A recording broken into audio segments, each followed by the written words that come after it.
Good Friday morning, everybody. John and Lance along with Dell back in the saddle. How was your holiday, boys?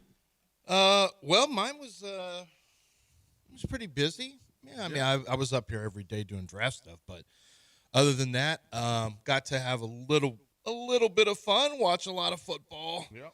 Did more cooking. I was thinking yesterday, like, did we talk about A&M losing to Miami? Were we on the air?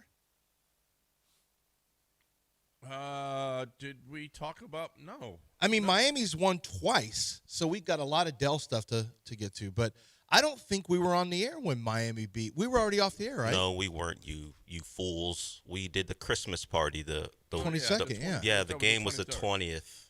Yeah, we talked about. Oh, we were on the air. We didn't care about well, it we were Miami won. Yeah, we were kind of on the air. Yeah, well, that show's always a disaster. Yeah. And So we were on the air, quote unquote. Yeah, but I didn't care about it because Miami won. The most we talked about is John sounding foolish and talking about how much Julian Sand was going to do to Miami. That's how much we talked about because he was in full troll mode because he couldn't use the Texas A&M Aggie stuff. Aggie John got beat. So he flipped Ohio State and sounded foolish again. I know. All I know, well, yeah, listen, Julian Sand almost won the Heisman. And it is clear. Now, Miami's defense is just ridiculous. Yeah. And I watched Josh Pate again say he's seen every team, and nobody looks like Miami. Nobody looks like Miami. Did you see the video of Nick Saban back in late November before they got in saying, this is the team, all right, if there's one team, all right, you don't want to see, it's Miami. And he started going on, and, about Carson Beck's, capable – the defense. It's true. Like when you look at the teams that have moved on, and we got a lot of different directions to go, but the college playoffs happened yesterday, and it was two bloodbaths and a great game. Okay, you can have Miami or you can have Indiana. Who you take? No, Indiana. I mean, I felt that. I had Indiana winning the whole thing. Indiana looks good. Yeah, Indiana has beaten the brakes off of everybody all year long, and the one fist fight they had was Ohio State at Ohio State. No, well, that wasn't that was a conference championship game, yeah. So, but I mean, he only threw 16 times, completed 14, 192 yards, and they just run on you. They come after you defensively. Man, Indiana looks Their good. center was the MVP of the game. Yeah. And they were Joe Moore, what my dad called. He goes, were they finalists? I said, yeah, Indiana was one of the finalists. He goes, that's the best I've seen an offensive line pick up run movement, with twists and slants and stuff like that. He goes, that's the best I've seen in a long, long time. They're good. Their offensive line. But But they got two good running backs, a good quarterback, two good receivers. Like Indiana has been way better than people have probably who don't watch a lot of football or just pay attention to the logo on the helmets. They've been way better all year long. They're a really good team. They went to Oregon and won. Yeah. And now they got Oregon again. Well, they got Oregon again. Watch Trinidad Chambliss kick Miami's ass, though. Now we're on to him. Now, I will say, he's going to give them a lot different look, I think. Well, Reed gave them that kind of look, but Chambliss is just playing. Golly, was he great last night. Man. Where he rolled out and came around. And he saved the game that drive. Flipped one to the guy in the flat and then threw downfield on the other one. He scrambled back to almost his own end zone. I know. And came back and it wasn't Lacey on the second one, but Lacey was the flip play. But he that drive, he single-handedly saved the game for them because it was getting ready to roll probably out of control the other way, or get to where Kirby and those guys could just, the difference in quarterbacking last night was just substantial. Like, they kept trying to make Gunnar Stockton a thing. Like, these two quarterbacks, Gunnar had two interceptions. Gunnar had moments, but he hung on to the ball. The fourth quarter. He was fine. That throw that got him to within 3 was great. That was great, but he didn't do when they really. They couldn't stop Ole Miss, man. I know, but I just didn't think Gunnar Stockton was anywhere as comparable of making plays as Trinidad Chambliss. Trinidad Chambliss was making. You think Gunnar Stockton made plays Gunnar at the? Brought him right back after they went up 10. Well, that's also not a good defense at Ole Miss has. Yeah, well, they went through them. He made the plays. That was a great.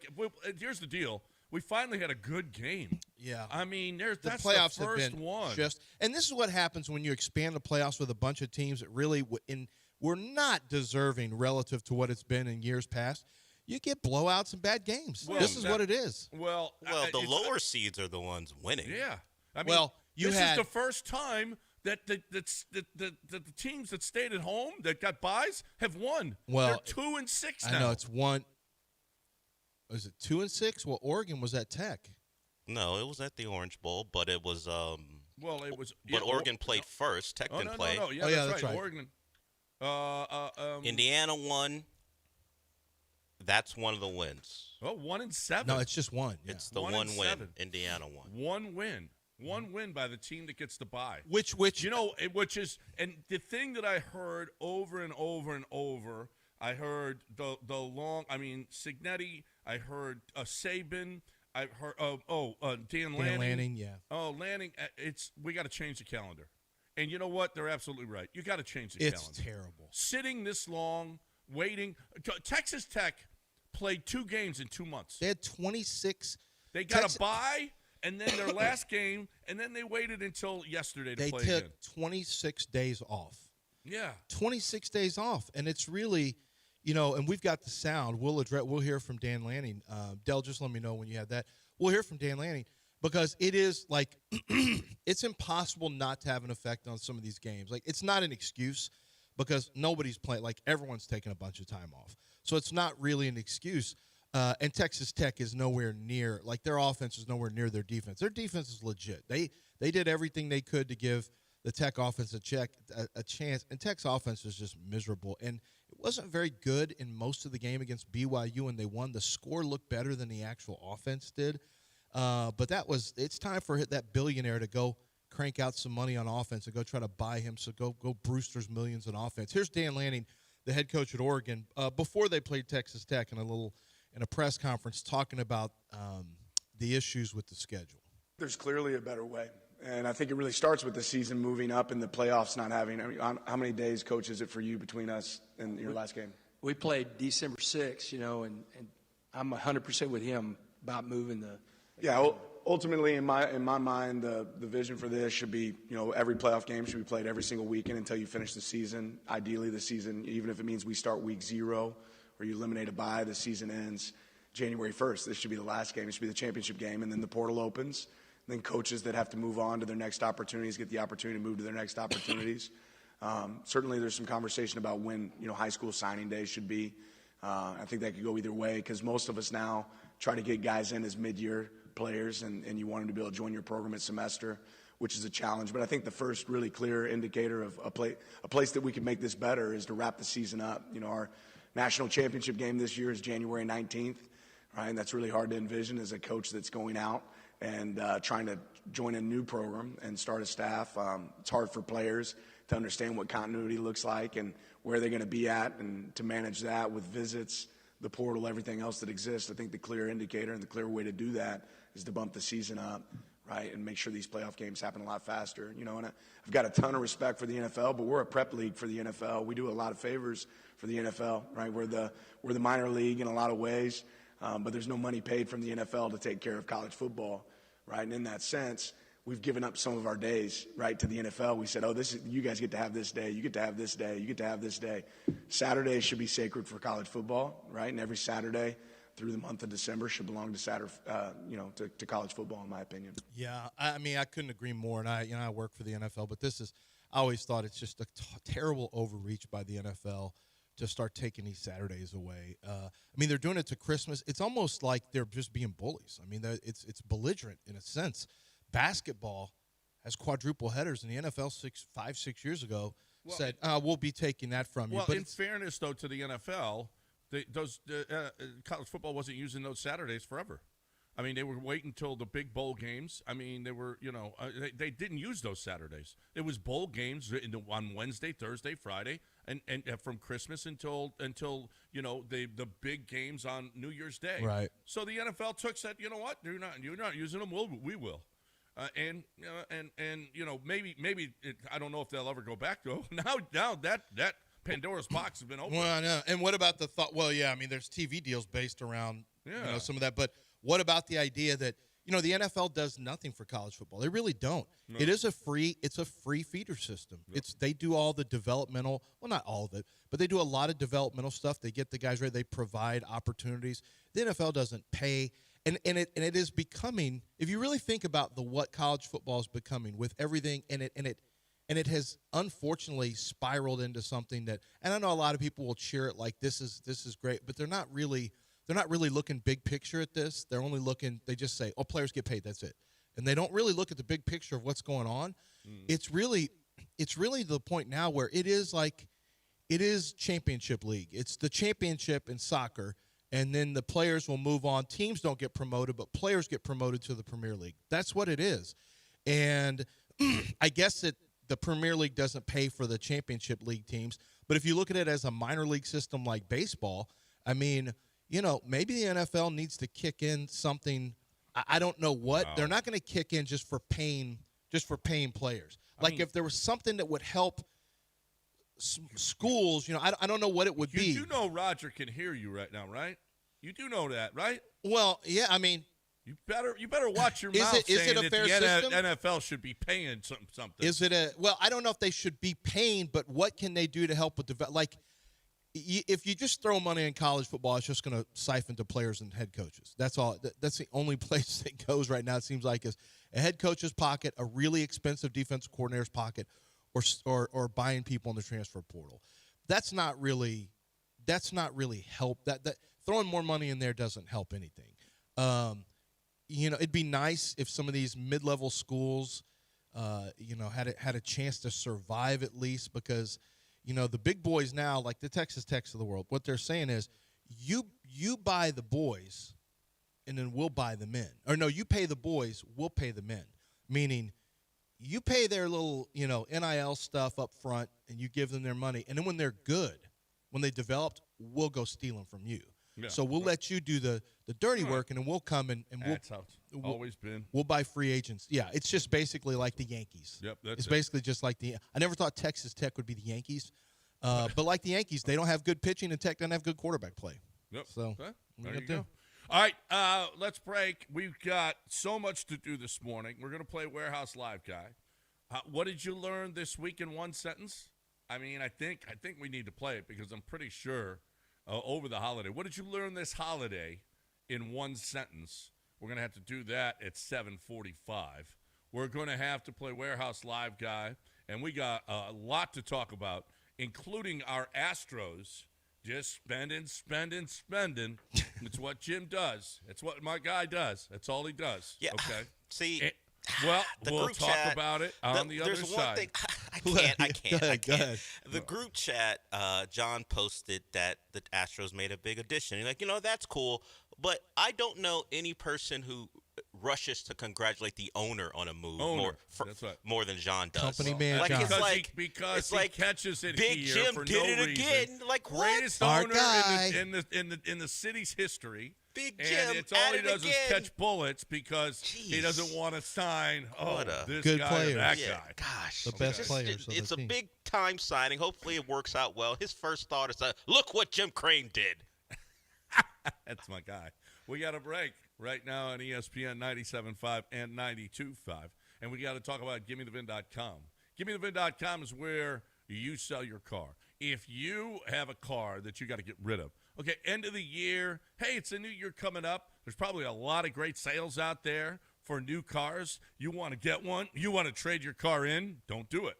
You could sell your car to John Clay Wolf at GimmeTheVin.com. He'll do it through your dealership because there's taxes and tax consequences involved. So he will do that, and he'll make sure that the transaction goes smoothly for you.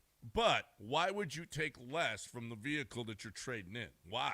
I don't know why. Why would you do that? There's no reason to do that.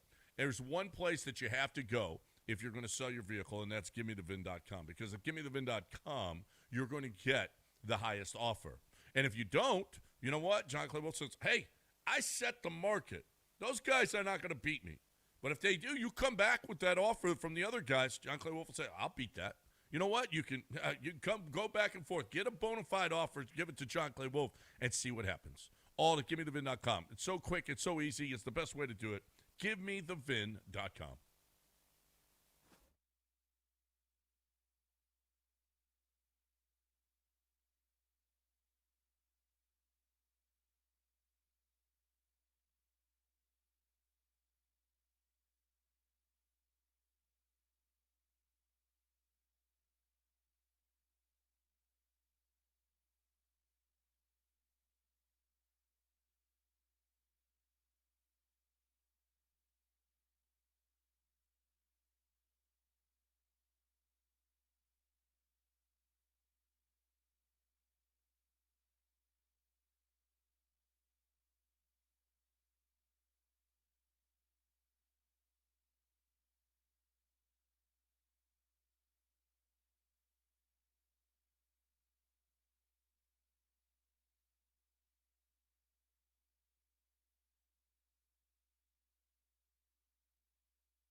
John and Lance. On ESPN 97.5 and 97.9 HD2. Live from the Huntington Bank Studios, here's John Granado and Lance Zierlein. All right, welcome back here on ESPN 97.5 and 92.5. John and Lance, along with Dell, and you at 713-780-3776. We have What Did You Learn This Holiday Season in one sentence coming up at 45. That's 25 minutes away. One of the things I learned was that Texas is loaded for bear next year. Texas is loaded for bear. Longhorn Scott is on hold. Let's bring him in to wrap up. Are the Longhorns still alive for the playoff? Are they still alive for the championship or no? They're out. They're not alive anymore. I don't think they are. Longhorn Scott. Are you gonna crow about a win over a mediocre Big Ten team? No, really. I was just calling in with a public service announcement. I mean, at this time of the year, around the holidays, the start of a new year, fraud is really rampant, right? And we usually see that present itself in terms of like financial fraud.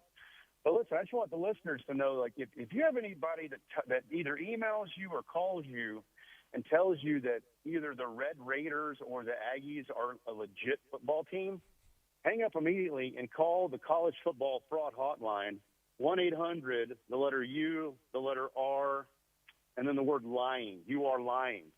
So be careful. Fraud is rampant. But, yeah, no, I'm not going to crow about it, but they took care of business. They got 10-3 on a down year. A&M showed you who they were. Texas showed you who A&M was. And then Miami went into the C-Stat, the most imposing place to play football ever. And they scored 3 on Miami at home. Tech, they did what we knew they would do.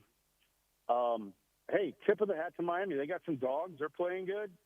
And freaking Indiana, just like, wow. I mean, they made Alabama their B.I. I don't know, dude. What a crazy college football year. And then the portal, so much to cover. I just want to call and say, A&M, Tech, you are who we thought you were, who we knew you were. Miami, not who we thought they were. Indiana, who we wondered if they were. Yeah, I mean, I don't know. It's crazy. Well, dude. I mean, some of the names in the portal, I'm going, what? Yeah, over 3,000 players in the portal now, and that's before like the deadline. Yeah, I guess the deadline just hit, but there are some questions about if players. Yeah, it opens today. There's some questions about. Thanks for the call, Sky. There's some questions about if some of these players are going to opt out of the playoffs because they end up hitting the portal. What we already saw, who lost? Oregon. Oregon lost a backup quarterback and a safety who actually played. He was the third safety, but got snaps. They lost him. He's not in those two guys are not on the playoff roster. So that's part of the concern about the calendar is that some of these guys can end up leaving in the middle of the playoffs. Yes, I mean, that was a backup. I mean, we haven't seen any defections, major defections. I've been watching bowl. This has been a pretty good bowl season, better than the playoff season. I wouldn't know. I didn't watch 1 second of it. I have. And you know what? Guys are playing. This year, guys are actually playing. It's interesting. LSU and Houston, I want to tell you something. Tanner Koziel is exactly what every NFL team wants. This dude hurt his shoulder, was on the ground I don't know how many times, and he was in on the punt team at the end of the game. Yeah, that's pretty good. I mean, this guy, I want to give a shout-out to Tanner Koziel. This guy it's in a meaningless game. The dude was out there, and he was playing his heart out, injured. He was back on the field a couple of times after he couldn't get up a couple of times. I was like, oh, my God, how awesome is this kid? I want him on my football team. But, hey, listen, I think Sark has been in Austin a little bit too long. Did you hear this quote? Have you heard this? Here is Sark on the post. I think it's on the post game. On Learfield. This was on Learfield. This is Sark and Craig Way. We say what we always say at the end of the season. We appreciate the access to you, to the program. We appreciate the cooperation, everybody. We always enjoy working with you and with the staff. And it's even more enjoyable when it ends on a day like it did today, and we appreciate the time again. You know, I'll say this as well. We appreciate you. And like I told the team today after the game, it's a privilege and an honor to put on this helmet and to wear this jersey for our players. It's a privilege and an honor for me to be the head football coach at the University of Texas. We don't take that lightly. And if we're going to play a game, we're going to play it Longhorn football style. And we were able to do that tonight. We appreciate all the fans that made it to Orlando to support us. We appreciate our fans for the support they gave us all season long through some tough times. But, man, it sure felt good kicking OU's ass in Dallas. It felt good kicking A&M's ass in DKR. And it sure felt good tonight kicking Michigan's ass. So appreciate Longhorn Nation, man. Hook 'em horns, baby. Oh, that's a kick-ass conversation. We appreciate that. So I will say this. I'm going to say this. The way Arch played at the end of the season, Texas should be the favorite next year. Listen, they didn't deserve it last offseason. Arch didn't play didn't even play. So I don't know what everybody was jumping on. That's a good football team. And they're going to be number one again this year, and Arch will probably be the Heisman favorite, and this time deservedly so. Did you see how fast he ran? Did you see that touchdown right up the middle? They said he was clocked at 21-something. I mean, holy crap. They had a plan for Arch in the second half of the season that they didn't have in the first half, and that was, you know what? Let's use Arch. Let's let Arch run. And sure enough, holy crap, that was a different football team the second half.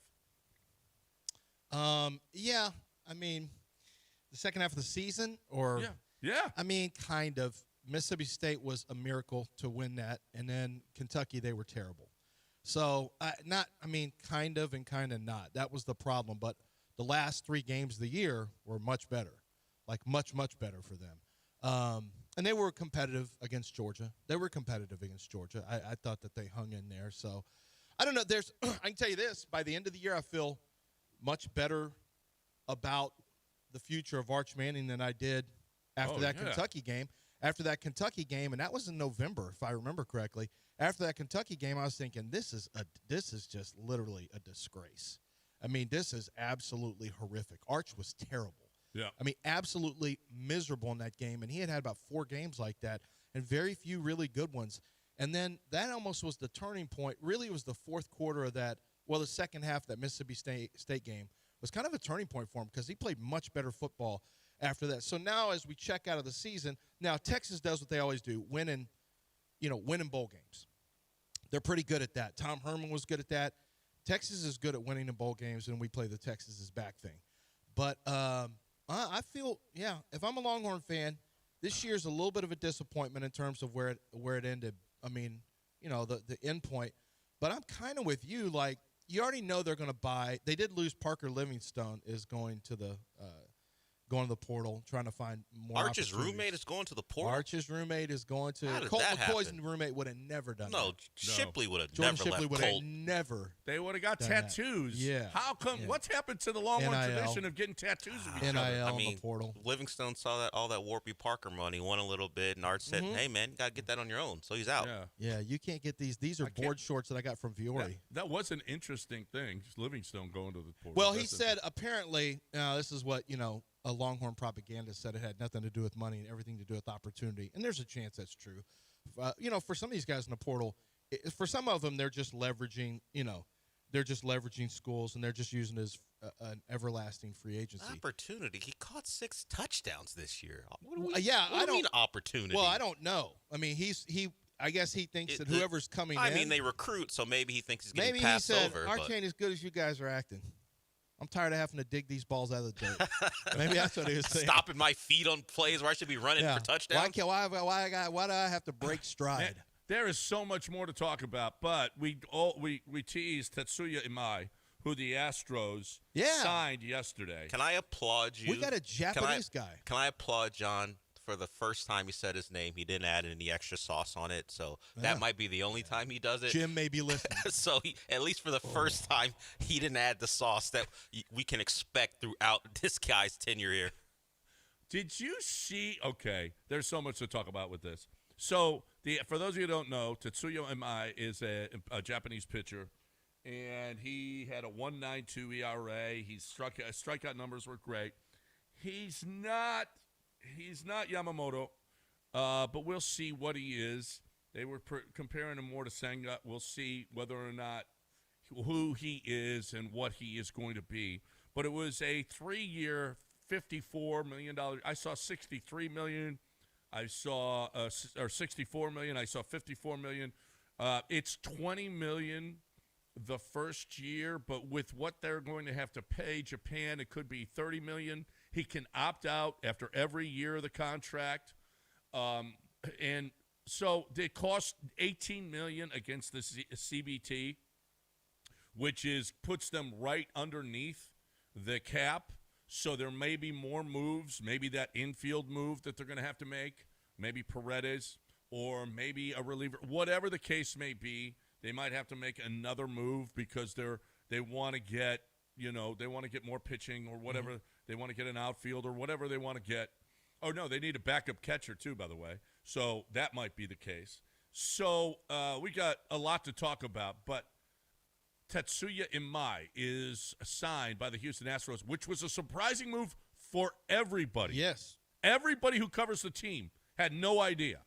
No idea. The real no idea, and it was very puzzling to a lot of people who follow this closely because the conversations about his number was like there was talk about him getting 150, 200 million, and it didn't fall anywhere near that, not in terms of years.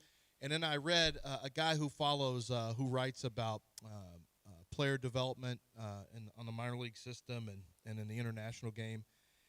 His whole thought, what he said was, when I've talked to the media side has been extremely high on this guy. The team side was not as high on him. Thought he was a little bit overrated.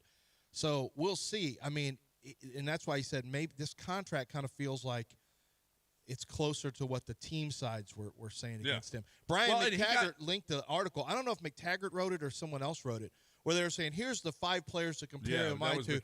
Paul Skeens, Max Scherzer, like, whoa.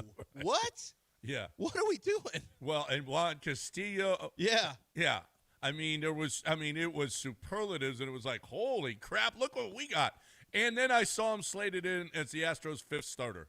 Yeah. And it's like, I'm a little confused. Wait a minute. I don't really know what to think. Like, I'm just happy we got a Japanese baseball player. That's a big deal to get into that market. That's right. It's a really big after deal. after we got a Japanese refrigeration company, I would imagine that was going to fall into place. Also, isn't there sound from, like, Kikuchi? Kikuchi. No. Well, see, Boris is Imai's agent, and apparently, we got Kikuchi. That was what Chandler Rome said this? Yeah. Yeah, this is Chandler Rome talking about why the Kikuchi, how the Astros treated Kikuchi was so important in Imai's signing. You say Kikuchi is represented by Scott Boras, just as Tatsuya Imai is. I talked to Scott Boras during that 2 months when we were in Anaheim, when Kikuchi made a start in Anaheim. I talked to Scott about kind of what the Astros had done with Kikuchi, and he was, I wrote about it at The Athletic, like he was very impressed.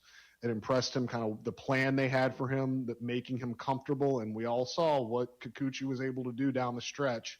He parlayed that into a big payday with the Angels. So while they maybe haven't had the footprint from an NPB perspective of signing those guys, of being legitimate contenders for those guys, Scott Boras got an up-close and personal look at what the Astros pitching development infrastructure can do with a Japanese pitcher that has at least some of the same profile as Imai. I wonder how much that played into this. Mm-hmm.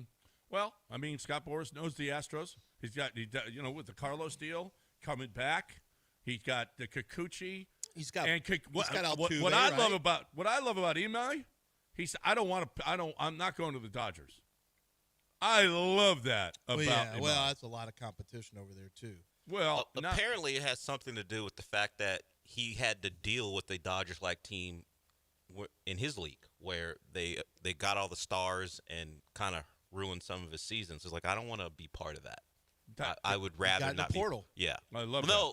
Well, he came over here, but the Dodgers weren't a team he wanted to join because he had to deal with a Dodgers type of team when he was pitching in Japan, who ran the league. Let's break. We got more to talk about on that subject and a hell of a lot more. We haven't even touched on the Texans and the NFL yet. Let's do it on the other side. But first, a little San Jacinto. Yeah, San Jac Junior College is a great option for a lot of you out there. They have over 200 certificates and degrees that are available for you to choose from. And so if you're in the middle of a career that is not paying you enough, that's unfulfilling, that you're not happy with, why don't you consider going back to school? And, they've got 6 different campuses around Houston. So if you want to go in, on location, that's great. There's 6 different campuses that you can choose from to start getting those certificates or getting those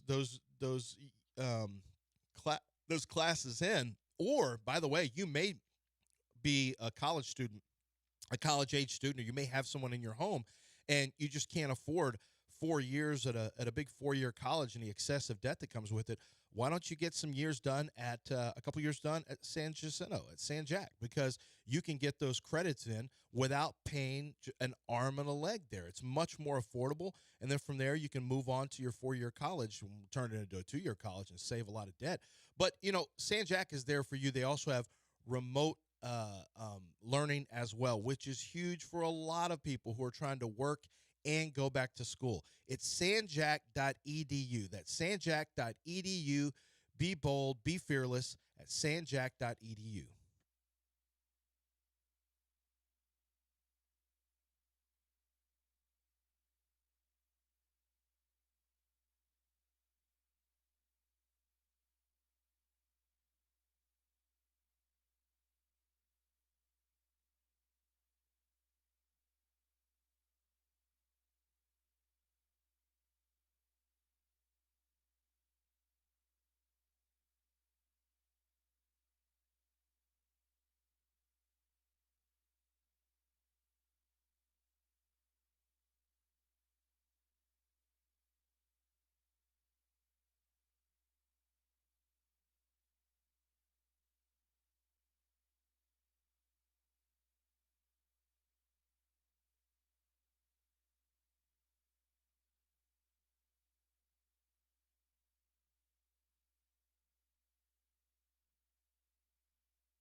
You're listening to John and Lance. Broadcasting live from the Huntington Bank Studios, here's John Granado and Lance Zierlein. All right, welcome back here on ESPN 97.5. Lance is not sitting there. I see that. Now he's coming in. I went to the Texans-Chargers game. Oh, yeah, that's right. And it was interesting in that listen, my impression of what that stadium was going to be and the fan base was totally changed after that game, during that game. It was full. It was full of Chargers fans. It was loud. It was, I thought that, I didn't know because it's right after Christmas. I don't know, but I saw very few Texans fans there. Very few. Wow. And normally you will see, and listen, when San Francisco comes there, of course it's a lot closer, right? San Francisco, or I'm sure the Raiders, or Denver, Pittsburgh, it's a big trip that they come out here to L.A. They get away from their cold and all kinds of Buffalo. I mean, those fan bases look like they dominate the stadium here. Yeah. It was all Chargers, man, and it was loud. Well, they're excited about this. That's a pretty good football team now. Yeah, no, it is, and Herbert's become a really good quarterback. Just they're just so limited by that offensive line. There's really nothing. I mean, that guy's getting a piss kicked out of him on a regular basis. Right. It happened again with the Texans. I mean, and the Texans. We haven't talked about this. Texans got an explosive early in the game to Nico Collins. Well, yeah, they had two. That's right. Noel too. And Noel and Collins. You had two. Well, you're done. I mean, because you can't let the Texans do that because they have a hard enough time scoring touchdowns. If you give them explosives and then they kick their 3 field goals, then all of a sudden they got 23, and good luck scoring 24 on the defense. Listen, the first 2 drives, third play of the game, Nico touchdown. Right. And then the second drive, Noel touchdown. And it's like, oh, my God, look at this. This is going to be a blowout. How good they are. San Diego had the 3rd best defense in the league coming in. Yeah. You knew that they were better. But CJ's performance was less than to be desired. Oh, it wasn't great at all. No, it was after that, if you take away those 2 passes, it was awful. Dude, it's to the point now where there's really nothing. We're 3 years in, and it's not really any better. I mean, the flashes, people who are hanging their hat on, and I've done it, you hang your hat on the flashes inside the year. We can all go back and say, well, what about that San Francisco game? I mean, how long are we going to do that? How long are we going to keep saying, what about that San Francisco game? CJ is just kind of a guy. That's who he is. CJ's just kind of a guy, unfortunately. I mean, he has his moments, and it doesn't mean that he can't be, a game manager and make some plays here and there, and that's fine. It sucks that you're going to have to pay him $60 million to be a game manager, but it's like you want him to dominate a game. If not, then a couple of plays on a 3rd down against Kansas City is good enough, I guess. I guess it will have to be. But thank God we have an elite defense. I mean, thank God we have an elite defense. Well, that's the only reason that we are where we are right now because of that defense. You give those guys 20 points, 21 points, and this team would have lost 2 games. What, 2 games all year? Yeah. Because and so, listen, I don't know. I'd have to look at it. That was the case earlier. I'm not sure if that's still the case. But the fact of the matter is that we watched. You saw the Bears 49ers game was about as good a game as you're going to see. Wow. And I saw 2 quarterbacks that would not let up. I mean, and Caleb's looking pretty good. Brock Purdy looked great. Brock is playing his last 4 games have been incredible, and Caleb Williams is becoming a pretty good quarterback. Great. Yeah. I mean, he's becoming a pretty good. Those 2 quarterbacks are. I mean, Brock has really looked good after not playing that well, but his December was so good that they never punted. San Francisco never punted in December, not once. That is incredible. That's incredible. They didn't punt. They had a couple turnover on downs on 4th downs, but they never punted the ball in the month of Morstad got no work in the month of December. That is incredible. Does he have to give the money back, or? Yes, that's part of the thing. Is there's a clawback option. There's a clawback provision that if you don't punt in a month, you have to give back 3 weeks of those salaries. Is he a holder at it? Does he hold for them? He You might better get hope on the so. field that way. You better hope so. I'm not even wearing. I'm wearing those. I'm wearing those pants that are cut off at mid thigh. Those shorts, those Vioris. That's what Arch is going to wear next year. Some Vioris when he's on the field. But you've seen them, especially it's in college football. You don't see that in the NFL because you'll get fined. In college football, they literally cut them up to become nut huggers. Their pants are cut so high now, some of these guys, that it's like, I get that you don't wear any pads at all, basically. Like, that's pretty tough. I'll admit it. I would be Craig Biggio out there. There'd be so many pads and shields on me, and they don't wear knee pads, hip pads, thigh pads. Slows you down. Those are, those are gone. They cut the pants off at mid-thigh now. That's what more stats should do. You're not going to need your pads for what? You don't play. You're the punter for San Francisco. You don't punt. Holy crap. How good is that? Didn't punt in the month of December. Okay. I mean, this Texans game. Okay, I got a question for you. Wait. We got to break it. It's what did you learn? Oh, what did you learn? Okay, I'm are we doing it now or no? Yeah, we're going to do it now. We have to do it at 45. Yeah. Okay, we got a break because we got what did you learn this holiday season in one sentence? What did you learn this holiday season in one sentence? I hope we have enough listeners to do this. 780-3776. 780-3776. That is the number to call to get in right now. But first, a little underdog. Yeah, underdog fantasy. I'm just going to say it right now. Today's Friday. We're headed into more football over the weekend. Why don't you consider downloading Underdog? I've been telling you to do this forever, and if you've just said, maybe. Wait, now, what is it again? Listen carefully. Underdog Fantasy, what they do is you download the app, and then you're going to put money in your account. Your very first deposit, you're going to use the promo code Lance.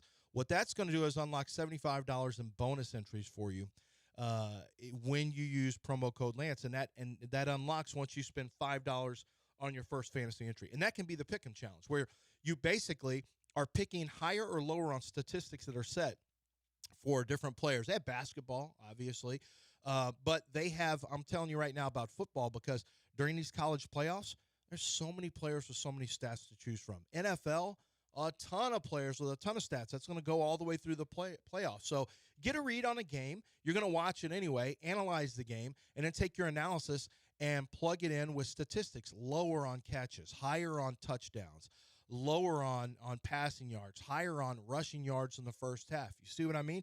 You go anywhere from as low as 2 players up to, I think it's 7 or 8 players you can go, and you can win 5,000 times your original play. It's a great way to do it. And then flex option means you can miss one and still get paid. It's Underdog Fantasy. Make sure on your first deposit, use promo code Lance.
It's John and Lance. On ESPN 97.5 and 97.9 HD2. Live from the Huntington Bank Studios, here's John Granado and Lance Zierlein.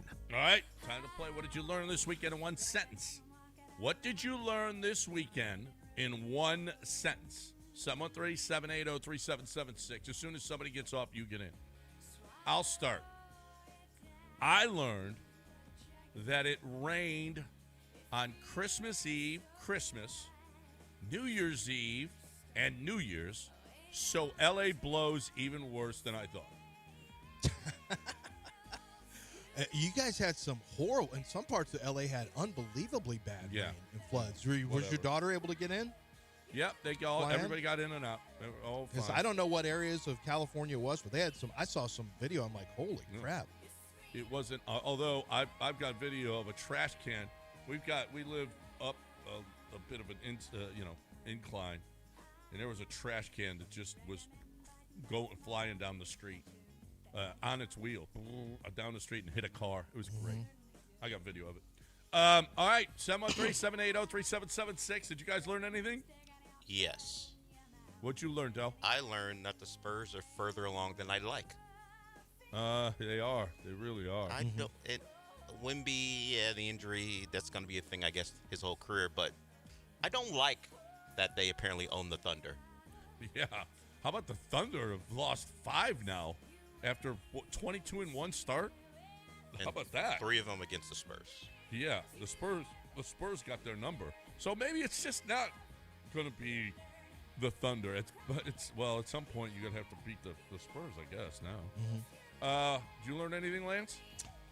I learned how best to break up a fight between two brothers where one is on the other's back, putting him in a chokehold. Okay. But then he gets flipped over on top of his head. But then he gets flipped over on top of his head. It was a very violent. What a Christmas. It was a violent Christmas break in my house. Nothing says Christmas like a chokehold. And then there was a running away, and it's just a lot of things happened.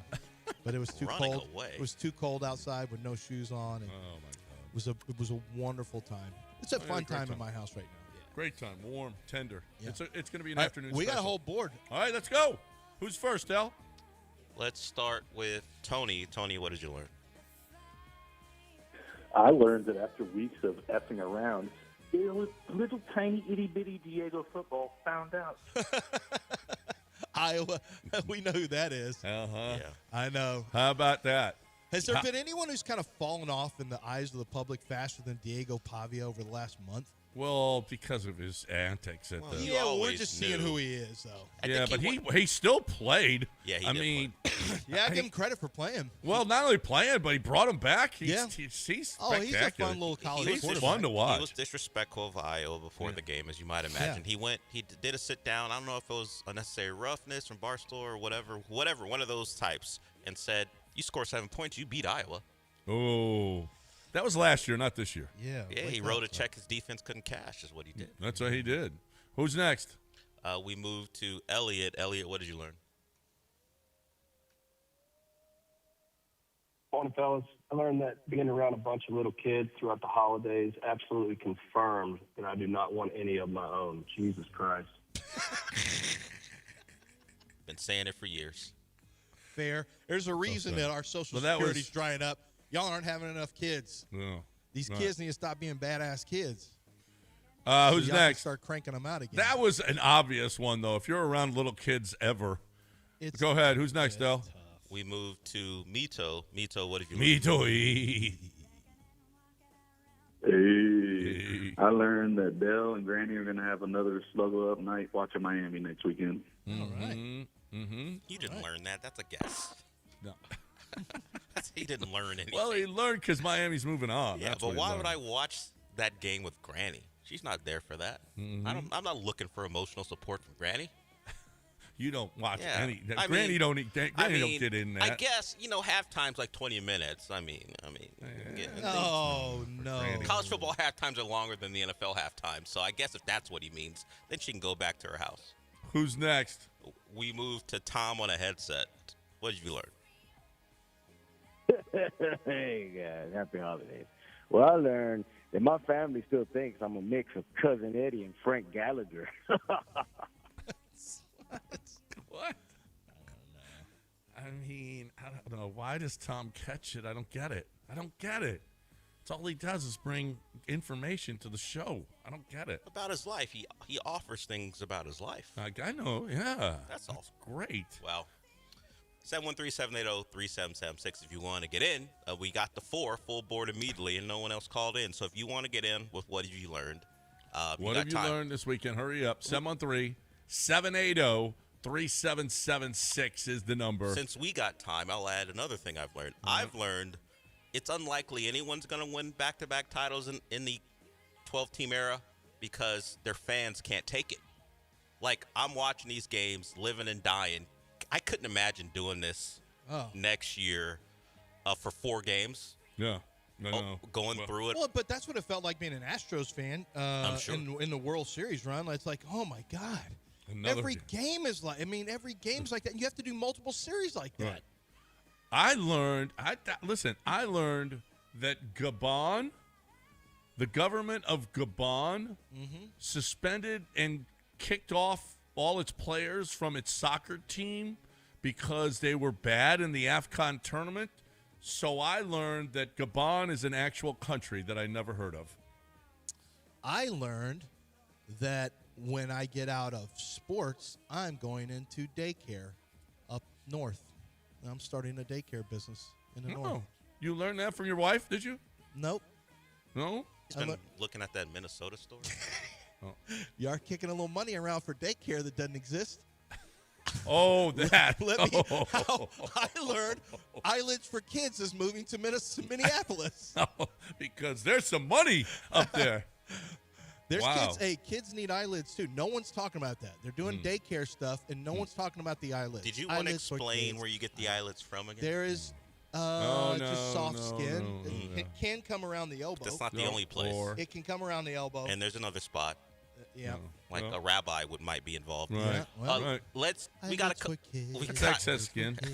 Well, I guess depending on how you feel about if that you got sort some of extra skin, we can use it at eyelids for kids. Let's get to Chuck. Chuck, what have you learned? I learned that Nikola Jokic is human after getting hurt. But, my God, Christmas Day was amazing. 56-point triple-double. Yeah. 56-point triple-double for Jokic. What a monster. And now he can't win. Now he won't win MVP because he's not going to hit the 65-game threshold. Yep. Kevin Durant, maybe. Look how Kevin Durant's playing, particularly over the last 4.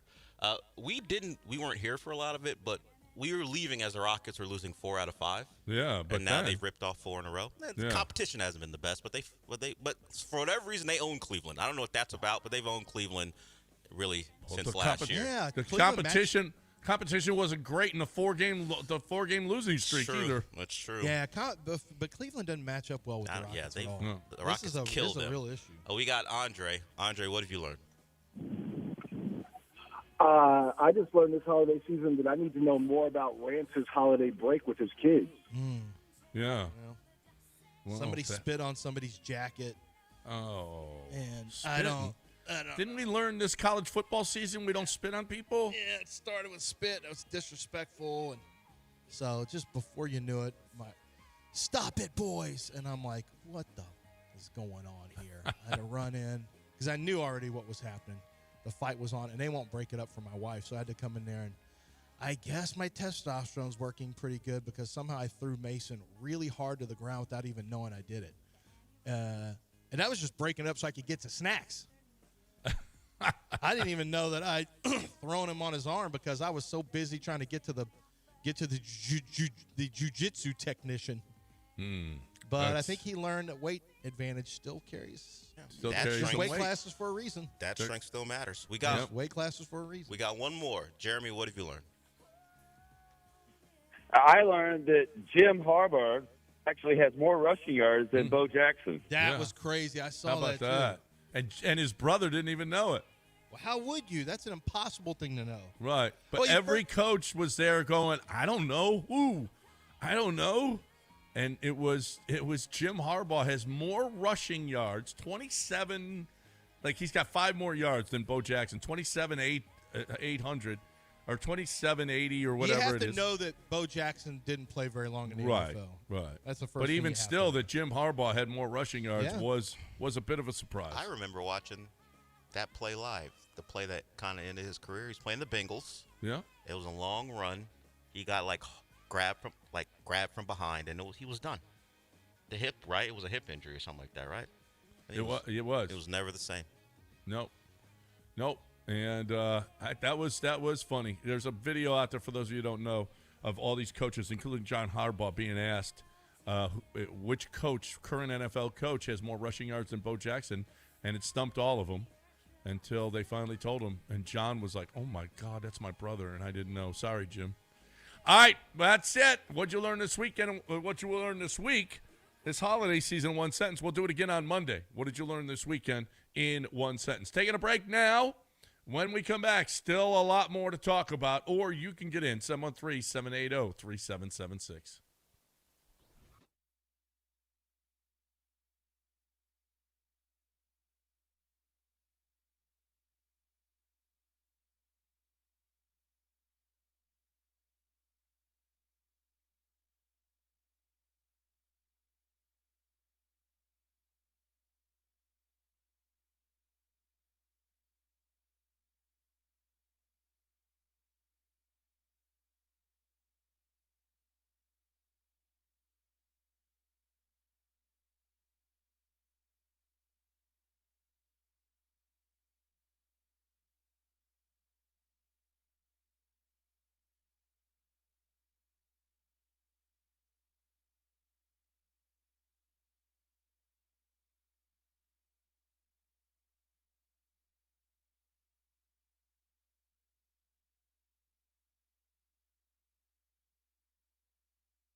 All right, welcome back here on ESPN 97.5. Welcome back, those of you just joining us. We are back. We will be back on Monday.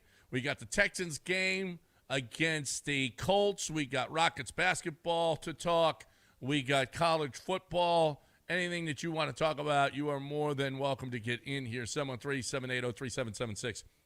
All right, let's take a look at I want to take a look at the matchups. And I want to ask you a question. Are the Texans out of the 3 o'clock Saturday playoff time slot? Whew. No, they just seem to live there. At this point, but there's no KC. They're traveling to where? To Baltimore or Pittsburgh? The worst division winner versus the Texans? I don't know that they're out of it. Are the Texans, though, now more attractive than the 3 o'clock? Listen, Carolina's in the playoffs. Carolina or Tampa, depending on what Atlanta does. So if Atlanta wins, then Tampa's out. If Tampa beats Carolina and Atlanta loses to the Saints, then the Bucks can get in. Carolina in the postseason is by far the least attractive team, right? Yes, by far. It's not a big but who are TV they market playing? at all. Well, they're going to play San Francisco or Seattle. I mean, I don't know. Seattle maybe, and Carolina? No. Is that any kind of a game? No, that stinks. That stinks. And your boy Baker Mayfield, have you seen how really rotten? You remember that game? Remember that show they had when Muttley and those guys, what was it called? The Really Rottens. They had we used to watch it when we were kids, and there was 3 groups. There was somebody and then the Really Rottens, and that's what Baker Mayfield's in, the Really Rottens. His performance, his play, they're 0-4 in their last 4. They've lost 4 in a row. He's thrown for in his last 5, he's thrown for 194, 122, 277, 145. In the last game, he threw for 346 with 2 touchdowns, 2 interceptions. He's got 7 touchdowns and 5 interceptions in his last 5, and he's 1-4. Like, he has not played well. Baker has been a bit of an issue for that team. They haven't won since November. Yeah. I mean, they bad. blew it. Like, they blew it. They blew it. That's bad. So, okay, I think we already know the answer to this, because while the Texans were in the playoffs, the Chargers and Jaguars got a Saturday night game while the Texans had a Saturday day game, right? Or was that Charger Jaguar game on a Sunday? Because we know the Texans were at 3 o'clock Saturday. Mm-hmm. Remember when the Chargers blew the halftime lead? Jaguars came back. Yeah, they were up 27-7 at the half, maybe, and they lost 31-30. So that was even more attractive to the networks. Here's the problem. The problem is that CBS might have to have that 3 o'clock Saturday. And listen, the Bills and Patriots is more attractive than the Texans, no matter who the Texans play. And the Chargers Jaguars, is that more attractive than Texans Ravens? Well, you got 2 quarterbacks that people like to talk about. Yeah, I mean, it's Lamar Jackson. If it's the Ravens, I think it's going to be the Steelers. But if it's the Ravens, I don't know. You got Rodgers, immediate darling. Well, no, yeah, like you have 2 quarterbacks there who have garnered a lot of TV recognition. Yeah, I would have to think that would. I mean, Trevor Lawrence. You never know how people are going to look at the Golden Boy matchup of there's the rematch angle from that horrific fourth quarter that it was Trevor Lawrence came back against Justin Herbert, right? It was Jacksonville over. So you got that rematch angle. You got 2 blonde-haired little happy boys. Happy boys. Whatever that means. It just came to my mind. They might dig into that. But no, I would think that Aaron Rodgers or Lamar Jackson would trump that. To answer your question, John, that was January 14th, 2023. It was a Saturday night game. Saturday night. So the Texans played at 3, and they played at 7.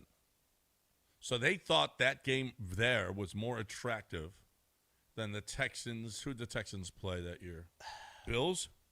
That was CJ's first playoff game, right? Yeah, Bills? No, Browns. Oh, that makes sense. That makes sense. I think.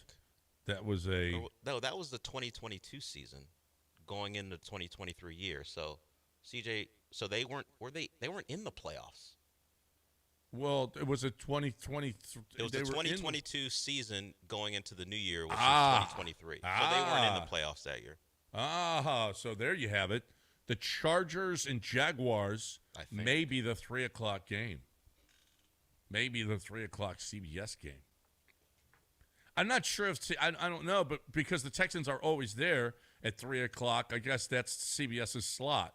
Or is it that the Texans are so unattractive that they always put them there, and then CBS has to deal with them? Well, but they get a lot of national attention for their defense being this year now. Yeah. So they're more attractive this year than I think they've ever been. Yeah. Oh, well, I mean, you could have said the same thing last year. You had the media hype around C.J. Stroud, who had played in the college football had a playoffs. bad year, though. But he's still He was still Rookie of the Year. No, not last year. No, but last year he was coming off of a rookie. Yeah, but we already knew who he was after the whole season. Well, but they still had in the Kansas City. Well, the Kansas City game actually was. When was the Kansas City game? Well, that was the divisional round game. Yeah. They played the Chargers.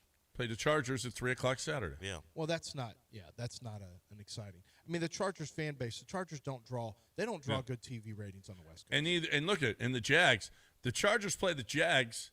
That's two fan bases that really suck. So they should be the 3 o'clock game. That's all I'm saying. I don't mind a 3 o'clock game, but I don't care when it's played. I'm just glad to be there. So we're officially just giving the Jags they won't throw this game away. They won't choke on Sunday. We believe that they will. They will who finish. Do they play? They play the Titans. No, you believe either way they're in though. Yeah, but the Texans could still win the division. If the Jags right. throw it away. It matters. No, I don't see them choke. No, I don't Titans see it. have They're played better of late. Yeah. Cam Ward's played better, so I mean you could give them a fighting chance, but I don't know. Jags have seemed pretty locked in. I've been waiting for that little pumpkin. I've been waiting for them to turn into a pumpkin, and it hasn't happened.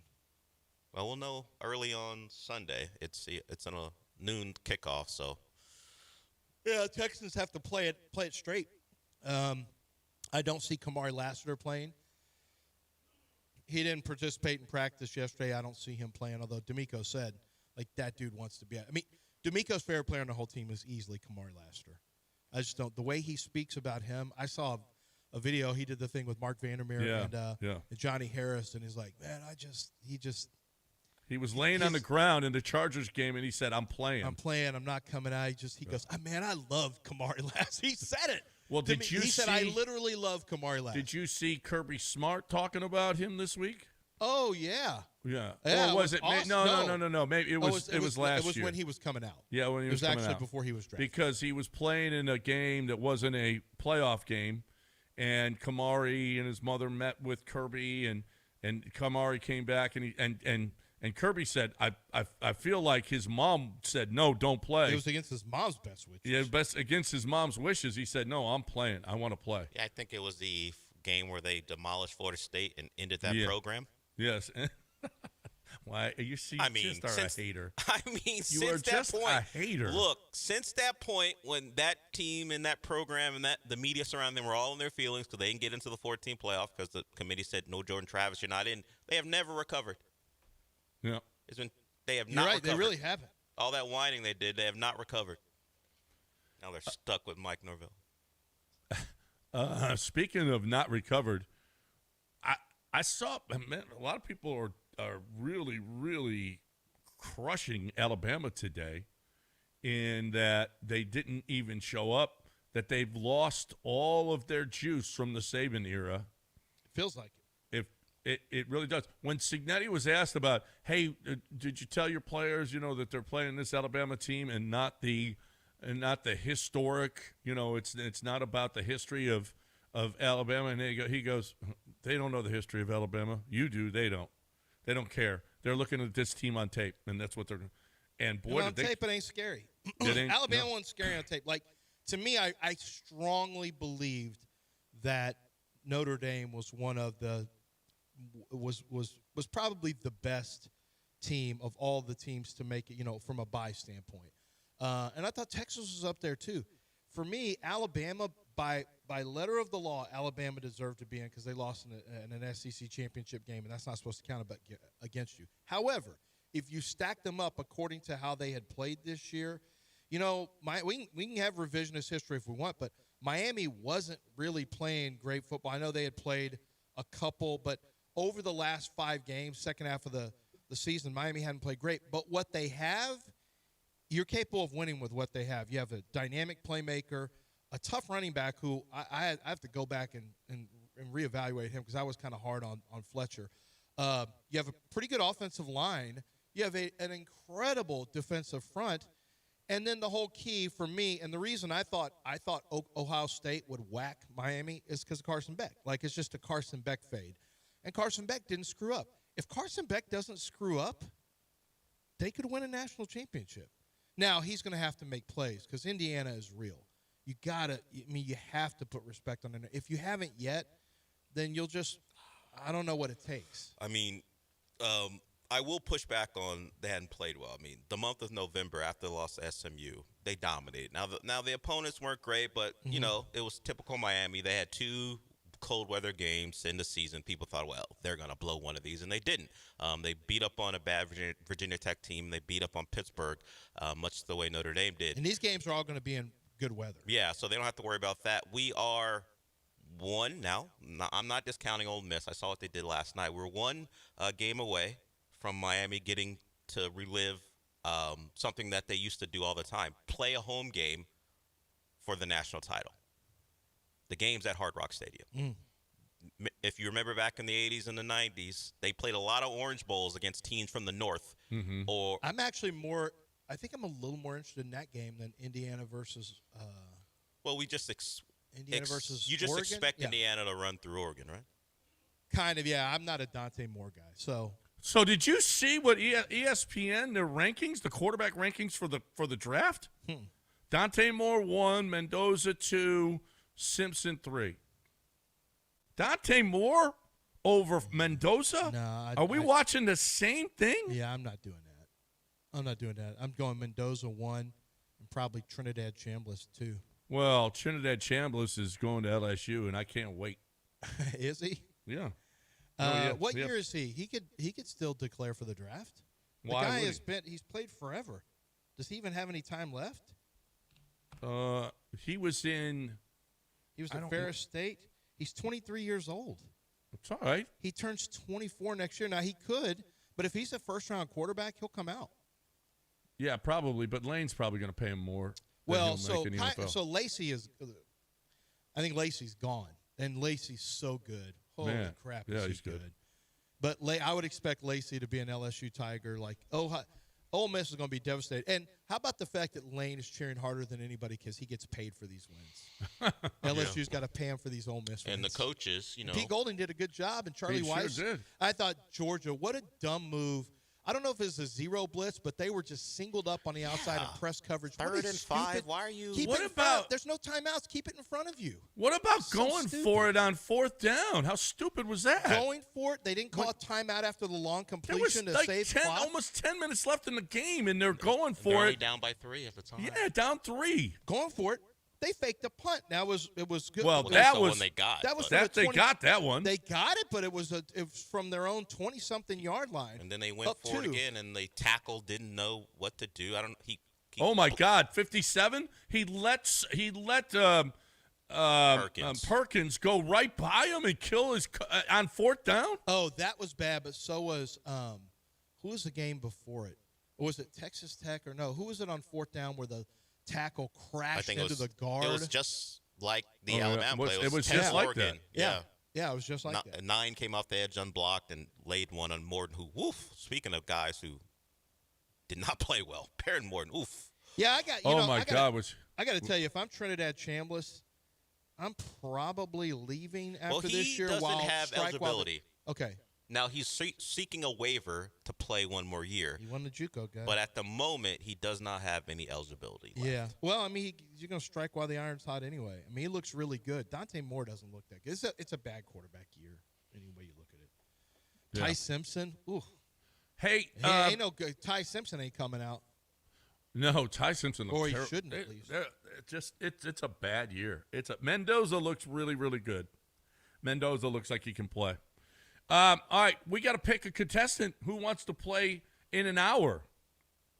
Okay, at exactly, let's say 8:30. At exactly 8:30, you call in 713-780-3776. You're caller number 2, and you will play Beat the Warehouse Live Guy. And you have 1 hour to get ready for it because it's going to be at 9:30.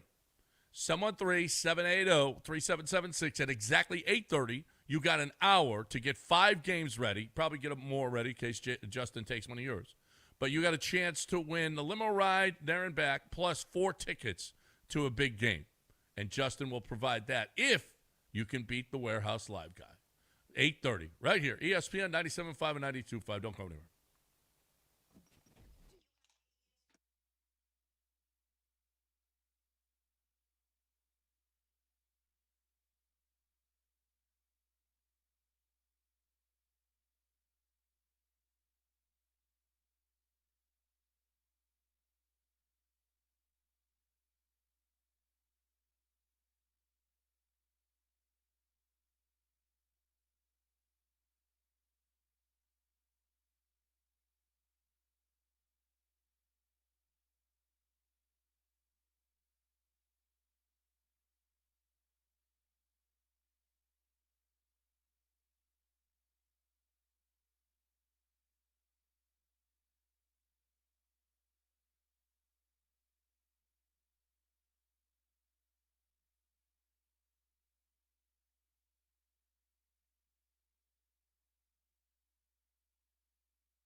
It's John and Lance. On ESPN 97.5 and 97.9 HD2. Live from the Huntington Bank Studios, here's John Granado and Lance Zierlein. All right, welcome back here. ESPN 97.5, 713-780-3776. Let's go get in. We're back. Back here today, back here on Monday, and then the rest of the week. I do have to take one day next week off, boys, so I'll let you know about that. But we are here for the most part now, starting our new year with Texans playoffs. You know the Rockets do not have 2 days off in a row until January 24th. Well, I mean, that's that stupid schedule they had. You know, they have 5 days off between games before, and now they got to make it up. Yeah, right. They played the first, 3 weeks of the season or more, maybe the first month of the season. They had played fewer games than anybody. And now they have a stretch of a month and a half where they don't have 2 days off. And for an older team, which they are now, they're not a younger team still. They're a little bit older now. Do you know, we talked about Ime in his rotations. Yesterday against Brooklyn, he was 10 deep into the game in the second quarter. It wasn't like these guys were coming off the bench. He was 10. Jayshawn Tate got meaningful minutes in the second quarter. This was, and now that, Finney Mixon is back, okay, that's nice. We can't say Joe Mixon anymore. Now there's, right. I mean, I don't even want to say the other thing. There's, I don't even know if it's conspiracy theories about Joe, but I don't know. There's just concern that he never plays football again. So yeah. Finney Smith is there, which is nice. You still got Okogie on the floor. You got Holiday on the floor. You got Reed Shepard on the floor. Are you okay with Finney Smith taking Okogie's minutes? Or I don't know that I'm a big Finney Smith guy right now. Yeah, with Tari back and Okogie, I kind of liked what we had before. Yeah, I mean, when Tari plays. I'll tell you this. How about Tari starting? I think because Tari didn't sign his contract. He didn't want to he's been bitching about not being a starter. That he started last night, was pretty interesting to see whether or not they're going to placate him a little bit. Mm-hmm. And he feels like he's a top 100 player in the league. And if the Rockets don't start respecting him a little bit more, maybe, then he doesn't want to be here. We'll see. I know they really like him. I know that they really like him. We all, but that's a no-win situation. Right. He's not going to be a Rocket. It's impossible. He wants to play more. He wants to start. He wants more money. All that stuff. He's also got a history with injuries. That's true. And now playing every other day. I mean, when do you play Steven Adams? How are you going to? I mean, it's like you're playing every single day. You got 2 back-to-backs during this stretch too, where you don't have 2 days off. You're going to play 3 games in 4 days twice during this stretch. I mean, it's crazy. Let's get Gary in here. He wants to talk about this Miami team. What's up, Gary? Hey, Gary. Hey, guys. I'm a big LSU fan. But anyway, so I'm originally from Louisiana. But I ask you, John and Lance, if you can go back like you do sometimes and replay the onslaught and the attack on Dale last week. I'm not even reminding. Let me finish. I mean, I had never. Now sometimes Lance does in a sarcastic way, but I had never heard you, John. It was borderline personal, and you had to apologize to people, and then so much so we're sarcastically hinting at when success comes around. It typically happens like that. They start tearing you down and go like that. I mean, it felt like Dale was a DEI hire. And I'm like, y'all were going hard. So just if you play that for your audience, and they'll know where I'm coming from. John, you were hitting below. You were really personal. Yeah. It was sarcastic. I mean, we're quick with it. We understand personal. We heard that hint of sarcasm, but it wasn't just about winning and losing at that time. You got really pissed off, and you owe an apology for him and to us. And Dale, you're not a DEI hire. Yeah. Well, Dale, is this Dale's answering the phone? I never said he was a DEI hire. I did say he's not a great fan. No, not a good fan of his team. And if he was, you helped bring him back, John. which is you've got some, you got to. Well, listen, I do get personal with Dell because I just feel like he's a bad person. That's all. You're not doing any, you're not smoothing things over like Gary wants you to do. Well, there's nothing I can do about it. If Dell's a bad person, he's a bad person. Of the three of us, Dell loses he's the worst person. Oh, he wins the worst person award. I mean, it's been this way forever. Dell, listen, what Gary said, you owe Dell an apology and us. Now, who is us? I don't know what the us is. Entailed. It listeners? Maybe the listeners. He thought your barrage on me was an attack on the listeners as well. The people with common sense out there. Mm-hmm. No, well, listen. If anybody really likes, I'm with Twitch on you. Okay, I'm with Twitch. It's fine. I mean, I think we know where Twitch stands with you. Great. And I stand with Twitch. You get personal. Those are good people to stand with, I tell you. So you did get you do, and I'm glad Gary recognized that. Yeah. You do get personal with Dell. I did get personal, and rightfully so. Is an I apology stand by coming? what I said. No, of course not. I stand by what I said at the time.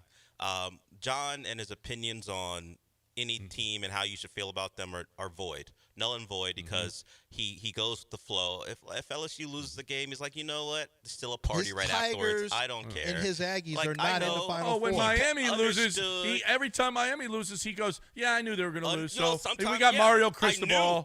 I knew. I can be right. I can be right. That's all. I mean, you do the same thing. You go, oh, well, I knew it. You go with the flow, but you don't. I still hurt when they lose. Oh, no. But you don't care if LSU loses or not. Have no, I do care. For an hour or so, I feel bad that I get on with my life. Fine, whatever. I do care. You fluctuate. You root for this team because you got a buddy. I root for a lot of teams. Yeah, exactly. That's why anything you say doesn't mean anything. Why? Because I've got associations with those teams. Exactly. You allow people who you are friends with. Speaking of which, and that changes who you root for. I'm not like that. I'm a real fan. No, it doesn't. No, it John's a T-shirt fan. Those aren't my. He's the epitome of a T-shirt fan. It's actually a friend. It's a friend fan. Fine, whatever. Golf shirt fan. I'm a friend. What's your childhood college football team? Listen. I root for teams What's your childhood that I have team, friends. Why wouldn't I not root for friends? What's your childhood college football team? My childhood college football team Which is what most people root for as they grow older. Was Notre Dame. And do you root for Notre Dame? You didn't even root for them to make the playoffs. Listen, I don't root for any of my teams. I rooted for all Chicago teams, and I don't root for any of them anymore. And so, I mean, I root for Houston teams. Look, I don't care how you root for your team. I never respect you on anything, so I respect you on this. I'm not going to listen to you attack me when your rooting interests vary depending on which friend gives you a shirt. I know people, Texas people who go to Texas and other universities. It's not about getting a shirt. They're my friends, so I root for them. Good for them. I don't care. I don't care what my friend was doing. I got cousins who went to Florida or root for Florida State. I hate that school. It doesn't matter. They root for Florida State. They don't coach them, and they love them or play for them. So what if your friend coaches for the team? I don't care. That you and Dana and your love affair is fine. No, by the way, matters more because I have emotional scars. By the way. Speaking of which, big ups to Summy, the new Gamblers coach. How about that? I'm expecting to call any day to be his GM. I thought we were giving big ups to that Nebraska team that Dana coordinates for what they did over the weekend. They didn't do. No big ups, huh? No, they lost. The Matt Rule. You guys have a great combo. You with Dana and Lance with Matt Rule. Good on you guys. Well, Matt does not exactly a friend of mine. Or for backing that school. Yeah, I thought Matt Rule would get it done. Congratulations on that thought. Well, he might. They got another winning season. Great. I mean, you're giving up on winning season in college football? Great. Yeah. You have to try hard not to have a winning season in college football. There's a lot of teams that don't have winning seasons. You get like 3 games that should Nebraska, be layups. That's where they are now. 7 wins. Winning seasons is what 7 wins is the bar. Hey, 7 wins is not the bar, Brian. You don't. Hey, it's a tough job. Well, that said, not everybody's Kurt Cignetti. Not everybody's Kurt Cignetti. Dude, that dude wins everywhere he's been. Did you see he was wearing a 3/4 zip with no T-shirt underneath? Yeah, I saw that. Chest hair coming out. Like, this guy's he's wired way differently. The look he had on his face when they were going to go for it on 4th down and then they faked it. Oh, they were going to fake it. His face was like that the whole game, He called timeout, and he had that little smirk. He almost had a little smirk developing. And when they called timeout, then they came back out, and he had to call timeout, I guess, because he's like, like, oh, wait, they're going for it. Then Alabama came back out, went for it, didn't get it. And did you see when the video where Pat McAfee's standing on the sideline and they're waiting for them to come out? He's on the sideline and the camera's going past McAfee into the distance, and it's Indiana, and Signetti's right there, and he turns to Pat McAfee, shoots a little finger pistol-like move, like, and then it's just he just looks, and he's probably 40 yards away, hits him with a little finger pistol, and then runs out on the field. And my dad's like, he's kind of an arrogant guy. I said, yeah, but I think that's part of his secret is he knows he's good. Isn't that half the battle if you're going to win at Indiana is you can't think you're Indiana?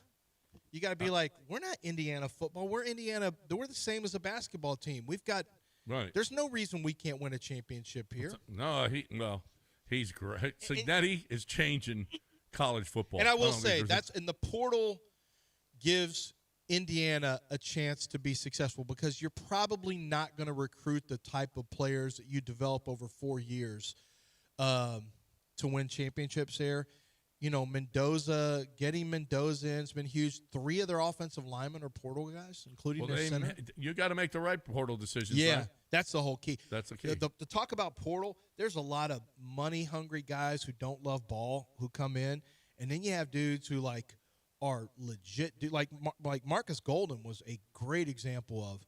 Marcus Golden came in and played his ass off. Isaiah Bond, totally different guy, and Bond actually has more talent than Golden, but Golden is the dude who's a real dude that everyone loved when he went from U of H over. I watched this kid, Matthew Golden. What'd I call him? Marcus. Oh, Marcus Golden's a pass rusher that hates me from because my scouting report on him.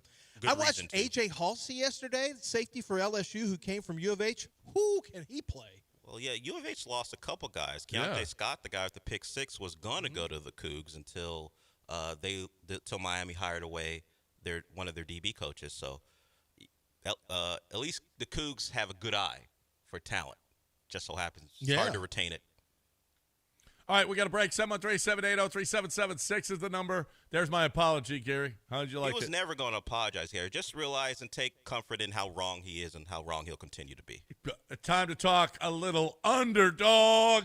So, Underdog Fantasy, this is your opportunity now to get in on Saturday and Sunday's action from a pro football standpoint. You're going to look at the stats for the players. And you're going to say higher or lower. Now, I will tell you that the inclination for most people is to go higher, but how many of these games have we seen that are lower scoring games? So what you have to look for, to me, are players who have contract stipulations where they get bonuses for certain statistic performances. Look for those because teams like to help and play callers like to help those offensive players get to those marks. Go higher on those marks with those players. Just do a little research there. Then you have the teams who have checked out who just want to get to who just want to get to their vacation. Why don't you go lower on some of their statistics? So there's a little philosophical advantage for you when you're looking for your higher and lowers. And to play the Pick'em Challenge where you can win up to 5,000 times your original play, all you have to do is download the Underdog Fantasy app and use promo code Lance on your first deposit. You're going to get $75 in bonus entries when you play your first $5 fantasy entry on Underdog Fantasy. It's that simple. You can also pick teams to win this year as well and mix that in with your statistic picks. So there's so much more to choose from, a lot of different ways to win money. All you got to do is play along with the games you're watching, and it becomes that much more fun. Download Underdog Fantasy. Use promo code Lance.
You're listening to John and Lance. Broadcasting live from the Huntington Bank Studios, here's John Granado and Lance Zierlein.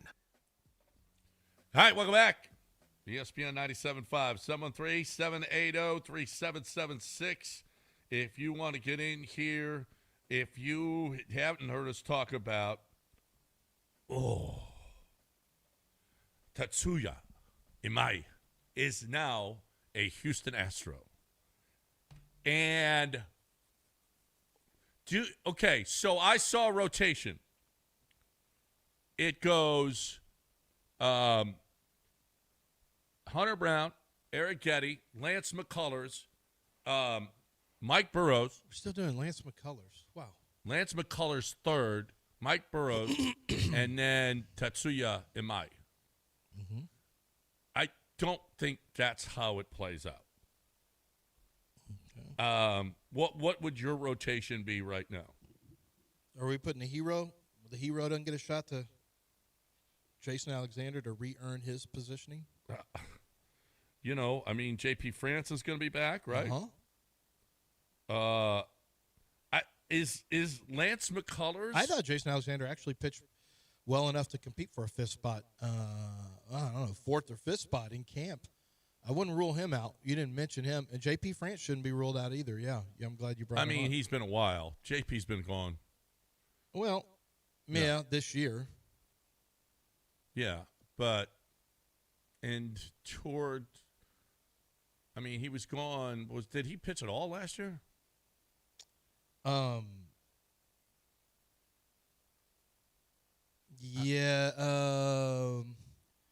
Did he pitch at all? Who? JP? Yeah, he came back for a little bit. Ineffective. Yeah, I don't think no. JT. Oh yeah, he did. He came back for 2 games. That's right. Yeah. You got Wisniewski. Well, I see. Christian Javier. Oh yeah, that's kind of a big one.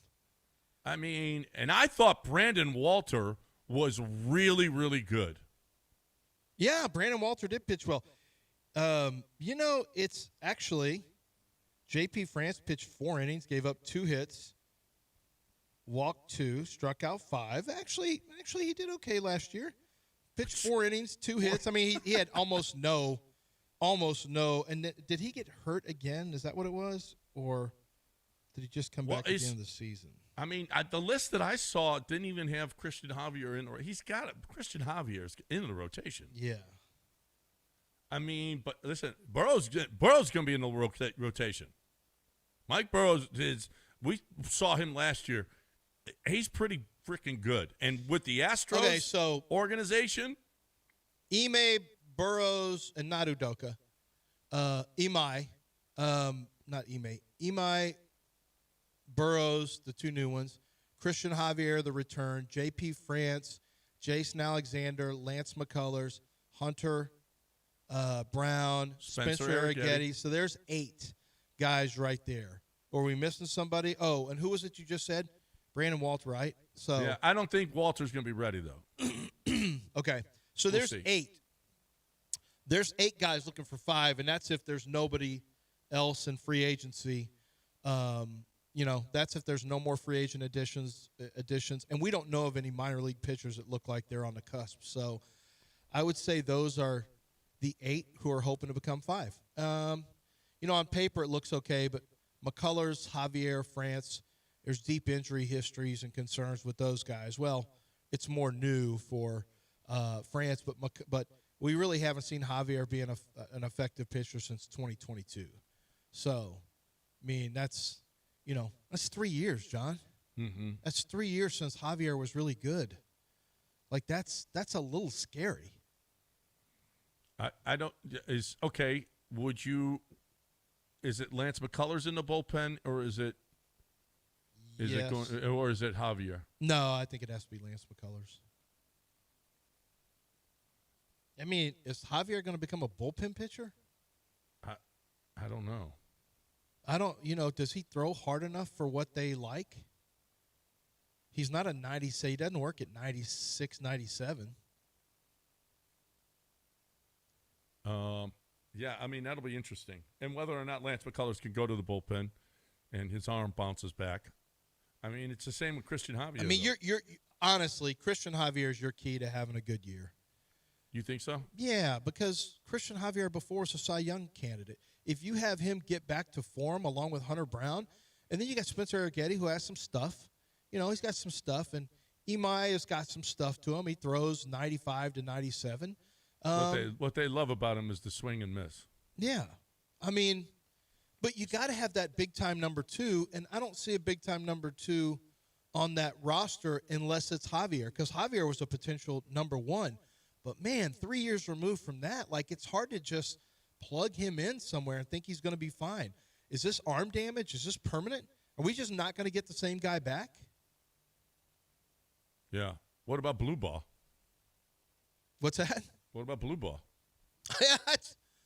What about Blue Ball? Why didn't we mention him? That guy was the cat's caboose. Cat's meow. At the end of the cat's meow. I was going to say the cat's. What? The cat's at? Cat's breast.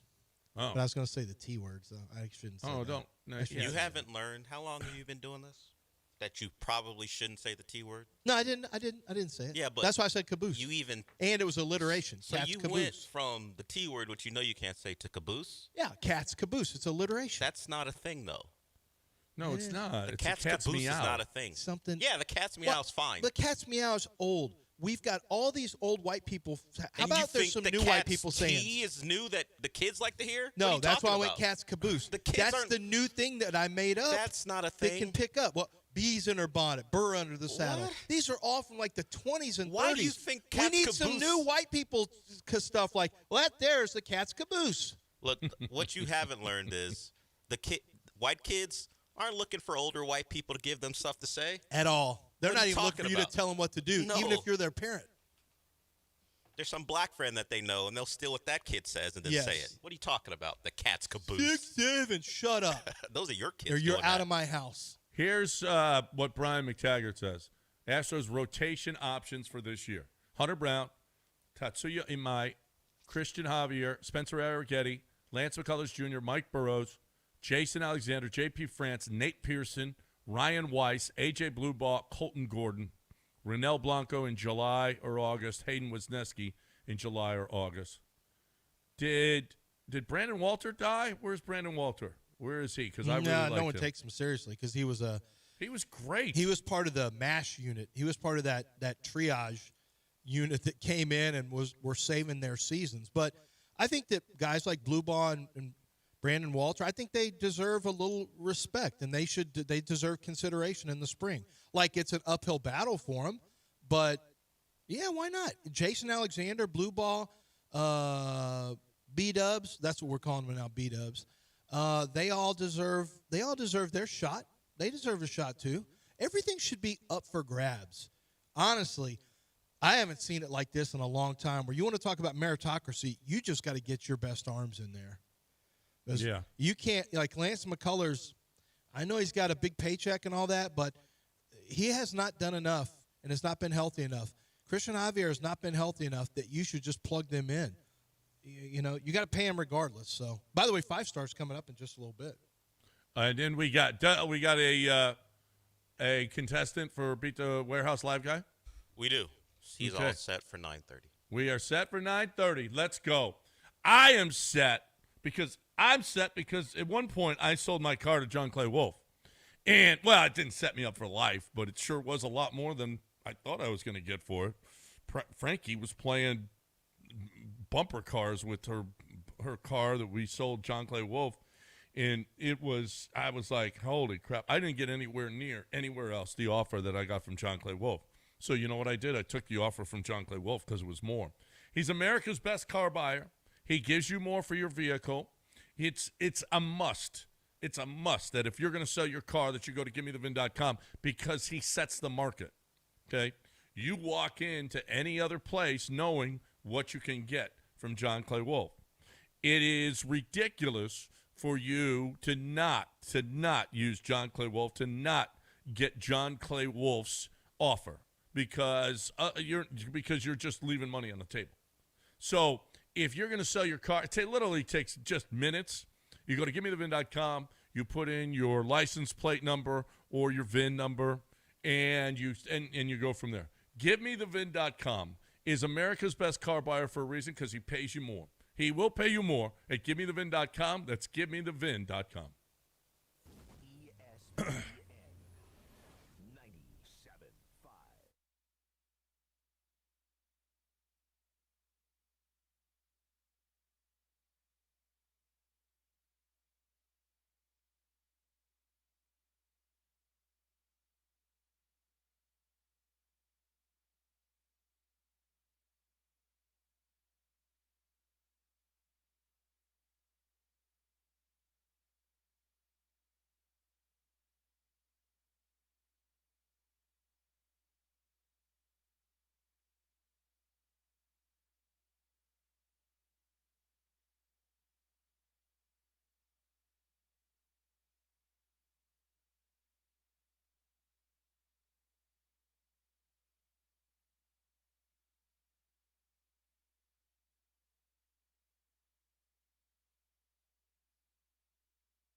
All right, welcome back here on ESPN 97.5, 713-780-3776.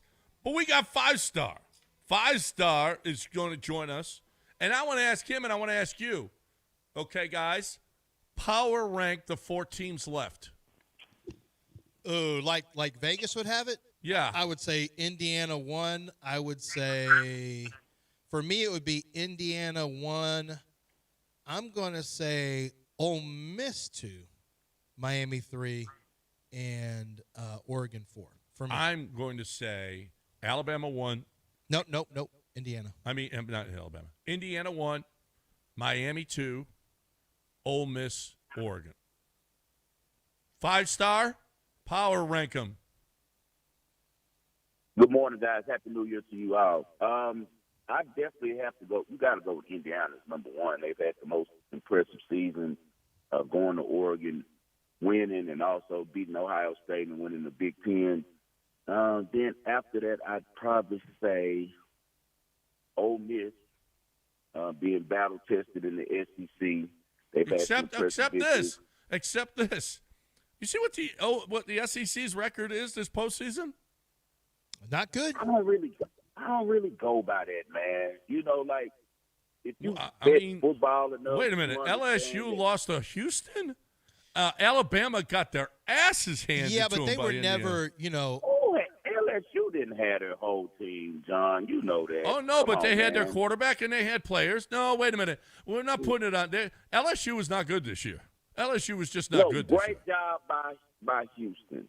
Don't get me wrong, but I think if you got LSU coming in the game motivated with their entire normal roster and their real head coach, I think we'll get some different results than. Well, I think you'll get different results next year. But when have we ever seen I don't know the last time we saw LSU come in with a loaded group in the playoff in the bowl game. I don't think we'll ever see it again. Burrow and Chase. Yeah. Coach O. You got to go back to 19. Vanderbilt was one of the best teams. They lost to Iowa, which was a good team in the Big Ten.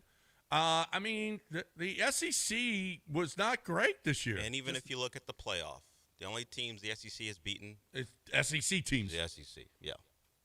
Well, my thing is this. When you bet sports for 20 years like me, you learn that conferences and conference powers and all that stuff doesn't really matter, man. Each game is an individual story by itself. Yeah. It doesn't matter about any of that stuff. Like, people think that it does. It's easy to make it into an argument, but in actuality, every game, every week is different matchups, man. It doesn't matter what conference you're from. It's how your team matches up with the other team. Well, I'll tell you this. Trinidad Chambliss is not going to play like he did against Georgia, against Miami, because those bookend ends are going to do a number. This is the big difference for me, 5-Star, and we look at this. Georgia's pass rush, and I have said this since week 2, like it is a shell. And you can't lose all this NFL talent year after year and not expect a downturn at some point, at least in one season. They've got no juice off the edge, and they couldn't contain Chambliss. They couldn't contain Lacey from getting to outflank them. It was that's the one problem with Georgia that Miami doesn't face is Miami's got some dudes off the edge, but I just think Chambliss is kind of special. I kept waiting for, and it made me think, and this brought up a separate conversation.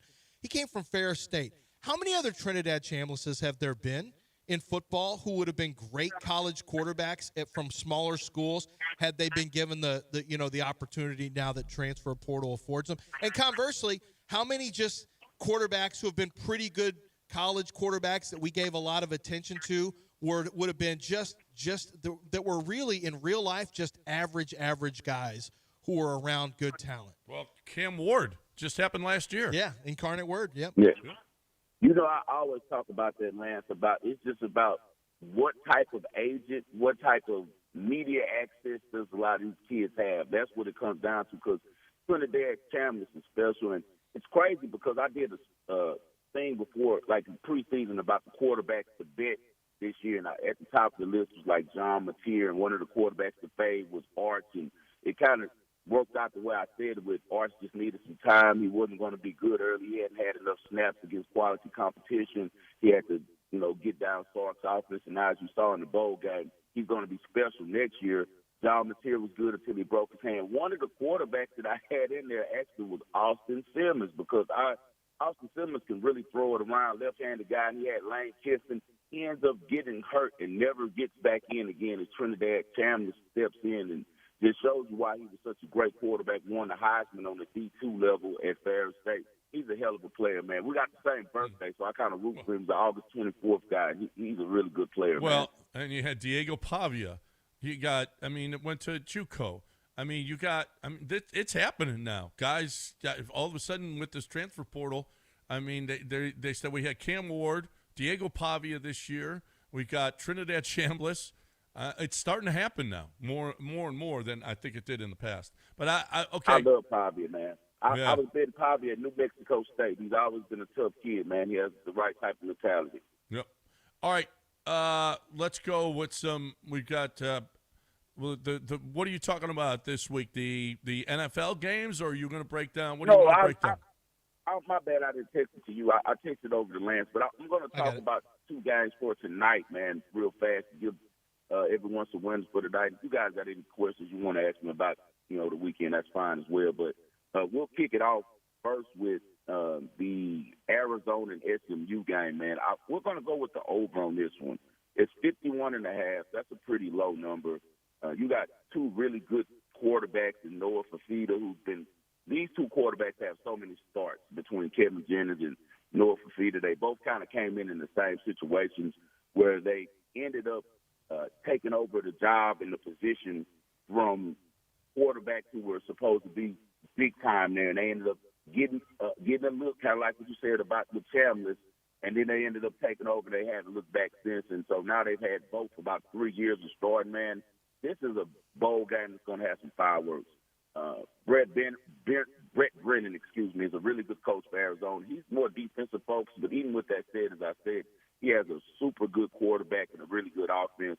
And I don't think they're going to be able to slow down Jennings. They'll be able to contain him a little bit, but they won't be able to stop him from putting up points. You getting to 51.5, that's just a short number, man, with two offenses this good, with two good coaches like Brett Lashley and Brandon Arman as well.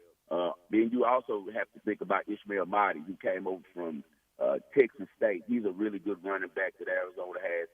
At the end of the year, most teams are pulling out all the tricks. It's the last game of the season. I think 51.5 is just way, way too short for two teams with veteran quarterbacks like this. So we're going to go with the over 51.5 on this one with Arizona and SMU. I think it's going to be a shootout tonight.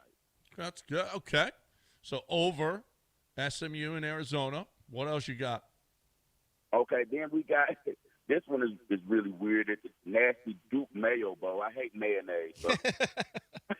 And then the winning coach gets mayonnaise poured on them. Yeah, right. I'm throwing that probably game. Just lose. Yep, me too. It's disgusting. So, all right, we got 84 Wake Forest. I'm a big Jake Dicker guy. He was at Washington State. He actually coached Cam Ward. He was their DC at first, and you remember their head coach didn't want to take the shot back then when all that stuff was going on, and he ends up getting the coaching position, and he's done a really good job. Now over at Wake Forest, brings some success over there. Really prepared guy, really smart dude. And they're 84, but for some reason they're underdogs. They're catching 3 points against, as we said, a down SEC team already with Mississippi State. That makes no sense. But I think that it's an addition by subtraction situation for Mississippi State. You got Jeff Levy. He's an offensive-minded guy, been an OC for a really long time. It's his first opportunity to be a head coach in SEC, and it didn't go well. They went 5-7, but they lose Blake Shapen, who used to be the quarterback for Baylor, who transferred over there. He's going to opt out. I guess he's getting back in the portal or something, but freshman Kamario Taylor can play, man. I saw him against Ole Miss where he rushed 20 times for 173, 2 touchdowns and passed for 178. I think he's going to bring a spark to that offense and be able to run Levy's offense and take it to another level. Then on the other side of the ball, Wake Forest, man, is missing their star running back, Damon Claiborne. He's going to the NFL, so he's training right now. They're also missing one of their major defensive linemen, and also 2 of their starting receivers won't be participating as well. If the line looks funny, it's money type of thing for me. And I also think that Mississippi will have a little motivation Mississippi State will have some motivation from watching Ole Miss last night do their thing on national stage against Georgia. You know how rivals are, man. They're always watching each other, and I think that they're going to play well tonight. So give me a 5-7 team to go 6-7 tonight. I think that somehow Mississippi State figures out a way to win this one against Wake Forest, and I think they cover the 3. All right, there you have it. 2 winners. Giving it to you by 5-star at 5-star in Vegas. At 5-star in Vegas. Great follow, and he also he's got a little service if you need it. Anything that you like that's sticking out for you this pro football weekend?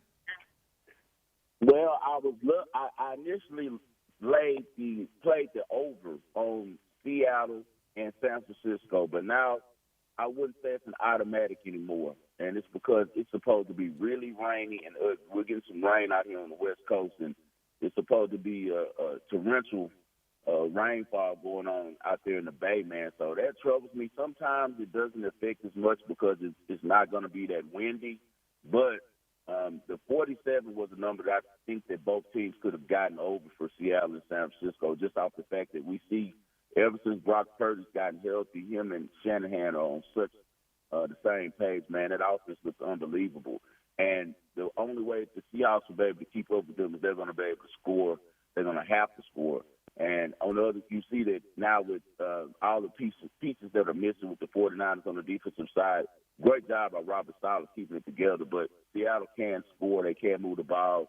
Probably the best receiver in the league over there, along with Sam Darnold. So I was looking to the over on that one, guys, at 47. But now I don't know if I'll just sign off on it because of the weather.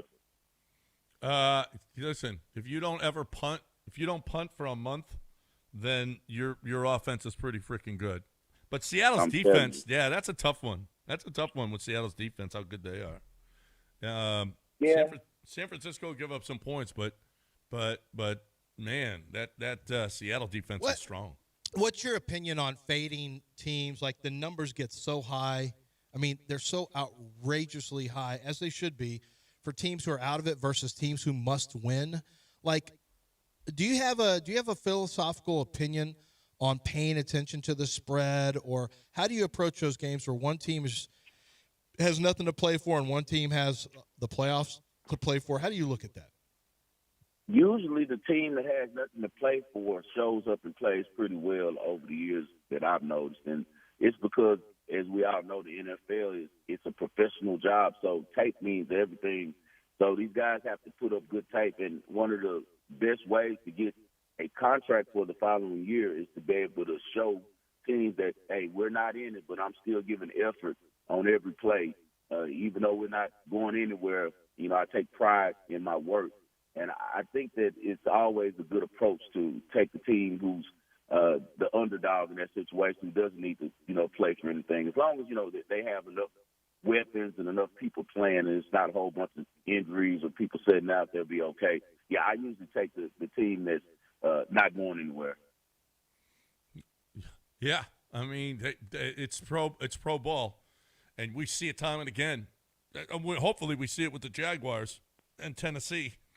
And so the Texans win the division. I could definitely see that, man. Tennessee's been playing some all right football. Yeah. Cam Ward's coming on a little bit. We might get lucky with that one and end up stealing the AFC South with that one. I would not be surprised. Got some FCS coming up on Monday. I'll text you guys about that one, about what I think. I knew you'd be locked in. You're always locked in on the FCS. FCS is good football. It's good football. And Oregon's looking good, right? Remember I told you guys I had Oregon plus 900 and plus 310. Yeah, so that was looking good as well. I had a friend of mine, I said, you need to play Ole Miss. Now, this is before the Lane stuff, but he got Ole Miss at, I think, plus 1,400. Oh, nice. Yeah, but, I mean, I still, I think beating Indiana is going to be a real chore. You better pack a lunch to beat Indiana because they're really tough. And they don't deviate from what they do. They're like, we're just going to hit you with body blows. I mean, they're like old Julio Cesar Chavez videos if you're an old school boxing fan. He's just going to attack your body, do the same thing. He's like Marvin Hagler. That's what Indiana's like. It's going to. I love my chances on that one, though. I love my chances on that one. Indiana's coming off the blowout, dominating Alabama. Senior used to coach at Alabama. Oregon, lost to them this year. They got the revenge factor going for them, and it's not like they don't have the talent. Oregon is more talented than Indiana. Indiana's a better team, but Oregon has more talent. So, and I really like Dan Lanning as well. He's a good coach, man. So I think that Oregon definitely has a punch of chance in that one. Indiana-Miami final. That's going to be the finals, 5-star. And I say Oregon versus Ole Miss. Okay. So we're going to be on the other All side. right. I like Oregon All versus right. Ole Miss. All right. Yeah. Maybe we'll put a little something on it. A little something on We it. will. Text me. Let me know. You know I'll pay. You don't want that, John. No. Oh, yeah, I do. I don't mind. I faded. No, I didn't fade him, but I've disagreed with 5-star before. Sometimes it works out. Sometimes it don't. Sometimes he's right. I always tell Don he's a pretty good handicapper, man. He's not a regular radio guy. He does a little bit. And he knows what he's talking about. But at Miami, I texted Lance and told him that I was unloading. I was backing up the house on Miami. Yeah. Plus 9.5, and that came out really good. So it was a really good New Year's Eve at the 5-star household. That's good. Good for you. All right, that's at 5-star in Vegas, right here on ESPN 97.5. 5 stars, always, we appreciate it. And let's do it again next Friday to give us some games. Awesome. I'll talk to you guys next Friday. Happy New Year to everyone. All right, Happy New Year. That's 5-star in Vegas. What a little, do you have a little San Jacinto in your heart here, Lance? Yeah, sanjack.edu. And I'm going to tell you something right now. This is a really big deal for people who want to change jobs. It's be fearless. And that's a scary thing, is to make a change in your life. It's a very scary thing. And that's why you have to be fearless. And at Sanjack, you can be fearless. They're allowing you to take advantage of their programs, which allow for, they have like more than 200 degree plans and certificates that are available to you so that you can look to change your career path and change potentially your life at sanjack.edu. There's 6 locations around Houston if you want to go to class at the location. If you're more of a remote learning person and you want to be able to do things that that are more convenient for you or match up with your work schedule, they can do that for you as well. It's also a great opportunity for people who don't want to take on the crazy debt of a 4-year college to say, you know what, I'm going to get a couple of years knocked out at Sanjack. They're rated number 2 amongst the community colleges in the country, and I'm going to knock that out before I make my decision about where I want to go. Or if you're taking a gap year, a young person taking a gap year, and then you want to ease your way back into it, Sanjack is a great alternative for you as well. It's sanjack.edu. You can sign up and get started this next semester. It's coming up. Why don't you get started this next semester? Make your choice to be bold and be fearless at sanjack.edu.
You're listening to John and Lance. Broadcasting live from the Huntington Bank Studios, here's John Granado and Lance Zierlein.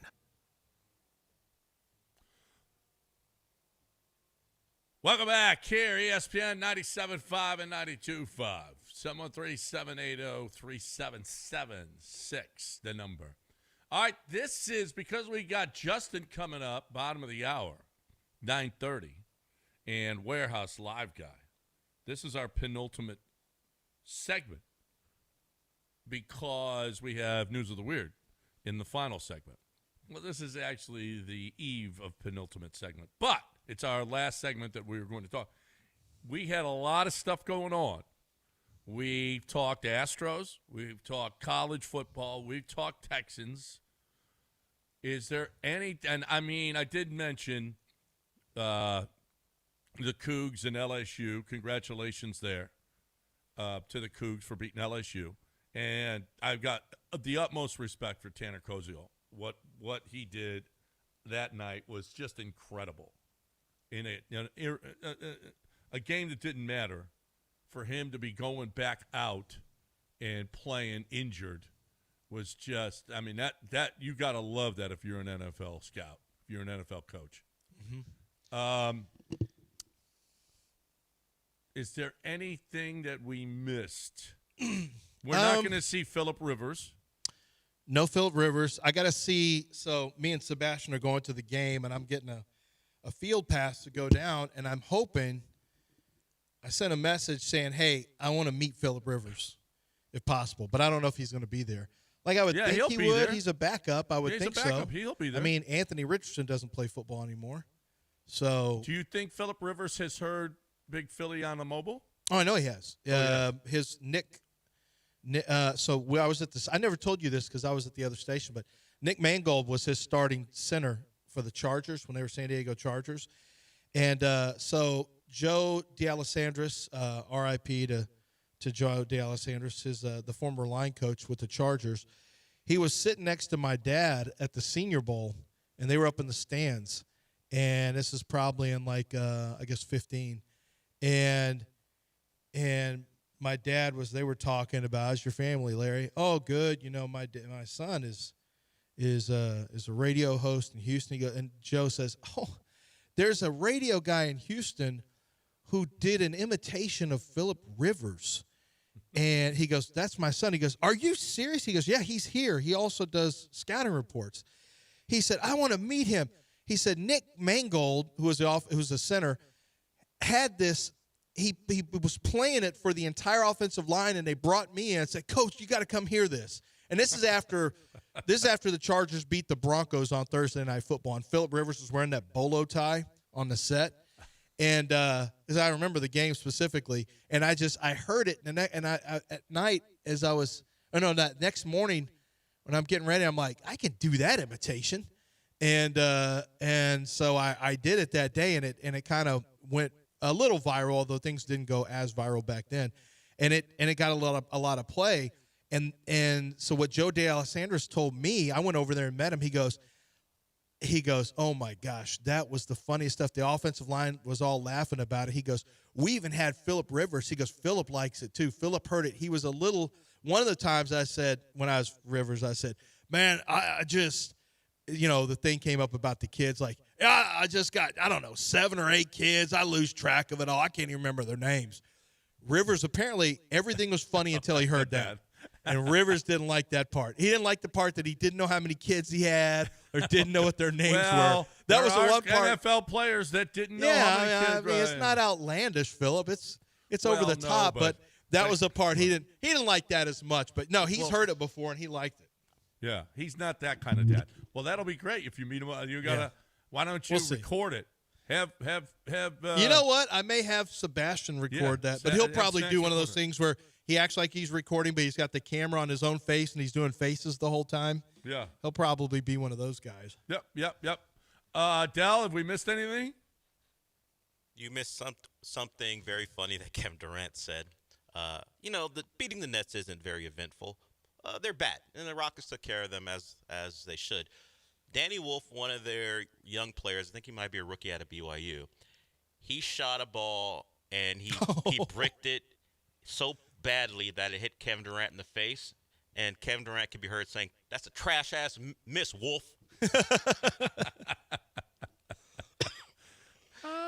It was bad, and Kevin Durant, you're a guy expecting that ball to come off the rim and get the rebound right off the backboard, right in the head, and that was his response. Oh, there it is, trash-ass miss, Wolf. Yeah. It's right here. I'm watching it. That is funny. Also, in Houston-related news, something that fits what I love to talk about, how do we feel? Like, guys, as men, sometimes you guys are happily married, so this doesn't apply to you anymore. But sometimes your girl leaves you, and you like to see who she wound up with to see did she upgrade, did she downgrade, how to feel about it. How does Braxton Berrios feel that his girl was seen cavorting with Tom Brady over New Year's? Oh, is that his girl? The one that his girl? Well, I mean.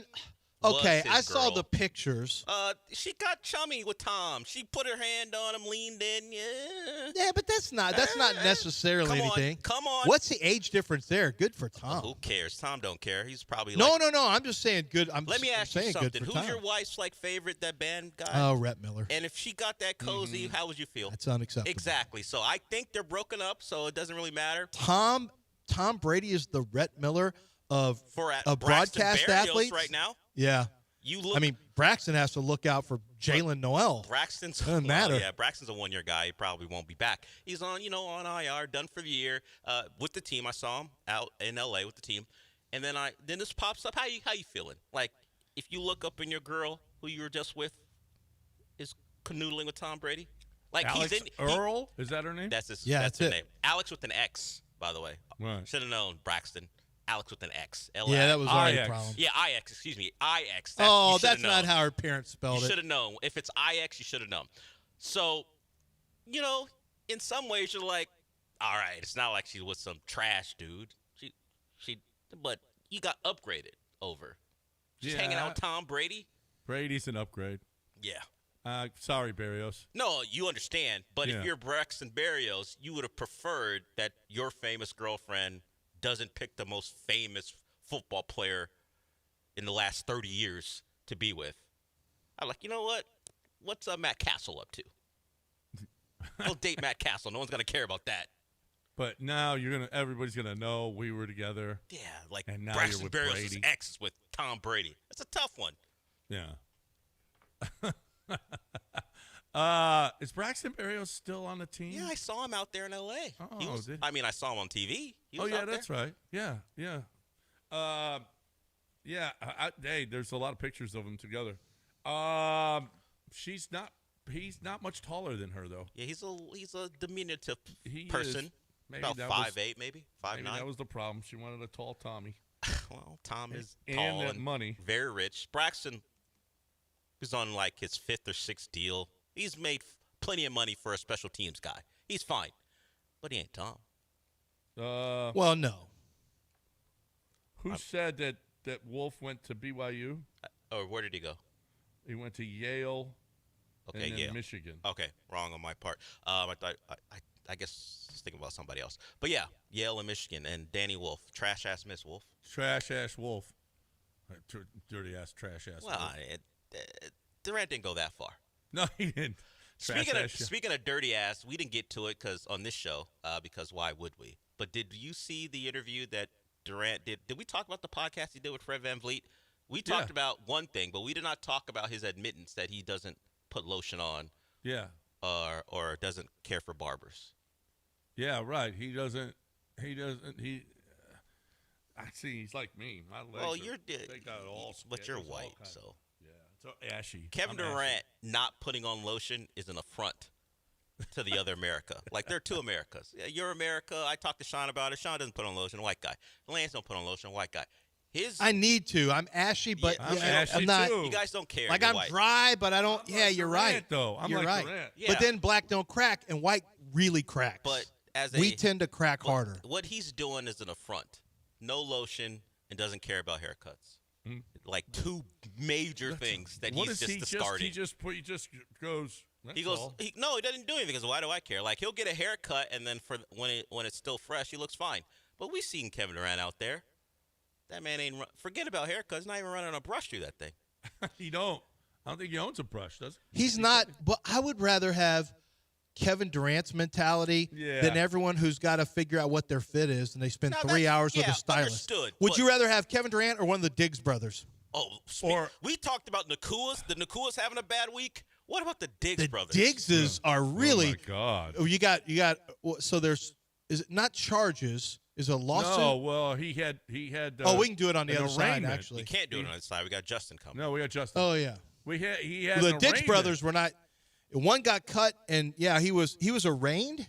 He was for strangulation. Yeah, he was in court for it, on or Tuesday, it was some right? kind of a. It wasn't an arraignment. It was. But he had a court appearance. Yeah, on Tuesday, I think. Yeah.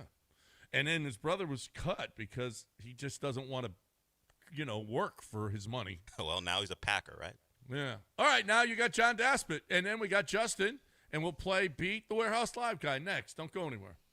Yeah, John Daspit is he's the pros pro when it comes to personal injury law, and really good at when winning's not enough. I mean, he will punish the other side for you, because the fact is they have done such damage to people's lives, the insurance companies, where people have been badly hurt at the workplace, badly hurt on location somewhere where someone was negligent, and it's had a big impact. Not just the medical bills, which obviously have to get paid for, but what about the time missed from work where you can't pay your other bills?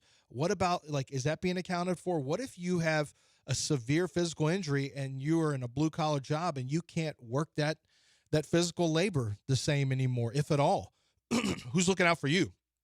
What's your pain and suffering going to look like? What is that payout going to look like for you, and most importantly for your family and your ability to pay the bills and take care of your family? John Daspit's that guy. He's going to look out for you, and he's going to fight for you. He passionately pursues justice for the injured, and he does a great job. High winning percentage, does not settle for bad deals. He's not looking to try to get a commission off you. He only gets paid if you win. But that's the other thing, is he wants to get you the best settlement possible. And to do that, he is going to do what is necessary rather than just scuttle you out of there and get you to sign off on something that's not a good deal, like a lot of these PI lawyers are doing. John Daspit's different. Call him. You'll find out. 713-CALL-NOW. That's 713-CALL-NOW. Or just go to DaspitLaw.com.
You're listening to John and Lance. Broadcasting live from the Huntington Bank Studios, here's John Granado and Lance Zierlein.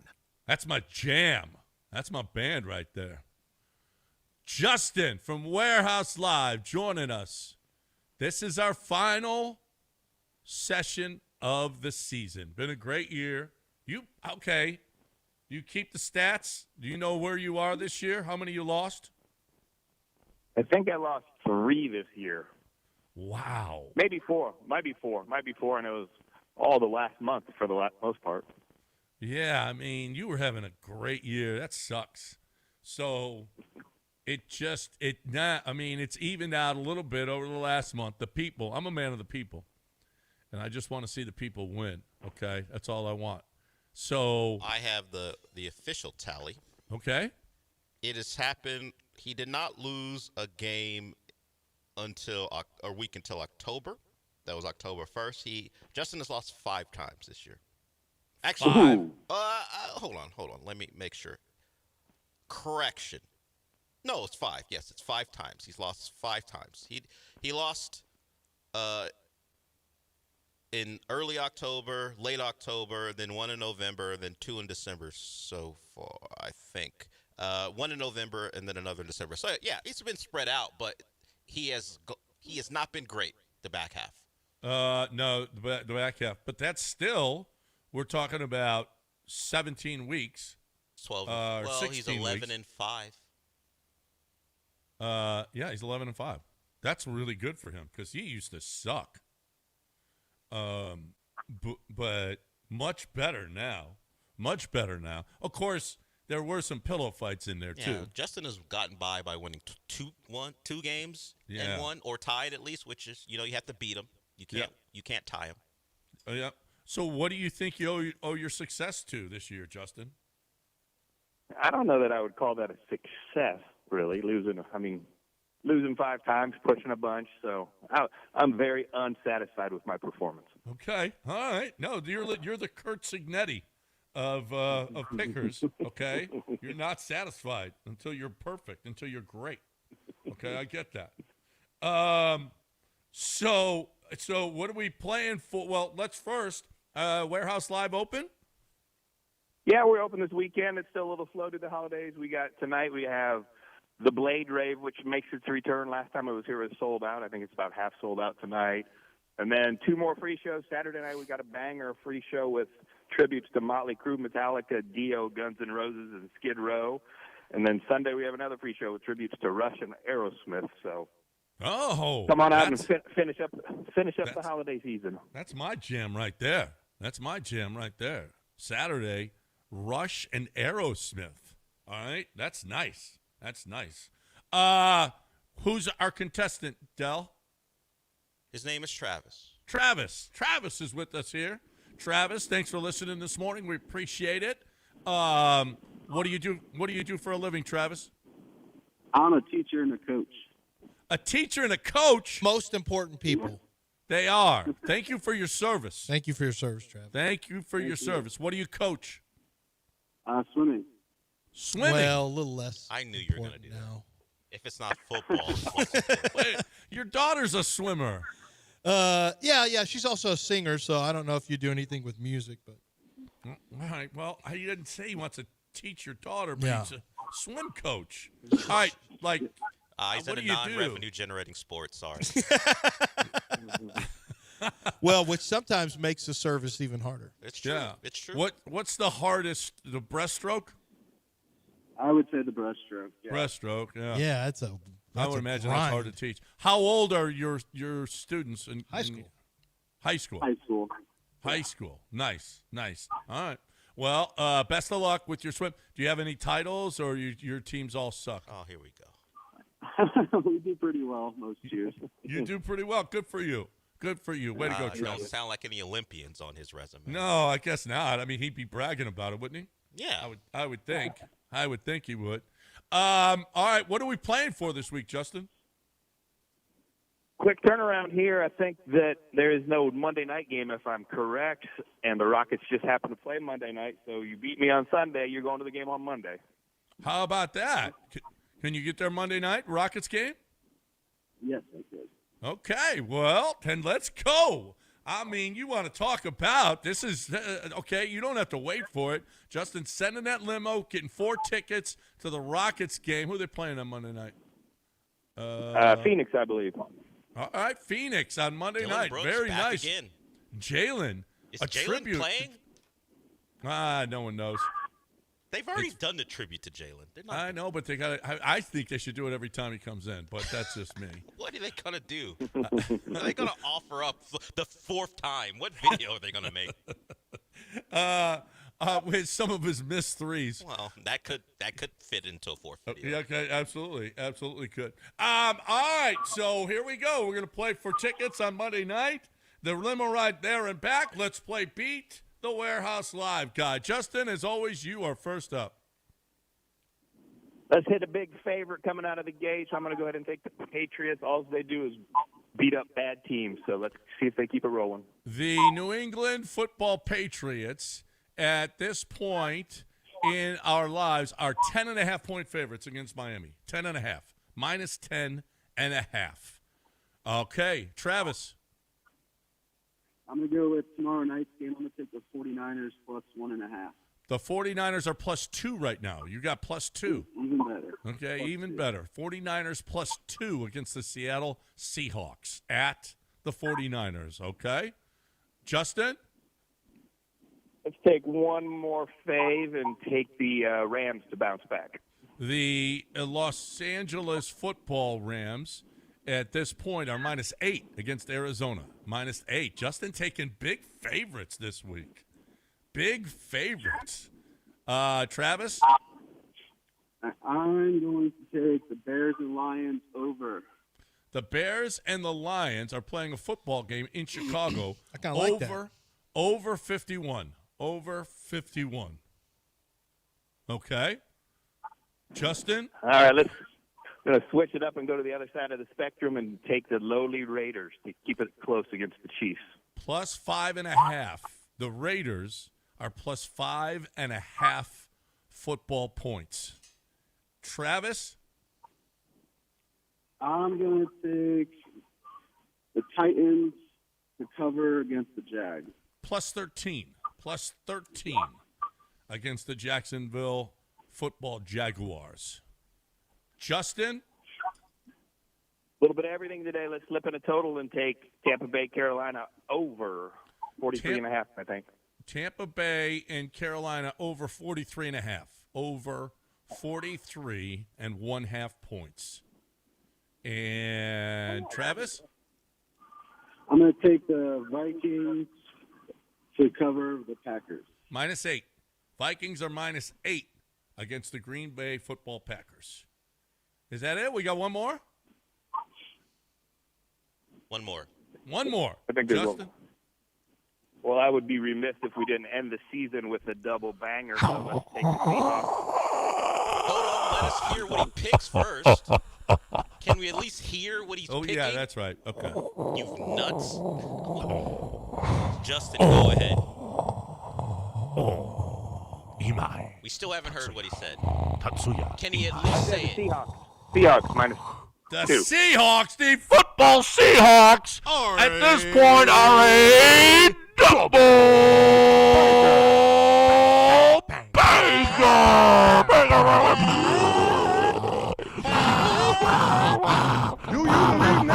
Hey, give me some of that salchicha.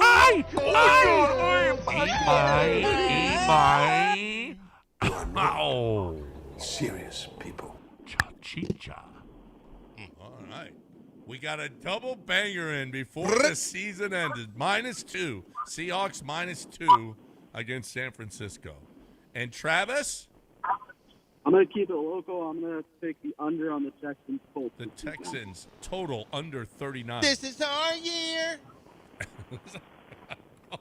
Go Colts! Under 39. All right, Del. All right, for the final Beat the Warehouse Live Guy of the Year, Justin takes the heavy favorite, doubting Quinn Ewers at your own peril, -10.5 with the Pats. He's got -8 with the Rams, +5.5 with the Raiders. Tampa, Carolina over 43.5. Is that right? and the Seahawks -2.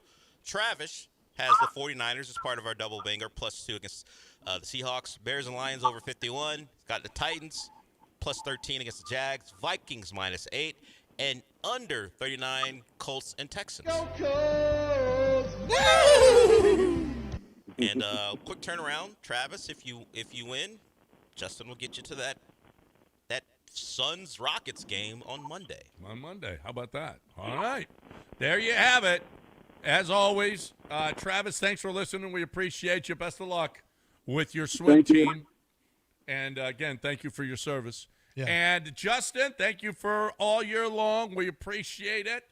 We hope you got one more loss in you as we finish up this season. I mean, I don't hope that. Well, I do because of the people. I'm a people person. I just want to watch and see what happens. Okay. Just sit in that corner and watch. You got to pick a side. You're just a cuck. You're just I'm not. You're just sitting in the corner watching. No, I'm a voyeur. Yeah, he's a voyeur. Oh, okay. Wow, he's aggressive. Warehouselive.com to see the show tonight and tomorrow night. Let's not forget Rush and Aerosmith cover band. So that's going to be fun. All right, Justin, as always, we appreciate it, and we'll see you soon. All right, guys. Have a happy New Year. All right, there is Justin. And thanks for all season long. Warehouse Live guy all season long. Giving to the people. He gives to the people. That's what he does. Not enough. Not nearly enough, though. You're right. Avoided giving to the people 11 times this year. 11 times he won this year. Oh, what we have not mentioned, the Texans have a chance to set a franchise record for regular season wins. They've never won 12 games in a season before. Never won 12 games in a season. How about that? After starting 0-3. And how about that? They got a chance to be the 3 seed after starting 0-3. Yeah, the Jags can do what a Jags team does. What they do. But this is a different Jag. I don't like Liam Cohen. That's unfortunate, yeah. I don't like Liam Cohen, I can tell you that. I'm not a big fan. All right. You know what we didn't cover? Jalen Green has played 2 games this year. No. We got rid of that. And his whole thing is he always played. Always played. Woo. Did we luck out on that one? How about that? Always played, and now he goes there and he never plays. How about that? All right. Breaking here. News of the Weird coming your way next. Don't go anywhere.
A British baker sparked a cascade of social media outrage when he said this.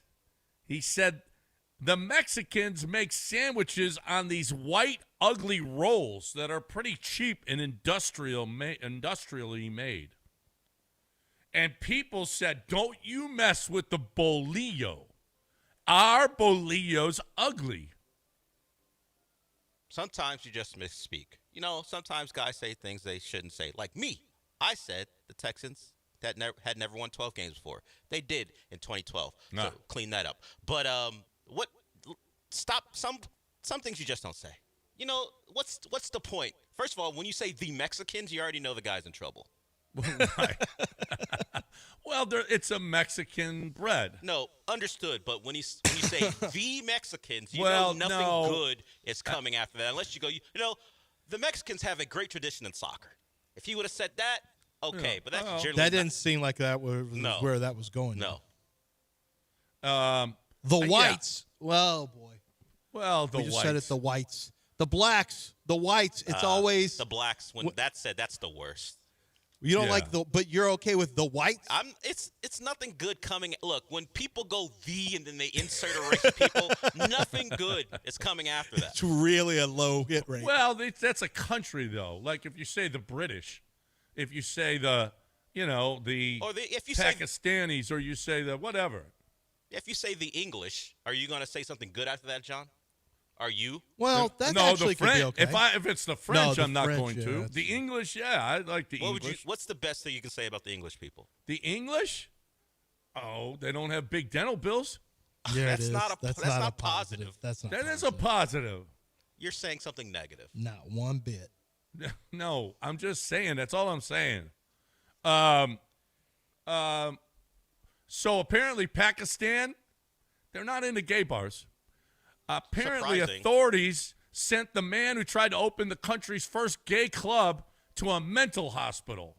Do you think you're mentally ill if you try to open a gay bar in Pakistan? Actually, yes, because no one's going to allow that to happen. I don't think it's a great business plan. No. I do. I am curious why the investors sat through that pitch and decided on a cap, on there when they had to go through their the caps that they go through to find out what their shares are going to be. I would have been one of those investors saying, location's everything, and I don't love this location. Oh, you mean you don't want to? You mean the south side of Karachi's not a great place for it? I don't love this location. Actually, the entire country's not a great place. The entire country is not. Location can be defined however you want, Del. Yeah. Location's everything. Oh, you mean it's right across the street from another bar? No, that's not what I mean. No. Is it a zoning concern? No. No. It's a country. It's a country concern. Yes. Country concern. They don't seem to be ready for this. Apparently, you guys know who Ashley McIsaac is? No idea. He is an artist. He looks like he's got a violin in his hand. He's a Britain fiddler. Ashley McIsaac. His concert was canceled because AI wrongly accused him of being a sex offender. Good Lord. Yeah. How about that? It's time to sue AI. That's right. Should we sue AI when they wrongly accuse you of being a sex offender? Yes. He's you should. I don't know who I guess you're just suing OpenAI, or I'm not sure exactly. Gemini and Google. Where I don't was know. this reported with AI? That's where you probably are going to sue. But he apparently is a virtuoso fiddler. I didn't know. I thought violinist. Is that because he's a fiddler that they thought fiddler meant something else? Oh, maybe he fiddled. Yeah, is that why he got that tag from AI? Oh, maybe. Yeah, maybe. Falsely identified him. Yeah, because this guy's a fiddler. They were using British terminology. Maybe he's with fiddles. Yeah? Maybe he had young fiddlers on the stage with him, and it said he fiddles with children. That's tough. Yeah. We need AI to come correct and apologize. AI. Read the room, AI. You guys are supposed to be AI. Look, we accept the fact that you're going to be our overlords and kill us one day, but let's not do that to somebody but when you don't need to. Yeah, that's too much. Wait until you're trying to overthrow a government. before you start that AI. Hey, I don't know, but you got to test this on your kids, Lance. Well, or maybe I don't know. Can your kids read an analog clock? I don't know. I assume they can. Yeah. My wife taught them that when they were like 3 or 4 years old. Apparently there are a lot of young people. This study says there's a lot of young people that can't read a round clock. Please, I know you guys aren't talking trash. You guys haven't been able to read a digital clock for 20 years. Fair. Well, that is true. That is kind of true. We are done. Mopey and Mapes. The sequel. No Mapes. Wait. No Mapes. No Mapes. No Mapes. Mapes decided, hey, I'm not coming back for a Friday. Okay. Charlie I respect Mapes. that. I respect that. Okay. He's the Jalen Green of this My show. wife said, "Why are you coming back?" I said, "Because we're committed. First That's of all, we just come off of playoff games. We got a huge Texan game coming up. If you don't Kevin want Durant to work got hit now, in the face by a miss. If you don't want to work now, you just why are you in this Why business? are you in this industry? That's right. It's a real deep cut, gentlemen. That's right. We're talking how long ago was that statement made? Unfortunately, one of the guys isn't even with us anymore. He's no longer with us. That's a shame, too. We're done. Mopey is next, I guess. Who you with? Mopey and AJ? Your Mopey and favorite AJ. producer. Next, right here on ESPN 97.5. Hope you all have a great day. We'll talk to you again on Monday, everybody.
I'm Nicole Murray with Your Money Now. Stellantis is resurrecting a gas-powered Ram pickup truck with a V8 engine called the TRX as it faces fewer federal emissions regulations. The 2027 Ram 1500 SRT TRX will be available in late 2026 for around $100,000. The return of the TRX is the latest move for the brand under Ram CEO Tim Kuniskis. The average rate on a 30-year U.S. mortgage fell to its lowest level of 2025 this week, an encouraging sign for prospective homebuyers. Freddie Mac reports that the average long-term mortgage rate dipped to 6.15% from 6.18%. Fewer Americans applied for unemployment benefits last week, with layoffs remaining low despite a weakening labor market. The Labor Department reports applications for jobless claims for the week ending December 27th fell by 16,000 to 199,000 total. Stocks are slightly higher. Dow Industrials up by 39, the NASDAQ up by 76. That's your money now.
So I'm back.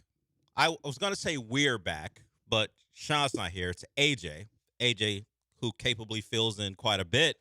He'll be here with us. And then we should be back to normal programming on Monday. I'm happy to be back. A lot to get to. I will tell you that Michael Carroll is off today. So Friday, we talk about movies and television. So if you wanted to save that call until Michael joins us, that's off the table. He'll be back in the office on Monday.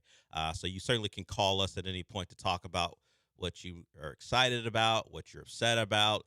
If you've fallen into the vortex that is the Stranger Things series finale debate, you can call in about that. Whatever it is, TV, movies, we welcome those calls, as Friday is the day for that. But as far as non-TV and entertainment news, we got a big weekend and a lot of stuff to discuss.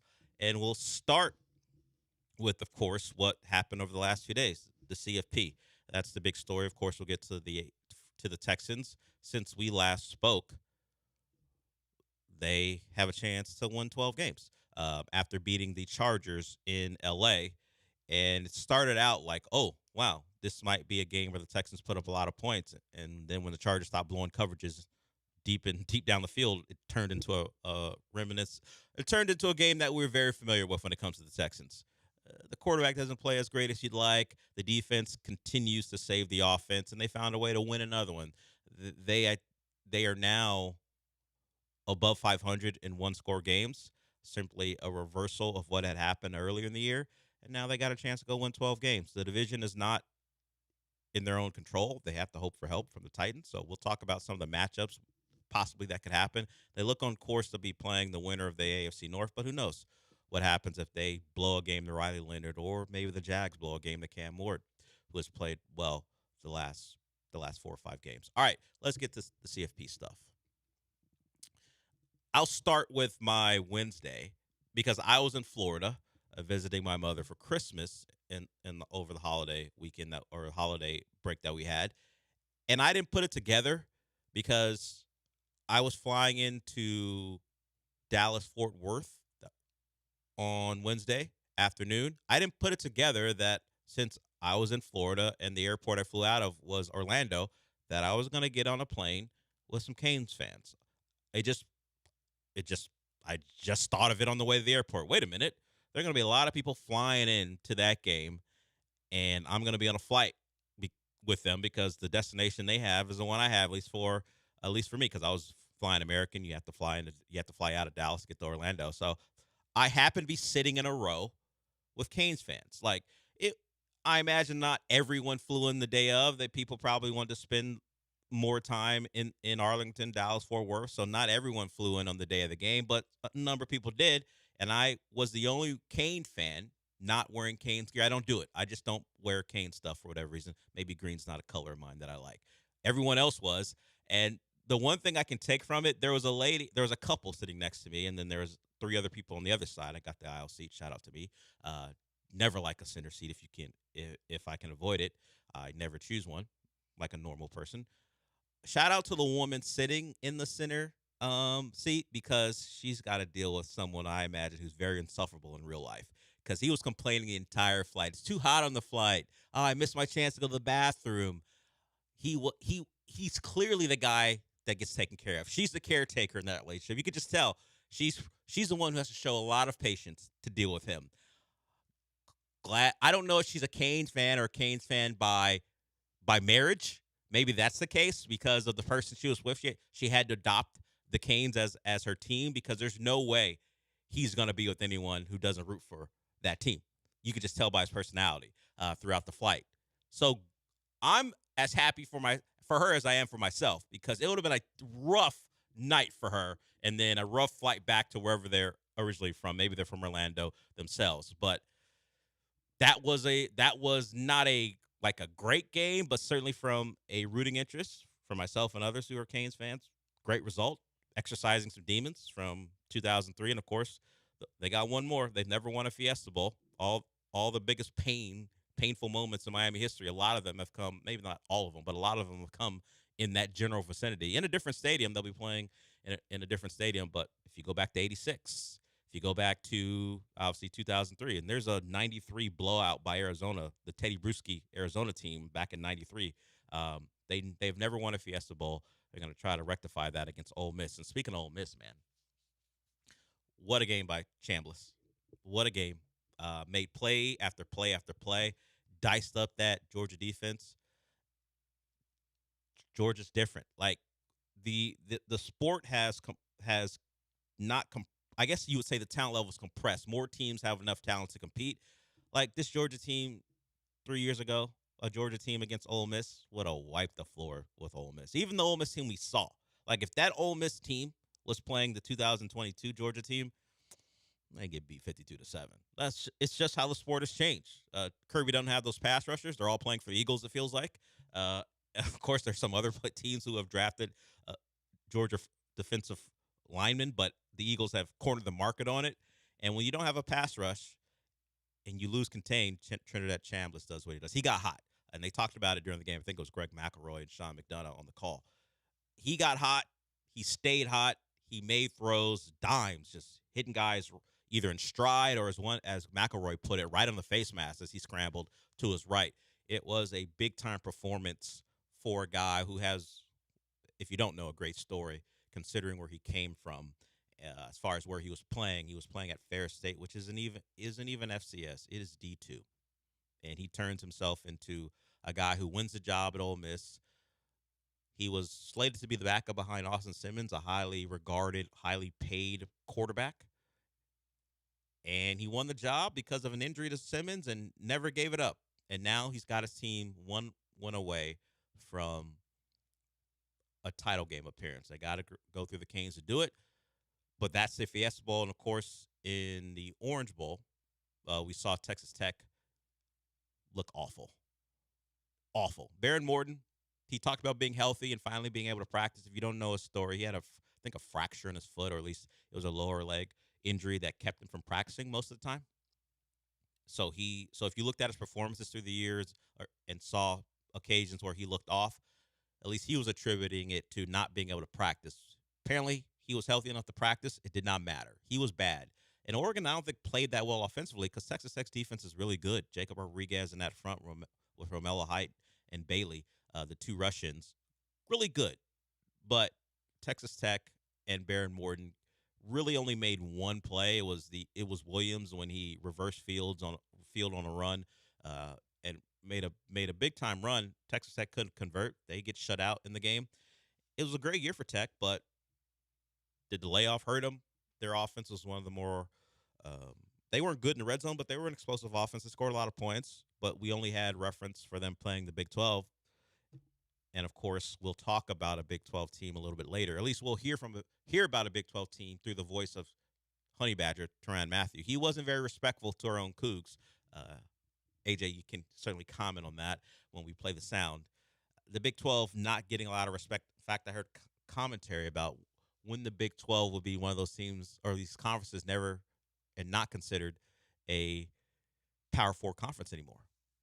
Now, it's only been two appearances in the 12-team playoff.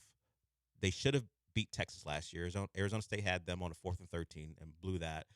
But this year doesn't help the Big 12's cause. Your best team, the one spending all the money, and will probably continue to spend money because they've got a great benefactor behind them, absolutely got worked by one of the teams in the conferences that controls college football. It's the Big Ten and the SEC, and the Big 12 did not show up. Their best team put on a stinker of a performance. It happens that way sometimes. We saw in the 14 playoff. Teams get blown out, and it just so happens that Tech was one of them.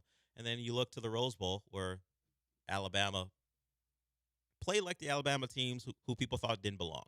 Like, they got the win over Oklahoma. They came back from 17 down. Indiana's a different animal, man. Cignetti, I don't know what you say about this story. Indiana's one of the worst programs in college football history. I think they have a winning percentage under 400. Like, I think it was like 394 outside of Cignetti. Now he's had 2 double-digit win seasons. They are now 14-0, and they're 2 wins away from Indiana winning a national title. I'm trying to think of a comp. The only comp I can make is a non-American comp. If you're not a soccer fan, you're not going to know this. But Leicester City, now they weren't as bad in England as Indiana was playing college football. But Leicester City was a team no one ever expected to win a Premier League title. And to speak to that, less than a decade later, they're currently in the 2nd division of English football. So that's their status. They were a solid Premier League team for a bit. Then they go on and win a title. Indiana winning a national title in football. We're talking about a story that may give every program hope that if Indiana can do it, we can do it. And they're the odds-on favorite now that Ohio State is off the corner of being the runaway favorite after what Miami did to them in the Cotton Bowl. So a lot to get to. If you want to join us, the number is 713-780-3776. We'll do the misery index because a lot of miserable programs and fan bases. We'll probably just stick to the CFP because when you lose a chance to go win a national title, particularly if you thought your team was one of the favorites, you're going to make it on the list. LSU fans won't make it on the list. One of them will, just because of his actions after the loss, at least the words he used. Eric, I see you. you want to talk some CFP and the Astros. The Astros made a big-time addition. And it's one of those additions that when you see it and the money that initially comes out, you're like, wow, look at Jim Crane spending money. And then when you dive deep into it, it's like it's like one of those NFL contracts where you have to actually see the entire contract before you know what the deal is. But the Astros have added to their rotation. We didn't expect the frontline starter to come from Japan, but they made it happen. And he's already, I would say, ingratiating himself with Astros fans, considering his stance on the Dodgers. So we'll get to that. We'll get to your call, 713-780-3776. We're back, AJ and me till noon. Join us. But before we go to break, I want to talk about Monument Chevrolet. The holiday season, I mean, we could still say we're in the holiday season. It's after Christmas, after New Year's, but hey, we're not even to the weekend after New Year's Day. So we're going to still call this the holidays. Hell, plenty of people aren't going to work, and I get it. But if you're looking for something, maybe you missed out on a big-time gift. Maybe you decided to get someone something they weren't happy with. It happens. Make up for it. Go to Monument Chevrolet and get them a great vehicle. Check out all the vehicles at monumentchevrolet.com and see what they have to offer. When I last left you, I was talking about the 12 days of Christmas.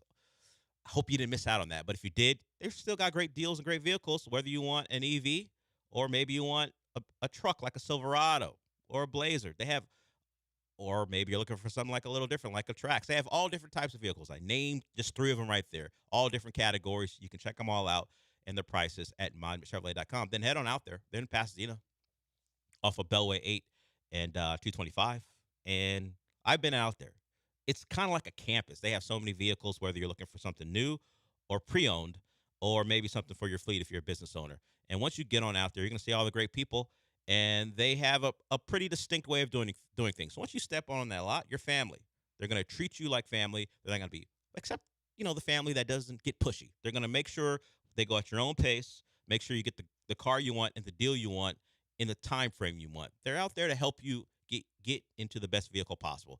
That's what the people at Monument Chevrolet do. That's why they've been in business for over 50 years. So check out the great cars on the website, then head on out there and get yourself into a great car. That's Monument Chevrolet. And as always, Chevrolet. Together, let's drive.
This is the Del Olalea Show, live from the Huntington Bank Studios. Here's Del Olalea.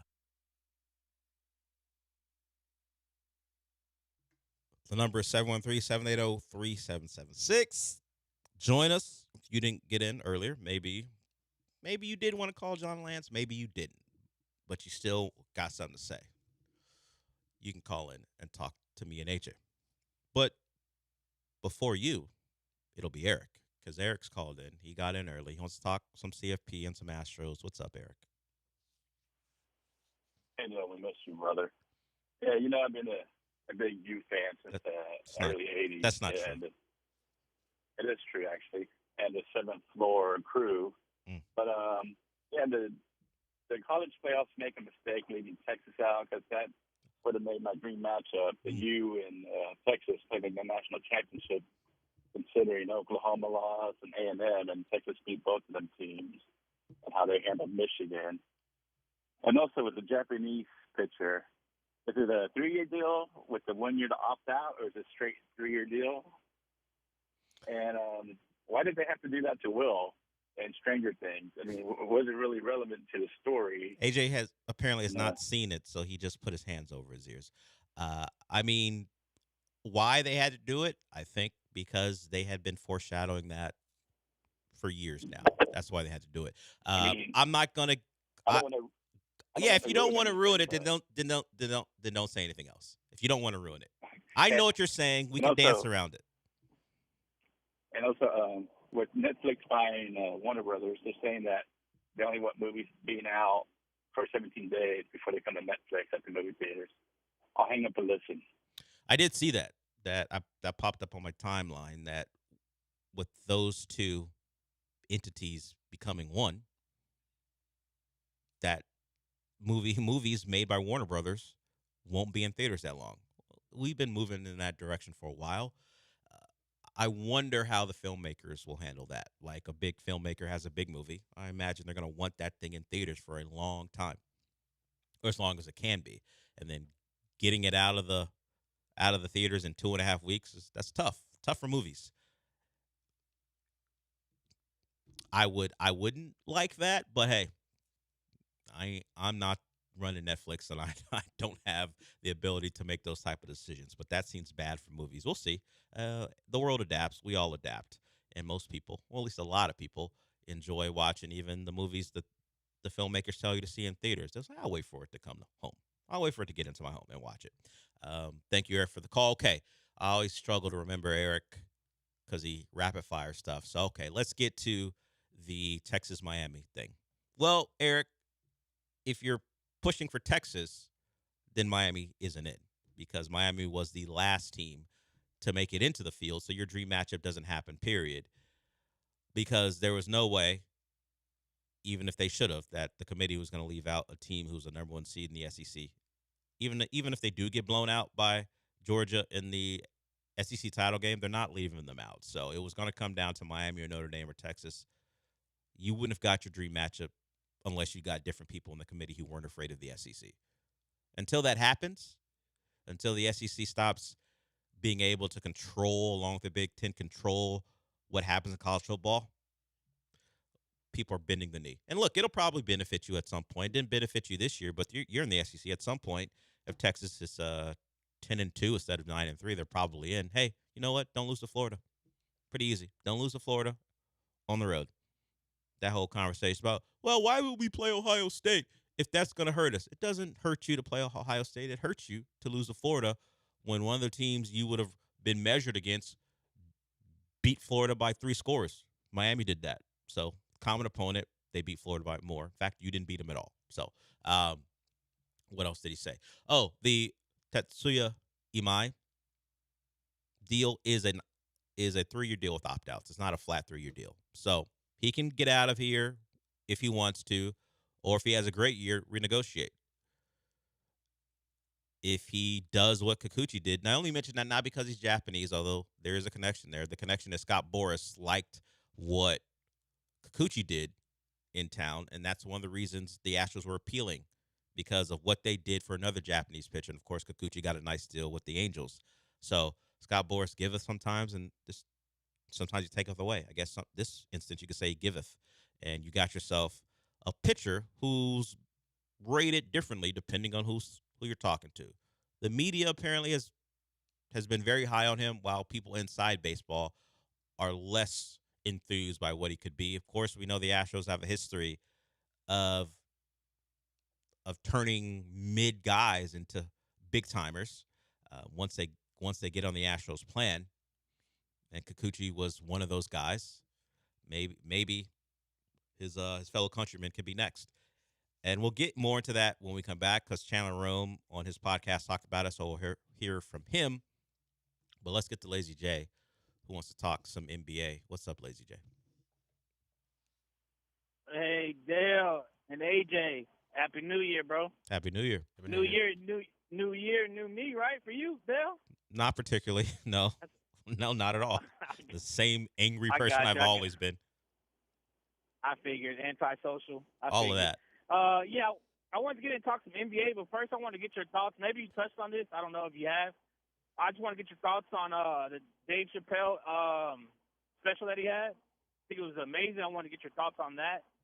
And then about the NBA, I know it's a long shot, but LeBron to the Rockets come next month. What you think about that? Starting point guard, give up Eisen, Fred VanVleet, maybe like some first rounders. Maybe you keep Reed Shepherd. I just think his defense is horrible. He gets ISO'd every time, and he's over aggressive on defense. He always wants to go for a steal, and when he doesn't get it, he just gets beat to the lane. So just want to get your thoughts on that. And one more. It's Finney Smith. I know he came back during Christmas, but what's your thoughts on that? You think the Rockets are actually utilizing him the way they are? I mean, he's a good defender, good wing. He can shoot, but I just feel like they're not giving him the ball enough. I don't know if that's a lack of a point guard, but I just want to get your thoughts on that. Before you go, hold on. Yeah. When you're describing that player giving up all that on defense, you're talking about LeBron, right? No, don't do that. Don't do that. Oh. You know what? It's New Year. It's New Year. I just want to say something. LeBron is 41 years old. Understood. They expect this man to be a top. They just expect this man to be the defensive player of the year, but don't say nothing about Luka's old sorry ass that don't play no defense. Reggie Miller called his ass out the other night. Who's not saying anything about Luka's defense? What are you talking about? If Reggie Miller's talking about it, everyone's talking about it. But he don't get the same heat as LeBron is getting about. Oh, he's not running back. Oh, he's complaining to the refs. Luka's been doing that way before LeBron was doing that. Well, not before LeBron, but I'm just saying he's doing that now. Nobody's saying nothing. I think. And JJ. Go ahead. Sorry ass.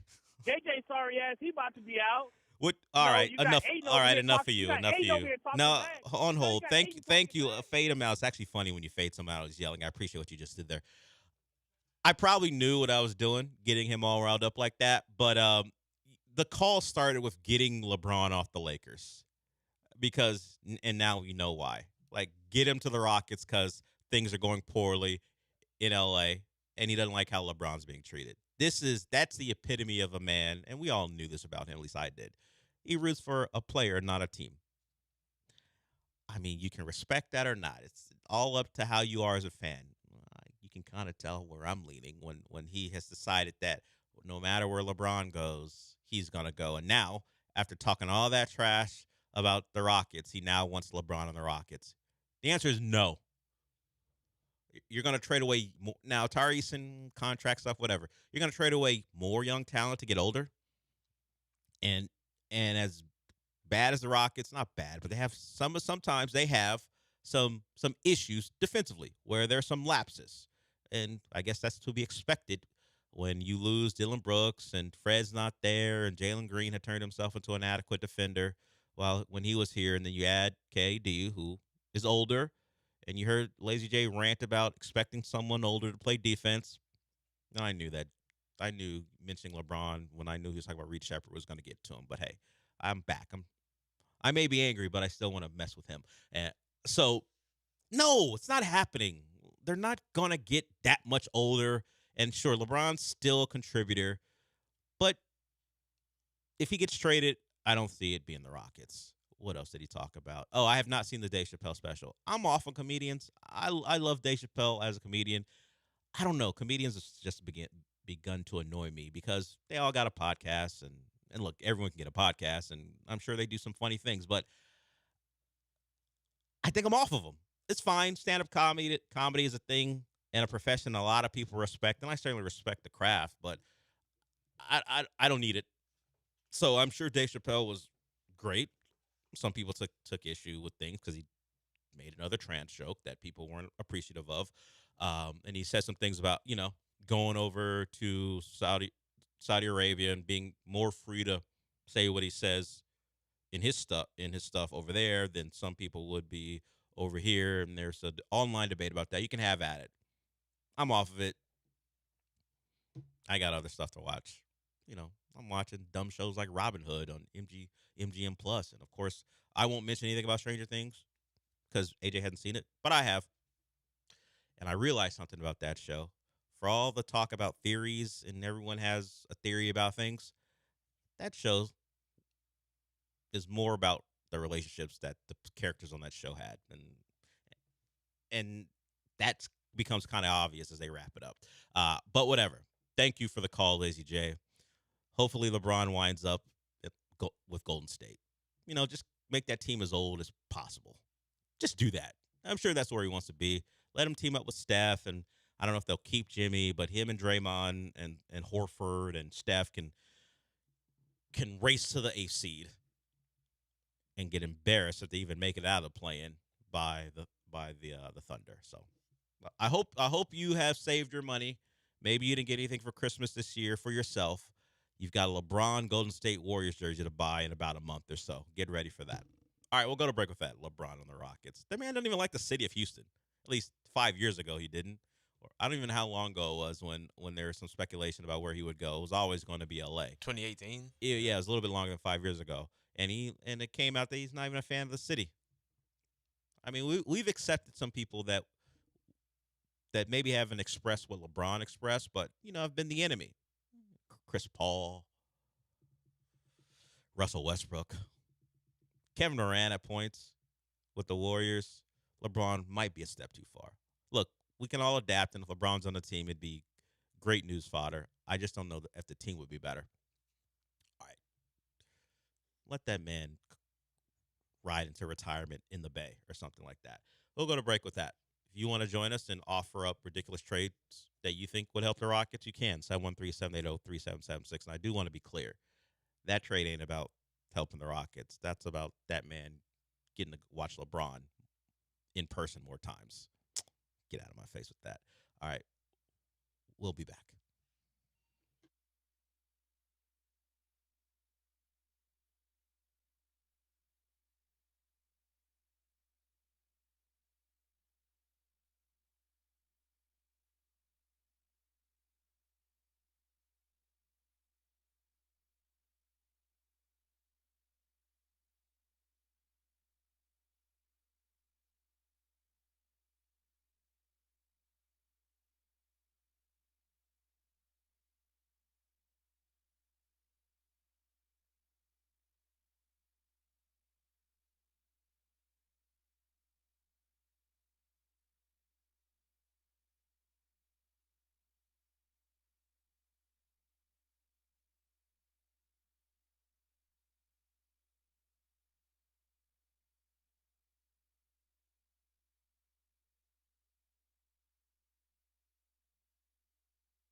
You're listening to the Del Olalea Show, live from the Huntington Bank Studios. Here's Del Olalea.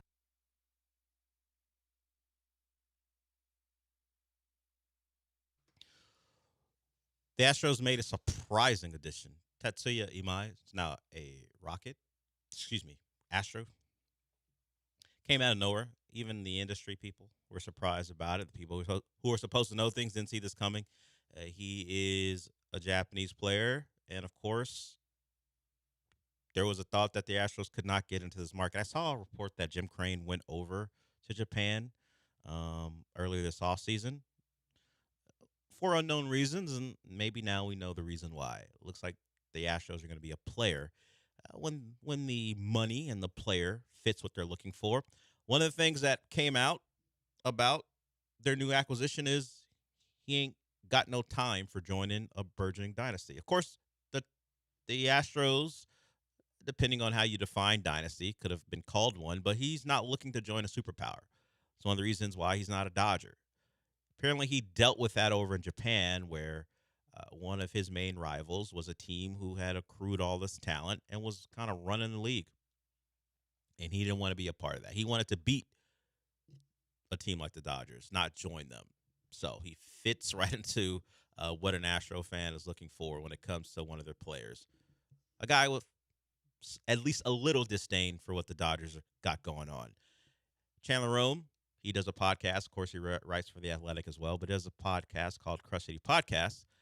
And while you hear the name Scott Boras and you think, oh, okay, he's going to take our player someplace else, and that has been the case, and maybe Hunter Brown and Jeremy Pena are next up. But while he may be taking things like Garrett Cole or Alex Bregman, apparently Scott Boras likes what the Astro does, like what they do with Japanese pitchers, and he giveth us our latest guy in our rotation. Here's Chandler Rome on how Scott Boras and the connection with Kikuchi helped this happen. Yusei Kikuchi is represented by Scott Boras, just as Tatsuya Imai is. I talked to Scott Boras during that 2 months when we were in Anaheim, when Kikuchi made a start in Anaheim. I talked to Scott about kind of what the Astros had done with Kikuchi, and he was, I wrote about it at The Athletic, like he was very impressed. It impressed him kind of the plan they had for him, that making him comfortable, and we all saw what Kikuchi was able to do down the stretch. He parlayed that into a big payday with the Angels. So while they maybe haven't had the footprint from an NPB perspective of signing those guys, of being legitimate contenders for those guys, Scott Boras got an up close and personal look at what the Astros pitching development infrastructure can do with a Japanese pitcher that has at least some of the same profile as Imai. I wonder how much that played into this. Just the fact that the Astros have had success in tinkering and allowing him to come in. And talk about transitions, like Yusei's transition into the Houston clubhouse was seamless. Didn't know anyone. They didn't have any Japanese players. Kind of came in very blind, and they welcomed him with open arms. The pitching coaches and the analytic team was able to distill some stuff down for him, and he was able to have one of the greatest runs of his career. Look, at the end of the day, this all comes down to money. 99% of the time, these negotiations come down to money. That is Chandler Rome on the Crush City podcast discussing the acquisition of Tatsuya Imai. So, nice move. Right now, it looks like the base salary in 27 and 28 is $21 million.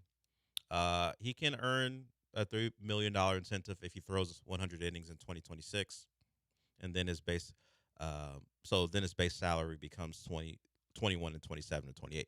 He can opt out after each year, so this may be a one-year deal. He may be looking to get that Kikuchi bump, pitch well, and then be out on the open market. But at least for a year, the Astros have their own Japanese pitcher, and we'll see what happens. So right now you're looking at a lot of options. You can go to any Astros beat writer and see him. Of course, Hunter Brown's the top of the list. Spencer Arrighetti, Christian Javier, Tetsuya Imai.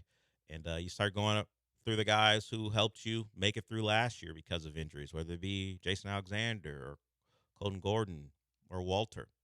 A lot of guys who will have the opportunity to try to solidify themselves.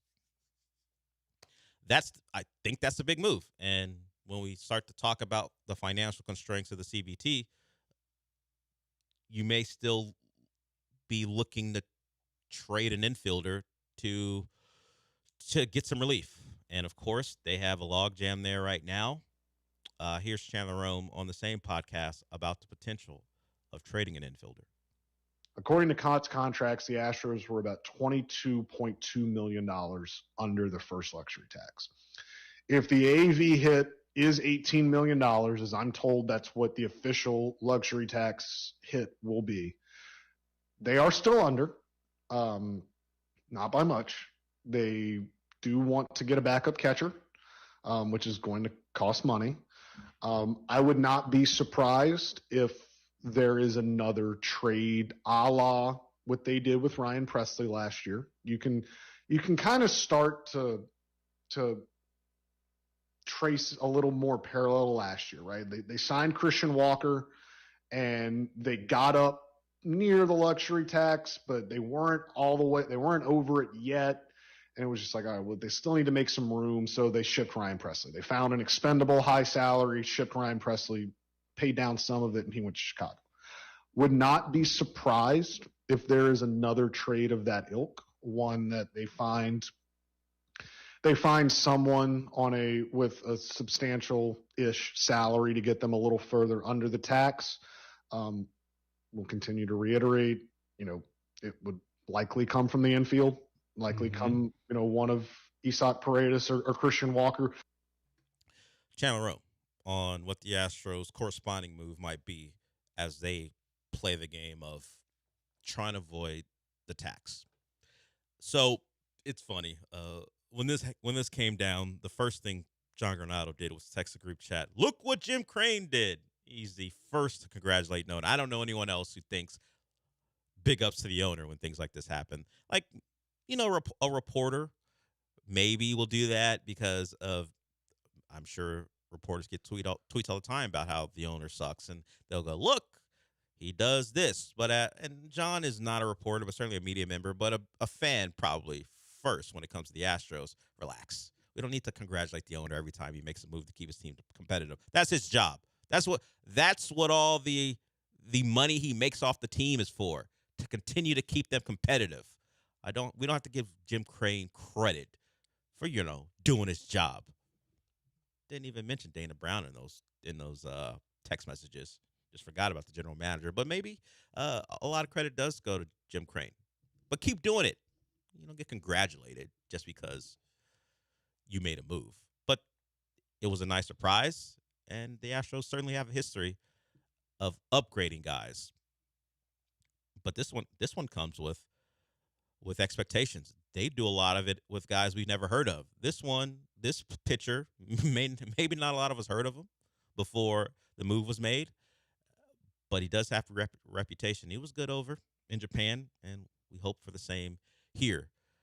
I just hope the Astros curse doesn't follow him, because that's always in the back of my mind. Sure, whatever magic dust they sprinkle on those arms to turn those guys into better than they were is cool, but at what cost? And you know what? If I'm a pitcher and I know what the Astros are capable of in multiple ways, I'd be like, you know what? I will sign it with you with the opt out, because I want to pitch great and then maybe get the hell out of here before my arm falls off. Just what I would be thinking. Give me that Kikuchi deal. Kikuchi was only here for, less than half the year. Didn't suffer from an arm injury and then got paid by the Angels. I hope he might be here for a long time. Would be a great addition. But I could see, hey, give me that Astros fairy dust and let me go sign someplace else. That's what someone tweeted us immediately. Like, he's going to be here for a year and he's going to go. I hope not. I like to see this guy become a signature of this rotation, because I don't know that Hunter Brown's long for this place. It's just the business that Jim Crane likes to run. All right, we'll go to break. We'll talk some Texans when we come back. They got a game. And I say game. It's not a big game. It only becomes a big game if the Jags trick off. The Jags trick off, then all of a sudden, beating up on Riley Leonard takes you from traveling to Pittsburgh or Baltimore, in all likelihood, if you win your game, to hosting a playoff game, which is something the Texans have done every time they made the playoffs. While they have won 12 games before, they're going to try to win 12 games again in the regular season. They have never started the playoffs on the road. When they make the playoffs, they're always the division winner. If the Jags play like they've played over the last 6-7 weeks, outside of blowing a game to the Texans, they're going to go on the road in the cold weather against a not-so-great team. So we'll talk about that and what matchup we would prefer when we come back. If you want to join us, the number is 713-780-3776.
It's the Del Olalea Show, live from the Huntington Bank Studios. Here's Del Olalea.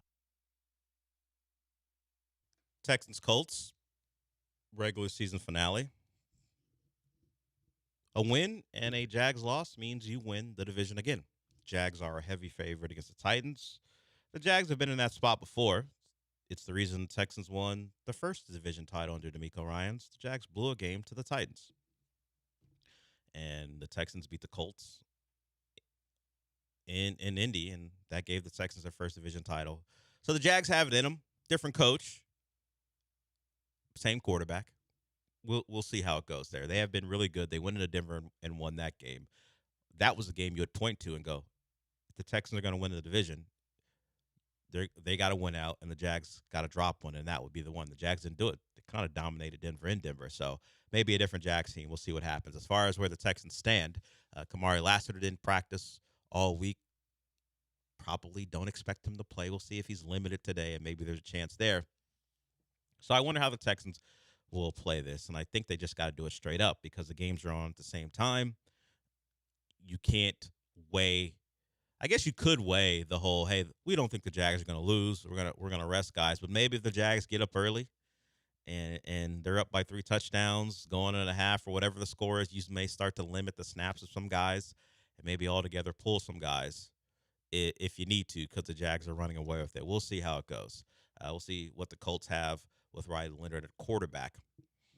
And if we just play the odds and go Jags win, Texans lose, or Texans win, so they're playing the AFC North winner. I mean, as much turmoil as there is in Baltimore, people questioning Lamar Jackson's willingness to play. He pushed back on that. Doesn't even like some of the reporting on him allegedly not being alert in meetings, saying Harbaugh would never allow that. I still would rather see old man Rodgers. If it came down to it, you're likely playing in a cold weather game. Pittsburgh probably colder than Baltimore. We'll see. It's been cold in Baltimore for a Texans playoff game. We know. 2 seasons ago, they went to Baltimore. It wasn't nice weather. So who knows how it'll play out. But I'd rather take old man Rodgers in what I think is a limited offense. And we saw what they did. Now, they were just trying to keep Myles Garrett from breaking the sack record against them, but they went into Cleveland and lost the game, and that's now why they're in a winner-take-all scenario against the Ravens. So Pittsburgh has the ability to put up a stinker even when everything's on the table for them, and that was embarrassing to lose the way they did in Cleveland. We've seen the lowest that Baltimore has. The Texans were one of the reasons it occurred when they went into Baltimore. Lamar didn't play. That defense was playing very poorly early in the year, and they had guys out, and they absolutely demolished them. So we've seen it. I'd still rather see Pittsburgh.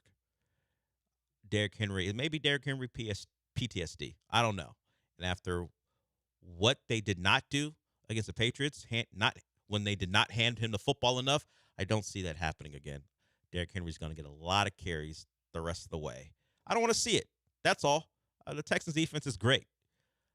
I don't want to see a Baltimore-level defense ready to go against this Texans offense, who credit to them for taking advantage of what the Chargers gave them early on, but then we saw the aftermath when the Chargers stopped giving up explosive. The Texans really didn't have any answers. Thankfully, that defense made plays. Thankfully, the Chargers and Rondé Gadsden's son continue to drop footballs. If not for that, who knows how that game? I know how the game goes. They lose. Why am I acting like I don't know how that game goes? If Rondé Gadsden catches footballs, the Texans probably lose that game. So give me the Steelers. Jalen Warren, whatever. You ain't Derrick Henry. TJ Watt is trying to get back. We'll see. I got too much history watching playoff games in Baltimore. What happened early in the year doesn't wipe that away from me. Lamar would play. Derrick Henry would play. That defense would be healthier than they were. Forget about it. I don't know if the Texans would probably be favored in that game, which is another bad thing.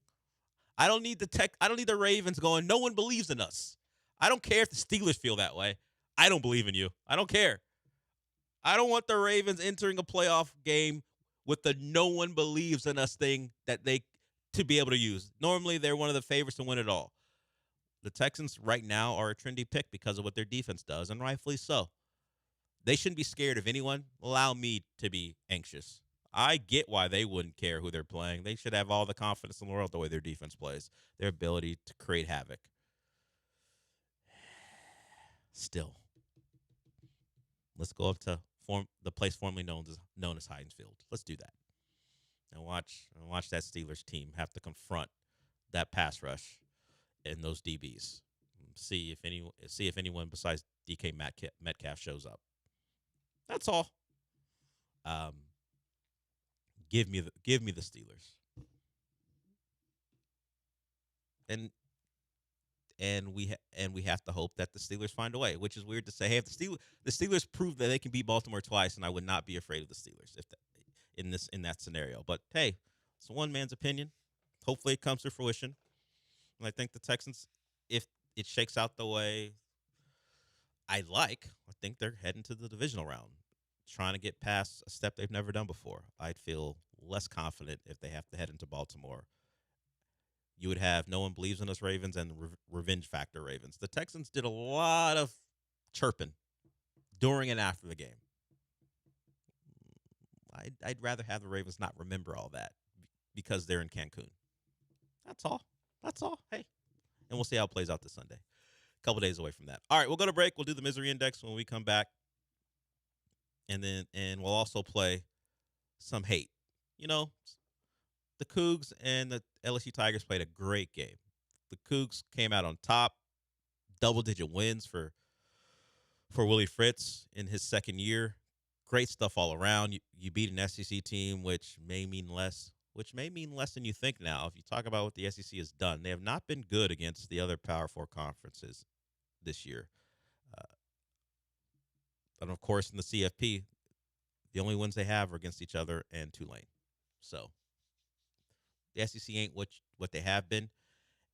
And maybe Tyrann Mathieu needs to realize LSU ain't what they have been. I think we all have realized that. Maybe he was the last to. He got a dose of reality that he didn't take well. We'll play that. We'll do the misery index when we come back.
So while I was making fun of the Steelers' lack of wide receiver options, didn't even mention that it is also the second game of DK Metcalf's suspension. So they are already limited offensively.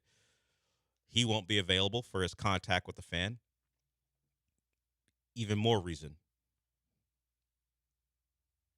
that I fear that the Texans are going to have to play the Ravens. Winning, you're in for both. We won't find out till the last game of the NFL season, regular season. They play on Sunday night in Pittsburgh, so at least Pittsburgh has that in their favor. But the Ravens are a 3.5-point favorite in that one. No DK Metcalf. Ravens need a win. Lamar is expected to play. A lot going against Pittsburgh, but hey, you beat them once. Go ahead and do it again. I did also want to mention that while I was talking about maybe the Texans pulling guys out of the game if the Colts if they're beating the Colts, but the Jags have a comfortable margin over the Titans. A loss and wins by the Chargers and the Bills would drop the Texans to the 7 seed. So they probably won't be pulling players as long as health isn't a concern, because unless they want to play the game of maybe they would rather play the Jags in round 1 or play the Patriots in round 1, which would seem unlikely. They probably got to play this really straight up and not play the, hey, Jags are winning, we can start pulling guys, unless they don't mind falling out of the 5 spot. We'll see how it goes. I don't really expect the D'Amico Ryans team to play those games, but we will see. All right, let's get to the misery index. But before we get to misery, let's start with hate. The Cougs in the Texas Bowl beat the LSU Tigers.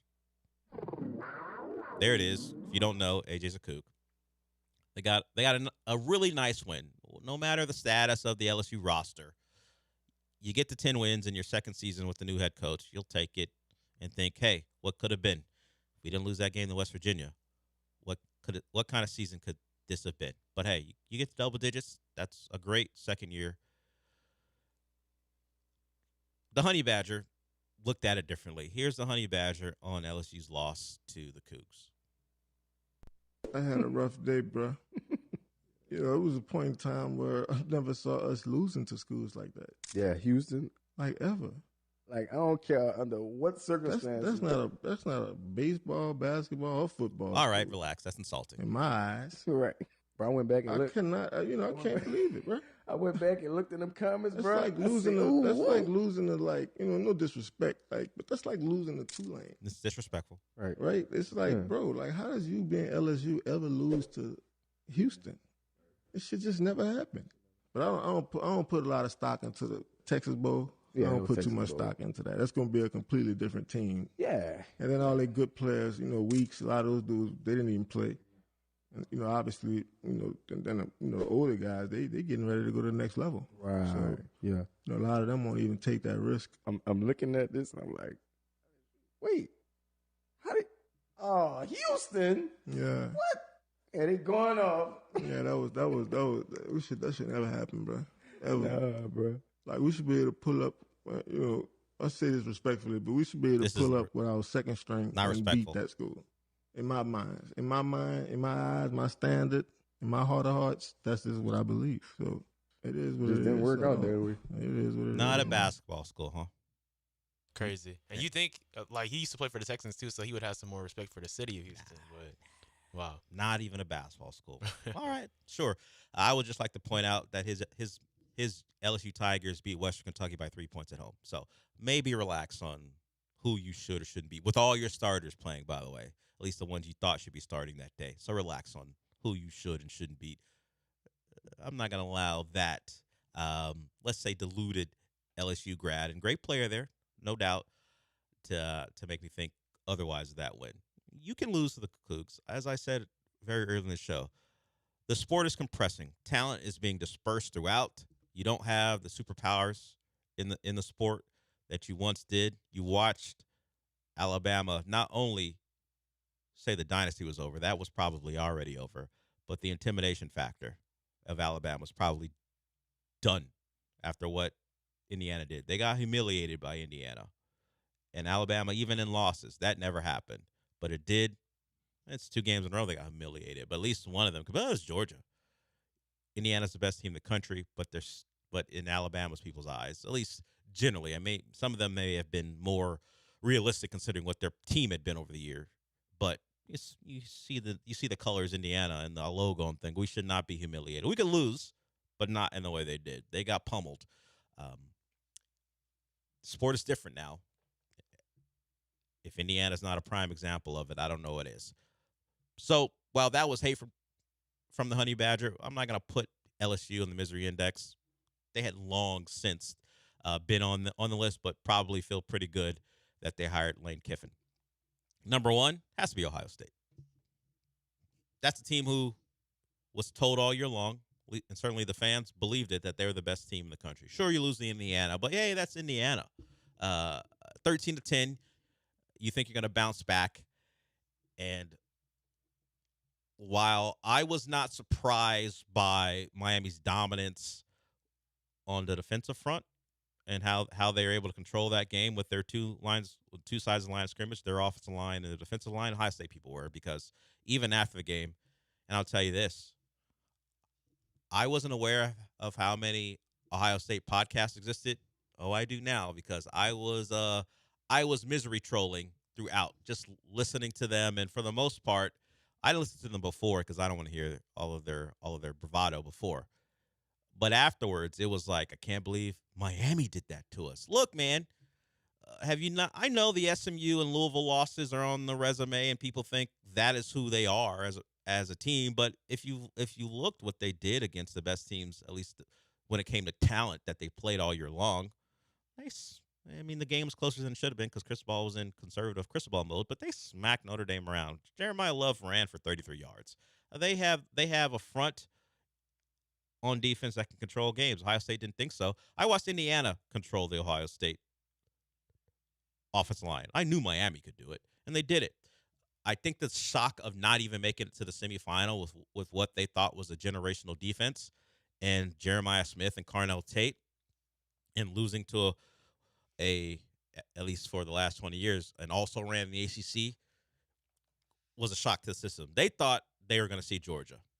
That's what the plan was. We're going to see Georgia, and we'll test who we are against Georgia. And if Georgia beats us, you know what? Okay, that's Georgia. That's Kirby Smart. But to lose to lowly Miami, at least in their eyes, I just listened to a lot of those guys, and they could not believe it. So they go to number 1. Number 2, as I mentioned, getting humiliated, does this, Alabama. Alabama fans knew they weren't great, but to watch their program get beat down like they did by Indiana, if they hadn't come to the conclusion before, they certainly have now, that they're not intimidating anymore. And it happens to every dynasty. You just look around. No one can be, we can roll our helmets on the field forever. No one can be the team who gains an advantage simply by having your logo be seen by the other team.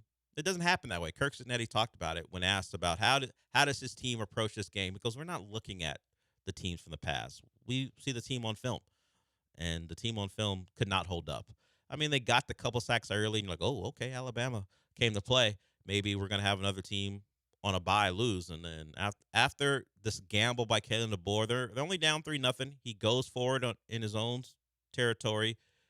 He doesn't get it. He tries. I think he ran like a jet sweep type play to Bernard. That gets stuff, and Alabama on 4th and short can't even go straight ahead. They had to try to get to perimeter. Indiana was ready for it, and after that, the ball game was pretty much over. Mendoza threw a touchdown pass to Becker, who had his way against Ohio State in the Big Ten title game. And after that, forget about it. Ty Simpson gets benched, partly because he's hurt and he was ineffective. It was all over. Indiana, odds-on favorite now to win a national title. Alabama got the win against Oklahoma, so some of the conversation about how they didn't belong kind of went by the wayside. Kind of picked back up after you're not competitive. So they're number 2. Who do I go with? You got to go with, you know what? I don't want to put Tech at 3 because it was ugly, sure. But Georgia doesn't think they're losing to Ole Miss in that type of game. Georgia in the Sugar Bowl does not think they're losing to Ole Miss.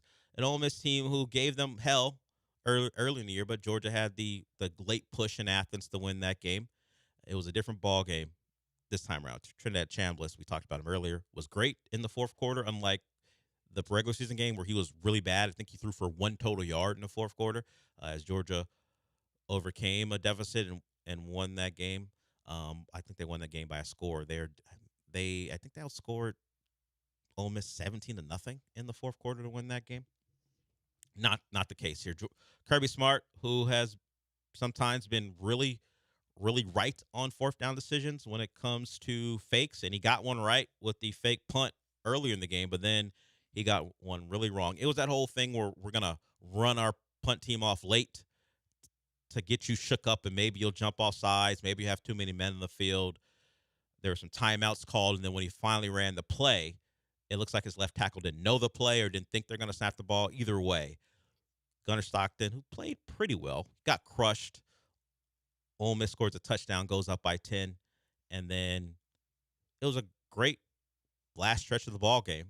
But Kirby Smart, I'm sure he was asked a question. I don't know how you run, was it zero coverage with how good their kicker is on 3rd and 5, and they don't have any timeouts. You keep them in front of you. And Glenn Schumann is their DC. Who knows who actually made the call when Kirby's so involved. But how do you let one-on-one coverage happen and let a guy get behind you when all they need is a field goal? You know they got a great kicker. Keep them in front of you. Tackle. And maybe they never get into range. Instead, they were in range with that big play, and they threw the ball 3 times out of bounds. Well, the first play was nearly a pick, and then after that, and Ole Miss kind of wised up and just threw the ball out of bounds a couple times and lined it up for their kicker, who had hit 2 Sugar Bowl records back-to-back. First a 55-yarder and then a 56-yarder. This one was under 50. He made that easily. So Georgia goes down for the second year in a row. They lose in the quarterfinal and in the Sugar Bowl. So that's 2 years in a row.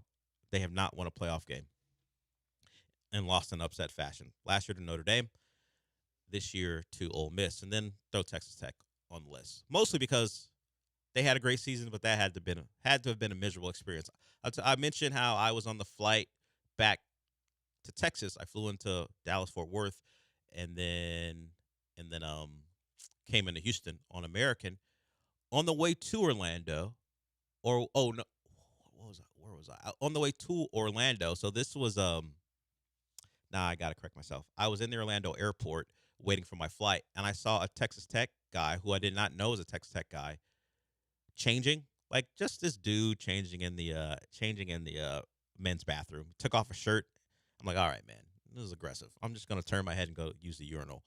And I didn't know what he was on until I got finished, and I turned around. He had thrown on a black Texas Tech jersey, so he was ready to go. I don't know why he had to throw it on New Year's Eve when the game was January 1st. Maybe he had a Texas Tech party to go to, but he was ready. He took off whatever regular clothing he had on and put on his Texas Tech jersey. Maybe he wanted to wear it on the flight down to Miami. I don't know what he was on as he had, I guess, flown into Orlando and then was going to go to Miami, either by car or by plane. But there are Texas Tech people, and you saw them in the crowd, and they had to have been miserable. They have a great defense, man, but their offense and Baron Morton was a disaster. And Oregon, so unimpressed with what Texas Tech was doing offensively, was just going forward on all fourth downs. That's part of Dan Lanning's thing, but they would go forward on their own side of the field, would go forward on Texas Tech's side of the field, and didn't do it to great success. If not for Texas Tech's mistakes, we would be looking at Oregon and how relatively poorly they played offensively. But there are too many mistakes, too many turnovers by Tech, and Oregon shuts them out. What was it, 23-0? So that's the misery index. Varying degrees of misery. Texas Tech had a really good year. They've got a really rich benefactor, so they're not going anywhere, it looks like. They're going to try to become the power in the Big 12. Money helps that happen. And this was a big year for Joe McGuire. He talked about it before the year about he had a lot of older players, had a senior quarterback. This was the year to do it, and they won the Big 12. You got to credit them for that, but it ended in a whimper. I don't know how Texas Tech people's psyche goes, how it'll affect how they look at the year, but that was a rough watch. I was excited to watch the game. Could Tech and their defense slow down Oregon? They did a good job doing that. Dante Moore didn't have a great game. The pass rush from Elo Height, Bailey got after it, made a number of plays, but when your offense keeps giving the ball away, whether it be the 3 and outs or simply turn the ball over on your own side of the field, they were only down 6-0 coming out of the half, and what was the first or second play of the third quarter? Strip sack sets up Oregon. They go up 13-0, and that was the game. The Baron Morton pick in the end zone on the corner route where the corner to that side, they had 3 receivers to that side. The corner wasn't threatened by the guy in the flats. They were trying to get that guy out of the way by having him react to the player in the flat. He didn't. He just watched that corner route develop and was waiting for the football. And the replay of watching Baron Morton do that little skip that quarterbacks do when they're hoping for a play to happen. Ugh.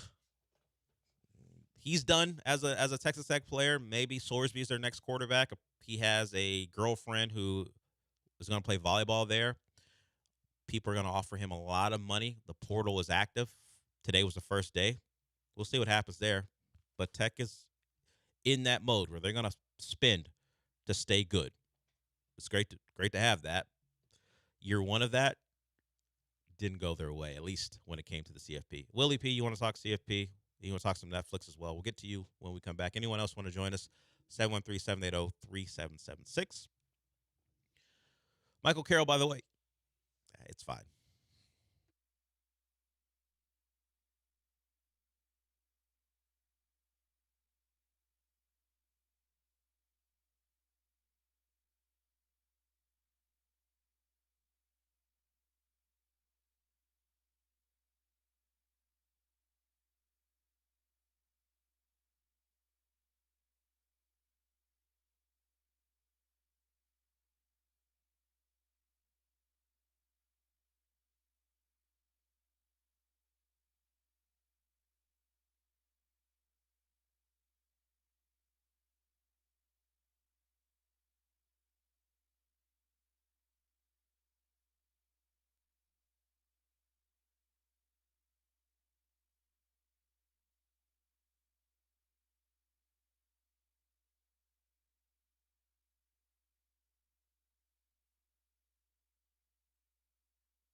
It's the Del Olalea Show, live from the Huntington Bank Studios. Here's Del Olalea.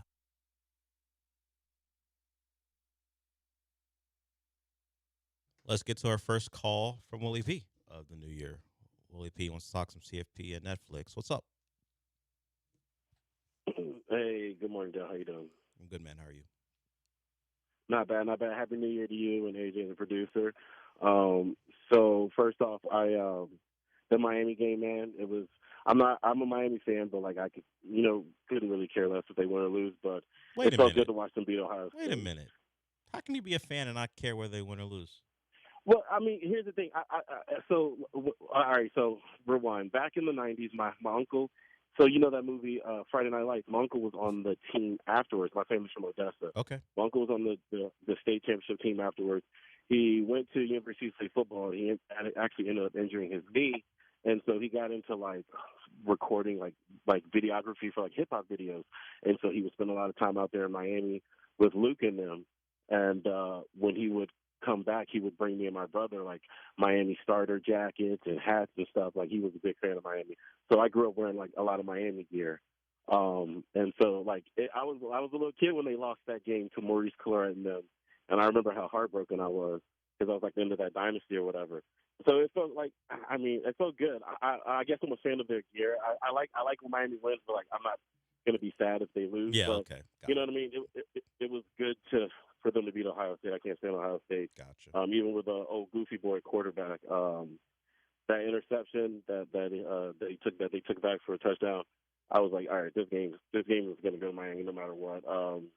I'm happy for them, but I think the Ole Miss game is going to be really good.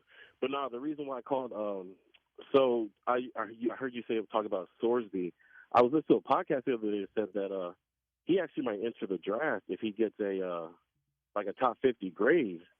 And so if that happens, I wonder what Texas Tech is going to pivot to, because they have a national championship squad at every other position except for quarterback.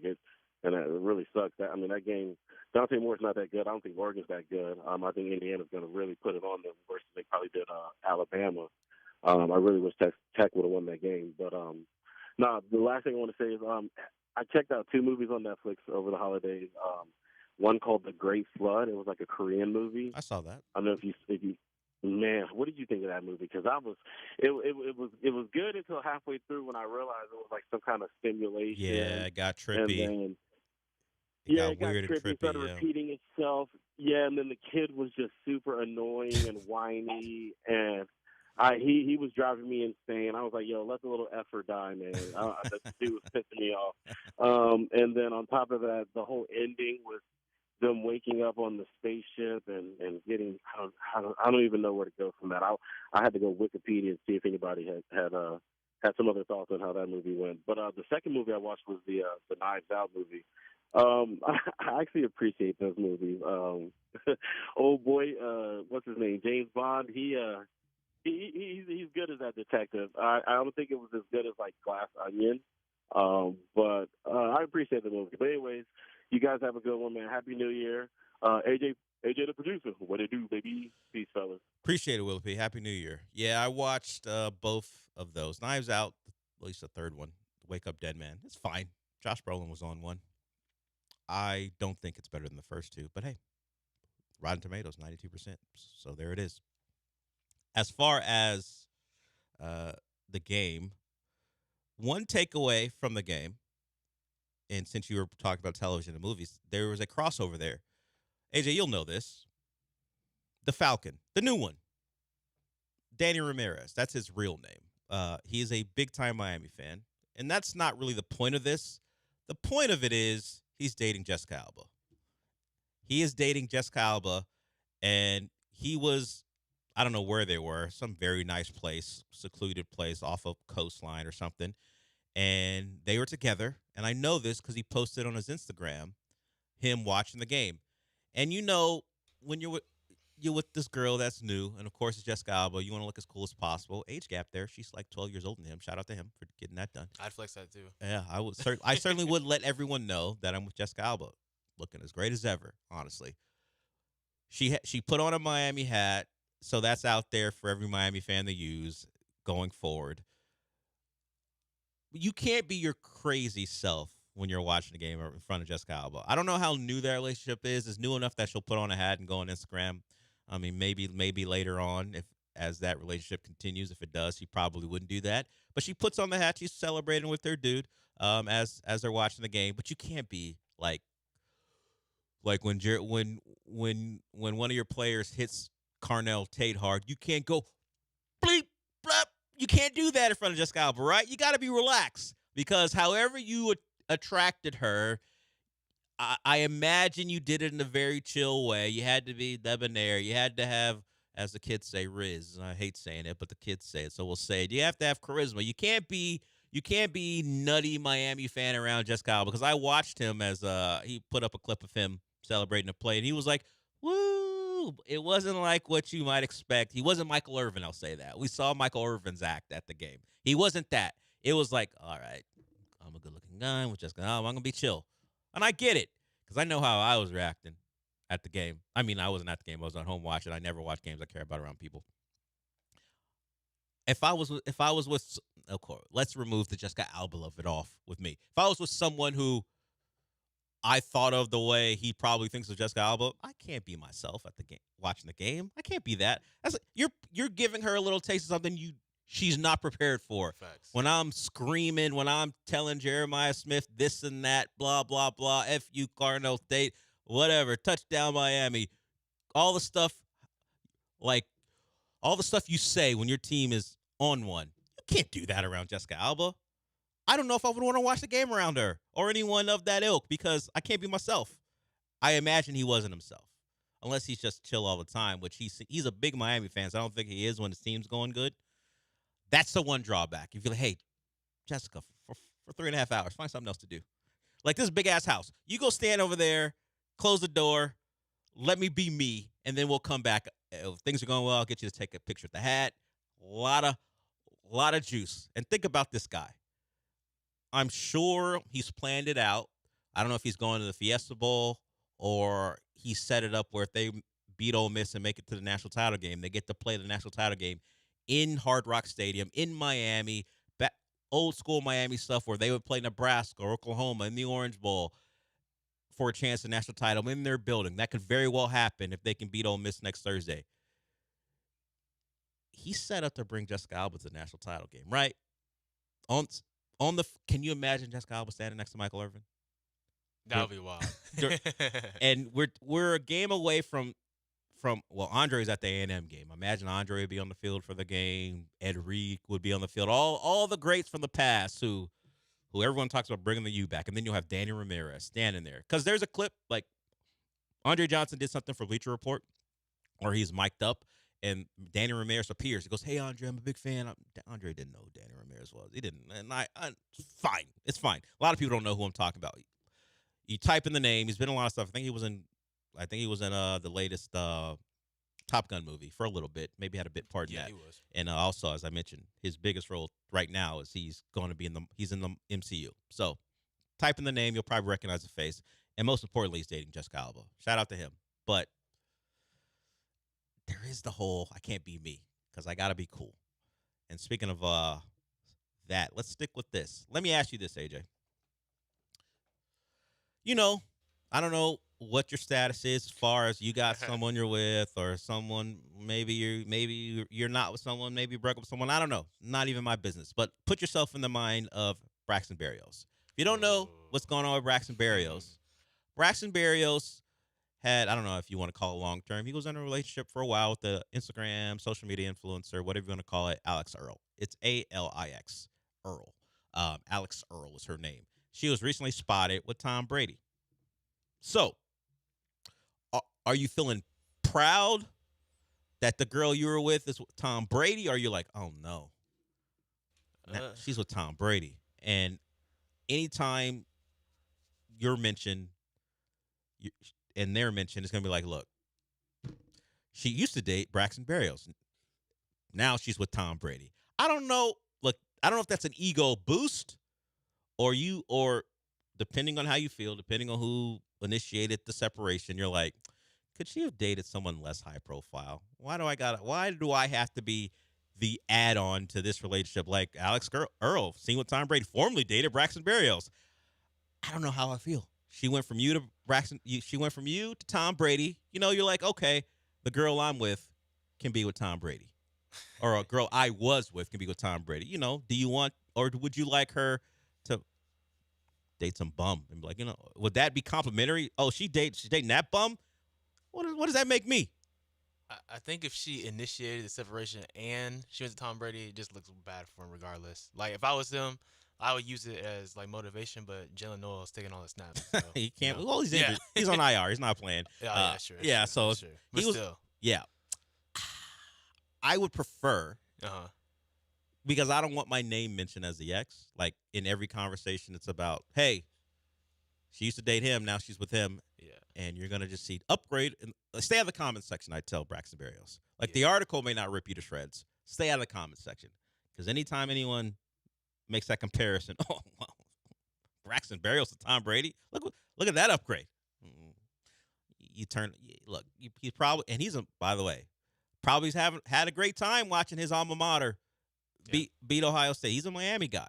But then, news alert, your ex is seen hanging out with Tom Brady over New Year's. That's tough. Yeah, very. It was rough. And she was on Dancing with the Stars before that, right, too. So The breakup has led to more acclaim for her. Remember when she was just doing TikToks with you, Braxton, hanging out? Now she can be seen on TMZ hanging out with what most people think is the best quarterback of all time. You know, if you're going to date a former player and who's a quarterback, you know, what's Matt Castle up to? That doesn't make news. You're dating Matt Castle doesn't. I'm sure Matt Castle's probably married with kids, whatever.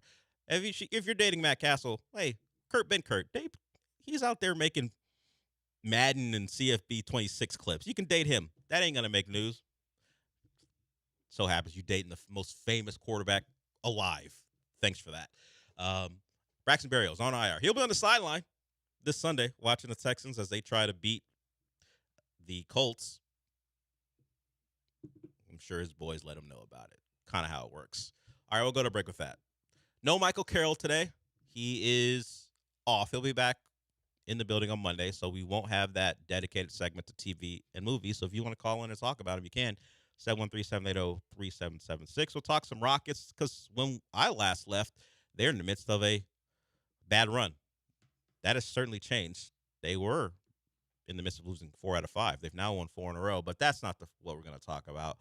We're going to talk about Kevin Durant and what he said yesterday when he got beamed by a basketball. We'll explain that when we come back.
This is the Del Olalea Show, live from the Huntington Bank Studios. Here's Del Olalea.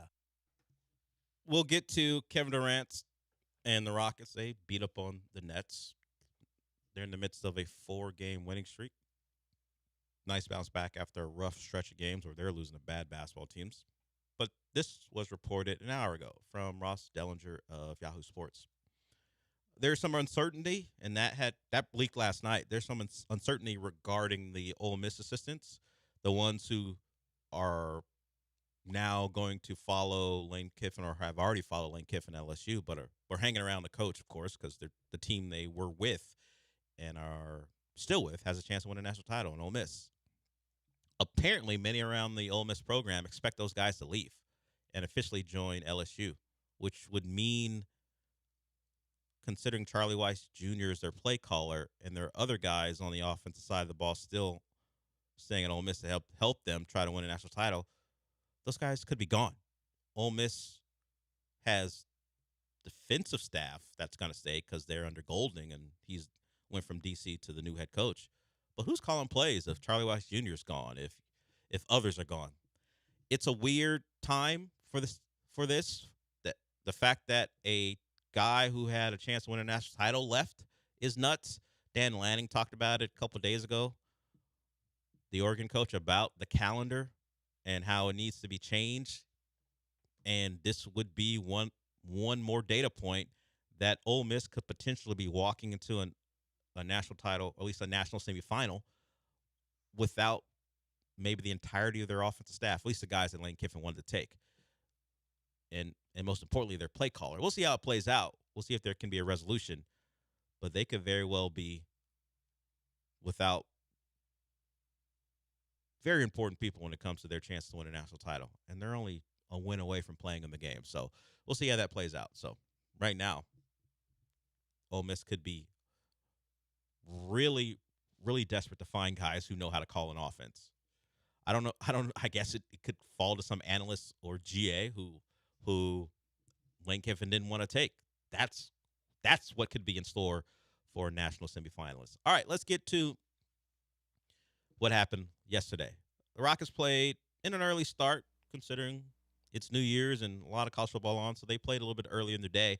Maybe you weren't focused on it as they were dismantling the Nets. Eisen, of course, is back. Dorian Finney-Smith, a guy people were wondering if he would ever play. He's playing basketball again. So the Rockets almost at full strength. You know, it's the Steven Adams thing. He's got the sprained right ankle. So they'll nurse him back to health. But they win 120-96. Nothing dramatic about the game. Kevin Durant still continues to be efficient. There's some MVP talk rattling around with Kevin Durant now as one of the main maybe obstacles for that happening is out the way. Jokic looks like he's going to miss enough time where he's not an MVP candidate. Of course, Shea's still out there. Wemby's another guy who is, I won't say consistently hurt, but hurt enough where he may not qualify with the 65-game limit. So Kevin Durant, as long as he gets to that 65-game limit, may be one of those guys you look at. Who's left standing to possibly win an MVP? Kevin Durant could be one of those guys. In his age 37 years, you start to look at the numbers that are being put out there. Very efficient.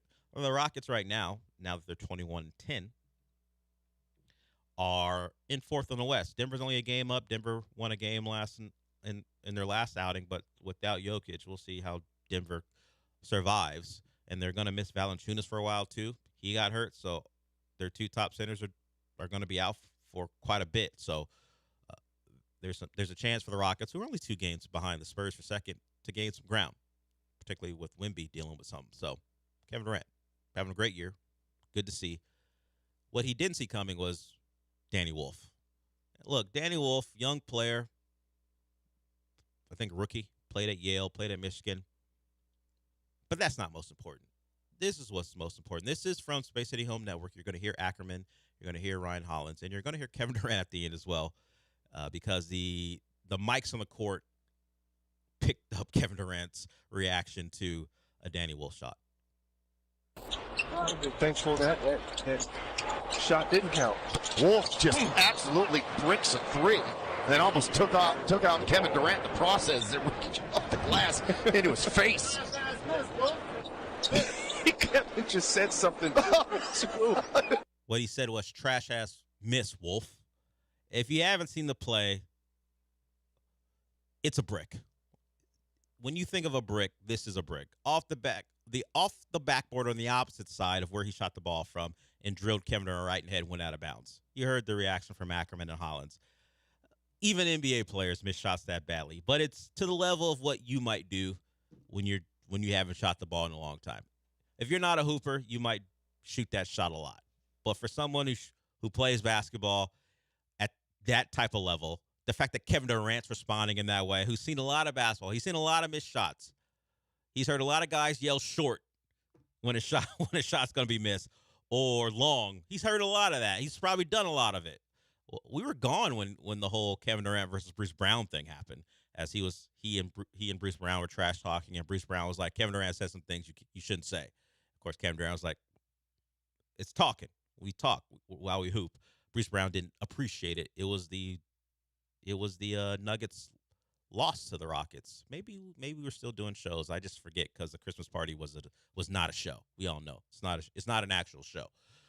But trash ass miss, Wolf, is the takeaway from the game. The Nets stink. The Rockets took advantage of it, but that's the moment from the game.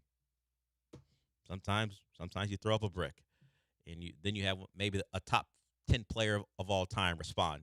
Danny Wolf. I don't know what Danny Wolf's going to become. I know what I'm going to remember him for until he provides a moment where I don't remember that. A shot so bad that Kevin Durant crushed you, and the on-court mics picked it up.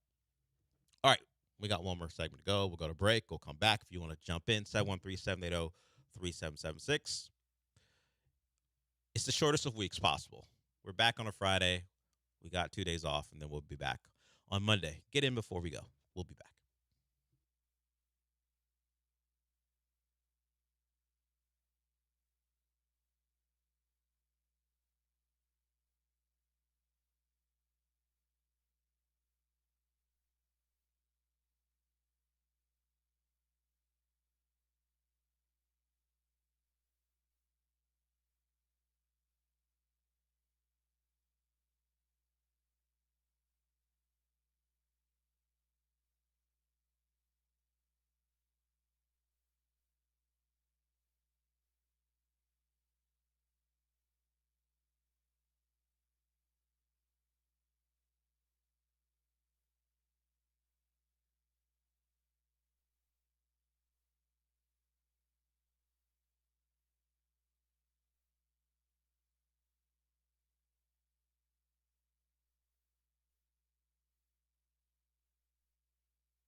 It's the Del Olalea Show, live from the Huntington Bank Studios. Here's Del Olalea.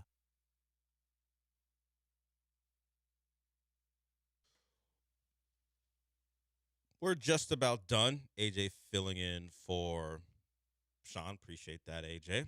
Sean, I think we'll be back on Monday. I never ask. If he shows up at about 9:55. Oh, he's here. Cool. I'll know pretty quickly, I guess, because AJ generally gets here about 25 minutes earlier than Sean would, so maybe even earlier than that. So I guess I'll know pretty quickly who is going to be here and who isn't on Monday. So we got Texans, Colts to wrap up the regular season. It'll be Riley Leonard against that defense. That defense who has tortured quarterbacks really all year long. But what they did to Justin Herbert because of their lack of tackles was, well, I actually felt bad for Justin Herbert. I am not one to feel bad for Justin Herbert at all. I think he has been, let's just say, pushed to the forefront in a way that I think is overblown. Really since his rookie year, where he had a good rookie year. But the last couple of years before this one, he's been okay. There have been some circumstances that have led to some of his below, at least in my eyes, below the requisite hype performances. I mean, sometimes he's not lived up to what people have said about him. But that game where his tackle stunk, he made several plays to keep plays alive, and then his receivers let him down. So I was more impressed in a loss against that Texans defense than I have been in a while with Justin Herbert. Now it's Riley Leonard's turn. A Colts team who is playing out the string. We'll see how many snaps their starters get. I don't know if any guys have incentives and they'll play a little bit longer than you might expect in a game. We know that they're giving a young quarterback a start, and that should mean the Texans have a pretty good day. Kamari Lassiter likely won't play. He's been out of practice all week. And it should be a really successful into a regular season. And the hope is that you get a little help. You need the Titans and Cam Ward to have a really good day, and you're hosting another playoff game. The question this morning was if they wound up, no matter where they wind up, if they're playing on the road or they're winning the division and hosting, are they slated for the 3 o'clock slot? If they're playing a Steelers team or a Ravens team, does that help avoid that? But if they're at home, like playing the Jags again for the third time, does that guarantee it? I don't know. Aaron Rodgers and Lamar Jackson, even in the state that they are now and the way they played, are still guys who draw eyes. So the Texans may avoid the 3 p.m. kickoff, the first game of the playoffs kickoff, mostly because of who they're playing. We know their history. They played the Bills before. They were the Bills with Josh Allen. They played a Colts team who was nondescript.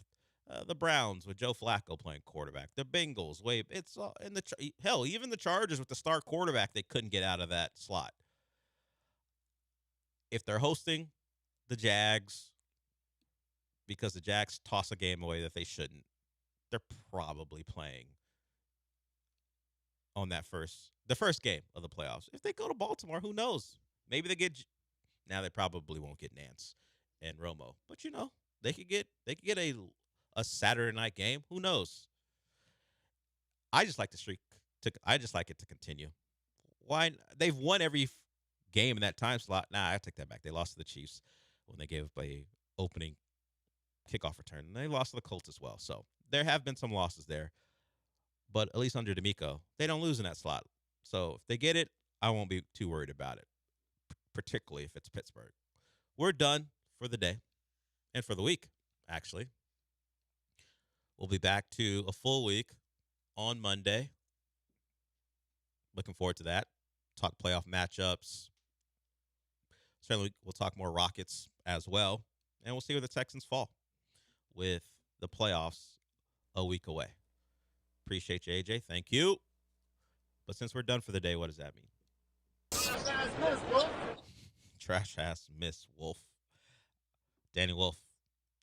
Somehow, someway, Danny Wolf has a soundbite on this show.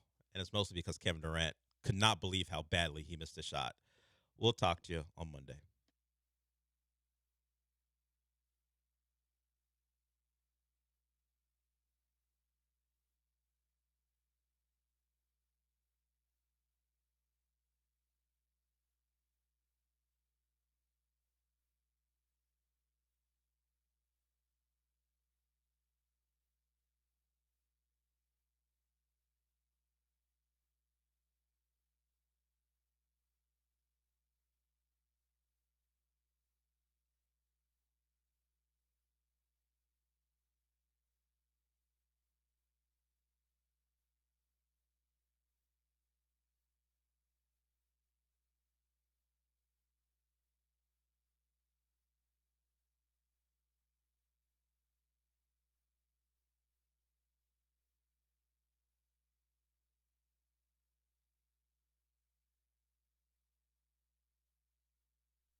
have the ESPN Houston app? Download it now in your app store.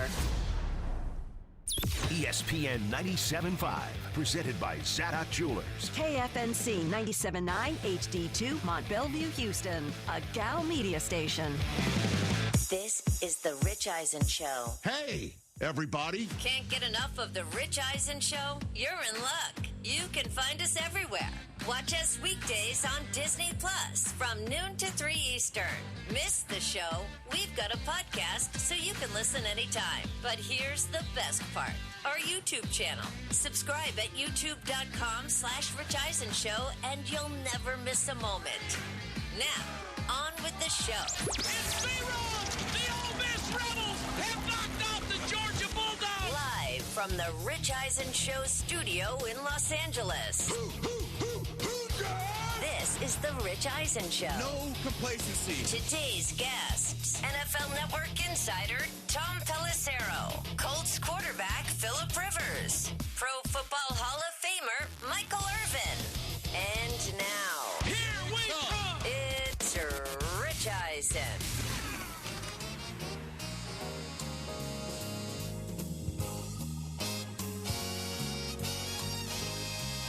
That's right, everybody. Happy New Year, one and all. The first edition of the Rich Eisen Show in 2026 is on the air right here on Disney Plus, the ESPN app, ESPN Radio, presented by Progressive Insurance as well. Good to see you over there, Chris Brockman. Happy New Year Rich. to you. Happy New Year to you, my friend. Happy New Year, Jason Feller. Hey. Happy New Year to you. Happy New Year to you, TJ Jefferson. Happy New Year to one and all. Candle is lit for the first time in 2026. 844-204-RICH, number to dial. We got Philip Rivers and Michael Irvin on this program. And Tom Pelissero is first up to talk about what we saw over the last 2 days. Yes, college football, because many teams are currently on the clock. We've got a massive Week 18 schedule that begins with a doubleheader on ESPN tomorrow night with the NFC South up for grabs between Carolina and Tampa. And then, of course, the Seattle Seahawks taking on the San Francisco 49ers on a Saturday night game that will decide who's the 1 seed and most likely who's the 5 seed in the NFC. So it's similar to the way the regular season ended last year. And then we've got the Sunday slate. So much to talk about on this program. I've got a top 5 list of the top 5 NFL stories that have slipped through the cracks. I'm also going to bust out my crystal ball as I do every single year before the wild card weekend to predict to you the wild card weekend matchups. A literal crystal ball, too. And also when they're going to be played. I'm going to try and predict what we're going to learn on Sunday night once all the games are done. Very great. And as I mentioned, 844-204-RICH being the number to dial right here on the program. Let's talk college football to start things off. That's why we're here today, right? Because we knew that it would be a big weekend coming up, and we would be coming off a triple header of January 1st action, and all 4 college football playoff quarterfinals would be in the books. And coming into this college football playoff, so much was about why Miami shouldn't make it or Alabama shouldn't make it. Notre Dame should have made it. The group of 5 teams have no business being in the field of 12. And the conversation built around all of that was, why is the College Football Playoff Committee trying to create for football what we see in March Madness? Why are we looking for that Cinderella? Because in football, Cinderella doesn't really exist. Sadly. Except potentially Cinderella is coming at you in the form of an undefeated team that just beat Alabama by 35 points. Now that is the real stuff. Or Cinderella could be a Miami team that didn't deserve to make it. And as a matter of fact, interestingly enough, goes ahead on New Year's Eve and drops the ball on Columbus, Ohio. And they're out. The Buckeyes are one and done in the college football playoff. And then a Texas Tech team that gets a week off doesn't score a single point against Oregon in the home of the Miami Hurricanes. And Miami could be that 10 seed that is on its way to smash the glass slipper. Or maybe it's an Ole Miss squad that loses its head coach right on the precipice of everything and hires the defensive coordinator, Pete Golding, on the spot, tells Lane Kiffin, go ahead and beat it. although do us a favor and leave some of your offensive assistants behind who we could potentially use, say, in beating Georgia in a national quarterfinal, as we saw to wrap up New Year's Day's action. Maybe Ole Miss is a Cinderella that makes the wicked godfather $500,000 richer with each one of their wins. But Right. listen, let's try and keep this as pure as possible. Well, it's in a college sport sport, that is as impure as it possibly can get, as we're now dealing with a transfer portal opening up today, and all the head coaches that won on New Year's Eve night and New Year's Day. Congratulations to you, because you spent much of your time prepping on roster retention. But then, again, that's for another day. Indiana going into Pasadena, coming off of their bye week, with all 6 previous bye week teams in the now 2-year, soon-to-be completed history of the new college football playoffs. Not a single one of the bye week teams going into the Rose Bowl yesterday won a game. They were 0-6 when Indiana took to the field after Texas Tech got shut out by Oregon to kick off New Year's Day, and Ohio State got bounced by Miami on New Year's Eve. All 4 bye-week teams last year lost in the college football playoff. And so Indiana, let me tell you, yesterday was the 2-year anniversary of one of the greatest days of my entire life, going into the Rose Bowl with Michigan being the top seed, taking on Alabama. My entire family was there. My kids were there. Suze was there. My nephew Jack was there. So not my entire family, but a good chunk of my family sitting next to Portnoy in the suite next to us. And we're sitting there watching this Michigan game unfold. And walking into that stadium, though, I thought, could it be possible that Michigan comes in and blows the doors off of Alabama and wins by 35? And I, of course, didn't see that materialize. But Indiana did. I can't express, I mean, we're all in the media trying to describe what this means here. But I don't think words can possibly express the fact that the Indiana Hoosiers are now the bullies of college football. It's the truth. Am I wrong? Tell me if I'm wrong. They're the bullies of college football. It's weird. They are steamrolling you. They're steamrolling you with their grit. They're steamrolling you with their power. They're steamrolling you with their coaching. They're steamrolling you with their Heisman Trophy winning quarterback. They're steamrolling you with a bunch of receivers you've never heard of. They're steamrolling you with an offensive line that is road grading. They are steamrolling everybody. Not only their first Rose Bowl win, their first college football playoff win, their first bowl win since the 1991 Copper Bowl.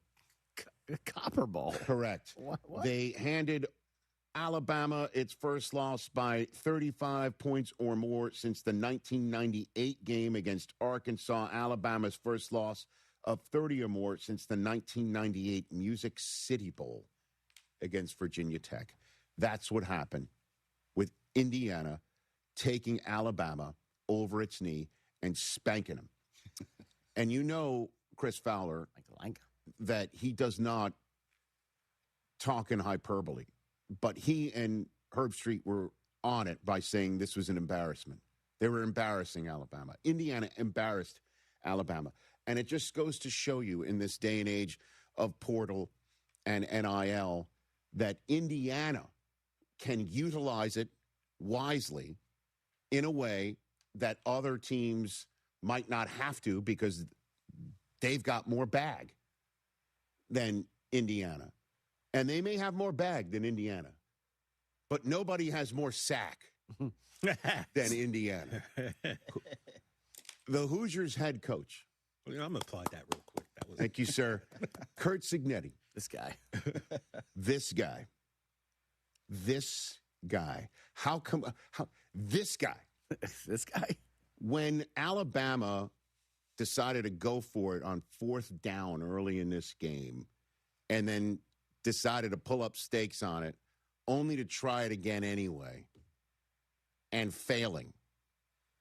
They cut away to Cignetti on the sideline, arching his eyebrow.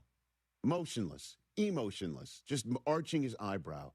I took a screen grab of it, immediately posted it saying, why would anybody see this look on this man's face and attempt to dare to twitch in the direction of trying to outwit him and outsmart him and outbeat this man? I don't know, man. What a godsend to Indiana football and college football, to be honest with you, that in this day and age of portal and NIL and how we all thought it would just make the rich richer, that Indiana suddenly has 2 more wins to go until it wins it all. Now, they play Oregon next in all, I guess one would say, with all due respect to my friends in Columbus, this is the Big Ten championship game. In the same way last night was the SEC championship game in the Sugar Bowl. And then you've got Miami taking on Ole Miss. And so one of the aforementioned Cinderellas is going to make it. Ole Miss or Miami is playing for the national championship. That's going to happen. And then Indiana takes on Oregon in the college football semifinals. So you've got 2 programs that's never won it all, ever, in Oregon and Indiana. And then you've got Ole Miss and Miami, who have taken forever and a day, Ole Miss, to win it all. And, of course, we know the U, with Michael Irvin joining us in hour number 3, did have some national championship years of note in more recent memory.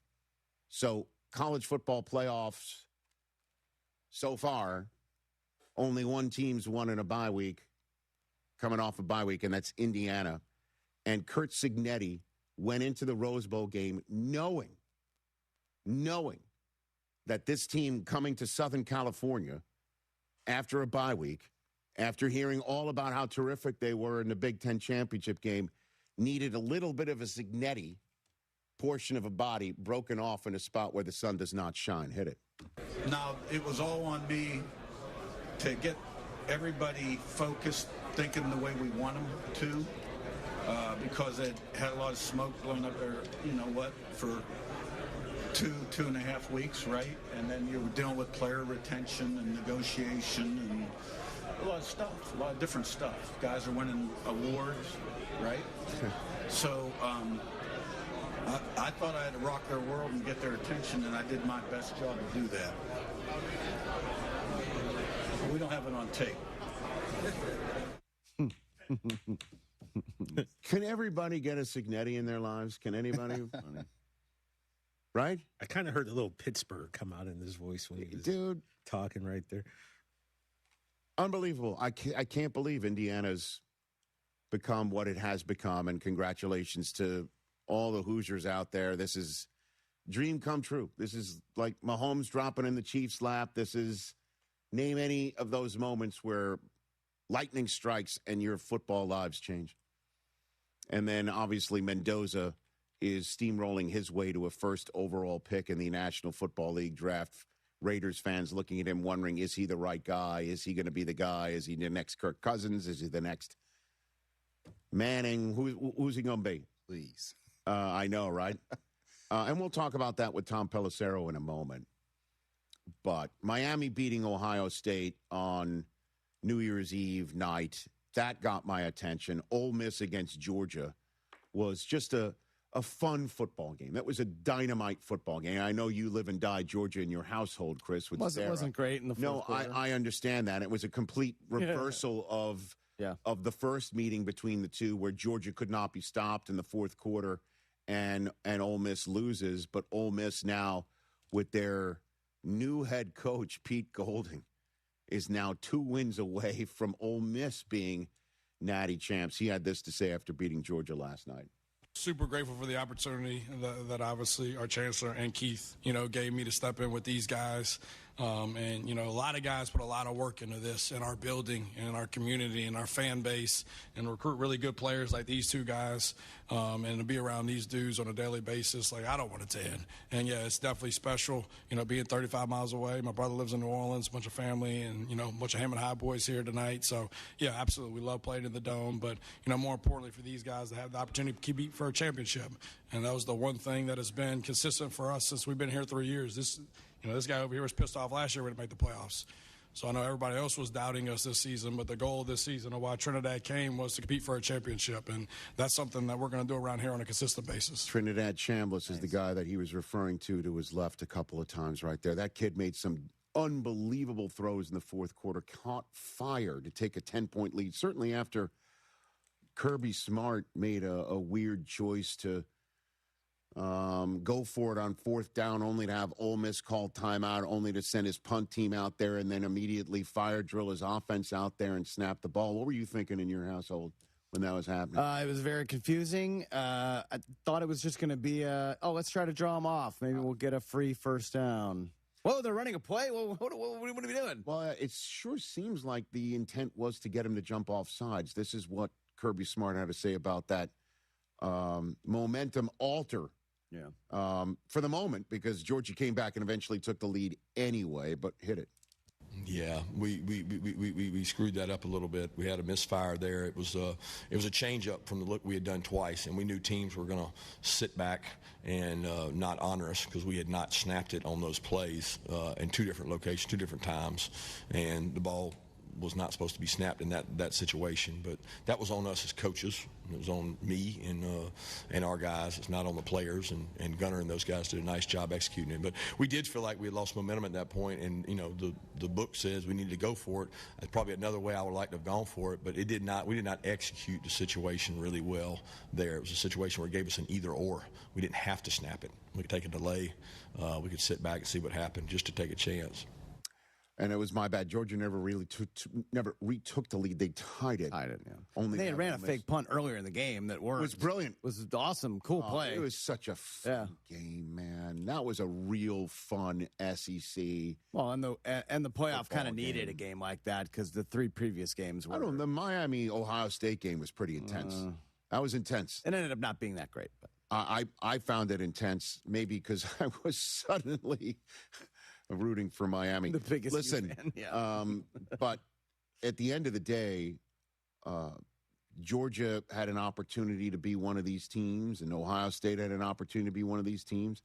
And I know everybody's carping on Alabama as if their first win in Oklahoma didn't happen. Notre Dame fans are just going to be complaining forevermore. Who knows? They could have been going on this run that Miami is on at present. But I love the Final Four. I think it's a neat Final Four. I think that there's a lot of rooting interest in the Final Four. And I can't wait to see it all play out. I kind of dig it. I think the fact that it's different, right? I got turned off a little bit to college football years ago when it was every year Alabama, LSU, Clemson, Georgia. Now this is different. This is new. So what you're saying is you don't want the two best teams playing for the championship. I mean, but after a while, it's just like, okay, great. Like this, at least you don't know what's going to happen. I think the playing field's been leveled in college football, but the Cinderella story is the bully on the block. I mean, this is Indiana's tournament to win. They went into Oregon and beat them by 10. So now this is a neutral site. Obviously, different result, different times, different results. Just look at Ole Miss and Georgia, and then Miami feels destined. I'm sure Ole Miss feels destined, and anybody can win out of these Final Four. Every coach part of Saban's coaching tree. That's correct. In this four right now. That is correct. You left out Michigan in that run of teams. Well, I mean, you guys won once. But in all actuality, Ohio State has been a natty contender year in, year out since, you'd have to say, since the turn of the century. Yeah. And they're out. And I already know some Buckeye fans who want Ryan Day fired again. Listen, if he doesn't win it all, he just needs to be fired. That's crazy. Craziness. College football world, everybody. Fernando Mendoza, is he the number one overall pick in the draft? Who is available for this weekend's major Week 18 activity, and which coach is coaching for his job? That's next. So is Tom Pelissero with the answers to all of those questions right here on this busy first of 2026 edition of The Rich Eisen Show.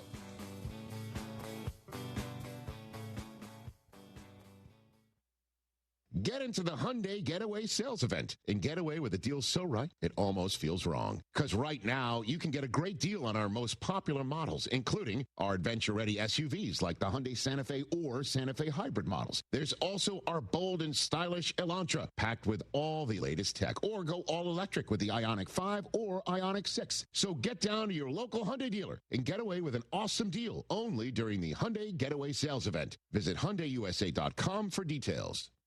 My name is Whitney Allen. I am a widow. My husband, Ryan, died. We never thought in a million years we'd have to use life insurance. The unexpected happened. With Ethos, it is so fast and easy. It's 100% online. You can get a quote in seconds, apply in minutes, and get same-day coverage. No medical exams, and you can get up to $3 million worth of coverage through Ethos. Get your free quote at ethos.com/game. That's ethos.com/game. Time spent on application may vary. Online health questions required. I asked the D&M executive the other day, who's your ideal customer? Someone frustrated with luxury car depreciation, someone trading every few years and piling up negative equity, or someone looking to save on a monthly payment? His answer was all of them and more. D&M has over 50,000 active clients who know that leasing is not renting. It's the smarter option. Right now, no payments for 60 days. Call 713-290-1000 or visit dmautoleasing.com.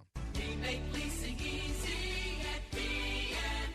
Cashback is not available on gas in New Jersey and Wisconsin. Billy, your gas light's on. We need to stop and fill up. No way, Jen. Gas around here is too expensive. We can make it a little further. Billy, listen to your big sister. You don't need to drive all over searching for the lowest gas prices. Do what I do and use Upside. Upside? Do you live under a rock, Billy? Upside is the hottest cashback app out there. It's free to download, and you get real cash back for every gallon of gas you buy. I use it all the time, and I've already made around $200. You can make that kind of cash back just for buying the gas you have to buy anyway? Yes, I'm looking at the Upside app now, and there's a gas station at the next exit offering 25 cents per gallon cash back. Okay, I'm stopping to download Upside and fill up my tank. Download the free Upside app now to earn cash back every time you buy gas. Use promo code GO to get an extra 25 cents per gallon on your first tank. You can cash out anytime right to your bank, to PayPal, or a gift card for Amazon and other brands. Just download the free Upside app and use promo code GO for a 25 cents per gallon bonus on your first tank. That's code GO for a 25 cents per gallon bonus. Make your holiday party unforgettable with Dessert Gallery, the go-to for Houston's sweetest celebrations. From dessert trays and scratch-made sheet cakes to photo and logo cookies and seasonal delights, we make hosting easy and delicious. Need client or employee gifts? Forget the fruit basket. Our dessert gifts are the kind they'll actually savor. With 2 locations, Kirby and the Woodlands, plus late hours all week, celebrating sweetly has never been easier. Visit DessertGallery.com to place your order today. That's DessertGallery.com. Hey, you got better things to do than think about your electricity bill, but how do you avoid the surprise of a high bill at the end of the month? Here's what I do. I rely on the guys over at Champion Energy. With their low-price, fixed-rate plans, there's never any surprises. Plus, the team at Champion sends me weekly usage reports with my projected bill amount. Again, no surprises. They also remind me when my contract is about to expire so I can lock in on low prices. Visit champion.energy to view a variety of fixed-rate offers. That's champion.energy. Promo code 1560. Promo code 1560. Blue Star Tequila, the world's first and only night-harvested tequila. This is tequila that's natural, unfiltered best, made with 100% blue agave and totally additive-free. Smooth, vibrant, and full of character. It's tequila the way it was meant to be. So whether you're chasing championships or celebrating the moment, raise your glass to bold beginnings and taste the Blue Star difference. Find it near you at bluestartequila.com. Hey, Houston, Lance Zerline here. Listen, if you're craving authentic Mexican flavor, head to Taqueria Surroundus. Since 1981, they've been serving up mouth-watering tacos, sizzling fajitas, and fresh tortas that hit the right spots. Family-friendly vibes, bold flavors, and prices that will not break the bank. Whether it's breakfast, lunch, or dinner, Taqueria Surroundus has you covered. Find a location nearest you and taste the tradition. Taqueria Surroundus, Houston's go-to for real Mexican food. Vamos, let's eat. Hi, I'm Danny Clark, owner of Collector's Firearms. We're celebrating our 50th year in business, and we would like to invite you to come see our 12,000 guns in stock. Don't let the name fool you. We carry all the latest and greatest guns, in addition to the antiques and collectibles. We even have a tank right out front. Have you been putting off cleaning your guns? Bring them to us and we will give you a basic cleaning free of charge while you wait. Come see us at Westheimer at Voss, CollectorsFirearms.com. That's CollectorsFirearms.com. I'm Hector with LaPorte Roofing and Remodeling. My team and I take pride in giving homeowners real peace of mind, whether it's an honest assessment, a repair done right, a full replacement, or guiding you through the insurance claims process. No pressure, no gimmicks, just genuine care of the people in our community. This work means something to me. We're not storm chasers. We're your neighbors, right here, year-round. LaPorte Roofing and Remodeling, the name you can trust. Call 281-699-9123 or visit us at laporteroofing.com. Again, that's 281-699-9123. When our CEO saw his daughter grab a soda after soccer instead of water, he realized people just don't trust tap water anymore. And in Houston, where aging infrastructure raises real concerns, Flow Water is the solution. Our 7 times advanced purification refill station transforms tap into clean, crisp, ice-cold water, removing up to 99% of contaminants with zero single-use plastic. This month, Houston businesses can access a special fast-track water quality report and demo scheduling at drinkflowwater.com.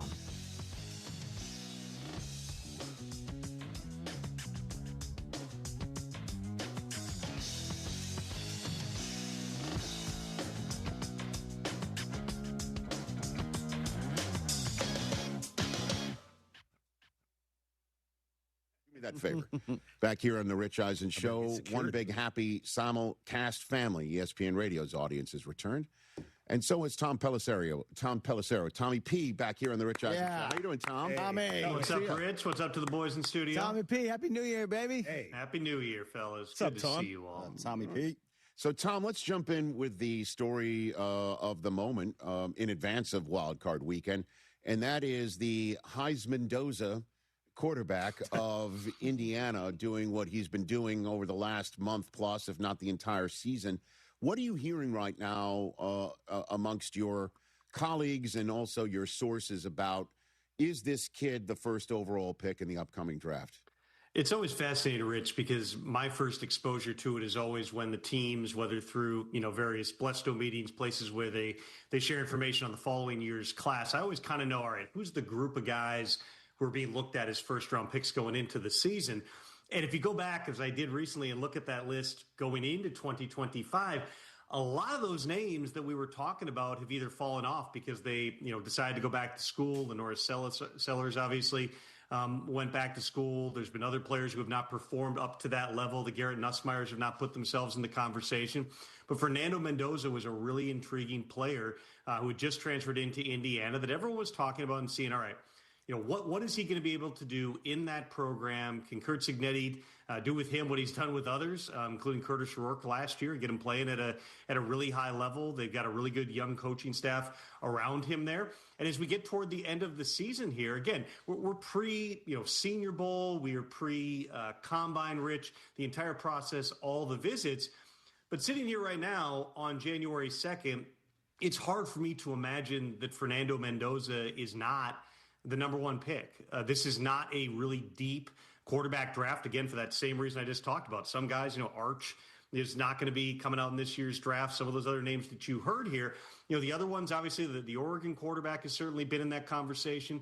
Ty Simpson from Alabama, if he chooses to come out, I would think would have a chance to go, certainly in the first round. The kid from Cincinnati is another one that's been talked about a little bit, but his plans are unclear at this point. There's a lot of teams that need quarterbacks right now. There's not a lot of quarterbacks to be had, which is where, if you potentially could see some horse trading up at the top here, if the Raiders end up with the number one pick, it's really hard. Again, pre this process, it's hard for me to imagine the Raiders not standing in and Fernando Mendoza heading from Bloomington to Vegas. Yeah, and certainly a guy in Las Vegas, Nevada, who will definitely be in time for curfew. That's the sort of individual you want to have as your quarterback, certainly in a town where, things happen. Tom Pelissero here on the Rich Eisen Show. So before we get to the weekend itself, over the last 48 hours, one of the biggest or juiciest bits of news in the NFL is the Miami Dolphins apparently reaching out to Troy Aikman to help with their general manager search. What's the scoop with that? We've seen some teams bring in consultants from different areas in recent years. A couple years ago was Bob Myers with the Commanders, who was the former Golden State Warriors executive, came from the NBA world, but had been around championship cultures, and they felt like that would help Washington as it deployed its searches for both a GM and a head coach. We've seen, for instance, Rick Spielman, who helped out with a couple of searches in recent years. He's now working for the Jets.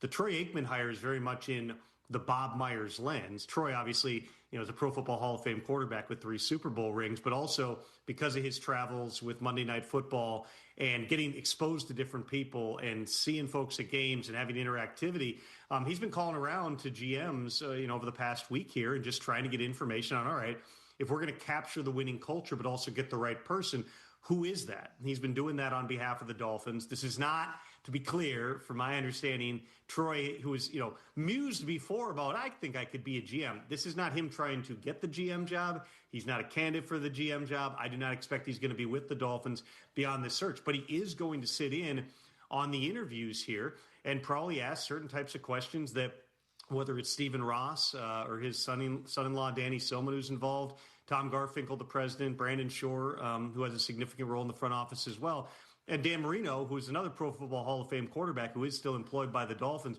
All those guys will be a part of this process as they vet who the right general manager is going to be. What they're looking for in Miami is a scout. They want somebody who is really going to have a vision for how do you build that roster. They got a lot of resources. They have a patient owner. From everyone I've talked to, this is a good job walking into it here, but they want someone whose expertise is in team building. And so what I would anticipate is that the Dolphins move, I think, fairly swiftly through this process. I think they're going to hit the ground running next week. They've obviously got a 2-month head start since firing Chris Greer back on Halloween. The idea of Troy Aikman is not just to allow him to be part of the interview process, but also for him to make sure, okay, it's great to say, hey, we want to pluck somebody from, let's say, San Francisco, but who's the right person to pluck from there? That's where Troy has been involved in this process. And again, I anticipate that this is going to be a process that moves on the relatively quick side, Rich. So Norv Turner's not the next coach of Miami? Is that what you're saying? No, but I wouldn't be surprised at all if Norv Turner is fired up on some of these things as well. I mean, think about that too. When you're bringing in somebody like Troy, he's got all these different connections to people that he was with who in turn have connections in different buildings. So whether it's other people from, the Cowboys heyday, whether it's other just executives that Troy knows, he's going to be tapping in to all those resources here. And I think the other thing that's worth mentioning here, Rich, is we've seen a structure that's become more common in the NFL. And it's not clear exactly how the structure is going to actually work in Miami, but a lot of the most successful teams in recent years have really had a GM that is focused on coaching and scouting, and then another type of administrator who is focused on all those other departments. Because in the last 10 years, there have just been these mass build-outs with whether it's your data and analytics, your nutrition, your medical staff, facilities. It's a really big job for one, the traditional GM to oversee everything. So you look at, the way that, for instance, the Rams in San Francisco, Green Bay, Detroit, they've all got somebody else who's kind of additive. That could end up being the structure here where, let's say, a Brandon Shore could oversee a lot of those other departments and allow the head scout, the GM, to focus on how do we get this team moving in the right direction with a lot of huge decisions here, Rich, looming, starting out with exactly what they're going to do at quarterback. Yeah, let's hit that here, Tom, because the way I kind of want to handle this, because over the last 48, 72 hours, just red-hot rumors that maybe Lamar doesn't want to be in Baltimore anymore. Baltimore's done with him. I'm sorry, it's tough to set you up when you take a sip from a coffee mug of you with your beautiful white dog. But, it threw me off. Lamar is gone from Baltimore because they're finally going to separate after all these years. And then Lamar comes out and says, what is everybody talking about? I'm not falling asleep in meetings. Everything is fine here. We all heard the Joe Burrow cryptic stuff, but he says he really likes it where he is. So I'm going to set this up with an overreaction Monday subject matter that Brockman gave me this week. Let's go. It's very rare that I do this. But the subject matter was a face of the franchise quarterback will be traded this offseason. What's your opinion? Is that an overreaction or it's not? I mean, face of the franchise, I put that in the category of it's the Lamars and the Burrows and the Josh Allens of the world. Listen, in the modern NFL, we've seen some crazy stuff happen, Rich. I'm not sitting here anticipating that you get those types of moves. If we focus specifically on Lamar, there were some of those things that came out in that Baltimore Sun column that, certainly have been, circulating in the past. Is there a degree of frustration that Lamar's not around that much in the offseason? Sure. But those are voluntary workouts. He's able to make that choice. He prefers to train down there in Florida. Are there things that maybe Lamar could do differently, whether it's from a diet standpoint, off-season workouts, whatever? I mean, those are all fair discussions. I've never been told that he has fallen asleep in a meeting. I have not talked to anyone who have seen him asleep in a meeting. But I think the overarching picture here is you've got a player who is an extraordinary talent. I know Lamar, a little bit personally. I like Lamar a lot. Everybody who's around him, gets the juice from him. He's a 2-time NFL MVP, but he's been banged up. 3 of the last 4 years, he's been, really banged up with different stuff down the stretch of the season. And so what you're trying to figure out is that solely Lamar? Are there environmental factors? Are there things coaching-wise that need to change? I do not get any sense. And, Rich, a lot of things can happen, right? We're going to have a lot more answers on all this after Sunday night and then, whatever discussions occur into the week. I do not have any indication right now that John Harbaugh is in danger of being fired. That would really surprise me.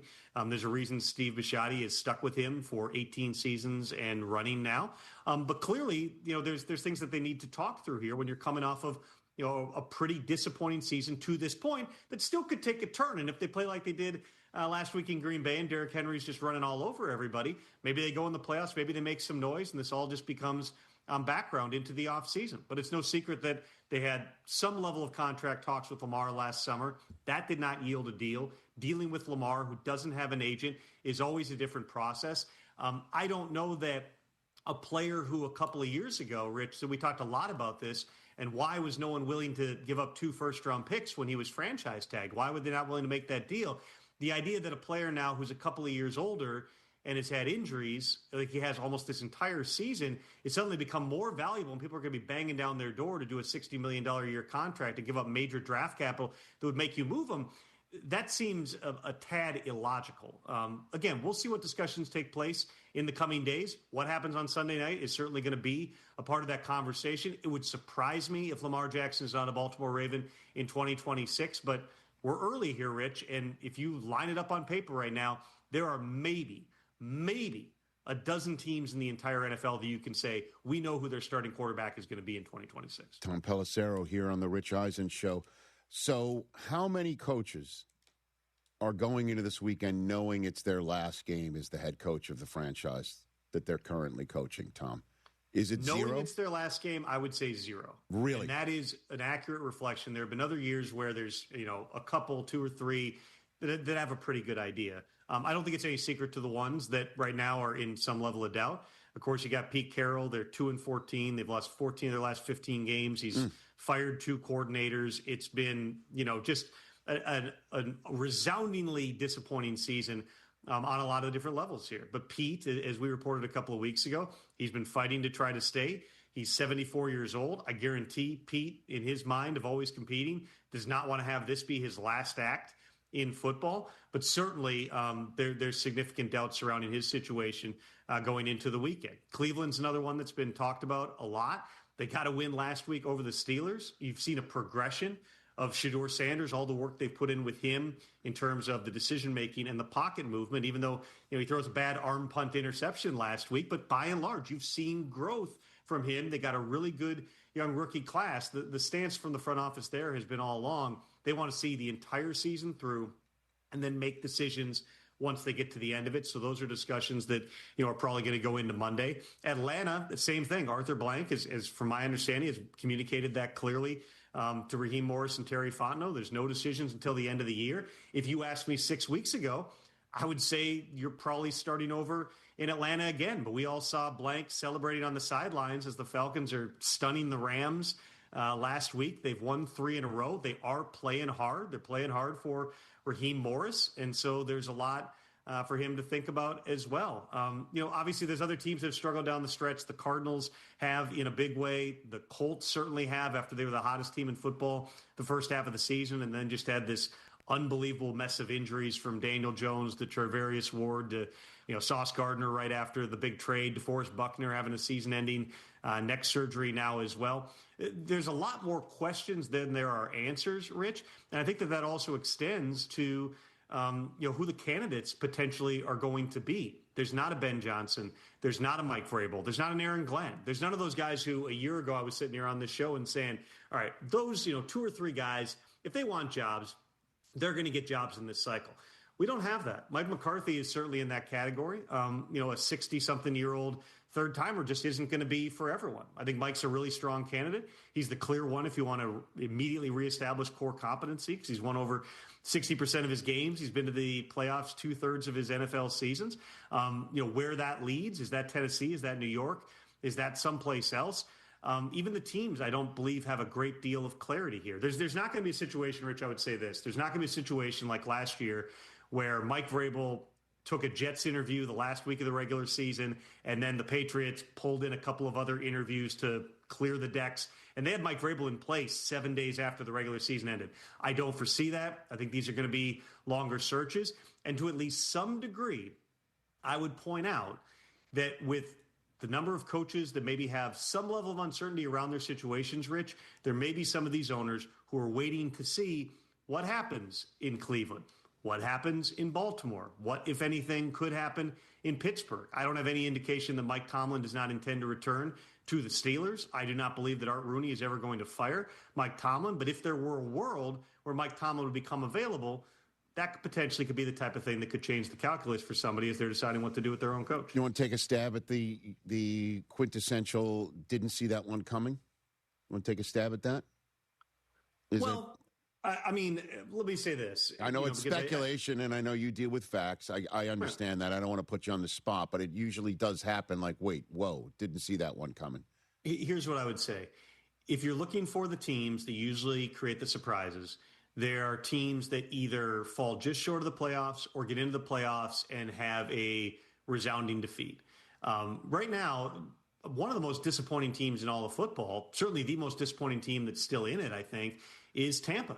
At the beginning of the year, they were the team that had all their guys out. It was, wow, Baker Mayfield's playing at an MVP level while throwing to, practice squatters out there. Now they're largely healthy, and somehow they've gotten worse. They've lost 7 of their last 8 games. They now need not just to beat the Panthers on Saturday, but get the Falcons to lose to the Saints in order to get into the playoffs. Todd Bowles signed a contract extension there last offseason. He has won the division each year that he has been there since taking over for Bruce Arians. I would just say that has the hallmarks of, if the Bucs season ends in difficult fashion, that we, at minimum, there's a conversation that might be had about exactly what the future is going to look like in Tampa. All right.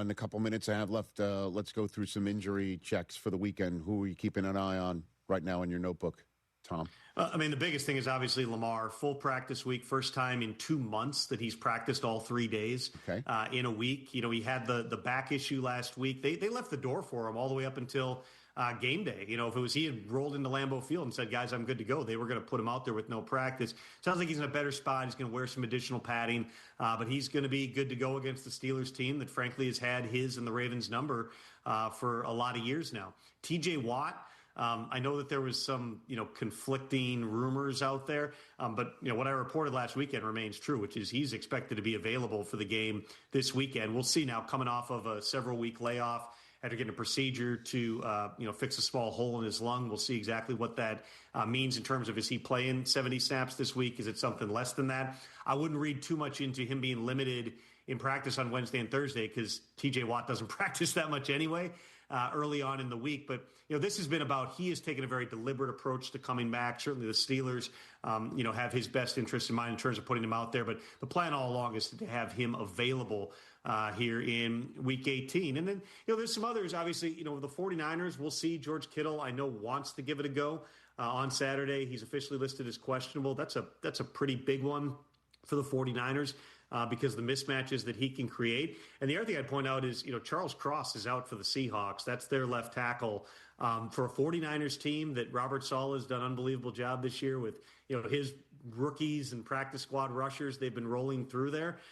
For Sam Darnold, entering a deja vu game, if there ever was one, Rich. Once again, second straight year, going on the road, with the difference between being the number one seed and having a bye and a home field advantage versus you lose and you're the wild card and you got to go on the road in week one. The fact he's not going to have his blindside protector, I would not overlook that. I guarantee you Robert Saleh is not overlooking that when he's figuring out exactly how he's going to attack Sam Darnold in that Seahawks offense on Saturday. Brother, you're one of the best.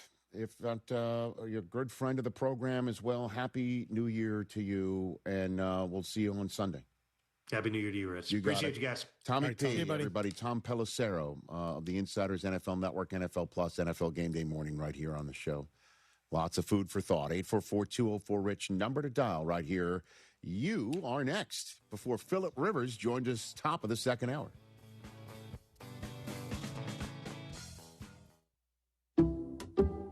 Some people just know you can save money on car insurance by checking Allstate first. Like you know to check if they're going for it on 4th down before going to the concession stand. Yeah, give me 3 hot dogs, 2 jumbo touchdown, baby! What? Hey, buddy, you want cheese with those? Yeah, checking first is smart. No.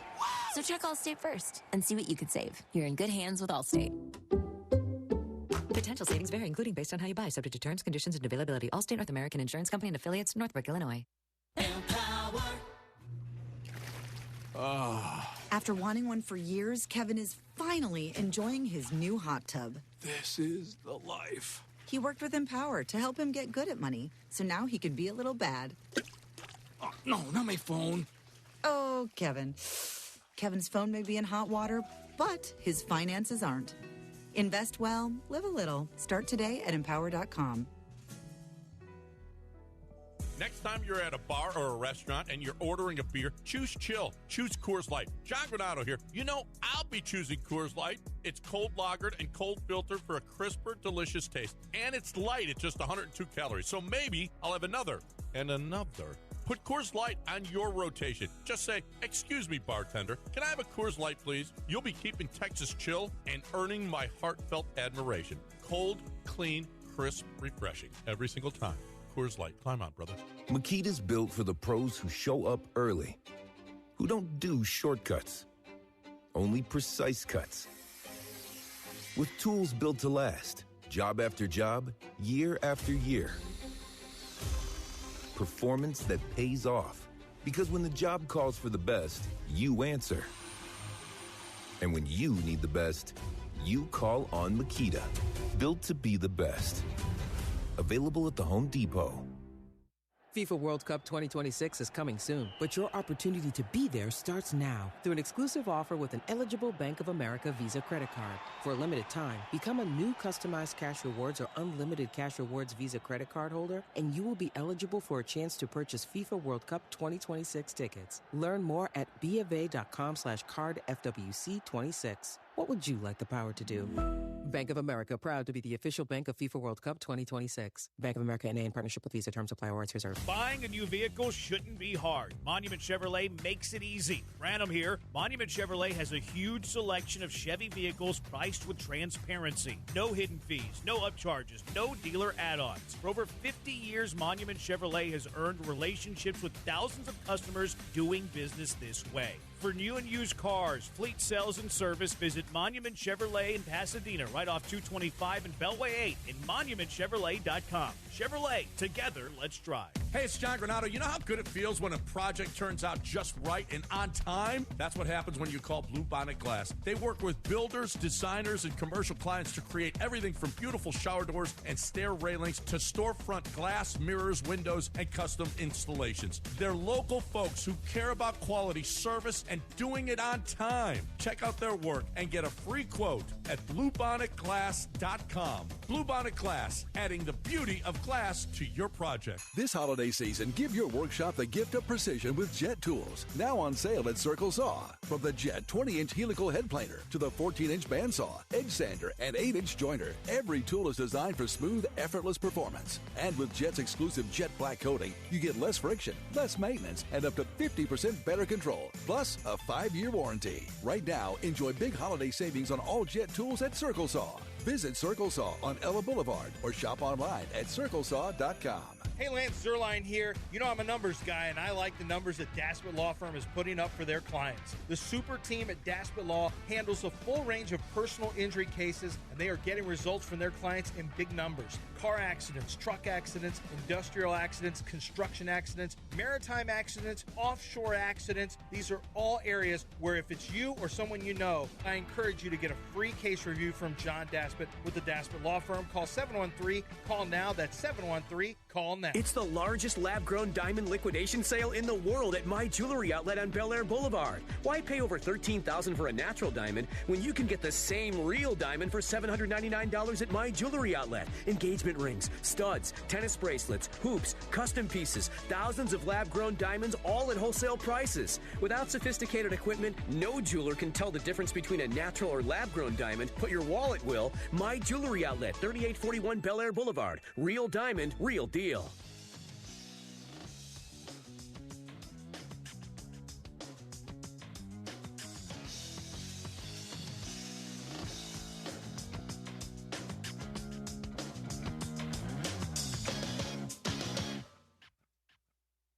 Back here on the Rich Eisen Show, everybody.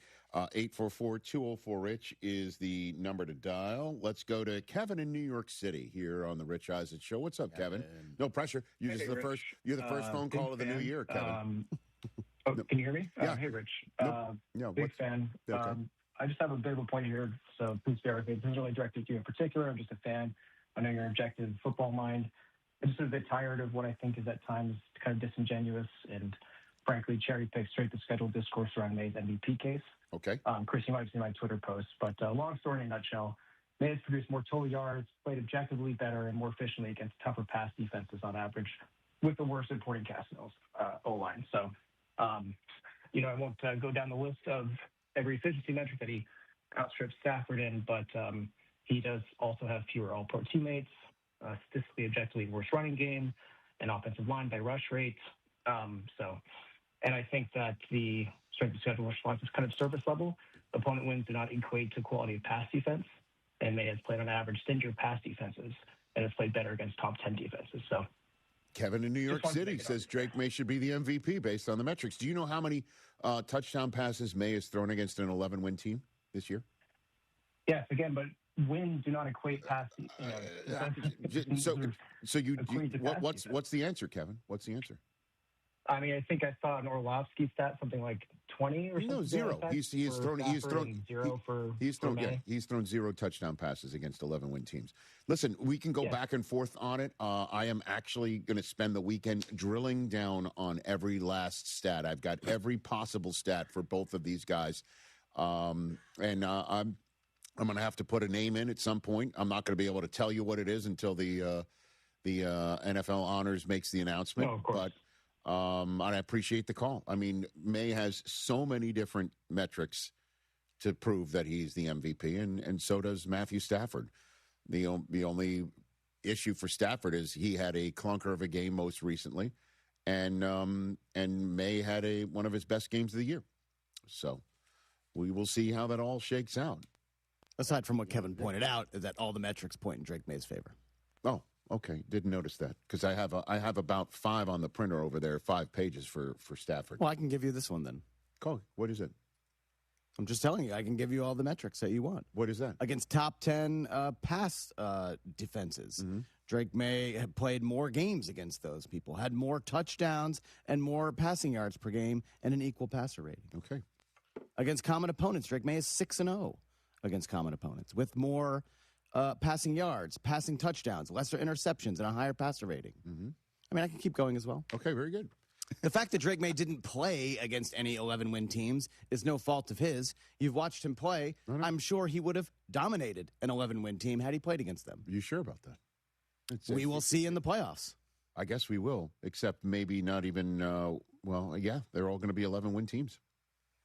Some 11-win team's going to walk into his house. We'll see what happens.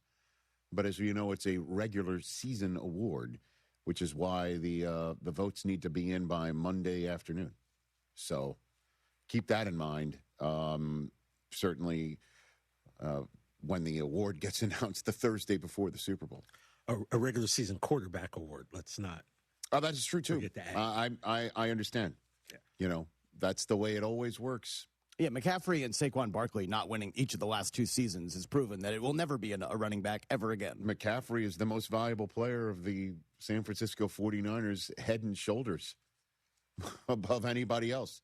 You could make the case it's neck and neck between Mac Jones and Brock Purdy after that, based on Mac Jones keeping the season alive and now Purdy turbocharging it since he's come back over the last couple weeks, including going over the Indianapolis Colts, who have zoomed in for our next hour, top of the hour guest, Philip Rivers, man of the hour, coming up in hour 2. Rich Eisen here. As you all know, I care deeply about pediatric cancer research and awareness. That's why I'm proud to talk about Hyundai Hope on Wheels. For over 27 years, every Hyundai sold has helped fund life-saving pediatric cancer research. Together with over 850 dealers nationwide, they've raised more than $277 million, supporting over 25,000 kids in their fight against cancer. At Hyundai, hope isn't optional. It comes standard. Visit HyundaiUSA.com and search Hyundai Hope on Wheels to learn more.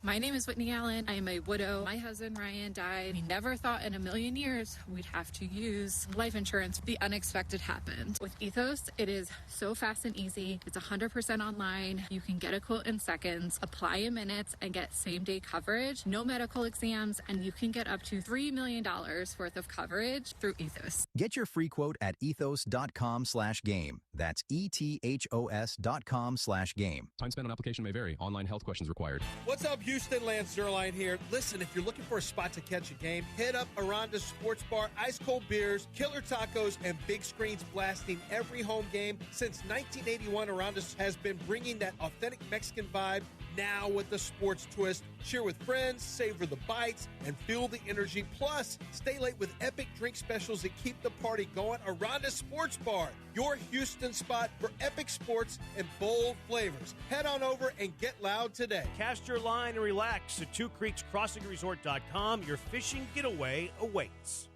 You don't have to be fearless to take the first step. You just need a place that gives you every reason to keep going.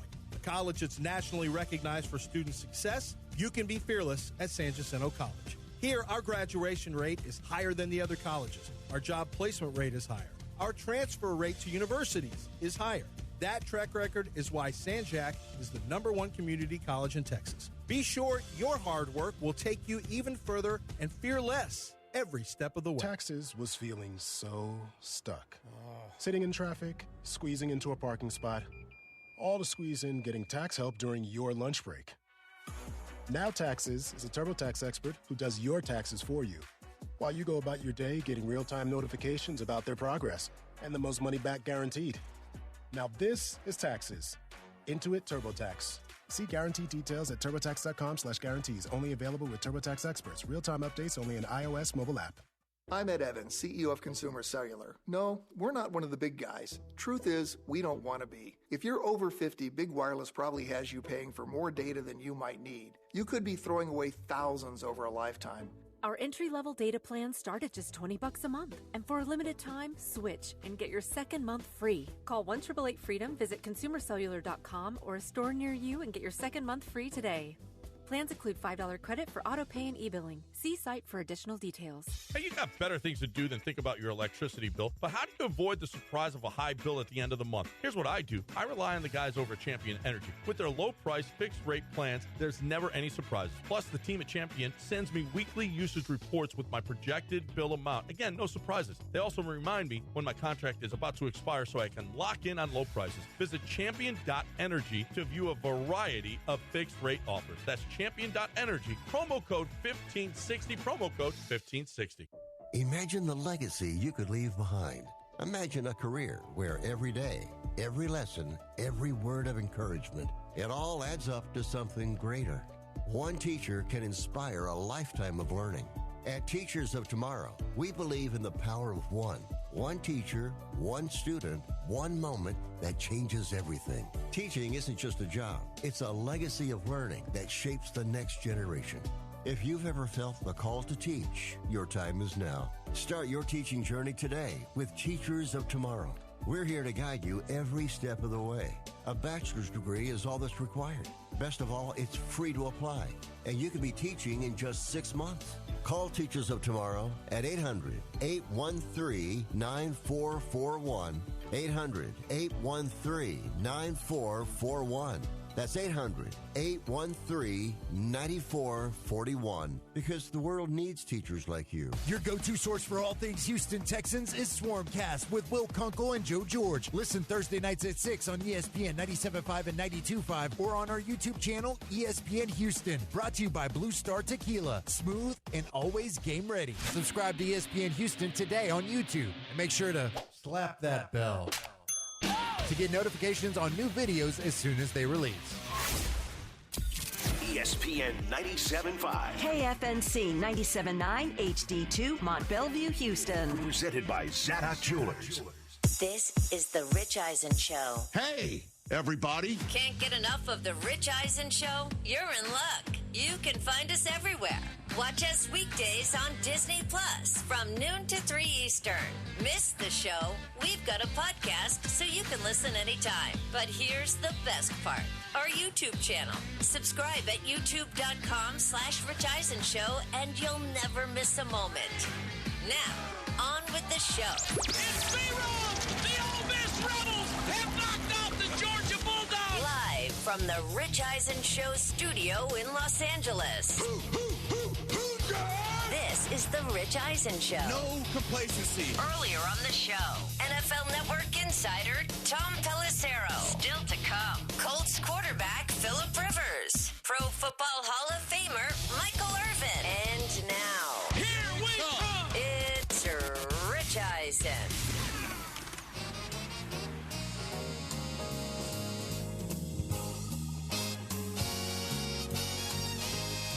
Well, you know how you like to spend the new year with friends and with people you love, and you're surrounded by people that you really appreciate. Well, hosting my first show of the new year is the same way. Michael Irvin in hour number 3, and let's get right to our second hour guest. I haven't spoken to him in forever and a day. One of my favorite people I got to meet and chat with over my years with NFL Network. He is joining us right now here live at the top of hour number 2 here on this first edition in 2026 of the Rich Eisen Show. Philip Rivers is here. Yeah. On the program. How are you, Philip Rivers? What's happening, Rich? It's good to talk to you. It has been a while. It's been too long. It's been since 2017 since you've been on this show, but I've spoken to you in between. How are you doing? I very rarely start a conversation that way, but how are you doing, Philip? Good. It's been a whirlwind of emotions, as you can imagine, the last 3 weeks or so. Most of it all positive. Again, I've said it numerous times, but just thankful. Had a blast. Obviously, wish the outcomes were a little different. We could have found a way to win a couple games and have this Houston game mean win or get in. Win and get in, but it's been a blast just to be back in the mix, and then now as it's winding down, you're getting ready to head back home here in a few days, but nothing but gratitude, really. It's been a blast. Now I have so many questions for you, Philip. Were you watching the Colts live when Daniel Jones went down? I was. You were. You were at home. Yeah, watching it live. Oh yeah. We still watch. I mean, we go to mass at either 9 or 11, and those games kick off Central Time, as you know, at noon. And right. And we watch ball pretty much most of the afternoon. My 2-year-old takes a long nap on me, and we try to keep him asleep as long as possible. And we flip channels and watch games, and we watch the bulk of Colts and Chargers games. Usually when those games are on, those are the main game on. But we flip all around, and by 3 o'clock Central, we find the games that are coming down to the wire, and about 6 o'clock, you find those other games that are coming down to the wire, and then we usually eat dinner together and then watch the Sunday night game. So, I was watching it live. Just unfortunate, gotten to be around Daniel now these last 3 weeks, and what a great year he was having. And then to battle the broken leg, and then the Achilles is brutal for him. But he seems to have a great spirit about the whole deal, and look forward to seeing him back out there next fall. Well, how soon did your phone ring after the end of that game, Philip? Yeah, it was later. I don't remember exactly, but it was later. It was later on. Same day? Was it same day? Yeah, it was same day. Wow. Man, Monday, when you're hearing the we, words, when you're hearing that words though in your ear on the phone, where they start heat checking you. What was going through your mind when you heard that? Yeah, I think first it was just, I guess my first thought was like, dang, let's go, a little bit. Right. And then you start going all over the place, right? Your mind kind of goes all over the place. And it was a wild, 36 hours, I guess, just of going back and forth, yeah, let's go for it. And then it was like, what, have I lost my mind? I could go on, but, it was wild. Then getting back here, getting here Monday afternoon, Monday evening, throwing in the indoor. Right. Felt pretty good. And it's kind of like, man, I remember this place. Obviously it was the last place I was in 2020 and that 2020 season. So then it kind of felt kind of good. And then having some familiar faces, obviously with Shane, but also there's 14 teammates that were here in 2020. And so that kind of added to the familiarity, and then the training room staff's the same, the equipment guys, the PR guys. There was a lot of familiarity, and then it felt pretty normal there once we got going in that game week. Well, not to get too deep here, Philip, but in the time that I've been around guys of your stature, gamers of your stature after they've retired, I'll ask them that they sometimes dream of being back in a game. Go to sleep. You're in your REM state, and you're back under center, and you're in a huddle. And I'm wondering, do you have those dreams? And was the game in Seattle sort of just like that for you? It really was. I've had a blast. I was at peace with when I finished and coaching there at St. Michael and getting to coach my son at quarterback, and it's been awesome. And so I was. It wasn't like that. It did feel like a dream because this wasn't something I was hanging on to or hoping happened one day. It was over, Mm-hmm. And then all of a sudden, it was like, here you go. You got one more shot if you want it. And so yeah, it did. And standing in Seattle, it was 1,800 days or so since my last game I played in Buffalo, but it was really about 2,100 days since I was in a full house, because that was that COVID season. So my last game in San Diego, last game with the LA Chargers at Kansas City in Arrowhead in 2019 was the last time I was in a packed house. So I was standing out there in Seattle, and obviously we know what that atmosphere is like. And I was like, man, what is going on? This is crazy. I get to do this again. And I remember that first hit I took, it may have been the second drive, I think, and I missed Tyler Warren, I think, on something. But that first hit I took, it was one of those, it was like, oh, yeah, I'm going to be fine. It officially locked me into the game, and I felt like I was right back where I'd been for 17 years. And I remember finding my brother and son, and they were sitting about 10 rows up, and they looked at me kind of like, well, and I was like, we're going to be fine. We're going to be just fine. So it certainly got me locked in, that one. And really the next 2 weeks felt normal. They really did. They felt good. And like I said, I hate it. We couldn't find a way to climb back in this thing. But the experience has been awesome. Yeah. And I know that obviously is the point. You want to win. You want to take the team to the playoffs. That you were called up to hopefully do that on behalf of the organization and the coach. But the endeavor in itself, Philip, I just got to tell you, watching you was just awesome. I'm 56, and I'm looking at you, and I'm seeing what you're doing, and you inspired me. I was talking to Kurt Warner just the other day, and I'm like, when you're watching Philip on film, was there a moment where you're like, I think I can make that throw too? You know what I mean? And he said he did feel that way.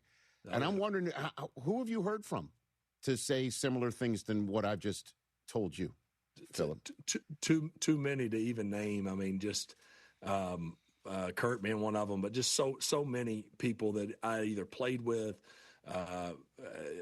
talked to at some point. I mean, just too many. I mean, the emotions I felt really after that first week from the numerous people, I was reading them off, to my wife, and she was like, gosh, that sounds like everybody you've ever known, and it was, just, I wish I had a better word. I can't come up with one. It's just thankful. I really am. It's just been it's been to get to just go back out there and play and be a kid again one more time at the highest level, be a teammate, be a teammate again. Because I think you've heard a lot. I bet you've heard so many former players. That's what we always talk about, is just what they miss the most is being a teammate. Getting in the hot tub in the morning, sitting in the sauna, the bus ride, all those in the huddle, in the meeting room, just on, and that had all passed. I was thankful for those 17 years, and that had all passed. And all of a sudden, you get 3 bonus weeks just right in your lap, and fell right in your lap, and you just overwhelmed with gratitude. And But what you going back to what you said, Kurt said, I mean, I bet he could make all those throws. I mean, that's what's crazy. It's like, and my arm is not, I was never a big arm guy, and it's not, but it's not what it was 6 years ago. I mean, there's some limitations there that I go, field deep comeback, I'm good. I don't think we'll try to make that one. But at the same time, it's like, that's not just going to go away, and then obviously, especially in my position, I never ran away from anybody anyway. So it was going to be from the neck up and being accurate and on time and all those things. And I missed some throws that I probably would have made had I been in a normal groove. But I made some too that felt the same as they felt, 10 years ago. So, Philip, this game seems to adapt and change game to game, year to year. Any difference that you've sensed in the 5 years? Not a ton. I do think that defenses are continuing to get better and better at disguising, and at least just if they can, the decisions are made in 2 seconds. These things are happening fast. So if they can delay or cause you to have a little, confusion or whatever, just a little bit, just a little bit more than normal, then it can affect you. So I feel like the defenses have gotten better. I just remember way back, defense is trying to disguise things, and it's one guy, you go, oh, well, he's a good disguiser. And it's like, yeah, but all these other guys on the defense aren't even showing what he's showing. So just don't even, you can ignore him. I know what y'all are in, and now these teams seem a little bit more connected, the back end to the linebackers, and they're a little more connected and wired. And so that seems to be, where it has become more challenging. But no, there were so many things that was just felt like, man, has it been 5 years? Like, it doesn't feel like it didn't feel like that once in some of these games, And again, shoot, I still threw it to the other team in each game and made plenty of mistakes. But for the most part, I was like, dang, all right. Yeah, it's not because I was nervous about the whole thing. Like, man, it's been a long time since people have been moving real fast around me. Am I going to be able to function? And as soon as I got through that first week of practice, Friday practice before Seattle, a ball didn't hit the ground. And I don't say that like, whoop-de-doo, I know, but that's what it used to be. I was like, all right, shoot, heck yeah, that felt like a Friday practice was supposed to feel. So there's a lot of, I know when the dust will settle, I'll have even more emotions and more memories from these 3 weeks. It's all happened so fast. Yeah. So let's get to the what next for you in the few minutes I have left with you. First things first, has anybody reached out to you for movie rights yet? Anybody? No. Nothing? Golly, it's not a great ending. If we could have got hot and got on a run. Hey, Philip, Rocky didn't win Rocky 1, man. You know what I mean? Like, you know what I mean? It doesn't. We didn't need the full magic carpet. That would have been great, obviously, but. Well, the thought I had, at one point was, because I was always, I'm thinking back to 2008. We were 4-8, and me and Charlie Whitehurst were sitting in there in the quarterback room writing up the percentages we had to get in. If every game was 50-50, and it was like, 2.5%. Then it went to 10. Then it went to 25. Then it went, and we found a way to get in that 2008 year. And so, of course, I was at the same optimism here, and I was like, we're going to find a way to get in, and we're going to play at the LA Chargers. And what in the world? What is that going to be like? And of course, none of those things happen. But no, it's. I say this truthfully. Tuesday, I'll be 8th period PE with the boys weightlifting at the school and settling back into that slow pace and Fairhope that I had the last 4.5 years. But what if another team called you in the summer? Are you answering the phone? Philip? Nah. I mean, I'll answer the phone and probably, if that happened, and be flattered that they even would consider it. But no, because even these last 4 years had the situation come up, I was out unless our football season was done. I just wasn't going to leave the guys, our team mid-season or leave before the year started. My son will be a senior quarterback. My other son will be a freshman on the team.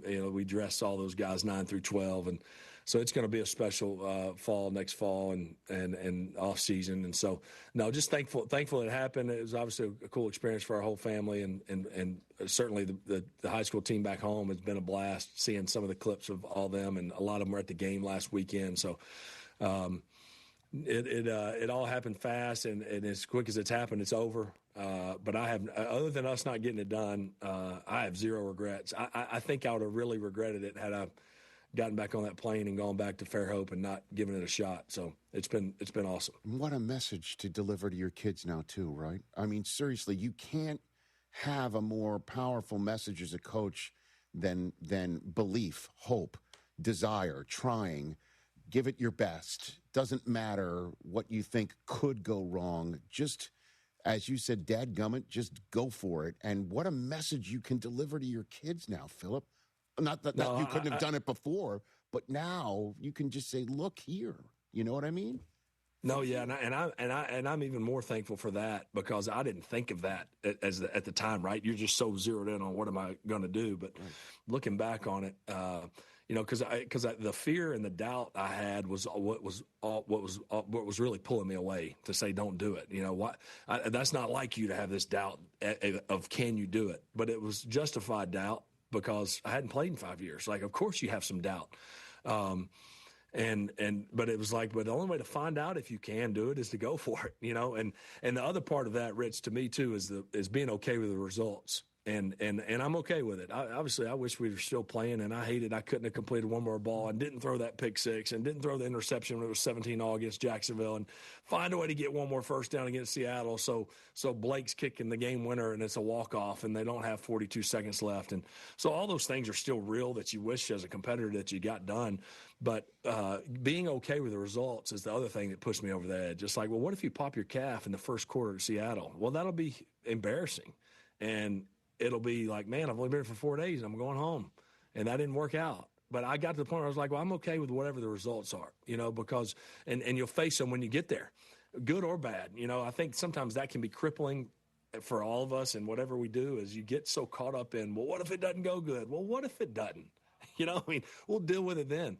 But you can't let that make you not go after something. And in this case, a game that I loved and had an opportunity to go out there and play one more time. It was just I'm glad I was that discernment process that I had to go through. It was probably the hardest decision I've ever had to make, because it was truly just make it, And was there a right or wrong one? I don't know. But I'm thankful that I got the opportunity and had these last 3 weeks. And we're thankful for it, too, just as people who watch and root and love football and love people who love football. And you certainly are one of them. I would be remiss if I let you go without talking about me the other day being 0 days old, learning that Curt Cignetti was your position coach at NC State. Philip, really? He was. Yeah, no, Coach Sig was there all 4 years I was at NC State. He was the tight end coach and I think recruiting coordinator my first 3 years, and then he was the quarterback coach. So we were in the meeting room together every day my senior year. And as you've seen, obviously, what an unbelievable job he's done at Indiana, but also all the other stops he's made along the way. Super smart. Really good teacher, really good throughout the week. That as I recall, it was 20-something years ago. But just in the meeting rooms, getting you prepared, understanding defenses, all those things. Had a very steady way about him, as you've seen. He's got plenty of fire, but he's very steady. Very steady, and that was felt. Certainly, I felt that being my position coach that senior year. So, yeah, what he's done there at Indiana has been awesome.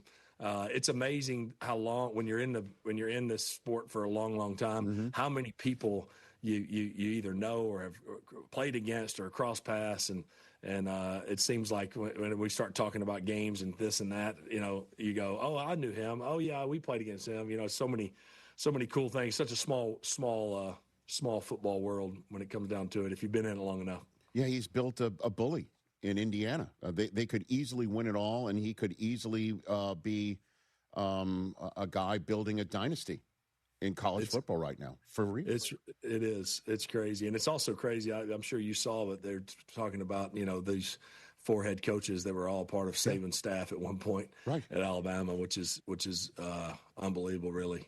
What those guys and how many guys have either been with him or at some point gone on and done great things at other places is pretty cool. No doubt. Hey, Philip Rivers, don't be a stranger. I'm going to keep reaching out to you. I just want to keep checking in on you, heat checking you. And I honestly, I'm not just blowing smoke. What you did, your decision, the way you've carried yourself, the way you've gone about your business, it is so inspiring to so many people. And I know I was talking about how you have a coaching point now with your kids. Every coach now has a coaching point with their kids based on what you've just done over the last 3 weeks, for real. And you should feel great about that, man. You really should. No, I appreciate that. I always enjoyed our visits over the years. Thank you.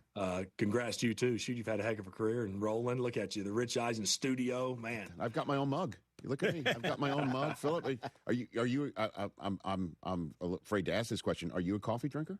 Do you drink coffee? I do. I'm a seasonal coffee drinker, you know. Okay. When it's hot and muggy in the summer down there in the South, coffee doesn't sound appealing to me. Never been an iced coffee guy. But a cold morning here in Indy, a cup of coffee is perfect. I don't know if you're aware, but anybody who goes 1,800 days in between NFL head starts and comes back at age 44, you get a free Rich Eisen Show mug. So listen when you're away. Congratulations. Perfect. Congratulations. I'll send you a pic of me having a good cup of coffee here. Fantastic. You had no idea that was a perk of your comeback until this very moment. So happy New Year to you. Even more glad we made this work now. Yeah, happy brother. New Year's, Rich. Thanks. Same to you. Same to you and your family. Enjoy being in PE on Tuesday, Philip. Yeah, right. Oh, yeah. All right. See you guys. Philip Rivers, everybody, right here on the Rich Eisen Show. The best of the best. I'm not kidding. What a coaching point. Hey, you know, you don't think you can do it? You don't think? Yeah, watch this. You're concerned about your set of circumstances? You know, he's not a me type guy, right? Like, so he's not going to be, look at me. But other coaches can 100% say, look what Philip Rivers did. Yeah. And he gave us the name of the movie during the interview. Which is what, was it? 3 bonus weeks. Okay, 3 bonus weeks. Dadgummit. It's not bad. I like that. 3 bonus weeks. What if I told you? 3 bonus weeks. Love it. Loved it. God, I love that guy. Philip Rivers, everybody, right here on the Rich Eisen Show. 844-204-RICH, number to dial. It's a What's More Likely Friday, everybody. Don't you dare move. Lots of likeliness or unlikeliness to hit. Hey, fans! Welcome back to Fansville's Cheers and Tears. Oh. Okay, so everybody deals with losing, right? To a rival on a last-second field goal. Whatever, it's fine. I'm totally fine. But I cope with losing with an ice-cold Dr. Pepper. Those 23 flavors are so delicious. They totally wash away the pain of your college football team taking a big fat L. College football, it's a pepper thing. It's your last chance to get Disney Plus, Hulu, and the ESPN app for one incredible price. With the ESPN app, you can watch some of football's biggest postseason games, including epic bowl matchups, the college football playoff, and NFL wild card and divisional playoff games. Get it all for $29.99 a month for 12 months. Visit Disney Plus, Hulu, ESPNBundle.com for details. Ad-supported plan auto-renews at regular price. Currently $35.99 a month. Subject to change unless canceled. Ends January 5th, 2026. Terms apply. When it comes to accidental injury cases in Harris County, there's one law firm that files nearly 3 times as many cases than any other firm, and that's Daspit Law Firm. Why? Because they're the best at what they do, getting their clients the compensation they deserve for injuries they've wrongfully suffered in an accident. Lance Zerline here, and if you suffered an injury in an accident and you would like a free case review, call John Daspit now, 713-CALL-NOW. That's 713-CALL-NOW, or visit DaspitLaw.com. Buying a new vehicle shouldn't be hard. Monument Chevrolet makes it easy. Del Olalea here. Monument Chevrolet has a huge selection of Chevy vehicles priced with transparency. No hidden fees, no upcharges, no dealer add-ons. For over 50 years, Monument Chevrolet has earned relationships with thousands of customers doing business this way. For new and used cars, fleet sales, and service, visit Monument Chevrolet in Pasadena at 225 and Beltway 8 and monumentchevrolet.com. Chevrolet. Together, let's drive. I'm Hector with Laporte Roofing and Remodeling. My team and I take pride in giving homeowners real peace of mind, whether it's an honest assessment, a repair done right, a full replacement, or guiding you through the insurance claims process. No pressure, no gimmicks, just genuine care of the people in our community. This work means something to me. We're not storm chasers. We're your neighbors, right here, year-round. Laporte Roofing and Remodeling, the name you can trust. Call 281-699-9123 or visit us at laporteroofing.com. Again, that's 281-699-9123. Houston, if you're still paying for 5-gallon jugs or stocking plastic bottles in the office, there's a smarter way. Flow Water's 7 times advanced purification refill station removes up to 99% of contaminants, eliminates plastic waste, and cuts delivery costs, while giving your team clean, cold, great-tasting water they'll actually drink. Boost wellness, strengthen sustainability, and streamline your office with one upgrade. This month, Houston companies can access a fast-track water quality report and demo scheduling at drinkflowwater.com. It's the largest lab-grown diamond liquidation sale in the world at My Jewelry Outlet on Bel Air Boulevard. Why pay over $13,000 for a natural diamond when you can get the same real diamond for $799 at My Jewelry Outlet? Engagement rings, studs, tennis bracelets, hoops, custom pieces, thousands of lab-grown diamonds, all at wholesale prices. Without sophisticated equipment, no jeweler can tell the difference between a natural or lab-grown diamond, but your wallet will. My Jewelry Outlet, 3841 Bel Air Boulevard. Real diamond, real deal. Hey, you got better things to do than think about your electricity bill, but how do you avoid the surprise of a high bill at the end of the month? Here's what I do. I rely on the guys over at Champion Energy. With their low-price, fixed-rate plans, there's never any surprises. Plus, the team at Champion sends me weekly usage reports with my projected bill amount. Again, no surprises. They also remind me when my contract is about to expire so I can lock in on low prices. Visit champion.energy to view a variety of fixed rate offers. That's champion.energy. Promo code 1560. Promo code 1560. Can your IRA stand up to the next financial crisis that our top economists are saying is at our doorsteps? By allocating a percentage of your IRA into physical gold and silver with a tax-free rollover, you can diversify and safeguard your holdings from turbulent markets and economic downturns by putting your IRA back on the gold standard. Find out how to safeguard your assets with a tax-free rollover with a Genesis Gold IRA,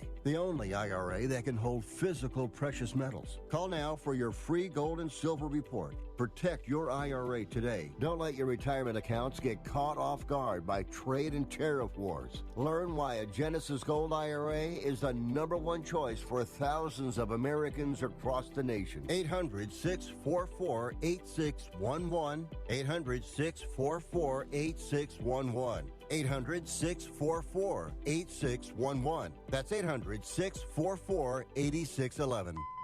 Billy, your gas light's on. We need to stop and fill up. No way, Jen. Gas around here is too expensive. We can make it a little further. Billy, listen to your big sister. You don't need to drive all over searching for the lowest gas prices. Do what I do and use Upside. Upside? Do you live under a rock, Billy? Upside is the hottest cashback app out there. It's free to download, and you get real cash back for every gallon of gas you buy. I use it all the time, and I've already made around $200. You can make that kind of cash back just for buying the gas you have to buy anyway? Yes, I'm looking at the Upside app now, and you can get up to a $5 cashback bonus on your first tank. Okay, I'm stopping to download Upside and fill up my tank. Download the free Upside app now to earn cash back every time you buy gas. Use promo code SUPPLY to get up to a $5 cashback bonus on your first tank. You can cash out anytime, right to your bank, to PayPal, or a gift card for Amazon and other brands. Just download the free Upside app and use promo code SUPPLY to get up to a $5 cashback bonus on your first tank. That's code SUPPLY for up to a $5 cashback bonus.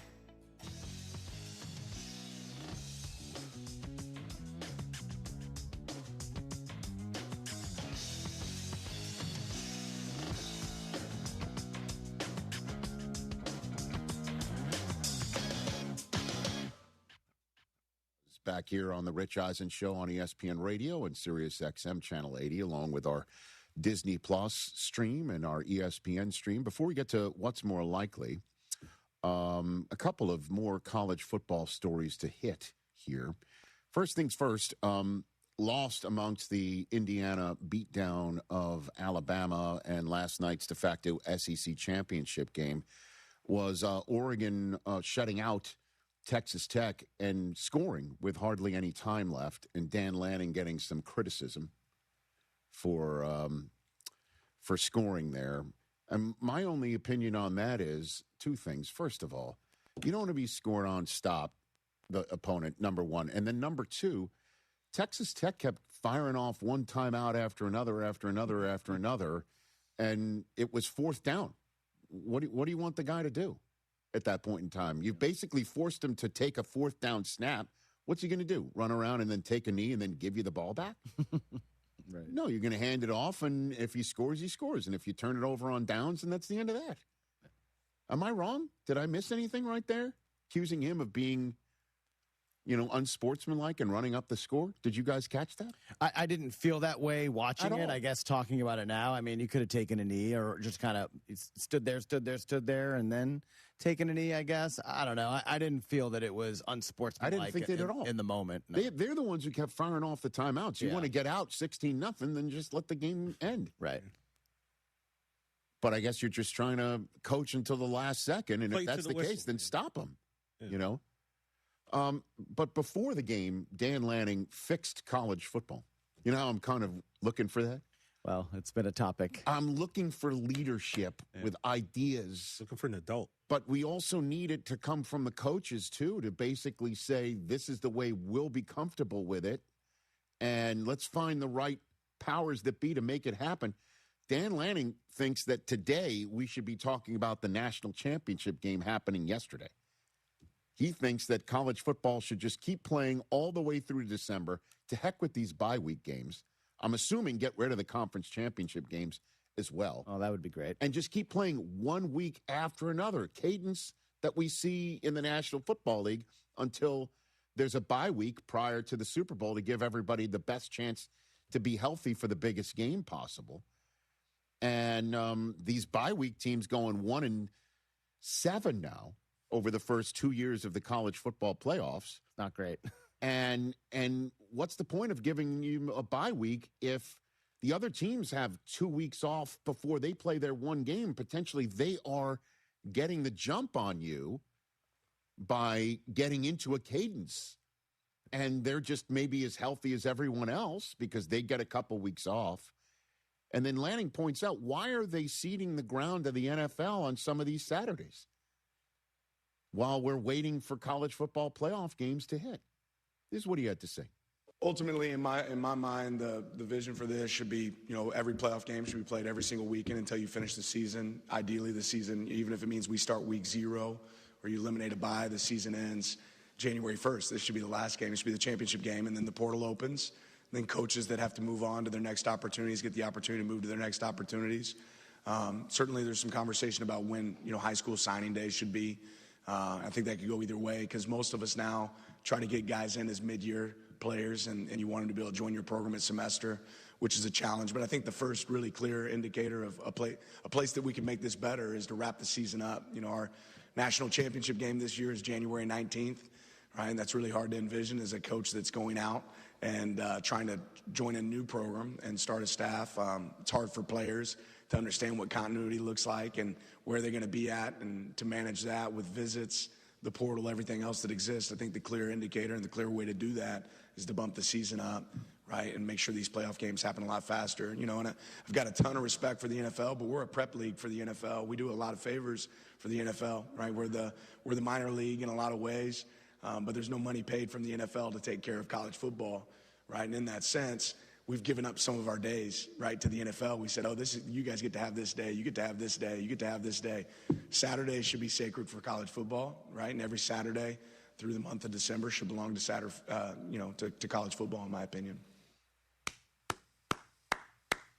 I like it. No notes. Yeah, I like it. No notes. So wait a minute. So the season ends yesterday. Then maybe you give a week to figure out your roster retention then. Then the portal opens up at the same time you could start moving around as coaches. Huh. Isn't that interesting? Yeah, novel idea. Is that entirely possible? Can we actually do such a thing? Love it. Who can make it happen? Who can make it happen? And let's figure out a central office that then handles scheduling and get some rules for NIL and get some rules for that are uniform for everybody. And let's go. Okay. I kind of dig it. Well done, Dan Lanning. Leadership. And, again, for the fact that you just heard Dan Lanning say, let's end it on January 1, and then coaches can can stay with their teams through the end of the season and then find a new job, if that's the case, in January. Just when everybody's figuring out roster retention and portal and all that sort of business. Because, again, you're sitting here thinking, hey, that was messy with Lane Kiffin. Very. Mm-hmm. And, right now Ole Miss is still going strong with some of Lane Kiffin's assistants, who Lane, I guess, showed his largesse to the school that he left.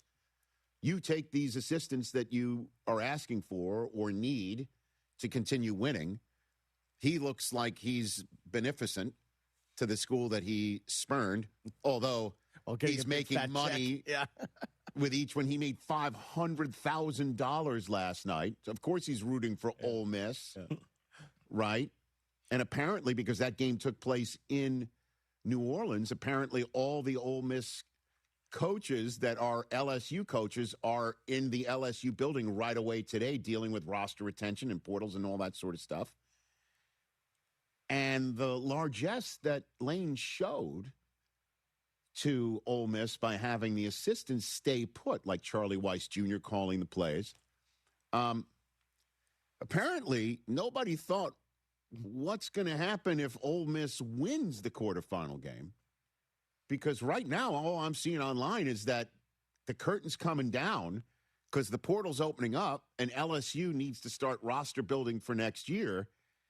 And apparently that merits the coaches that are currently still with Ole Miss to return to their new place of business. And he's going to bring the curtain down on Ole Miss in the middle of the college football playoffs?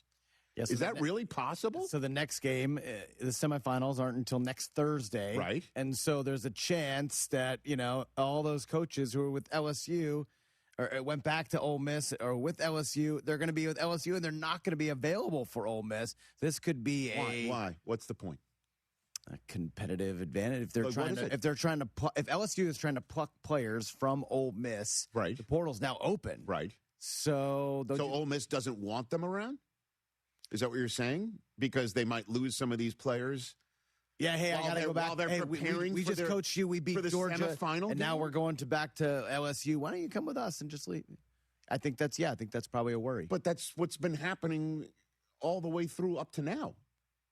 For them to pull out the roots of what's going down on game day and prep for the college football semifinal would be wild.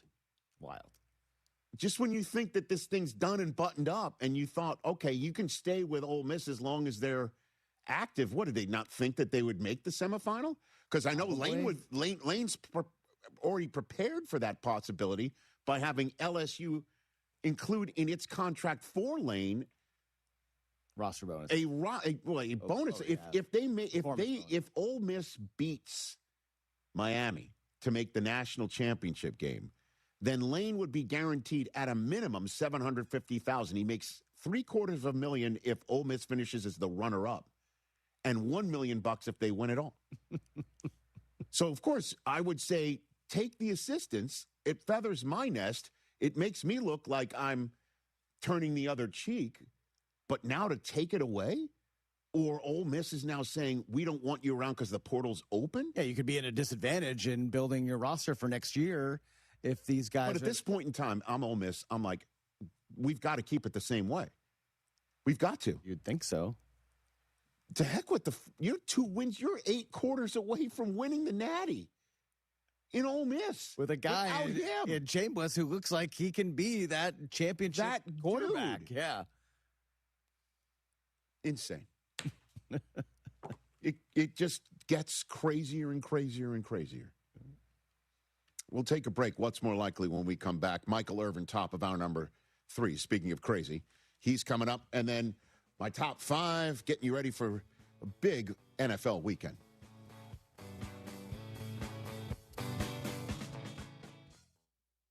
Hey, fans! fans! Welcome back to Fansville's Cheers and Tears. Oh. Okay, so like everybody deals with losing, right? To a rival on a last-second field goal. Whatever, it's fine. I'm totally fine. But I cope with losing with an ice-cold Dr. Pepper. Those 23 flavors are like so delicious. They totally wash away the pain of your college football team taking a big fat L. College football, it's a pepper thing. It's your last chance to get Disney Plus, Hulu, and the ESPN app for one incredible price. With the ESPN app, you can watch some of football's biggest postseason games, including epic bowl matchups, the college football playoff, and NFL wild card and divisional playoff games. Get it all for $29.99 a month for 12 months. Visit Disney Plus Hulu ESPNBundle.com for details. Ad-supported plan auto-renews at regular price. Currently $35.99 a month. Subject to change unless canceled. Ends January 5th, 2026. Terms apply. Next time you're at a bar or a restaurant and you're ordering a beer, choose chill. Choose Coors Light. John Granado here. You know, I'll be choosing Coors Light. It's cold lagered and cold filtered for a crisper, delicious taste. And it's light. It's just 102 calories. So maybe I'll have another and another. Put Coors Light on your rotation. Just say, "Excuse me, bartender, can I have a Coors Light, please?" You'll be keeping Texas chill and earning my heartfelt admiration. Cold, clean, crisp, refreshing. Every single time. Coors Light. Climb on, brother. The John Clay Wolf Show. Here's what's going on in the Wolf Pack. Bobo, we appreciate you. Thanks, man. Gigi doesn't. She said, You left me hanging, but whatever. I still love you. And I was there first. You're talking about the show meeting we had yesterday. She's the only one that showed up. Yeah, and I'm sitting there like, yeah, guys, I'm 3 minutes early. Right. What the heck? That was 50-1 odds in Vegas. The John Clay Wolf Show. Every Saturday morning. ESPN 97.5. Hey, Lance Zerline here. What's the scariest thing about winter coming? You thought it was night walkers? No, they're not even real. But the scary things are frozen broken pipes. They can be real and cost you thousands of dollars when you get damage to your home. Aqueduct Plumbing Company can come out and give you a free estimate for pipes that don't burst in a freeze. Billy Brown says if you go with them, he'll throw in a traditional water heater absolutely free. Call them today. AqueductPlumbingCompany.com, 281-488-6238. That's 281-488-6238. Imagine the legacy you could leave behind. Imagine a career where every day, every lesson, every word of encouragement, it all adds up to something greater. One teacher can inspire a lifetime of learning. At Teachers of Tomorrow, we believe in the power of one. One teacher, one student, one moment that changes everything. Teaching isn't just a job. It's a legacy of learning that shapes the next generation. If you've ever felt the call to teach, your time is now. Start your teaching journey today with Teachers of Tomorrow. We're here to guide you every step of the way. A bachelor's degree is all that's required. Best of all, it's free to apply, and you can be teaching in just 6 months. Call Teachers of Tomorrow at 800-813-9441. 800-813-9441. That's 800-813-9441. Because the world needs teachers like you. Hey, listen, are you a 50-year-old person looking for term life insurance? Then you need to talk to Bob. Bob specializes in helping people find $1 million or more of term life insurance for a couple of $100 a month. Look, you need to know there's a price war in the term life insurance business, and you may be paying too much. Call Bob, and he'll shop and see how much money he can save you. Look, this could be the last term life insurance policy you ever have. Your rates are guaranteed for the next 20 years. That's right, guaranteed level rates for the next 20 years. And if you're a smoker or your health is not perfect, Bob has great rates for you too. So for $1 million of term life insurance coverage for a couple of $100 a month, call Bob right now. 800-430-0932. 800-430-0932. 800-430-0932. That's 800-430-0932. Paid for by Term Direct. Hey guys, listen, if you've got old electrical parts and equipment, don't scrap it. Sell it to M&J Electrical Supply. For over 30 years, M&J has been buying new surplus and used electrical equipment. You get more money from M&J. Circuit breakers, transformers, disconnects, fuses, panels, switchgear, and more. You've got it, they'll buy it. Contractors, M&J Electrical Supply buys, sells, and removes electrical equipment. Call 713-699-5055 or email sales@mnjelectrical.com.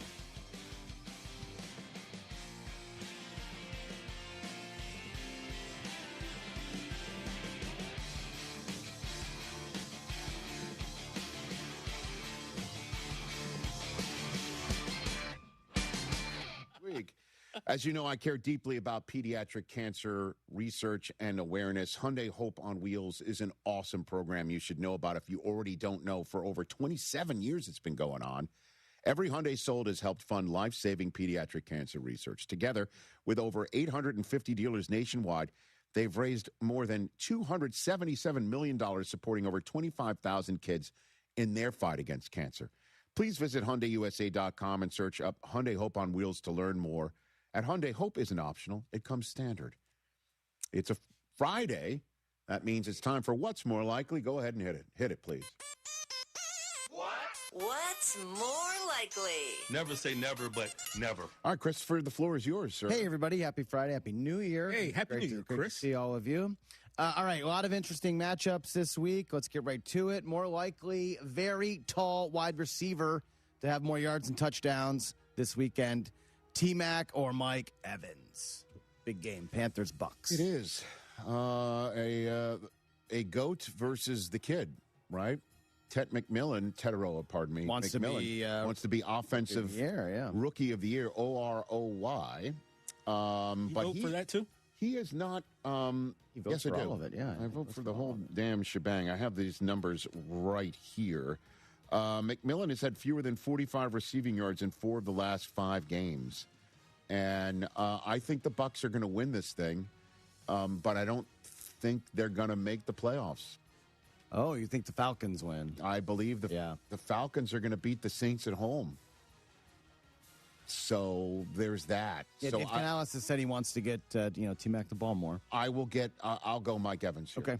I'll say Mike Evans at home in this game against the Panthers, and then they hold their breath to see if I'm right or wrong about the Falcons and the Saints. Mike Evans said he's not going to think about next year yet until later on the offseason. Correct. This could be his last game, so he's going to go all out. I'll take Mike Evans in this one.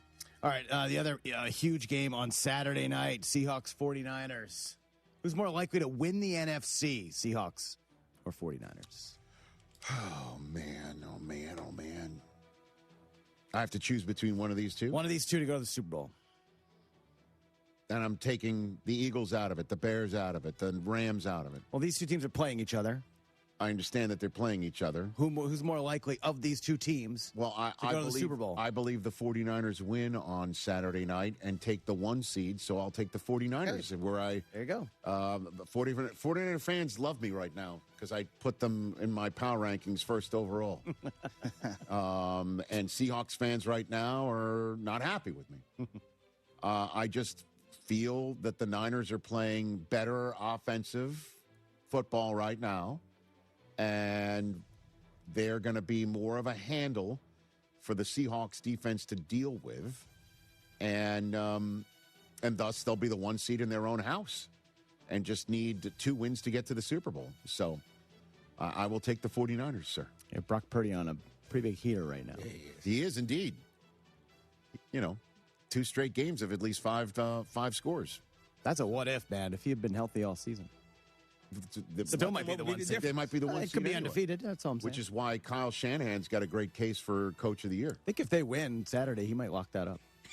What else? More likely MVP-worthy quarterback to have more yards and touchdowns on Sunday, Matthew Stafford or Drake May? I'll go Stafford.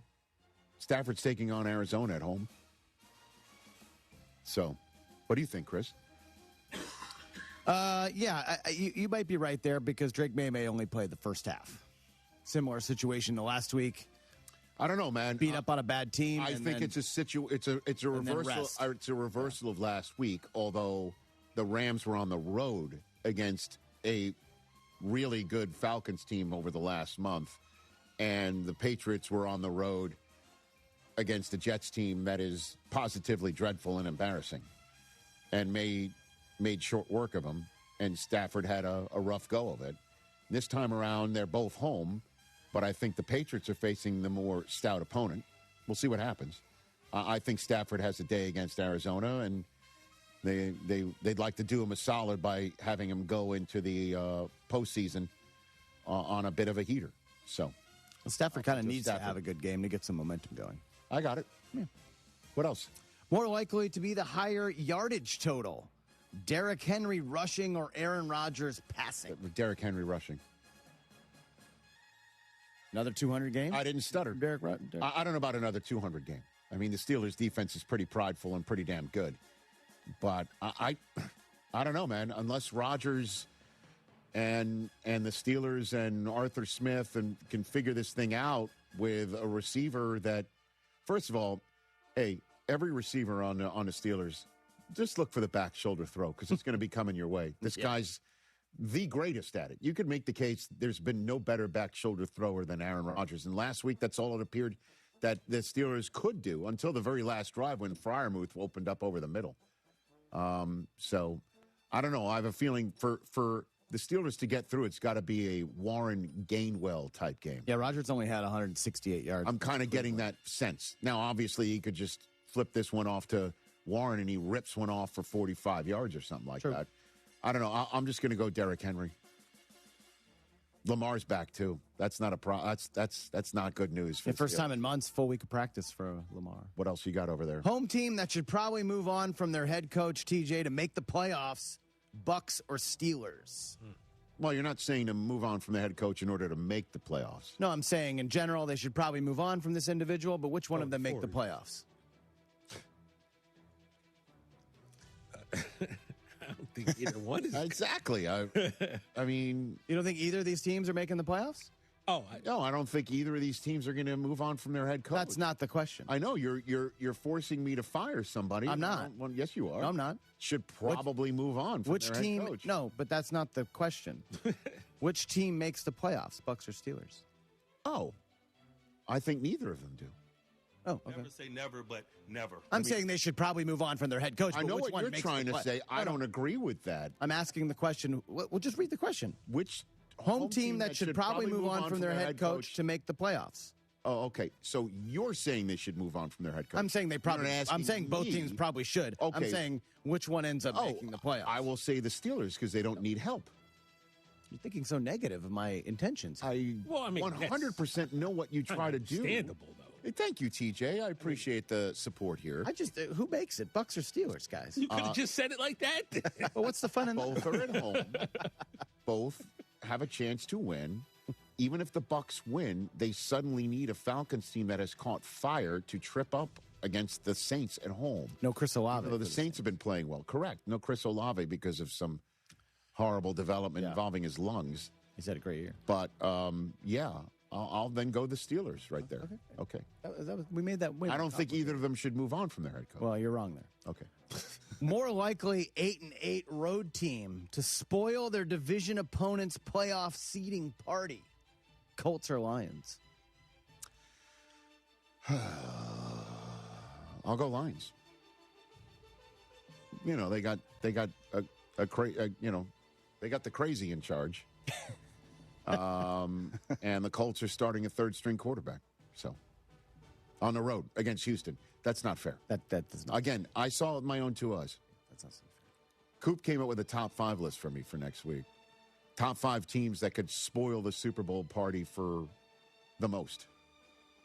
And I'm wondering if Houston would be number 1 on that list. Is that another way of saying, like, team we don't want to see in the Super Bowl? No, team that you just didn't expect to make the playoffs or at some point in the season to spoil somebody's terrific season. Like yours, for instance, in New England.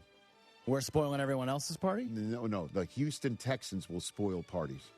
Anyway, long story short, I'm taking the Lions here. What else you got? Got it. More likely to be the greater number, head coach openings on Monday or touchdowns scored in Cowboys-Giants. We have 2 openings right now. I'll go head coach openings on Monday. Although Dak's playing, huh? Dak is playing. Highest total of the week. I thought he wasn't going to play. Highest total of the week. I don't know. I haven't been paying attention to Cowboys football, except apparently Trevon Diggs saying, I want to stay at home. Can I stay at home? No, you cannot stay at home. Now you're fired.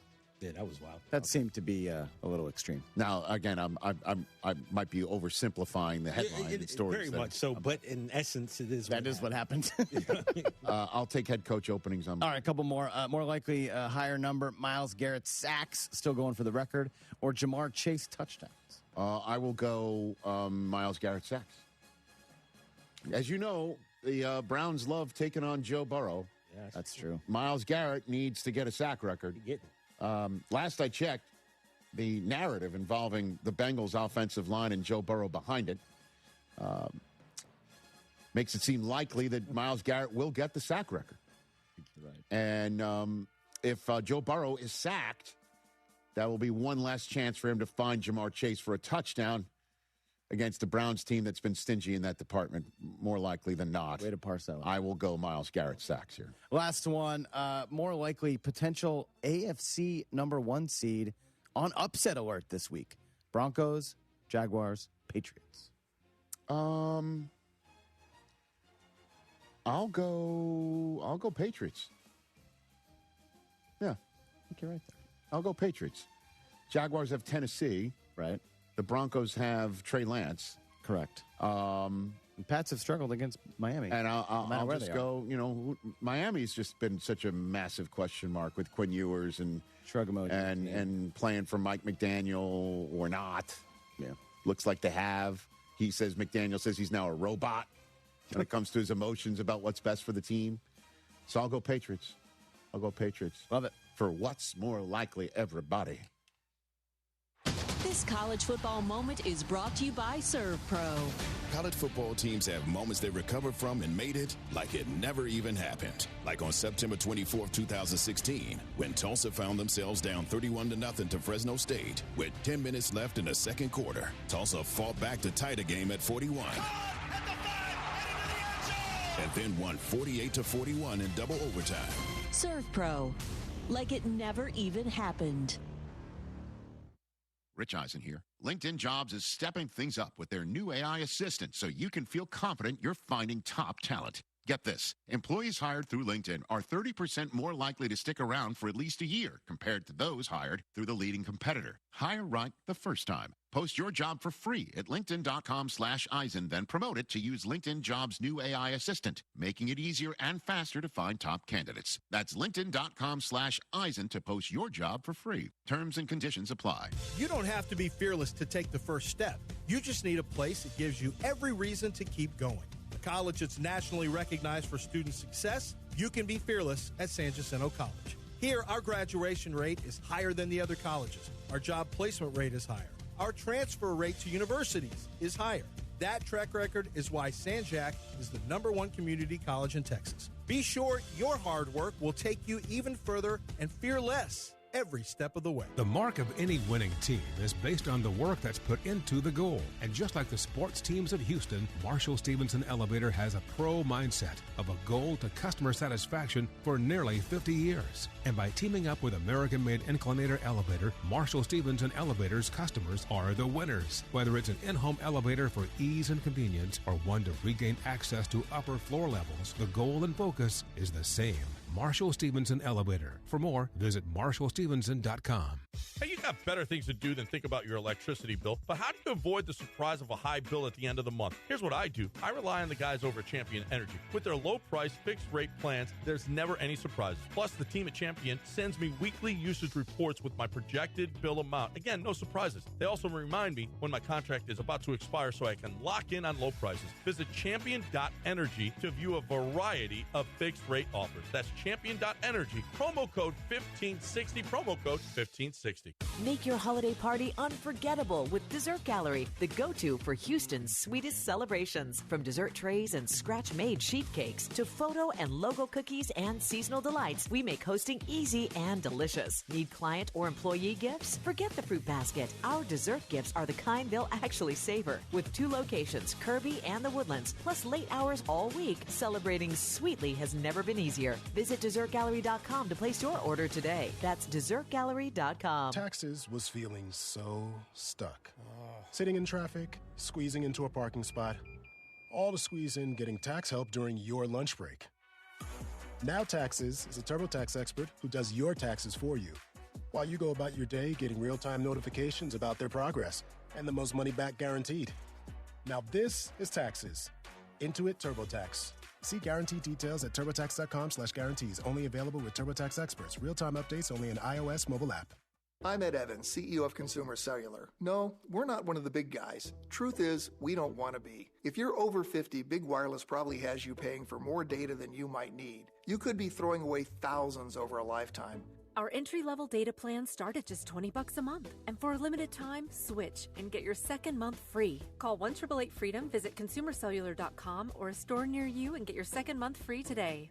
Plans include $5 credit for auto pay and e-billing. See site for additional details. Can your IRA stand up to the next financial crisis that our top economists are saying is at our doorsteps? By allocating a percentage of your IRA into physical gold and silver with a tax-free rollover, you can diversify and safeguard your holdings from turbulent markets and economic downturns by putting your IRA back on the gold standard. Find out how to safeguard your assets with a tax-free rollover with a Genesis Gold IRA, the only IRA that can hold physical precious metals. Call now for your free gold and silver report. Protect your IRA today. Don't let your retirement accounts get caught off guard by trade and tariff wars. Learn why a Genesis Gold IRA is the #1 choice for thousands of Americans across the nation. 800-644-8611. 800-644-8611.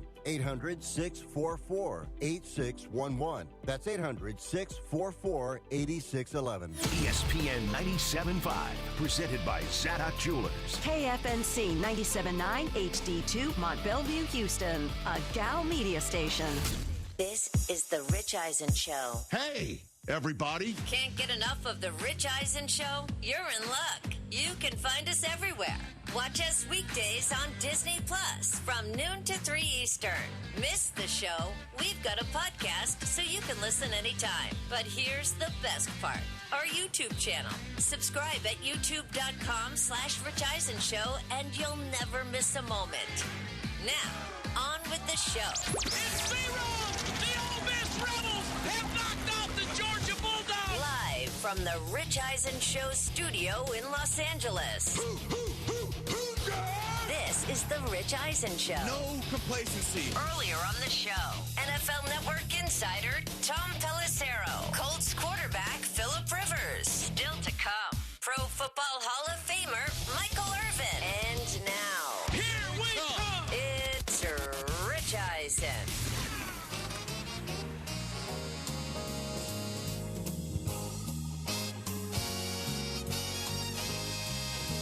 Hour number 3 of the Rich Eisen Show is on the air. Hour number 2 began with Philip Rivers. It was great to chat with Philip. Hour 1 with Tom Pelissero. If you missed any of it, there's our YouTube channel, youtube.com/Rich Eisen Show. There's our podcast, all 3 hours. You can also hit the button on our Disney Plus page once we're done to rewatch any and all of the 3 hours that you may have missed. 844-204-RICH, number to dial on the program.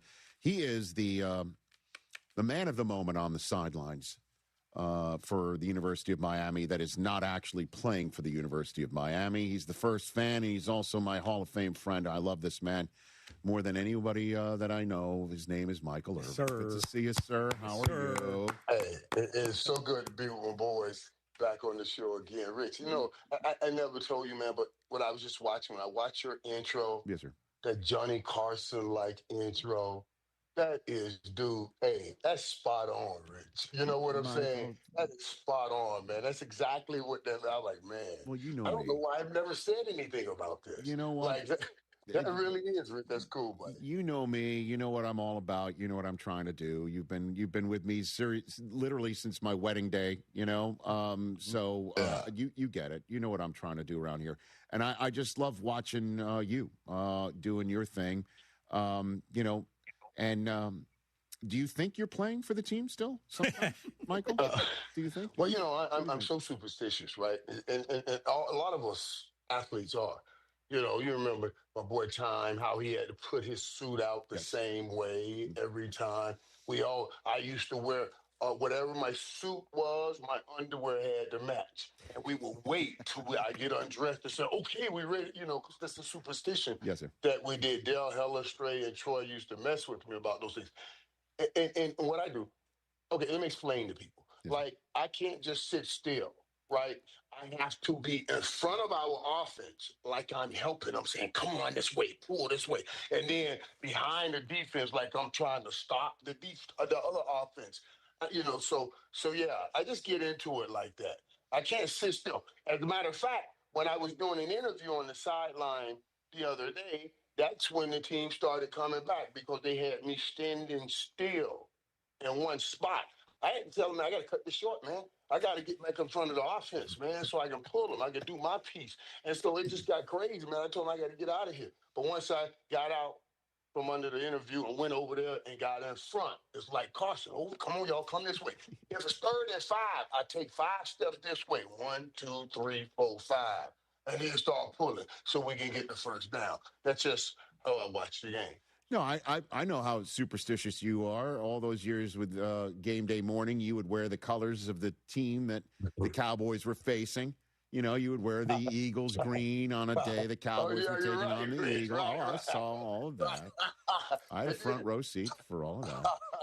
Right. I don't know. Why are we like that, though? Why are fans, why do we believe we are affecting the game in some way? It blows my mind, man, but I just love it. It's a way that you feel that you can control the uncontrollable. Is Ray Lewis the same way?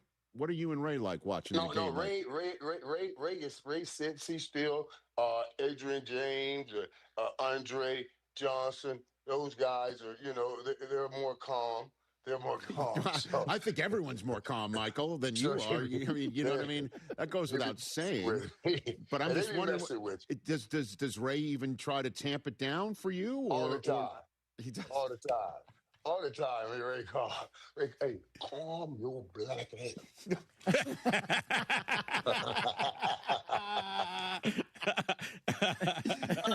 That's what he's telling you? That's what he's telling you? Ray say that all the time. Ray said that to me all the time, man. I just laugh and go grab him and hug on him, man. Because those defensive guys can't take that. They can't take it. They can't take all the affection stuff. So when they get mad at you, just fall back on them, try to kiss them. Yeah. Stop. Get off me, man. Leave me alone. That kind of stuff. I bet. But then my boys, Rich, it was so great being on the sideline with my boys again, all of that, man.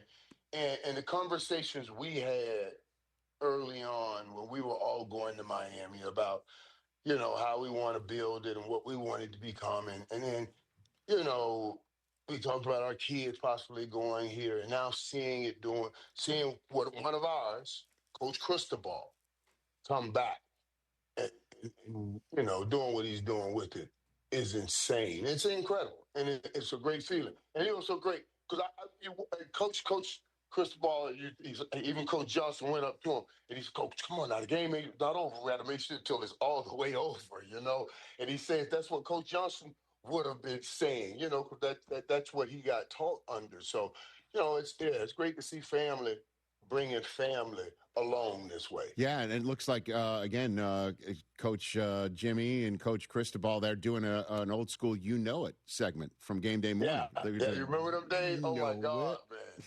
Yeah, I know Sapp was in the stands. Sapp was in the stands. Everyone's there. Everyone's there. And, I was with you on that night in spirit. You know that, Michael. And it's not just because my nephew Lee went to the U. Right. But who you were playing against. Who you were playing against. That's right. Okay. You had a whole alumni base from Ann Arbor, Michigan in your corner that night.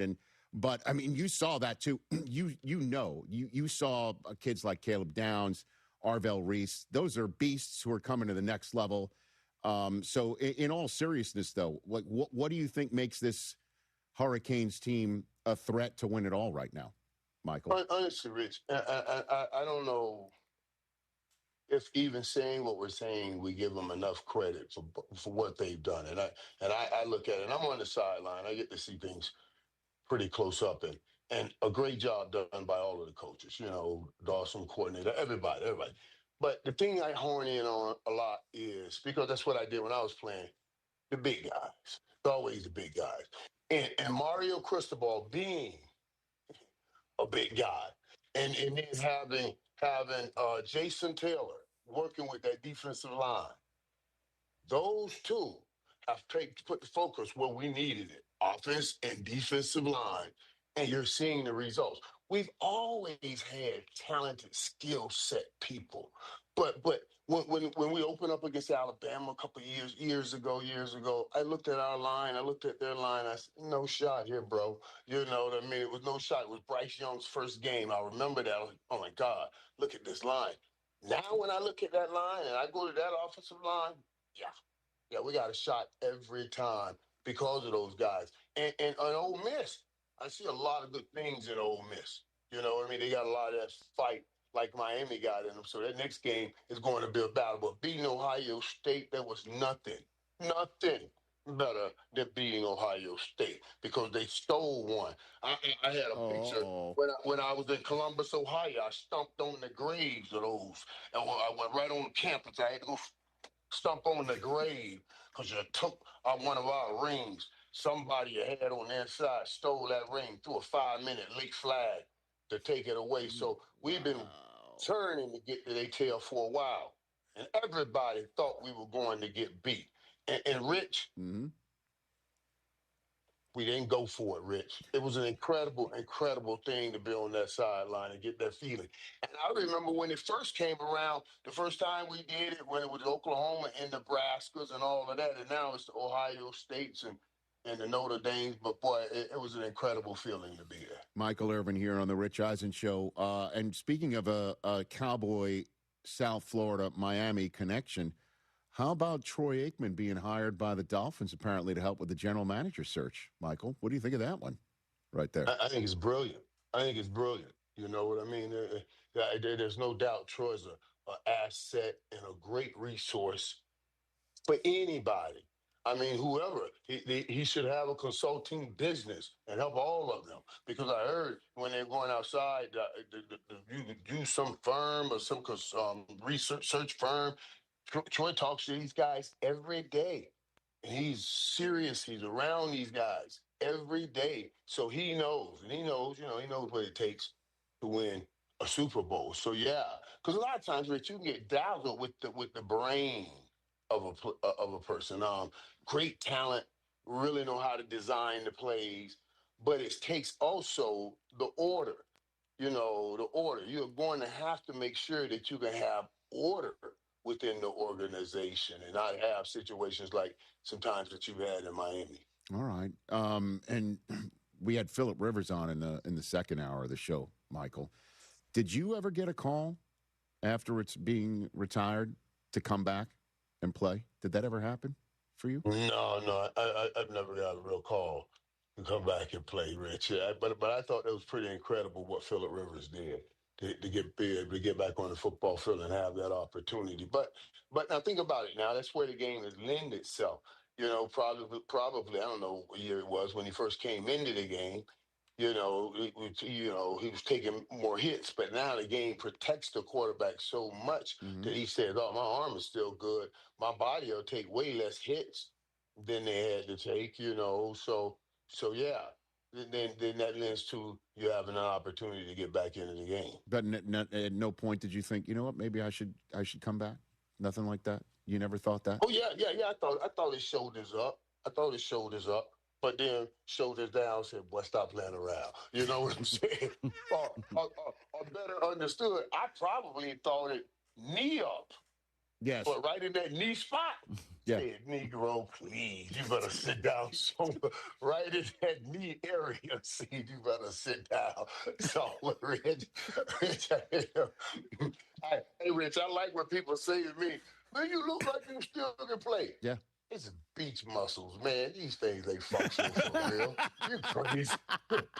Beach muscles. It ain't nothing, man. This is nothing. Hey, TJ, what's the anniversary today? Well, you said something to my Oh, yeah. We were talking. What's up, Irv? What's up, man? How you doing, bro? I'm great. You know, whenever I get in an TJ, argument... my boy, y'all. That's my dude right there. I'm always running into TJ everywhere. I don't know. Why do we run into each other everywhere? Because TJ's everywhere. That's where the players play. You know what I'm saying? That's where you're right, buddy. You're right. But anytime I get into an argument about who the greatest running back of all time is, and I'm sure you know my answer, one of my arguments is I always point to this day, January the 2nd, 1990, for the Emmitt Smith game, playoffs against the Giants, where he 42 touches, 229 yards, and a touchdown. I always point to that game as your running back could never do what Emmett did on this day. So it was the day that in the regular season that got the Cowboys into the playoffs as the NFC champion. Shoulder day. The shoulder game. Right. The shoulder game. What was that like back in the day? That shoulder game, yeah. Playing with Emmett. Oh my man, Emmett. To me, Emmett is the greatest running back of all time. Now, I know we see Jim Brown, and God knows he's a beast. I just put him to the side, like we don't count Jim Brown. Yeah, and you're gonna put Jim Brown to the side. You put Jim Brown to the side, but you also got to remember, Jim Brown was going up against defensive linemen that were 240 and 50 pounds too. So yeah, he was gonna beast those guys. Now, Emmett was beasting Reggie White and the Jerome Browns. You know what I'm saying? So we see such devastating blows and such speed by a Jim Brown. We see such dynamicness and beauty in a Barry Sanders. But the combination of both with what we call a hit balance. I don't know if he had 4 or 5 legs, because every time somebody hit him this way, it kind of stand him back up on this leg and hit him this way. And he always made progress. You know, you can see Bear sometimes, and he'll dance and make some beautiful plays. And he's one of the greatest ever, so I'm not putting down on anybody. We're just breaking out comparative analysis and trying to really dig in and find differences. But sometimes that dancing got him in a lost situation. And then sometimes they even took him out in the end zone, red zone. You know what I mean? Emmitt Smith gave you both. What about that day, Irv? What about that day when he was That day was incredible. That day was incredible. You guys know how they came about. E and I would always step out and double trouble right before every game. And we would always talk. Like injuries, and if you're injured, that's one thing. But you hurt him. We got nothing to do with you hurting. We knew we were going. We made a pact to come in here. We knew we were going to be hurting. So, like, I remember one game Washington, I had a torn rib, my rib cartilage. And I could barely breathe. And then it was like, hey, he said, wait a minute. He said, hey, can you stand? He said, I can stand, but I don't have to go out. He said, they don't know you hurt. You stand out there and keep the safety out there and let me run. You know, that's the mentality. So we were in this game, and Emmett had gotten hurt. He hurt his shoulder. And I was trying to say the same thing to him. I said, they don't know you hurt. You just sit back there, get that safety in the box, let me win this game. Yes. But I think they forgot and handed the ball off to him. And after that, it was over. I mean, the dude put on an incredible performance. After that game, Rich, he was in the training room, literally bent over with the ice on, and I'm trying to check him out. I'm coming in. I don't know if he was crying because I had so many tears in my eye crying. I'm grabbing him like, oh, you know, it was the greatest game. I swear to you guys, I told him that was the greatest performance I've ever seen by an athlete in my life, because I really knew how he was hurting, and what he gave up that day was incredible. 32 years ago today. Unbelievable. And, you know, he's a Gator first as well. So is he sending you straight to voicemail these days because he doesn't want to hear about Miami right now? Are you getting sent straight to voicemail if you call Emmett right now? No. He'll take it. He'll take it. You know, he and Dion, both Florida State, they're a little different when it comes to their alma maters than I am with mine. They won't even allow me to go. They'll answer the phone. So, man, don't call me with this. Come on, Mike, man. Stop playing, man. Stop playing. You know what I mean? So, yeah, they're different. All right. Before I let you go, you want to take a shot at the Super Bowl? Who's in Super Bowl 60? Irv, what do you got? This is a good one. I heard you guys talking even about the MVP, and I mean that would be interesting, man. Drake May has played well, Matthew Stafford, but this big thing I think about with the Rams is you're gonna need both of them out there, and I'm talking about Puka and Devontae Adams, and then you got a shot to beat anybody. The shot to beat anybody. Without both of them and just one of them, the game changed. Like you know, you can make it a little more difficult on Puka and without Devontae Adams. So yeah, I think it's a hard pick to find out to think about who's going to go to the Super Bowl. Well, that's why I'm asking you. Come on. I know that's a hard pick, man. You sound like Mooch now, where you're talking it out and then you're going to wind up on the fence. Come on now, let's go. Well, I was trying to solidify my thoughts here on it because you see Seattle. What the Seattle in the defense, but then you see Niners, Bears, Sam Darnold hadn't Eagles. had those big games. He hadn't played those big games. But you see the Niners, and you know the coaching. You see the Rams, you know the coaching pedigree that are on those sidelines, and Kyle Shanahan and Sean McVay. So from the players, the coaching pedigree, I would say take the Rams if everybody's healthy. Mm-hmm. Okay. I would say take the Rams because I'm an offensive guy, and I know they can put up points against everybody or anybody if everybody's healthy. And the AFC, what do you got? Oh, this is even more difficult because Vrabel he's done such a great job, and I said this, Rich, a week ago. I said, man, New England needed to lose a game because when you win 8, 9, 10, 11 games in a row. Like I told you guys, you're not studying film on Monday. It's kind of fun, it's kind of fun. And it's not quite Belichick, and Vrabel has put his hand on it. So I imagine you kind of lose just a little edge. But then they lost, and you saw what they did coming back. And that's exactly what I was looking for. The way I know it was just the Jets or whoever, I don't care. I was looking at what kind of performance you can put on when you come back to see if you're going to wilt in the playoffs. And I don't think they will wilt. I was looking at Chicago the other day to see if they can come back because it was a better game, and they came back. I was like, okay, I can see this now with Caleb Woods because he's made so many big plays this year, and in playoff moments, he's going to be looking to make a big play. Most young guys run from that big play, but he'll be looking for it. But if I had to pick right now, AFC, I would take New England with the young Drake May, even over Buffalo right now because Josh Allen has to be Superman all day. Yeah, so New England Rams for a third time in Super Bowl history, says Michael Irvin. Man, but I don't know if we want that. TV. No, I just said TV. Hey, would you think it'd be a better one if it was like a Seattle? I think it's great no matter what because anybody could win it. I think Houston and San Francisco could make it, which would be wild for DeMeco Ryans, to be back in his old spot against his old team. There's so many different ways. Jacksonville could go on a run for sure. Chargers. Man, I didn't think about Houston, Rich, and I want to say this, Rich. You got to give DeMeco Ryans a lot of credit. Superb. It's amazing to start off 0-3 like this, and then put the defense together. And man, it's just an incredible job. And I don't know if we're giving him enough credit because we'll say, well, he was supposed to be there. He shouldn't have started off 0-3, and then missed 3 games with his top quarterback. And Davis Mills come in and win those games. I was like, man, that's an incredible job he has done. I don't think we talk about that enough. Agreed. I miss you, Irv. Great to see your beautiful family pictures behind you. Susie sends her best to you. We're all watching you on the sidelines of the U, hoping that everything's okay. You know what I mean? Like, we love seeing you out there. And one last thing, do me a favor, find out for me if Aikman took the job thinking he was actually hired to find a new GM for the Cowboys. Can you do that for me, Michael? Instead, it's like, wait a minute. It's with Miami.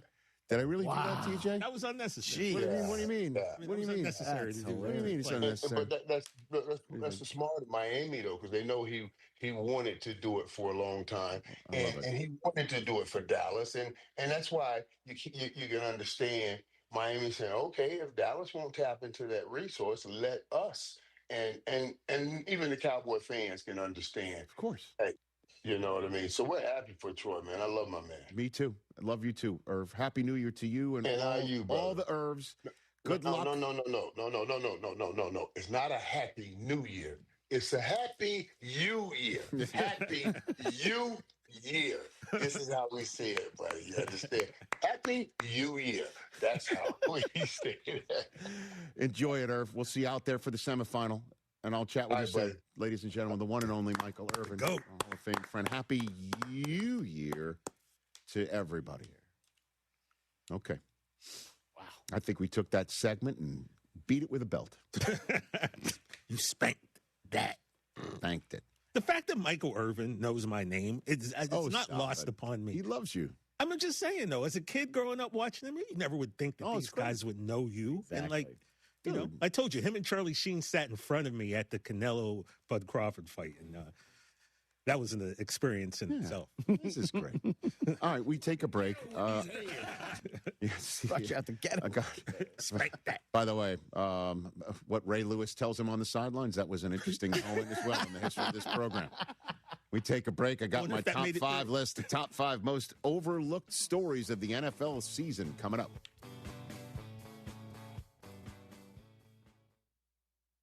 Rich Eisen here. As you all know, I care deeply about pediatric cancer research and awareness. That's why I'm proud to talk about Hyundai Hope on Wheels. For over 27 years, every Hyundai sold has helped fund life-saving pediatric cancer research. Together with over 850 dealers nationwide, they've raised more than $277 million, supporting over 25,000 kids in their fight against cancer. At Hyundai, hope isn't optional. It comes standard. Visit HyundaiUSA.com and search Hyundai Hope on Wheels to learn more.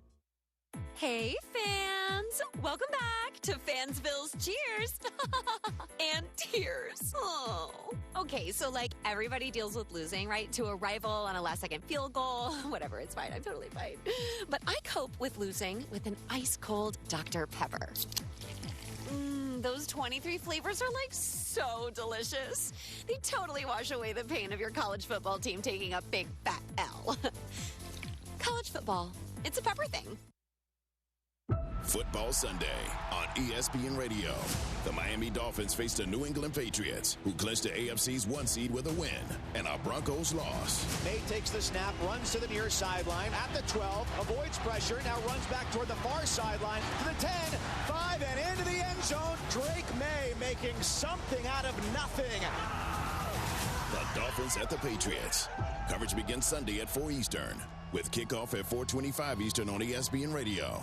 Hey, Lance Zerline here. You know I'm a numbers guy, and I like the numbers that Daspit Law Firm is putting up for their clients. The super team at Daspit Law handles a full range of personal injury cases, and they are getting results from their clients in big numbers. Car accidents, truck accidents, industrial accidents, construction accidents, maritime accidents, offshore accidents. These are all areas where if it's you or someone you know, I encourage you to get a free case review from John Daspit with the Daspit Law Firm. Call 713-CALL NOW. That's 713-CALL NOW. Your go-to source for all things Houston Texans is Swarmcast with Will Kunkel and Joe George. Listen Thursday nights at 6 on ESPN 97.5 and 92.5 or on our YouTube channel, ESPN Houston. Brought to you by Blue Star Tequila. Smooth and always game ready. It's the largest lab-grown diamond liquidation sale in the world at My Jewelry Outlet on Bel Air Boulevard. Why pay over $13,000 for a natural diamond when you can get the same real diamond for $799 at My Jewelry Outlet? Engagement rings, studs, tennis bracelets, hoops,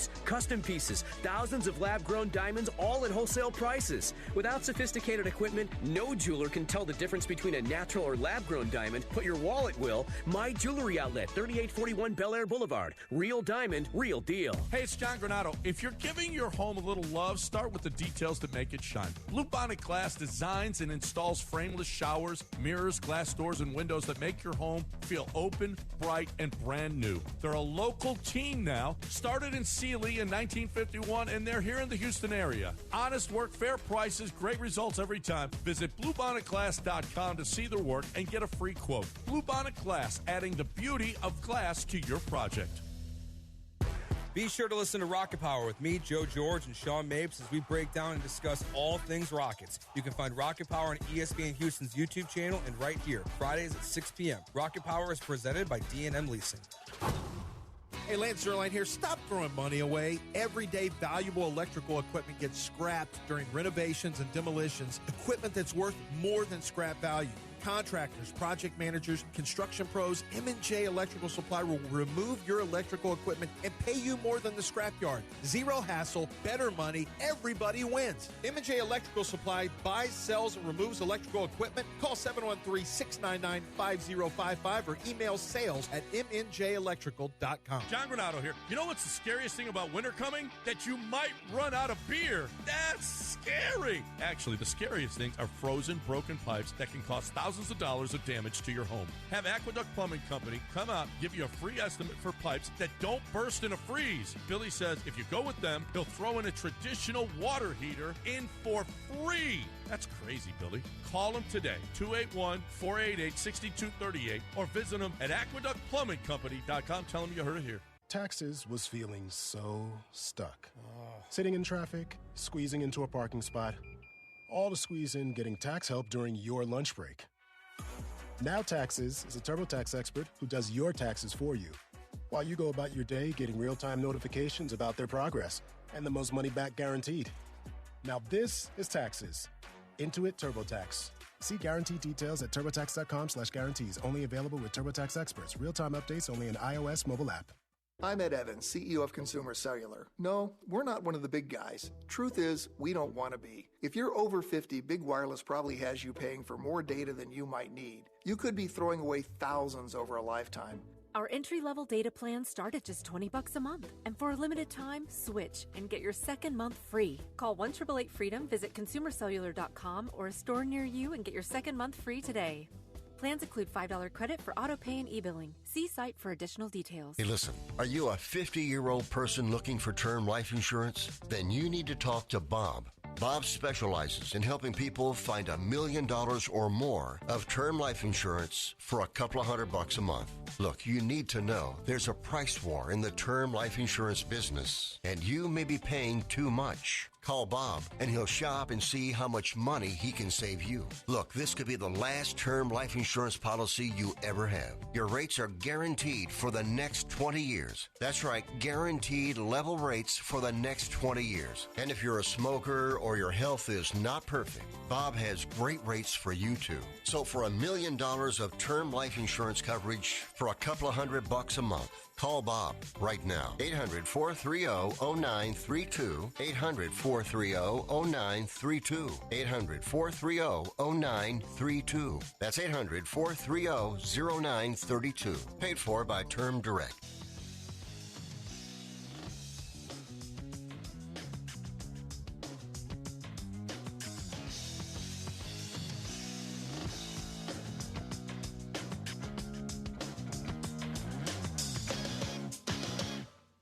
I mean, he don't count. Back here on the Rich Eisen Show on ESPN Radio. 844-204-RICH number dial. Noah in Portland, Oregon's been hanging on for a while. What's up, Noah? Happy New Year, sir. Good morning. Happy New Year. What's going on? Happy New Year. Happy New Year. I can't ever say. Yeah. Right. Forgive me. I'm in a rural area, so hopefully I don't drop the call. Want to talk about the Panthers a little bit? I predicted them to be 9-8. Yep. When we did our win-loss. I didn't think at all that they would have a shot at the playoffs this year. Shout out to Anna. We're 8-8. My one problem is I believe the last game that I predicted against Tampa, we were going to lose. Doesn't matter because if Atlanta wins, and they've been terrific. Atlanta, could you say Atlanta's been a top 10 team in the last month? No. Kirk Cousins has been on point. Bijan has been unstoppable. That's true. He's the man right now. Bijan has been unstoppable. You cannot stop him. And I thought they were going to be that way in the beginning, though. And Pitts, despite having only one catch on Monday night, has been the exact guy that the Falcons had always hoped he would be right now. London's healthy. Mooney. They still getting that pass rush going. Yeah. I do have a bold prediction if you guys will allow me. All right. So if we do make it, right, if we make it to the playoffs, Carolina. no expectations, right, but we're either going to lose out first round, and or if not, then I think we're going all the way to the Super Bowl. Oh, that is a hot take. We've got a couple of games that we have under our belt that I wouldn't have thought. Green Bay being one of them, the Rams being the other one. I mean, okay. Listen, you're going to have to go on the road and do it. That's for sure. And I just don't know if you have those horses. But thank you for the call. That's Noah in Portland, big Panther fan sitting up there in Super Bowl Big Ten country. 50 rematch. That would be wild if it turns out to be Denver versus Carolina at the end of the day. Once again, same building 10 years later. That would be crazy. Unlikely here on this Much More Likely Friday. I have a top 5 list. Came up with it last week while I was just chilling out doing nothing because I can't turn it off. It's the top 5 NFL stories that have slipped through the cracks. Nobody's talking about this, or at least not enough people. Presented by Hyundai. Hit it. High five. 1, 2, 3, 4, 5. Rich's top 5. All right, my top 5 NFL stories that slipped through the cracks, presented by Hyundai. Here we go. I mentioned this last week. I'll say it again. The fact that the Jacksonville Jaguars are in the position that they're in, which is one home win against Tennessee away from winning the division, and also having an outside shot at the 1 seed. Trevor Lawrence playing as well as he's ever played. Defensively, the only team that's taking the football away more than the Jaguars are the Bears. They are like a rocket ship. And nobody's talking about the fact that they've done this without Travis Hunter. Normally, when you do not have the second overall pick in the draft at your disposal coming up with numbers for you, and this is a guy that was supposed to come up with numbers on both sides of the football for Jacksonville. They lost a starting corner and a starting receiver all in one fell swoop when his knee gave way late October. And ever since then, they've lost once. It's crazy. And I could only sit here and think what the Jaguars would look like with an improving Travis Hunter moving upward as only somebody of his talent can. And we'll obviously see what happens with Jacksonville over the next few years with him. But everything that we thought Jacksonville, honestly, if I told you guys before the season, Jacksonville would in fact have a shot at winning the division with one home win against Tennessee in Week 18 and have a shot at the 1 seed, and Trevor Lawrence is playing out of his skull, and they're the best in the AFC at taking the football away, you would have said, what's Travis Hunter doing, right? Probably Offensive Rookie of the Year. Right. And or the craziness I was asking Liam Cohen, how about Offensive and Defensive Rookie of the Year? Instead, it's been nothing. Number 4 on the list. Nobody's talking about this. Trey McBride is having a monster season. Oh, baby. Is he ever? Mm-hmm. An absolute monster season. Going into Week 18, he is tied with Puka Nacua for most catches in the NFL. 119. He is the first tight end in NFL history with multiple receiving seasons of 110 catches or more. The last tight end to lead the league in receiving as he could do going into the last game against the Rams. Tony Gonzalez did it in 2004. That's what I was going to guess. With just 102 catches. As a matter of fact, if we put up the graphic here, by the way, I love the headline from Smitch, Trey Bien. Nice. He has 2 of the top 5 single-season seasons in the history of the NFL by a tight end. 2 of the top 5. 111 last year. He's got 119 this year. And remember last year he only caught 1 for a score? Remember he couldn't score? This year he's got 11. He's having a monster season. Nobody's talking about it. No, because they're 3-13. I understand that. And also he's had 2 different quarterbacks, too. Yeah. He's been just absolutely superb. Number 3 on the list. Nobody's talking about this either. I don't know why they would, but I'm focused on it. The Jets won their trades. They took 2 of their best players out. They decided we're tanking. We're going to start losing games. We don't have it. We're going to take our best players and turn it in for draft choices in the middle of the season. We're going to hope our fan base buys into the fact that we know what we're doing.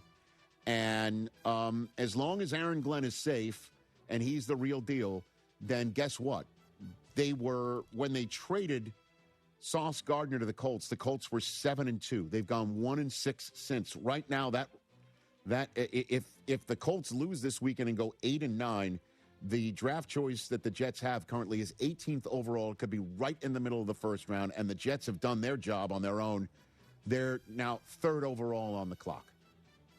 And Quinnen Williams, goes to Dallas. Dallas doesn't make the playoffs, so they're not going to watch him go and play postseason football this year. And, hopefully for them, the draft choices turn out to be better for them in this coming season.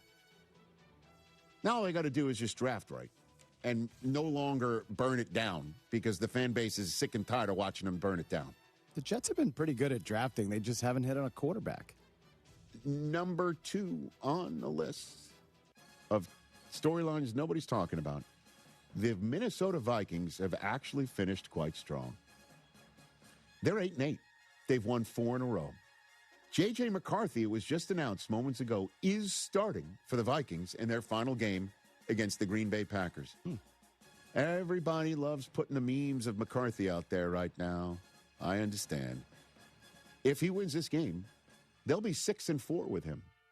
And Justin Jefferson had this to say about J.J. McCarthy being the quarterback in Minnesota moving forward. That's not my job. Of course, I would love for him to be here. Of course, I would love for him to be the quarterback, especially off of this year. I feel like he needs to show everybody and prove to everybody that he is that top-tier quarterback. So I would love to have him, and I love to work with him and show everybody he is that number one guy. 6-4 he would be if he beats the Packers this weekend. And as you know, the Packers might be starting Clayton Tune. They signed Desmond Ridder. And the defense has been balling out. I mean, Brian Flores may get a job out of it. And they might, by the way, not finish in last place in the NFC North.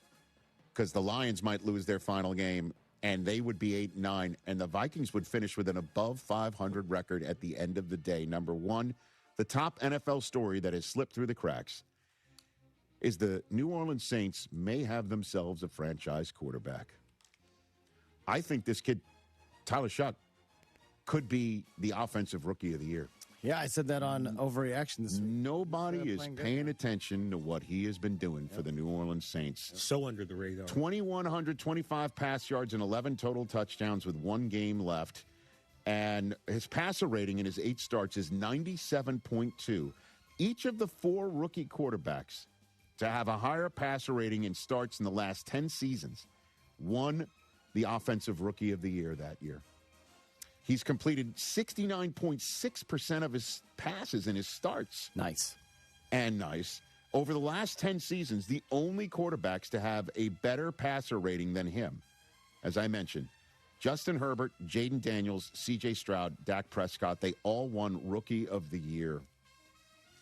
So yeah, they've won 4 in a row. He's gone over 300 each of the last 2 weeks. He's playing well. And he's the only rookie quarterback in Saints history to win a game and have a 300-yard passing game. He's done the gig for Kellen Moore. May have found himself a quarterback. Nobody's talking about that. You have one more. I did not know this. Hey, and here's the one more for you. Miami's best home run hitter is a football player. Devon Achane. Oh, I see what you mean. Achane is no freaking joke, everybody. He is unbelievable. 11, he may not play this weekend, but so I'll just say this. 11 games with 90 or more scrimmage yards. That's the longest active streak in the NFL. 10 games with 100 or more scrimmage yards are tied for most by a player in the history of the Miami Dolphins, trailing only Ricky Williams. He leads all qualified rushers in yards per carry with 5.7 yards per carry. Ooh. Fifth with both 1,350 rush yards, fifth with 1,838 scrimmage yards. How about this one? He's gained 745 scrimmage yards after forcing a missed tackle, according to Next Gen Stats. He's forced 92 missed tackles. And he's one of 51 players in the history of the NFL with 3,000 or more rushing yards in his first 3 seasons. And amongst all of them, he has the highest yards per carry average of 5.6 in his career. Guy's a massive home run hitter. And I'm sure he's going to be a first-round draft choice in your fantasy league next year. Without question. And those are my top 5 stories that slipped through the cracks, presented by Hyundai. When we come back, we finish with the, I guess now, tradition. If we've done it, how many years in a row have I done that? Several. Okay. I'm busting out the crystal ball. I'm going to predict who makes the wild card round, what the games are, and I'm going to do my best to predict how they're going to fall on the wild card weekend schedule. 2 on Saturday, 3 on Sunday, 1 on Monday. I'll see if I can throw my dart at the dartboard and hit a bullseye. Let's go. That's how we're wrapping up this Friday show in a moment. And I know things. My name is Whitney Allen. I am a widow. My husband, Ryan, died. We never thought in a million years we'd have to use life insurance. The unexpected happened. With Ethos, it is so fast and easy. It's 100% online. You can get a quote in seconds, apply in minutes, and get same-day coverage. No medical exams, and you can get up to $3 million worth of coverage through Ethos. Get your free quote at ethos.com/game. That's ethos.com/game. Time spent on application may vary. Online health questions required. Hey, fans! fans! Welcome back to Fansville's Cheers and Tears. Oh. Okay, so like everybody deals with losing, right? To a rival on a last-second field goal. Whatever, it's fine. I'm totally fine. But I cope with losing with an ice-cold Dr. Pepper. Those 23 flavors are like so delicious. They totally wash away the pain of your college football team taking a big fat L. College football. It's a pepper thing. Del Olale here. What's the scariest thing about winter coming? If you were thinking it's all that obligatory travel to see your family, you be dead wrong. The scariest things are frozen, broken pipes that can cost thousands of dollars of damage to your home. Have Aqueduct Plumbing Company come out and give you a free estimate for pipes that don't burst in a freeze. Billy says if you go with them, he'll throw a traditional water heater in for free. Call him today at 281-488-6238 or visit aqueductplumbingcompany.com. Hey, it's John Granato. You know how good it feels when a project turns out just right and on time? That's what happens when you call Bluebonnet Glass. They work with builders, designers, and commercial clients to create everything from beautiful shower doors and stair railings to storefront glass, mirrors, windows, and custom installations. They're local folks who care about quality service and doing it on time. Check out their work and get a free quote at bluebonnetglass.com. Bluebonnet Glass, adding the beauty of glass to your project. Buying a new vehicle shouldn't be hard. Monument Chevrolet makes it easy. Random here. Monument Chevrolet has a huge selection of Chevy vehicles priced with transparency. No hidden fees, no upcharges, no dealer add-ons. For over 50 years, Monument Chevrolet has earned relationships with thousands of customers doing business this way. For new and used cars, fleet sales, and service, visit Monument Chevrolet in Pasadena, right off 225 and Beltway 8, and monumentchevrolet.com. Chevrolet, together, let's drive. Next time you're at a bar or a restaurant and you're ordering a beer, choose chill. Choose Coors Light. John Granato here. You know, I'll be choosing Coors Light. It's cold lagered and cold filtered for a crisper, delicious taste. And it's light at just 102 calories. So maybe I'll have another and another. Put Coors Light on your rotation. Just say, "Excuse me, bartender, can I have a Coors Light, please?" You'll be keeping Texas chill and earning my heartfelt admiration. Cold, clean, crisp, refreshing. Every single time. Coors Light. Climb on, brother. Can your IRA stand up to the next financial crisis that our top economists are saying is at our doorsteps? By allocating a percentage of your IRA into physical gold and silver with a tax-free rollover, you can diversify and safeguard your holdings from turbulent markets and economic downturns by putting your IRA back on the gold standard. Find out how to safeguard your assets with a tax-free rollover with a Genesis Gold IRA, the only IRA that can hold physical precious metals. Call now for your free gold and silver report. Protect your IRA today. Don't let your retirement accounts get caught off guard by trade and tariff wars. Learn why a Genesis Gold IRA is the #1 choice for thousands of Americans across the nation. 800-644-8611. 800-644-8611. 800-644-8611. That's 800-644-8611. Imagine the legacy you could leave behind. Imagine a career where every day, every lesson, every word of encouragement, it all adds up to something greater. One teacher can inspire a lifetime of learning.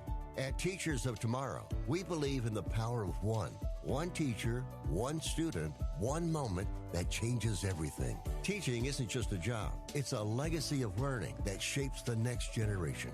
If you've ever felt the call to teach, your time is now. Start your teaching journey today with Teachers of Tomorrow. We're here to guide you every step of the way. A bachelor's degree is all that's required. Best of all, it's free to apply, and you can be teaching in just 6 months. Call Teachers of Tomorrow at 800-813-9441. 800-813-9441. That's 800-813-9441. Because the world needs teachers like you.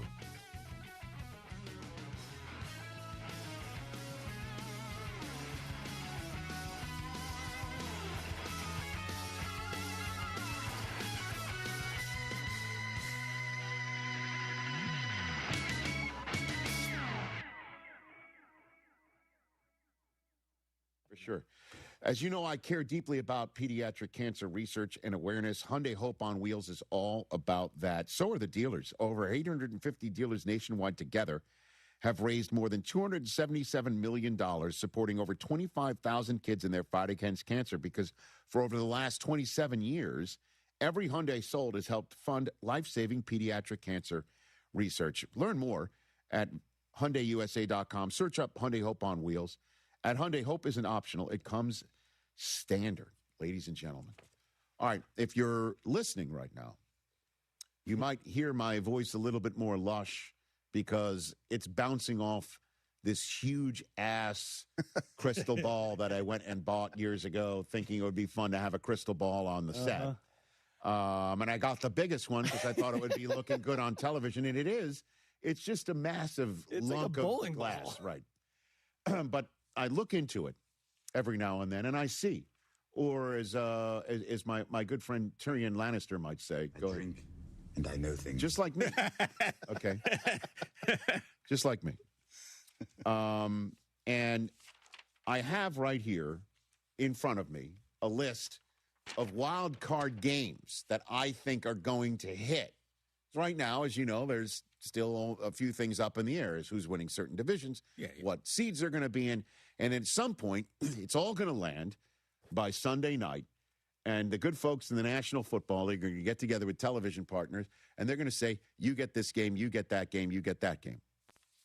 And Wild Card Weekend will be all fully formed. I'm just going to tell you how I think it's going to land first, because I drink and I know things. And you got a crystal ball. And give me some music right here, because I'm going to crystal ball it. Okay. Oh, actually, we have a drop. Go ahead and hit it. Hit it. Hit it. You know, I tell you, I don't have a crystal ball. I have no idea. It's called Crystal Ball It. Is that Mike Zimmer? I think it is. Yeah. It is. Yeah. We might have to update it. All right. And scene. Here we go. Give me some actual football news. First up, there's 2 games on Saturday, 3 on Sunday, and 1 on Monday night on ESPN. I am saying the first game of Wild Card Weekend is going to be at Carolina. Oh. Okay. And it's going to be the Seahawks visiting the Panthers for a rematch of what we saw in Week 17, just last week. Seattle's going to be back in Carolina. The Panthers, I think, are going to lose to Tampa, but get in because Atlanta beats the Saints. How does that sound? And I think San Francisco beats the Seahawks on Sunday night, making the Panthers the 5 seed going to Carolina. And I think that's going to be the first game of Wild Card Weekend, followed up by a primetime game in Duval County, Florida. I believe the Jaguars will beat the Tennessee Titans, but not get the other results they need to be the 1 seed. They will be the AFC South champions. And just like the last time they won the AFC South, they're going to have a night game at home. If you remember, that was the game where Trevor Lawrence threw a ton of picks. Yeah, 4. Doug Peterson kept him out there. And then Justin Herbert and the Chargers, despite taking the big lead, lose. And yada, yada, yada. Here we are with the Bills under the lights. I think the fact that Josh Allen is playing a playoff game is going to be too good for the NFL to pass up and put in front of the whole country. Bills at Jaguars is going to be the night game. NFC and AFC for your first Wild Card Weekend doubleheader on Saturday. Now for the tripleheader on Sunday. I am going to say that at the end of the day, Lamar coming back and rolling Derrick Henry downhill against the Steelers team that looked offensively challenged against Cleveland. I think the Ravens win that game on Sunday night, and they open up the wild card tripleheader at home against the Houston Texans. Oh, that's so nice. Rematch of last year, right? Well, I believe 2 years ago? No, it was 2 years ago. C.J. Stroud's first season, he won his first playoff game, then lost in Baltimore, I believe. And then the Ravens made the AFC Championship game only to lose to the Chiefs. That's the first game. And then late window, this is going to be on Fox. Brady and Burkhardt are going back to Chicago for Packers and Bears for just a monster rating Sunday afternoon, leading to the night game. Chris, get ready. Let's go. Chargers. Jim Harbaugh. Let's go. And Justin Herbert coming into New England, I think will be the NBC Sunday night game. Cold Foxborough. Because the league will just take a look at everything and think it's too good to pass up the opportunity of Rams and Eagles on Monday Night Football. Just one more nice game sent from the NFL to our good friends in Bristol, Connecticut, and the Walt Disney Company. I think the Rams and the Eagles wrap up Wild Card Weekend in a game that everyone's going to sit down and watch. I might be wrong about who's in. So tasty. I might be wrong with who's in and who's out, and I might be wrong about the matchups, and I might be wrong about where the NFL places them. But I think I'm going to get more than half of this list right. How could you be wrong? You literally have a crystal ball in front of you. I did. And again, I will just blame the crystal ball. And while we're already doubling down, doubling down on all this silliness, I might as well quadruple down. Oh, yeah. Magic 8 Ball if I'm going to be right. For sure. We don't have a job for that one. Am I right with my crystal ball that picks Magic 8 Ball? We play 8 ball. I shake it, and it comes up, and it says, it is certain. Hey! Oh, I'm right. I'm right. The crystal ball doesn't lie, and the Magic 8 Ball doesn't lie, unless they cancel each other out, and I'm totally wrong. All right, now let's assume your matchups are correct. Pick the winners. Oh God!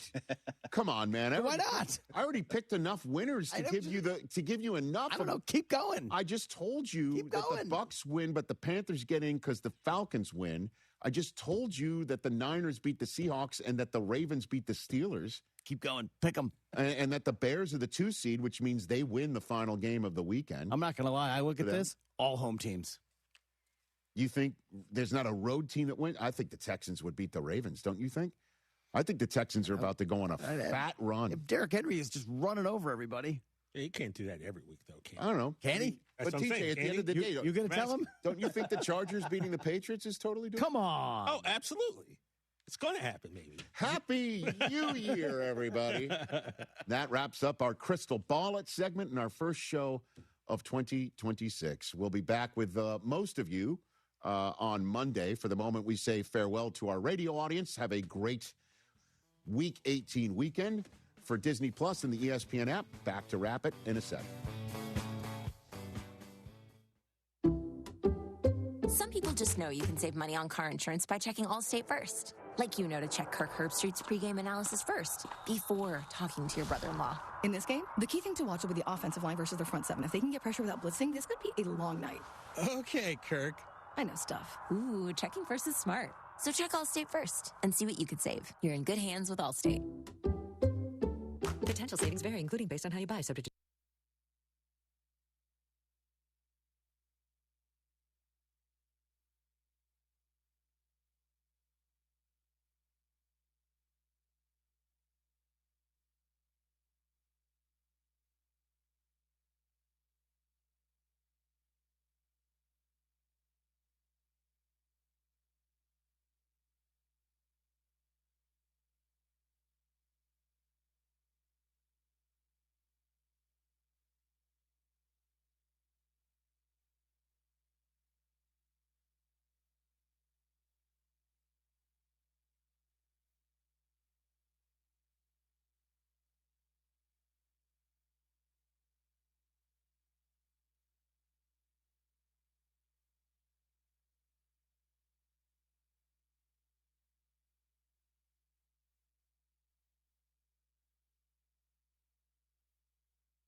Welcome in to Jeremy and Joe here on ESPN 97.5. Joe George here with you.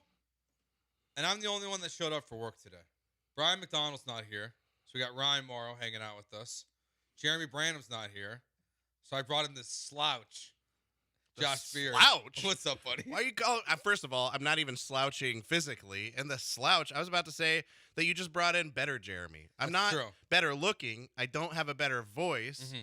But I am funnier, and I have way better sports takes than him. That's so fair. That's fair. You trade in the glamour for you trade in the substance for the substance for the quality. That's what you that's traded. true. Yeah, Jeremy's out. I think he's flying to Cincinnati to get some Skyline chili in his system because I know that's what he just wants to do when he's in Cincinnati. Is just put down like 3 plates of Skyline chili. Have you ever had Skyline chili in Cincinnati? No. I've had it twice. I'm about to fly to Cincinnati in 2 weeks for work, and I'm going to have more Skyline chili. I'll try to bring you some if I can. Hard pass. What? Why? I'd be fine trying it there. You don't want my cold Skyline chili? Not that's gone through an airplane. And it's going to be warm and then cold and then warm again. That's fine. I don't want to die. I'll bring a special container. How do you feel like the people on the plane would do you think they'd be happy with me having just a whole big thing of Skyline chili on the plane? No. Well, will you start eating on the plane? Probably, yeah. Then look at me. Then they would really hate it. You've known me for so long. Would I eat the Skyline chili on the plane? Yes, you would. Yeah, absolutely. And they would really hate it. We got a lot to talk about today. Obviously, the college football playoffs. We had 4 games over the last 2 days. Some surprising results, I would say. Some not surprising results. The Rockets played a basketball game. The Texans have a football game coming up this weekend. But we start 2026 with a surprise, a big surprise, honestly. Yesterday, out of nowhere, the Houston Astros agreed to a 3-year, $63 million contract with opt-outs to Tatsuya Imai, the pitcher from Japan, a right-handed pitcher, who, when you look at his raw stuff, it's pretty nasty. And this is funny because this is something that Jeremy and I have talked about a good amount over the last 2 months of, and I've been asking Jeremy this question, why do the Astros not dip into the Japanese player pool? They've never signed a player directly out of the NPB. So this is the first time they've ever done this. They need to add to the rotation. There's quality pitchers, quality players available this year, and they've never done it before. Not for lack of trying, though. They have tried multiple times. They just never really hit on any of the ones they went after. This is the first one. And all of a sudden, they've got a new pitcher. And I think this is a really interesting move, honestly, Josh, for a lot of reasons. Honestly, the first one, more importantly than the player, it's the opt-outs. Yeah. This is something Jim Crane hasn't done yet. This is something that, could Alex Bregman come back? Well, he signed with the Boston Red Sox and had a bunch of opt-outs, so it's not something Jim Crane wants to do. Could he have signed Cody Bellinger? Well, he has a bunch of opt-outs. It's just a style contract the Astros have avoided participating in, and now they do this where, it's kind of got some good and bad with it, right? Where, if he's a disaster, you're locked in. If he's really good, he's gone. Right. So, but potentially gone. He may not be. He could stay opt-in, right? And who knows when baseball's going to come back next year. I think there's a good chance that the reason why he has opt-outs is so he can go back to Japan when there's a lockout and then come back the year after that. But what do you think of this move for the Astros? I mean, I think it's a good move. What were the 2 biggest issues with the Astros last season? The 2 biggest things that ended up making them miss the playoffs. There were holes all over the place. There were injuries all over the place, but it really came down to the starting rotation and the bullpen. Those are the 2 big things. And those were the strengths of the Astros. Obviously, at their peak, they had a lot more strengths than just that. But the strengths of the Astros, for the most part, through the dynasty that they had, was starting rotation and bullpen. And this is the first, especially the bullpen, it's the first season where you just didn't feel good about any guy that was coming in relief for the most part, right? Mm-hmm. And then it got to the points where the starting rotation, I didn't feel really good about anybody except for Hunter Brown. Hunter Brown would come in, and I feel strongly that he was going to have a strong performance. But then there were questions about whether the bats were going to be able to score runs to help him out, all that stuff. So I think this helps you out at least in one of those 2 big areas, right? It helps with your starting rotation. This is a guy who, even though it was in the Japanese league, in the Nippon league, or Nippon, I try not to say Nippon because that sounds super awkward, right? Yes, it does. Anyway, he had a 1.92 ERA. I think 163 or 164 strikeouts or something like that, which is, that's really, really strong in that league. Of course, there's questions about how is that going to translate from that league to the MLB. But could he be like a Yamamoto? Could he be a guy who just comes in and dominates? Because if there's one thing, I feel like whenever we've seen guys jump from another league overseas to the MLB, pitchers by and large adjust way better than anybody else in any other position because pitching is pitching. The mechanics are the mechanics. Yeah, you're going to see better bats and you're going to see more athletic, stronger, faster bats. But for the most part, if you're a good pitcher, it's going to translate over. So is he going to come out in 2026 and have a 1.92 ERA? Maybe, maybe not. But he's at least going to be a guy who could be like third in your rotation and give you really strong outings, which if he's a guy who's a ace or borderline ace at number 3 in that rotation, then this is a really, really good move. So I like it. They needed something. They needed some kind of energy brought into the pitching, and they did that with Ime. Yeah, look, you look at the reality of where this staff is at without Framber Valdez, like you have to replace him with a pitcher. Now, right. Look, it's interesting. I mean, Dana Brown said on MLB Network Radio like a week and a half ago at this point that they were basically done with the pitching market and they were going to start focusing on backup catcher and bullpen. And then all of a sudden they signed a starting pitcher. But to your point, like they had to replace Framber. You had to come into something with not just what you've done. Like Mike Burrows, you trade for him from the Pirates. I like that move. Now you're bringing Imai. Like you've added to your rotation. Like, is it going to hit perfectly? I don't know. But I saw Chandler Rome say this. Like, it's raised your floor and it's in your ceiling. Like, I guess it's lowered your floor and it's raised your ceiling. Yeah. Like your rotation is better today, this offseason, than it was when it started. And is it better than it was with Framber in it? I don't know. Probably not, honestly. And just, I guess, depends on the start and the time of the season for Framber with where you're at. But it's better than it was. And so I think this is a really good move for the Astros. Like, you don't go out there and this isn't a championship level move. And like, for the most part, to your point, like these pitchers have translated well. Ohtani did well right away, pretty much. He had a 3.3 ERA his first year with the Angels. Shota Imanaga was very good for the Cubs when he came over. Yamamoto was good for the Dodgers when he came over. Now, Roki Sasaki last year was kind of a disaster in the regular season. Right. And then he got hurt. But then we saw in the postseason, they moved into the bullpen, and he was lights out. So, like, not every pitcher is going to translate in the exact same way. But if he's a 3 or a 4, it adds to this rotation.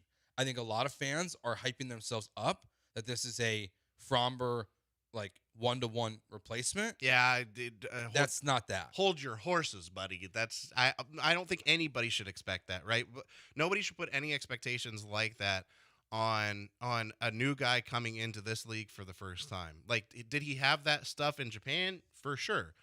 But we don't know that he's going to look like that here. And we're talking about Framber, who's a Cy Young type guy. Like, I'm not going to expect Imai to be a Cy Young type guy first time coming in at 27, I think he is.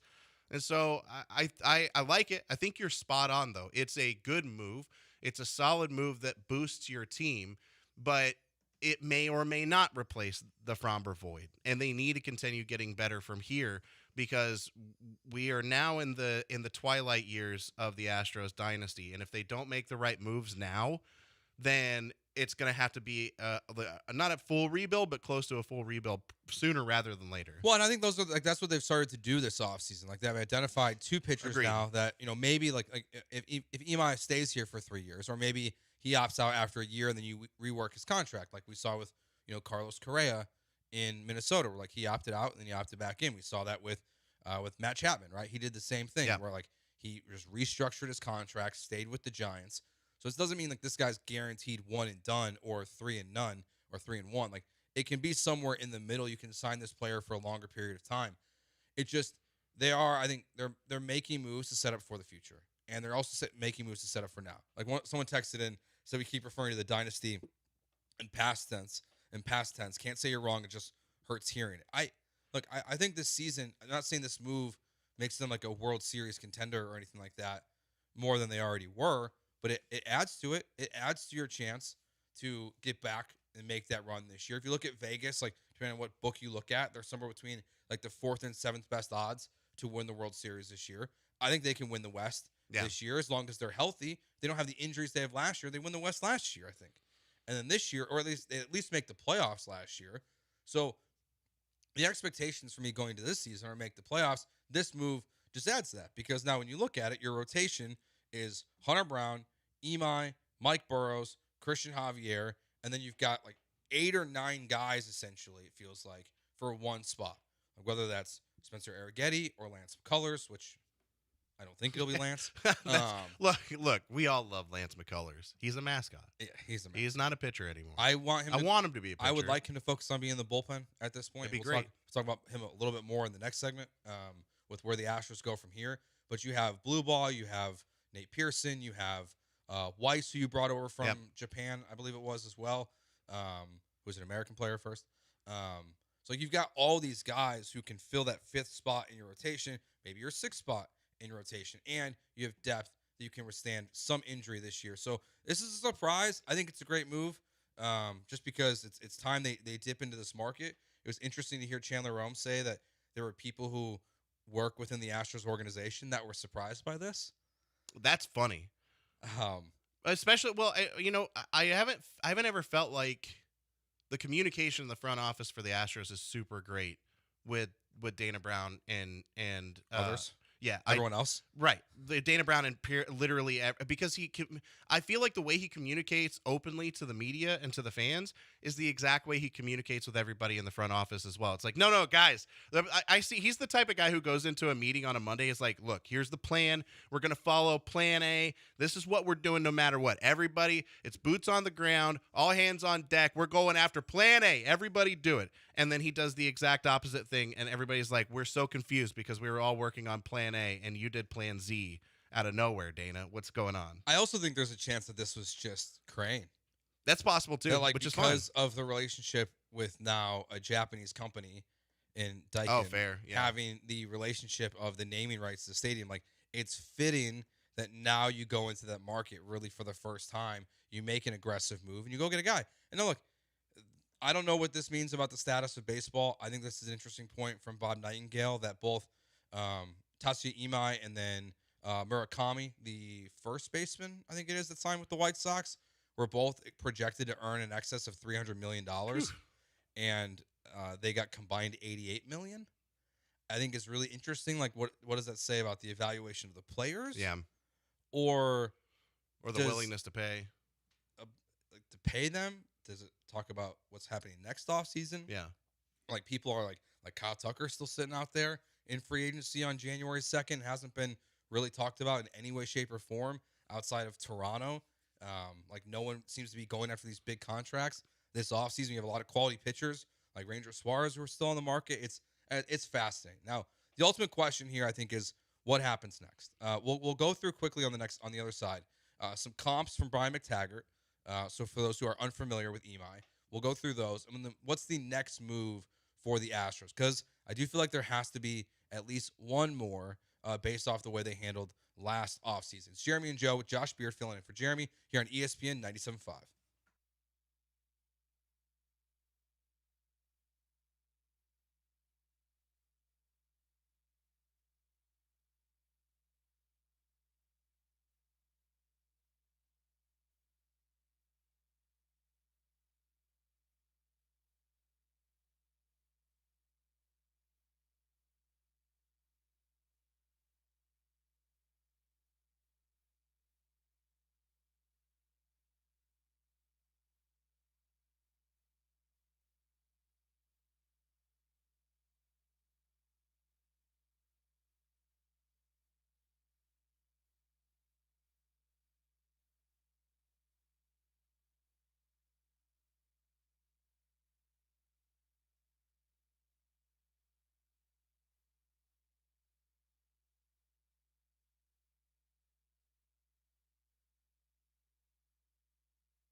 You're listening to Jeremy and Joe, live from the Huntington Bank Studios. Here's Jeremy Branham and Joe George. All right, back here on ESPN 97.5, Joe and Josh Beard here with you today. The full crew will return on Monday. So last year, the Astros, when they acquired Christian Walker, they were like right up near the CBT. They were not over it, but they were pretty close to it. Yeah. And then they made the move to trade Ryan Presley to the Cubs for a nothing burger through, I think, for a player who's not even in the organization anymore at this point. So Ryan Presley comes over or goes away, and they move below, even further below the CBT. I think that that's the next thing for the Astros because they need a backup catcher. I think they still need some bullpen work. Yeah. I think they're going to try to save a little bit of money here. So I have one player that I think they're going to trade, and I have the two players I want them to trade. Okay? You ready? Okay, I'm ready for him. The players I want them to trade for a bag of peanuts and maybe a bag of Cracker Jacks. Lance McCullers. Interesting. Just find a way. Yeah. Find a take. Just get something. A bag of peanuts and Cracker Jacks. It's $17 million. Man, this find really, someone. Find someone just to take it on. This really sucks because I want to disagree with you. I really want. I didn't think I was going to want to disagree with you. I think you're right, and I probably shouldn't be disagreeing with you. But there's just something about Lance McCullers being in that clubhouse with these guys. Like when I say he is the mascot of the team, I mean he's truly like he's not the mascot for the fans, right? Yes. We've already got Orbit. He's the mascot for the players, and he really does. He is a part of the Astros clubhouse culture. He's a part of the culture of these players. And I know like dudes have come and gone, but I really and maybe like I'm putting too much stock in like a glue guy, but I feel like personality wise, culture wise, the way he thinks about this city. I mean, I've literally got a shirt from Lance McCullers talking about Houston. Like he loves this city. He loves the team. He loves the culture. And I don't feel like I want that to be gone, whether he's going to pitch or not. I would love to see him in the bullpen. I'd love to see him back at some point. But and I know it's a ton of money. That's why it's so stupid for me to say this. But I feel like trading him would be a mistake. See, honestly, I feel like he's just going to end up not on the roster, frankly. You're probably right. Like, I think he just gets DFA'd, honestly, at some point, and they move on from him, and that's just the end of the story for him at the end of spring training. Like, right. I don't know how you go through this offseason with all these pitchers you have on your roster and be like, okay, like, here we go. Lance is in the rotation or Lance is in the bullpen. Like, I just don't think that there's a path for that. And, like, I think there's a 5% chance you can find a trade partner for Lance McCullers. Right. He doesn't pitch. He doesn't play enough. Like, I don't know literally how low of a prospect, and you probably have to eat the salary. So, like, can you save $9 million of the $17.7 he's owed in 2026? Is that enough savings? I think the argument would be yes because of other options you have. The next one would be Christian Walker. But kind of a similar situation. Like, he's owed $20 million this year. He was not very good offensively. He got better, I thought, towards the end of the year. He had some moments at the end of the season. Yeah, like, he was good defensively. So, like, you have Isak Paredes who can play first base if he's healthy, I think. I think he can play, but I would rather have Christian Walker there, to be honest. I'm fine with that argument. I disagree, but here, I'll tell you why. From a bat standpoint, I'd obviously rather have Paredes. But I think from the what he can get you standpoint, Christian Walker isn't going to get you as much as Paredes does if you trade. So I would rather use him as a trade chip to try to get a guy in the bullpen that can help you out a little bit more. Because in my opinion, getting more bullpen help is more important than the opportunity cost of having Paredes' bat versus Christian Walker's bat. I think that obviously Paredes would be better, but not so much better that it wouldn't be worth getting the bullpen help. And I have a couple of targets that I would like them to go after in a trade with Paredes. But number one would be Victor Vodnik. From Colorado. I think that is a guy, he had just over like a 3 ERA last year. And in my opinion, he is and if you can get him with Christian Walker, awesome. I don't think he can. But he's a guy who I think is a low cost, high upside type of acquisition. He's still only 25, 26 years old. And I think he would add something to the bullpen that you haven't had in a long time, where it's somebody who has like almost like that starting caliber pitch repertoire and he has multiple different pitches, more than just some other guys, and he'd be perfect to add in that bullpen to help out with Hader and Abreu. And look, I think Paredes is the most logical trade here, right? Like, you're trying to create some separation for the collective bargaining tax to try to be below that, so you don't go over it again for what would be the third time in Jim Crane's tenure that he's actually taxed for it. Paredes is owed $9.3 million, and to your point, like, he's the player you can actually get something in return for. Like, you trade away $9.3 million, you bring in a $4 million backup catcher, and hopefully the bullpen arm that you acquire in this deal is worth $2 million. So you have like a net saving of $3 or $4 million. So like, you're not saving a ton of money, but you're still just moving right below. Because I think right now, like, you're going to be like $4 million below CBT, I think is where it ends up after this signing. So like, you have space to make a move, yes, but not much. And still, like, you're talking about bringing in two pieces for one. Like, and I don't think you're trading Paredes for a backup catcher. No. Like, you're trading him for bullpen help. And I think they do need bullpen help. Like, I think you need a guy that you can go into the season and say, between, Abreu, Hader, and X player, we know in any particular order on any given night, the Astros are secure in the 7th, 8th, and 9th inning. Yeah, absolutely. Like, that to me is the ultimate goal. Is like just to find someone like that. And so, while I like Paredes, like, you have all these guys in the infield. Someone has to be the odd man out. You have three. Unfortunately, I think it's Paredes. Right. You have three corner infielders right now with Correa, Paredes, and Walker. And I agree that he is the odd man out. Now, Walker could get you a backup catcher. Yeah. Like, for sure. But do you really want, like, is it worth it? Is that worth it to you, right? You could go another route, find a backup catcher another way. You can find somebody on the cheap. But you can't find good bullpen help cheap, right? And you need to give up assets to be able to do that whenever you've got a bevy of assets at that corner infield spot. Then you have to give one of them up, and Paredes just makes the most sense to me. Yeah, I think he does too. Like, and it's unfortunate because I really liked the move when they made it, when he was part of the Tucker trade. He fits perfectly at Dyken Park. Like, we saw it last year. The Crawford boxes are his friend. Yeah. Straight pull hitter. But when you had to acquire Carlos Correa at the deadline because you were trying to make a playoff push, you needed a third baseman, it just led you to this problem today, which is you have too many infielders. And it's like, and that's where, like, you could trade McCullers if you could find any taker for him. Again, I don't think they'll be able to. I think they're going to try. But so really, it's basically, can you find any asset for Christian Walker, or can you find a much better asset and player for Paredes? I think Paredes really is the only option at this point. Yeah. Like, I don't really know. I mean, the other option would be Jesus Sanchez, that you could move him because you have a surplus of outfielders too. He's due 6.5, or he's projected to get $6.5 million in arbitration this year. But, like, I don't think you're getting the kind of player like that, like, you want.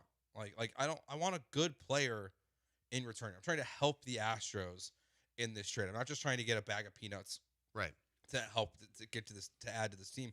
You want a player that can come in and contribute in a meaningful way. So if you're trying to get below the CBT even more, and you're trying to help this team, Paredes feels like the only option. You don't want just Band-Aids. That's the thing. It's like nobody wants a Band-Aid on this team. We want this team to get better.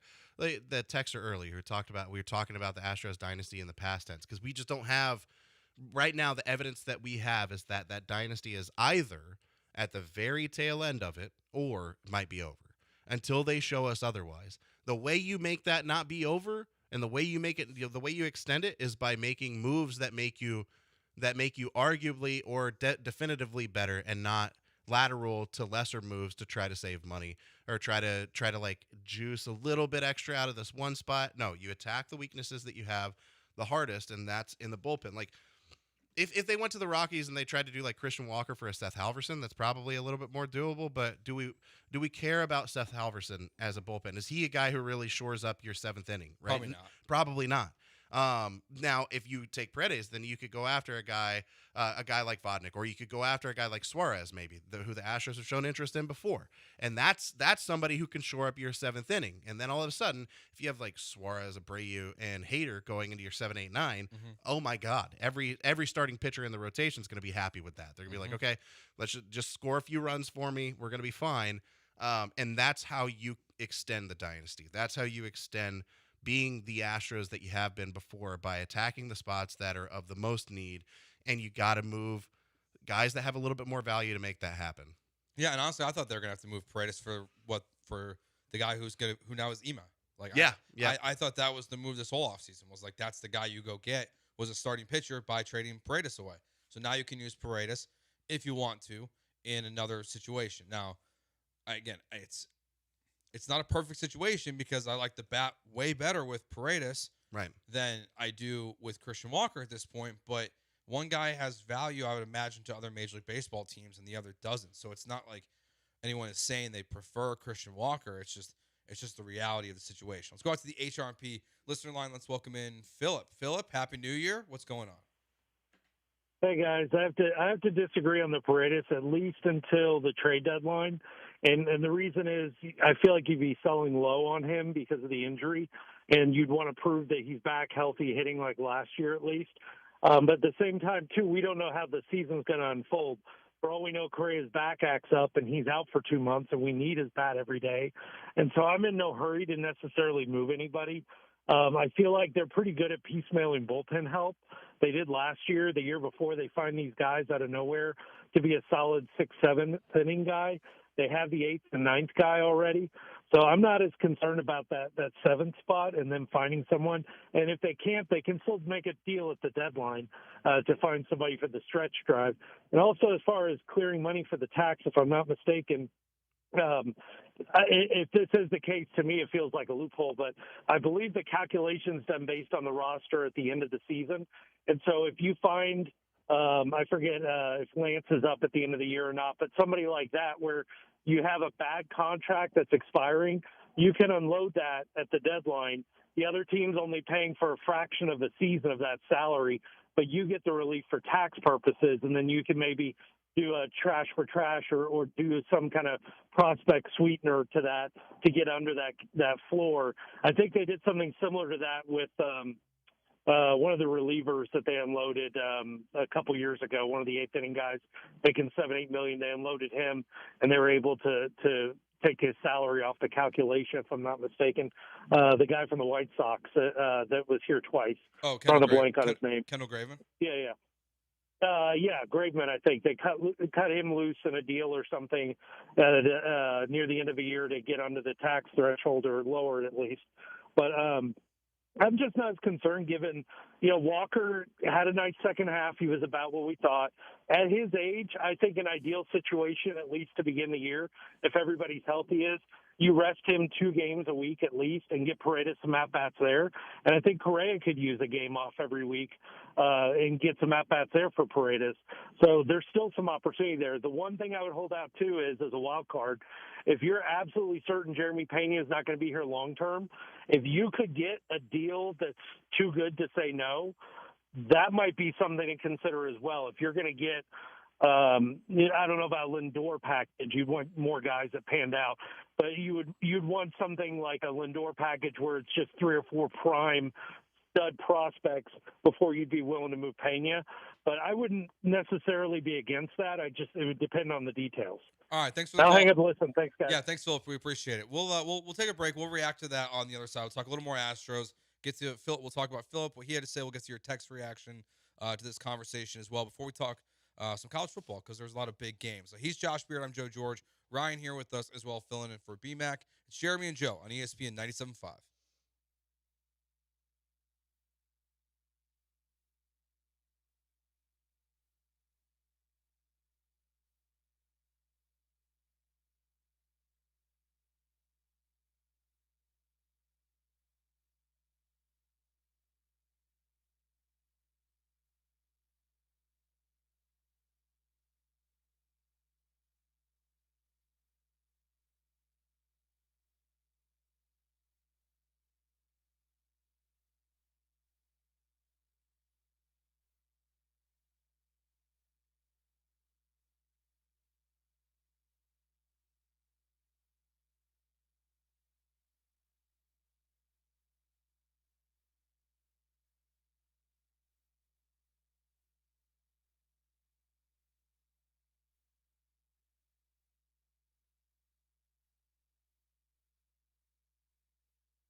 It's Jeremy and Joe, broadcasting live from the Huntington Bank Studios. Here's Jeremy Branham and Joe George. All right, back here on ESPN 97.5, Joe and Josh Beard here with you today. We're talking about the Astros' big move of the offseason, bringing in Tatsuya Imai to this team on a 3-year, I guess it's $54 million contract, but it maxes out at $63 million, has opt-outs after the first and second season. So we'll get to the college football playoff reaction here just a little bit, but off of Phillips' call, the first thing I want to acknowledge that I really much agree with, very much agree with, is you can wait. Like, you don't have to do this right now because you have Correa, Pena, Walker, Altuve, Paredes, who all at some point last year or in their career have dealt with injuries. So, like, you have this surplus of guys, but you have a bunch of guys who are also hurt quite a bit. And if Correa's back flares up, as Philip points out, then you have a third baseman in Isaac Paredes. If Jeremy Pena goes down for any time, Correa can temporarily play shortstop again. If Altuve goes down, Paredes can play second base. If Walker goes down, Paredes can play first base. I don't know. Are we sure Paredes' hamstring is attached? Yeah. Now, I think at this point we have to assume he's 110% healthy because he is on the roster to play at Daikin Park for Team Mexico in the World Baseball Classic in 2.5 months. Yeah. So, like, I'm assuming that means he's healthy enough. If he's going to be playing for Team Mexico, like, the Astros wouldn't. Now, they can't say no, technically. They can highly discourage it. But, like, he wouldn't play if he wasn't fully healthy. And maybe something changes and he's just a holding spot until we get closer. But I think you can wait, like, because of the injuries. You might be able to get more at the deadline in terms of bullpen help if you wait. So, like, I don't think you have to do the move right now. But I think you can do it down the road. I don't disagree with all of that. The only thing, but really my only disagreement is just a difference in team building ideology. Like I am a maximize your assets type of person. If you're rebuilding and you have a guy like that, then I think it makes sense to wait and try to maximize his value, right? But when you're trying to maximize positional value and use your assets to maximize that instead of just player value, when being a team that's trying to compete for a championship, being a team that's trying to like make the playoffs, make a deep run and compete for a ring, you have to maximize positional value. And one thing that I agree with what Philip said is they have done a good job of piecemealing bullpen help together, but they've also not done a good job of piecemealing bullpen help together sometimes. One thing that I feel like they usually do a pretty good job of is finding utility guys and then finding ways to piecemeal infield and outfield help, piecemeal fielding help. And when I think about would I rather have Paredes backing up both Christian Walker and Carlos Correa and have him as a rotational guy, I think that'd be great. That's incredible. But then that, to me, in my mind, that's wasted positional asset. That's wasted positional value, where I would much rather trade him for a strong bullpen guy now and know I have that going into the season and then piecemeal the backup spots together. I typically don't love making roster moves assuming injuries are going to happen, because then that's more often than not, it ends up being wasted value that's just sitting on your bench a lot of the time. I would rather have somebody else that's a utility guy that can bounce back and forth between third and first that is a little bit cheaper, and then trade Paredes away for a bullpen guy that gives me more help starting off. And then I don't have to worry about piecemealing that together, because in my opinion, it's way more important for us to as a city to see a guy that can go in the seventh and be your definitive bullpen seventh in starter, or your definitive bullpen seventh inning guy. And he's going to knock it out of the park. He's going to help after the starter goes out for it. Like, that's way more important to me than a guy who comes in, 2 or 3 times a week, maybe. Like, that to me, that you're just losing value there. But I wouldn't hate it if they wait. I would just prefer the other option. All right, couple texts here. 6403 says, I don't believe the Astros think they need bullpen help. I believe they will trust the arms in their system. They have got a gajillion guys. They do. They've brought in so many guys. Like, again, like when they signed Ryan Weiss and when they signed Nate Pearson this offseason, both those guys, the reports are going to come in and compete for a spot. Like, unless Christian Javier lays an egg, like, 4 of your 5 spots in your rotation are now set with the 2 moves you made with Imai and Mike Burrows. Right. Like, there's really 1 spot to fight for. Maybe 2 if they go 6-man rotation at the start of the season or at any point in the season. But, like, there's 1 spot to fight for. Rocky says on the text line, the Astros need to get a proven outfielder.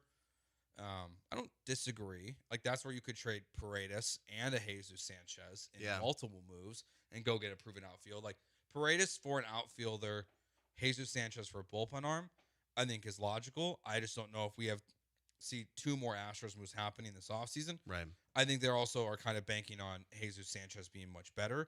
But 5199 Heather says Jesus Sanchez can be a salary dump to get us $10 million under the CBT, and we have 437 starting pitchers. A few of those can move to the bullpen. Yes, they can. I mean, look, Jesus Sanchez is probably the guy that everyone's the most down on. I just don't know if the Astros are going to believe in that at this point. And, like, if they don't move Isaac Paredes, I still think the plan is still going to be, I think it's still going to be Altuve in left field. Yeah. With Jesus Sanchez. I don't think that's going playing in left and right to spare him and Cam Smith.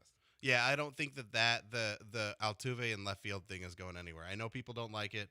I don't particularly like it, but I don't think that's going to change anytime soon. I think we're definitely going to see him continue to go out in left field way more often than not.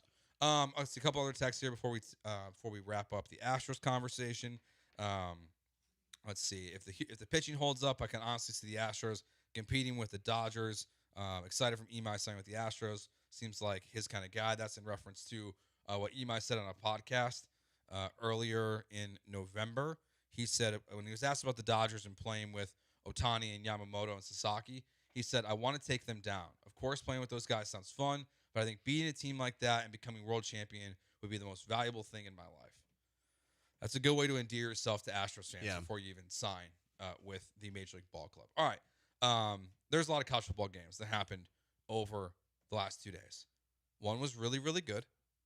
3 of them, not so great. Honestly, college football playoffs right now haven't been great football games. Couple good football games, but we'll react to what we saw over the last 2 days. And we'll talk a lot of college football because there's 4,500 players in the transfer portal starting today. I'm curious Josh's thoughts on the future of the Aggies quarterback position. We'll get to all of that next year on Jeremy and Joe on ESPN 97.5.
Now back to the Huntington Bank Studios with Jeremy Branham and Joe George. Back here on ESPN 97.5, Joe George, Josh Beard. All right, we are on to the semifinals and the college football playoffs. We'll air those games, as we've been airing all the games, right here on the stations. That will continue on Thursday and Friday. Next week, Thursday, Ole Miss, Miami. Friday, Oregon, Indiana. Let's start with Oregon, Texas Tech. We'll go in order here a little bit. Okay. Texas Tech, yikes. That was rough. I mean, I like Oregon. I think Oregon, like a lot of people were trying to drop them in the rankings this year. I've liked Oregon all year long. I like Dante Moore, like he does just enough. I don't get the 1-1 hype for him in the NFL draft. I don't totally see that. I think there's a reason why people are still speculating that he might just stay at Oregon for another year and stay in college. Yeah. But Texas Tech shut out, the only team so far shut out of the college football playoffs in terms of points. That makes me so happy. For one specific reason, it makes me so happy in my Aggie heart because the number of Texas Tech fans are like, oh, really? You didn't score a touchdown? Oh, really? You didn't score a touchdown in a college football playoff game? Yeah. Didn't deserve to be there. But Baron Morton was not good in he this was awful. game. His two interceptions cost them the game. Yeah, they were bad. Yeah. Like, they were just bad. They're going to have a new quarterback next year. The kid from, I think it's from Cincinnati, they're projecting to get like $5 million in the portal or something like that. A lot of people think he's going to end up at Texas Tech. But that game it was honestly, it was non-competitive. Like the score, like it wasn't a blowout. I mean, it was 6-0 at halftime. Yeah. But it never felt like Texas Tech had a chance. No. And they were the first team so we had 6 straight teams that had a bye week lose. And that was broken by Indiana. But I don't know if this was the bye week excuse. Like it's not. I think they're not a good team. They were outmatched. Let me change that. Sorry.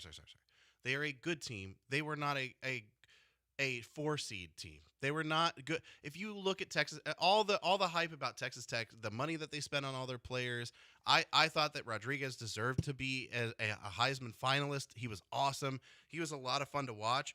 But I understand it might be a little comical as an Aggie fan talking about frauds, right? So there was a little bit of fraudulent activity with the Aggies schedule. They went through a really easy SEC schedule. They didn't really have to play much of anybody. Even the teams that were ranked ended up being unranked and firing their coaches. But there's not really a whole lot you can do about that. And so this isn't a knock against Texas Tech saying, hey, you did this. Again, they couldn't do a whole lot about this. But who did they play? They played BYU and Utah. Like, those were the toughest matchups that they had. Like, I just don't look at what they did throughout the season and say, oh, yeah, super impressed that they beat Kent State. Like, beating Kansas State 43-20, amazing. They beat UCF. Ooh, cool. They beat them up. Like, there's just not – it's not the same level of competition that all of these other teams in the college football playoff, or that all the other ones that got a first-round bye at least, all those teams that the competition they had to go through in the Big Ten and the ACC and the SEC, it's just not the same. And it exposed how big of a difference between the talent, even with they've got robber baron, oil baron money flowing through Lubbock right now. It exposed the difference in talent between Texas Tech and other teams like Oregon and Ohio State and Georgia. Well, see, even Ohio State, like it's like Ohio State. I'm not going to call them fraudulent, but oof. Okay, Ohio State has. I think like it's the same thing. Like to me, the biggest problem with college football right now with what they have is everything that happens before the playoff. Like the playoff is what it is. Like Texas Tech, should they have been a 4 seed? The Big 12 to me is not that good. Like, it's a good conference. It's not a great conference. It's not what it used to be. Not even close. Like, there is not, like, we'll get to more of this as we go through this, but, like, to me, like, I look at the Big 12, and I'm like, that team doesn't deserve 2 auto bids when they expand this thing. Agreed. But, like, there are teams in the playoffs this year, I think 3 of them specifically, when you look at their schedules, they really didn't play anyone. Texas Tech is one of them. Texas A&M was one. And then there's Ohio State, who lost 24-14 to Miami, and they beat Texas in week 1, 14-7. That's a good win. But in the 3 like good teams they played this year, they won 14-7 against Texas. They lost 13-10 to Indiana, and they lost 24-14 to Miami. Like the most points they scored in those 3 matchups was 14 twice. And one of them was a win because Arch Manning was terrible at the time. Right. He's good now. But like Ohio State, they didn't play anyone. They played Illinois this year. It's the only ranked team they played. They played Michigan. That's their best win of the regular season. And yes, they were definitely overhyped. Very overhyped. That's their best win of the season for sure. The Illinois win looked good at the time, ended up not being as strong as it was going to be. But they kind of had the same problem that A&M had. They had a weak Big Ten schedule. And there's not a whole lot that you can do about that, but it makes your team look better than they actually are. Like for Ohio State's problem was it made their offense look better than it was. Their defense is legitimately good, but their offense not as strong as it seemed like it was. And that was the exact same problem with A&M. If you look at A&M, their defense very good. Great third down defense, great at getting to the quarterback. They did a lot of things really well. Offensively, no. They miss Le'Veon Moss and they don't have a quarterback. Like that's and they got it. Both of those teams got exposed when they actually had to play real top 15 college football playoff level teams. And the problem, and that's like the problem with college football. It goes back to the conference expansion. Yes, it's like you've got these good conferences that they don't play people. Like Ohio State didn't play enough quality opponents when there were them. I mean, you have 2 teams in the college football semifinals, and Ohio State only played one of them in the Big Ten championship game. Indiana and Oregon played in the regular season, but they didn't they got to miss Ohio State too at this point. So there's too much imbalance, and same thing with A&M, where there's not enough balance in these conferences because the conferences are way too big. Yes, that's the whole concept behind when Texas and Oklahoma were going to join the SEC is that the SEC was going to do this pod system where they were going to have all these pods of teams that were going to play against each other, and then the pods would rotate, and they haven't done that at all. They're not going to. So you're going to continue to have seasons where teams are just not going to have to meet up against other good teams. And I like A&M before, whenever the SEC was split between the SEC East and the West, like every year, you're going up against Alabama, you're going up against Auburn, you're going up against LSU, and you have to fight through that schedule. Same thing in the SEC East, where it was Florida and Georgia, and you have to fight through that schedule. It made it to where it was balanced, at least. Like you're not just going through Kentucky, and I guess you can't really say Vanderbilt this year, but you're not going through Kentucky and South Carolina and Mississippi State, and that's your whole schedule, and there's nothing you can do about that. But the problem is, and Texas saw this, is if you schedule tough out-of-conference opponents and you lose to an Ohio State, you get punished for it. Yeah. And so, what's the remedy? How do you fix this? And I don't know what the answer is right now. Well, I think there are just going to be some teams that are going to oops their way into the postseason. 100%. And we'll talk about more of how we fix it in the next segment. But then you have Alabama, who to me is the one team where now I think we can definitively say they did not deserve to be in the college football playoff. Fully agree. Their end of their season was a 23-21 loss to Oklahoma. They beat the crap out of Eastern Illinois. Congratulations, 56-0. Sean Payton and Tony Romo are rolling over in their graves. Actually, they're alive. Auburn. They actually went to the graves. They have sites that they bought, and they went and rolled over into them, and they climbed out. Yeah. They beat Auburn only by 7 points in a game that was way too competitive. They got smoked by Georgia. They beat Oklahoma in the first round of the playoffs. Yes, but they were still down 17-0. And then they got worked in a way that I still am struggling to comprehend what Indiana is doing. They won 38-3. Last year they were the team of what we just talked about.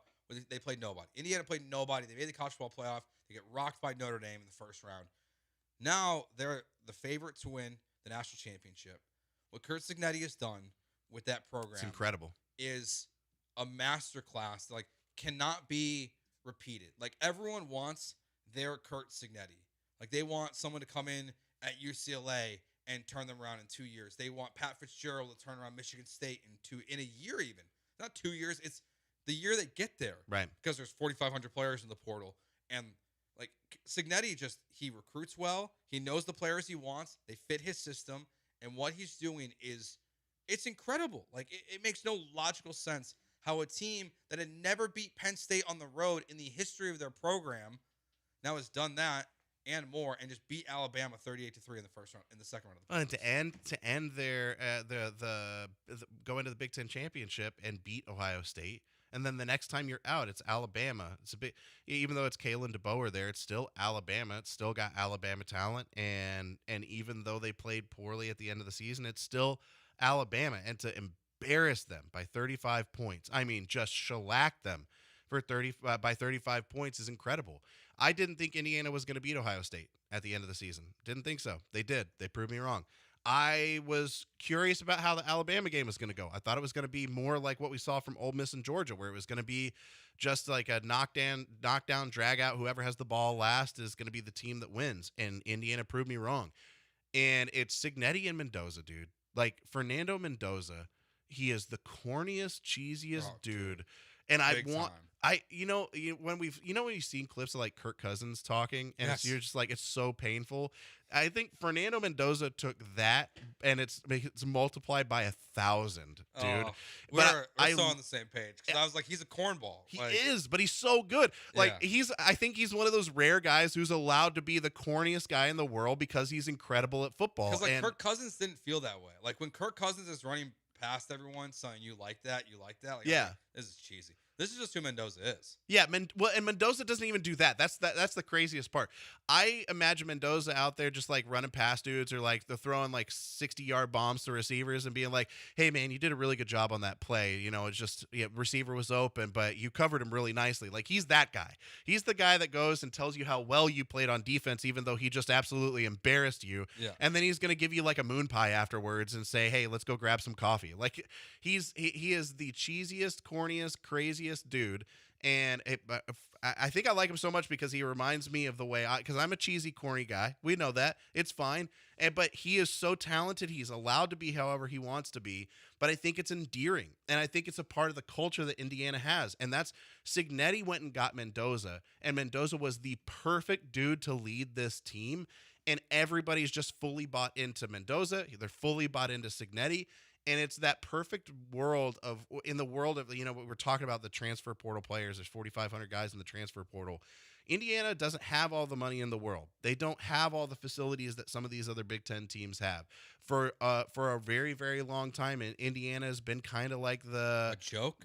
A joke. They've been the laughing stock of the Big Ten. They've been maybe they might be kind of good. They kind of like Nebraska. At least Nebraska has, like, in the past, they have history of winning stuff. Indiana doesn't even have that. And Cignetti has just turned them into a team that's a force to be reckoned with because of the culture that he's built. And this is, in my opinion, one of the more promising signs in the era of transfer portal and NIL, where you can still build a contender without having all the money in the world, without being able to pull in the best transfer portal guys because you don't have oil dudes throwing money in their pockets. Mm-hmm. You can still build a contender. You can still build a team as long as you instill the right culture there. And I'm fully bought in on Indiana. I want to see them go all the way. Like that is my pick the rest of the way. I would love to see them. I know it's a super tough pick to choose a 1 seed, but I think I would love to see nothing more than Mendoza and Cignetti win the championship at the end of the year, because I think it would just be fun against a bunch of teams that bought their players. Indiana winning it all would be a blast to watch. I mean, look, they have the most losses in the history of college football. It's crazy. From 1899 to 2024, like the most losses in the history of college football. Again, they had never ever beaten Penn State on the road. Like they just, and like Greg on Twitch has pointed out, it's fair. They're senior heavy. They got to get a quarterback. Yes, but like Cignetti has shown through 2 years now that like he's going to the portal today, even though he's preparing for a college football playoff semifinal game. Like they're going to identify the best players. If you're a quarterback, why wouldn't you want to go to the school that just won a Heisman? And it's probably going to be 1-1 in the NFL draft. Yeah. Like he just won a Heisman. He just beat a historic team to move on to the college football semifinals, potentially going to win a national championship, and he's probably going to be 1-1 in the NFL draft. Yeah, like why wouldn't you want to go to Indiana? Like it's going to be it's a great story. It's not even one of those like quarterback friendly systems either, though. That's the crazy thing. Chucking it down the field. Yeah, it's like it is a system there's a little bit of spread there, but there's a lot of pro style stuff too.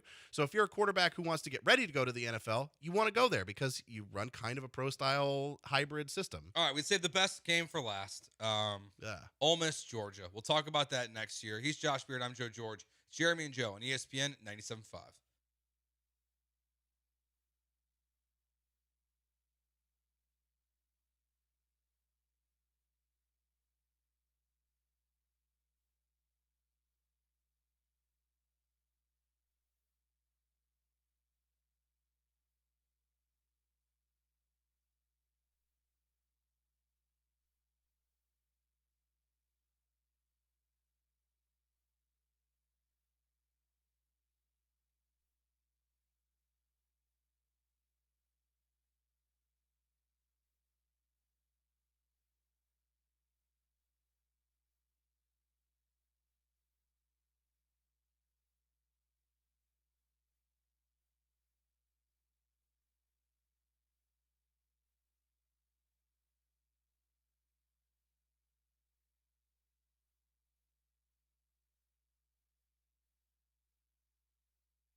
Joe George, Josh Beard here with you today. Jeremy and Brian return on Monday. Ryan producing for us today. We'll get back into the college football talk in just a second, but very quickly, Tatsuya Imai, his contract is official from the Houston Astros. He will be introduced on Monday. Caleb Ort was DFA'd to make room for Imai on the 40-man roster. And from the Houston Texans, Kamari Lassiter has been ruled out for Sunday's game against the Indianapolis Colts. But the game of the college football playoffs so far, it's not even really an argument. I mean, Alabama, Oklahoma was fun. But last night, Trinidad Chambliss and Ole Miss, without Lane Kiffin, win 39-34. They outscored Georgia 20-10 in the fourth quarter. They were down 21-12 at halftime. And what that game last night was just awesome. Honestly, all of it. Like, I fell asleep at the end and had to finish it this morning. I was really disappointed. You're so old. I'm getting old, dude. You're so old. I'm How less. old are you now? 45? Okay. 55? All right. Okay. 65? No. I'm 39 still, Oh, okay. and I'm 6 months away from 40. But yeah, I am old, and there are some nights where I fall asleep anywhere between 8:30 and 9 o'clock. Jeez, dude. Yeah, I just pass out. I just get like super tired. I wake up kind of early for work and stuff, but yeah, I get tired and I fall asleep like an old man. So I fell asleep during the game, had to finish it this morning. So I had two different versions of it. I had super tired kind of watching, and then I had super tired waking up.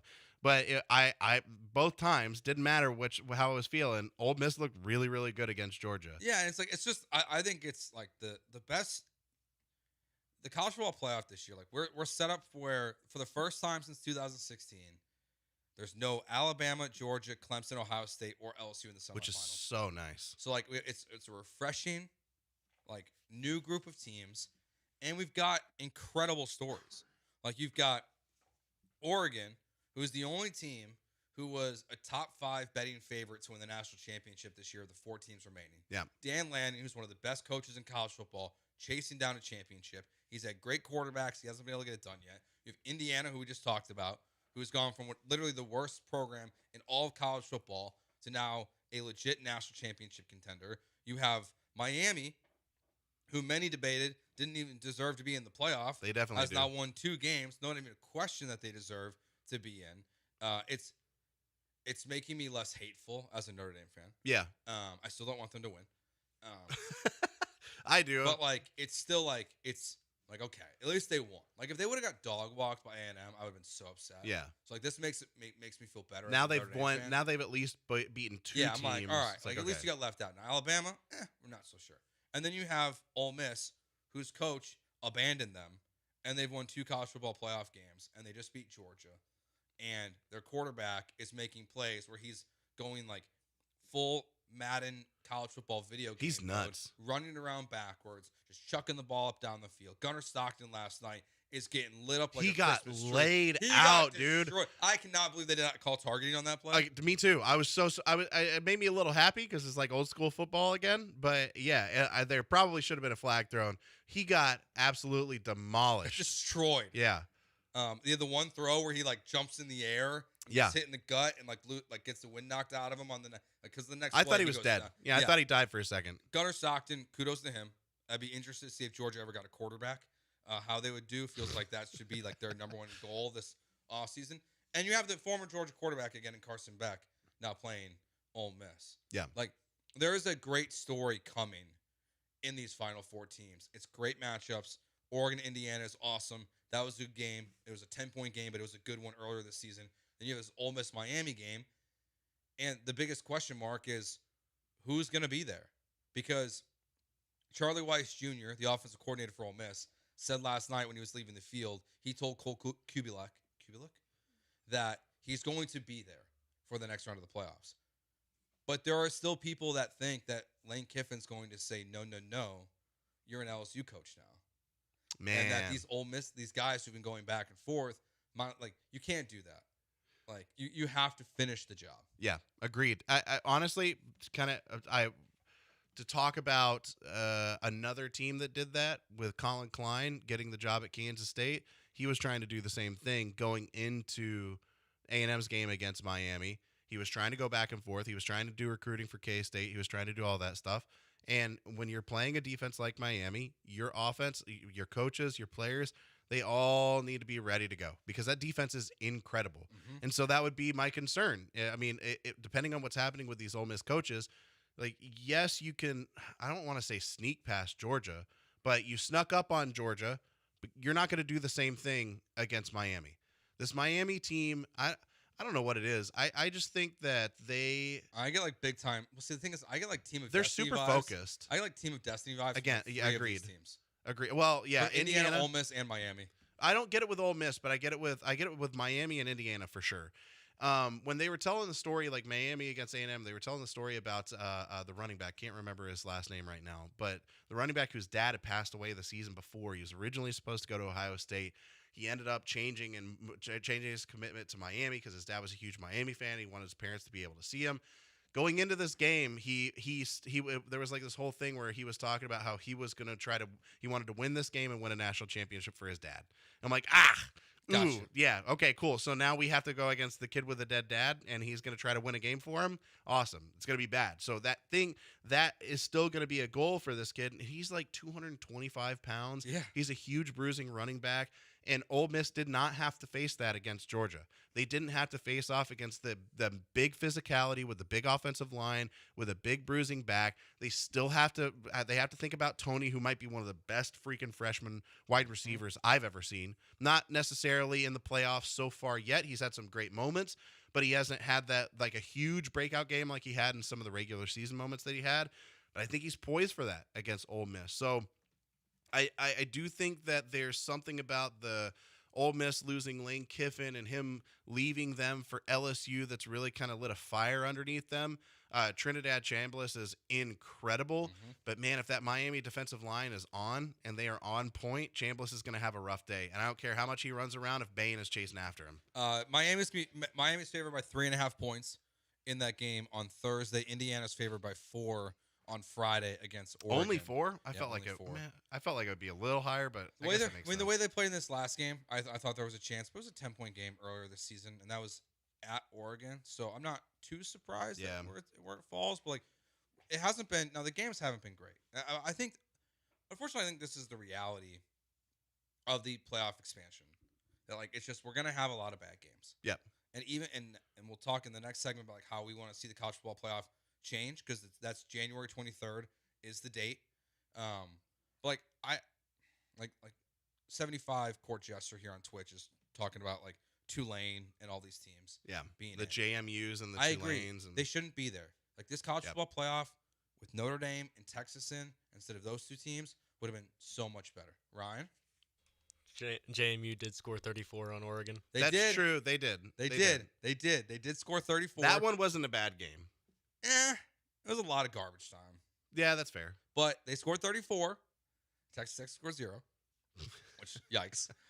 You figure like you get at least one touchdown. I think that's why people thought that's why I thought Texas Tech was going to win. We did before the college football playoffs, we did a beer bet, me, Jeremy, and Brian, and we picked each game. Okay. Oh yeah, I think I saw that on the rundown.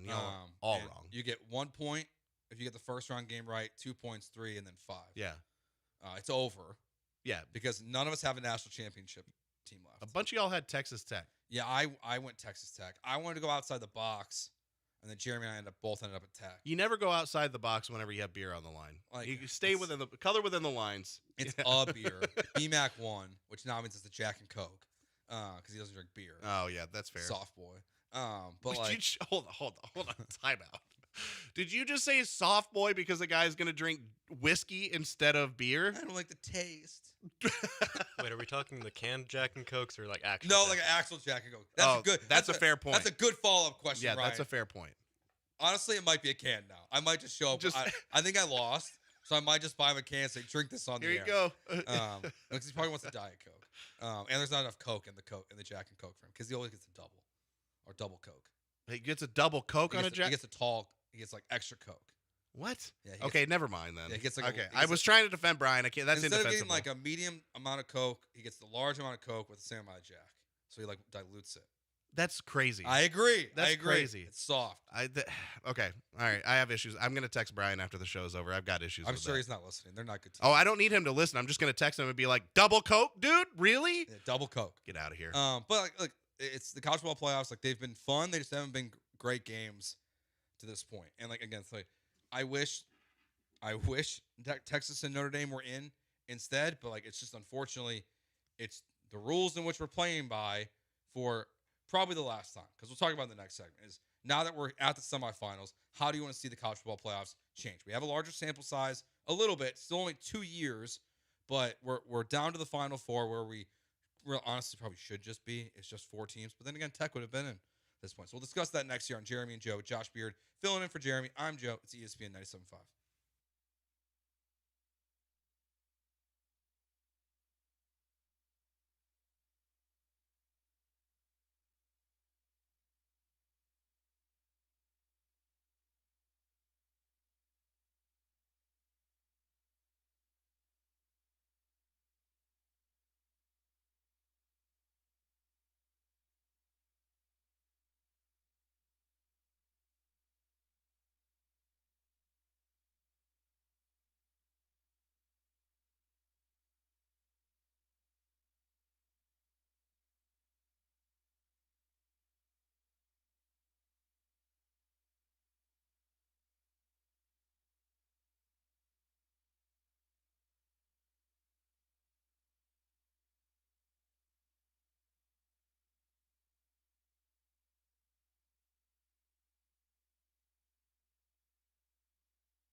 You're back with Jeremy and Joe, broadcasting live from inside the Huntington Bank Studios. On ESPN 97.5 and 97.9 HD2. Joe George, Josh Beard here with you today on ESPN 97.5. So teams with a bye in the first round of the college football playoff have gone 1-5. That's crazy. That's not wrong. That's wrong. 1-7. 1-7. 1-7. That's even crazier. Yeah, 1-7. Now, Georgia, I think, is an exception to this rule, okay, because they actually played well. But none of the other teams that have had a bye in the first 2 years outside of really Georgia and Indiana, have played well. Like, it just – now, last year was different because, Arizona State, they played okay, I guess, against Texas. Boise State got auto buys because of the way it was formatted last year. To me, though, when I see that record of 1-7, like, regardless, the buys are going away. We are expanding to 16. They have to. We're expanding to 16 because even though my argument for not expanding has always been you need a larger sample size of like really how the college football playoffs play out, 1-7 to me is enough of a red flag of like where it's like, okay, these are not pros. These are still college kids. Exactly. College coaches who are not handling, and it's not just the bye week. It's the fact that they haven't played in a month. I mean, Ohio State hasn't played since the Big Ten title game. What's up, Ryan? Would you say that you already said that the issue is the amount of time that they're spending off? Would you say that moving it the first round to before Christmas would fix that? I think everything. Okay, so I think the college football playoff fix, the college football fix, is everything has to be done yesterday. The portal opens today.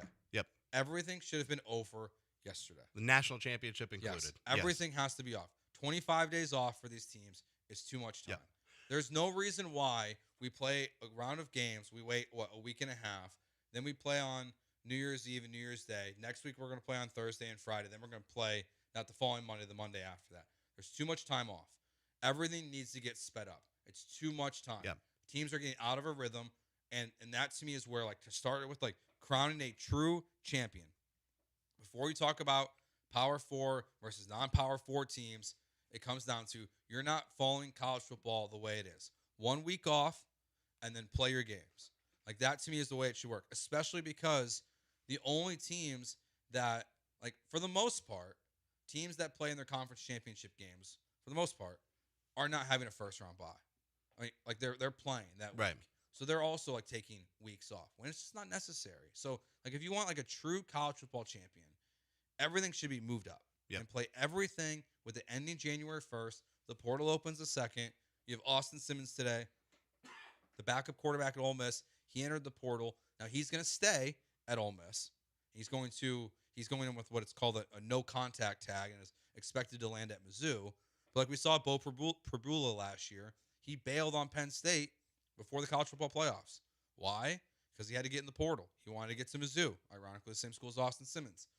But like the timeline's all just messed up. Yeah. So like that to me is like move everything up. And they can't do that next year probably because schedules are already set for the most part with TV and everything. But maybe you can, like with a 16, if you go to 16, which I think they're going to do. They definitely are. I love the idea of moving everything up, and I've wanted them to do this since they started the college football playoff because you're trying to continue using the schedule of an archaic system that's no longer in use with a brand new system that's been put in place. And it wasn't as bad when it was a 4-team college football playoff, but now that it's not, it makes it way worse. And if it goes to 16 teams, you have to do everything immediately. Like we're talking about the NFL struggles to have guys that can stay working out and in line and doing the right things when they have a bye week in the NFL or when they've got time off in the playoffs. NFL teams don't even like that. They have to lock their dudes down to make sure that they don't do dumb stuff, right? Now we're talking about 18, 19 to 21, 22-year-old kids who've got a ton of time. I'll use another Aggie example because I have a perfect one for this. 2 days before the biggest game of their season, the biggest game of his career, Marcel Reed had their videos and pictures of him out at Northgate at 2:00 in the morning partying. Like we're gonna give those kids that much time to not be prepared, to not be thinking about a game, to not be working out. Like you should, and maybe this is like everybody's gonna think I'm one of those like gung ho go get 'em guys that goes on is like I have 18 days in one day where you only have one because every 3 hours is a day for no. But when you're playing at that level of football, from the time you wake up to the time you go to bed, the week before a big game like that or the weeks leading up to a game like that, literally every single waking moment needs to be focused on what you need to do to make sure you're ready for that game. Well, it's too big of a moment not to. Yeah, and the reality is that like with the Ole Miss game last night, like again, Austin Simmons enters the portal today, but like if Ole Miss loses last night, does anyone not think that if Trinidad Chambliss can get his 6th year, he's not in the portal today? Oh, absolutely. Like it's they're all focused on portal draft. Yes. Like there's too much going on. So like I think everything should get moved up. Like where's my money? Where are my deals? Yeah, it's to me it's really like it's too much time off for these teams. So I think the fix is to go 16 teams first of all. Yeah. Like that to me is the easiest thing Agreed. to do. Eliminate the buys. And plus these schools who get the buys are actually being hurt pretty dramatically financially. Yeah. These schools are making $20 million off these college football playoff games, these communities, because of hotels and food and tickets and all these different things. And like Georgia doesn't reap the benefits of that at all. Like Ohio State doesn't get the benefit. Right. All those games should be played at home. And I agree with Dan Lanning. At least the first 2 rounds should all be played at home. I'm all in on that. Like do the bowl game system with the Final Four. Yes. Yeah, I actually 100% agree with that. Like I honestly the final I guess the Final Four would make sense, but I'm fine with like just do away with bowls entirely. I don't even care about that. Like just have them all be home games, home and away until the national championship. Just like we see in the NFL. I would be totally fine if they played it the exact same way. And and I don't really care about bowl games anymore. I don't frankly. Now, ESPN. Well, of course you wouldn't. You're a Notre Dame fan. Yeah. You guys didn't even want to show up for one, so why would you? Now, ESPN tweeted out today that viewership for bowl games is up 13%. Is it really? Which, like, shocks me. That's crazy. I haven't watched a single. Let me double check and make sure. Yeah, I haven't watched a single non-college football playoff bowl game this season at all. Same. I've been sleeping or doing other stuff, playing video games. I just have no interest. Like, right. I don't care. Like, I didn't watch Texas, Michigan. I was like, it doesn't matter. I would have watched Notre Dame because I am required to, because I have a job that requires me to watch their football games. But you didn't have to do that, which is fine. If they were in the Pop-Tarts Bowl, I wouldn't have watched. Like, I don't care. Yeah. So I'm over the bowl system. I think it's broken. I'm surprised the ratings are up, but then again, the ratings are up for the Pro Bowl, and they don't even play a game anymore. So like people just love any kind of football content. Somebody's just throwing fake numbers out there. That's what's happening. The next thing, how do you think they should handle auto bids and everything if they go to 16? Oh man, I don't know. Like I honestly think only 3 conferences should get auto bids. And I know that 3? Huh? ACC, SEC, and Big Ten. Really? Yeah. Because no one would have said ACC. It feels like 2 weeks ago.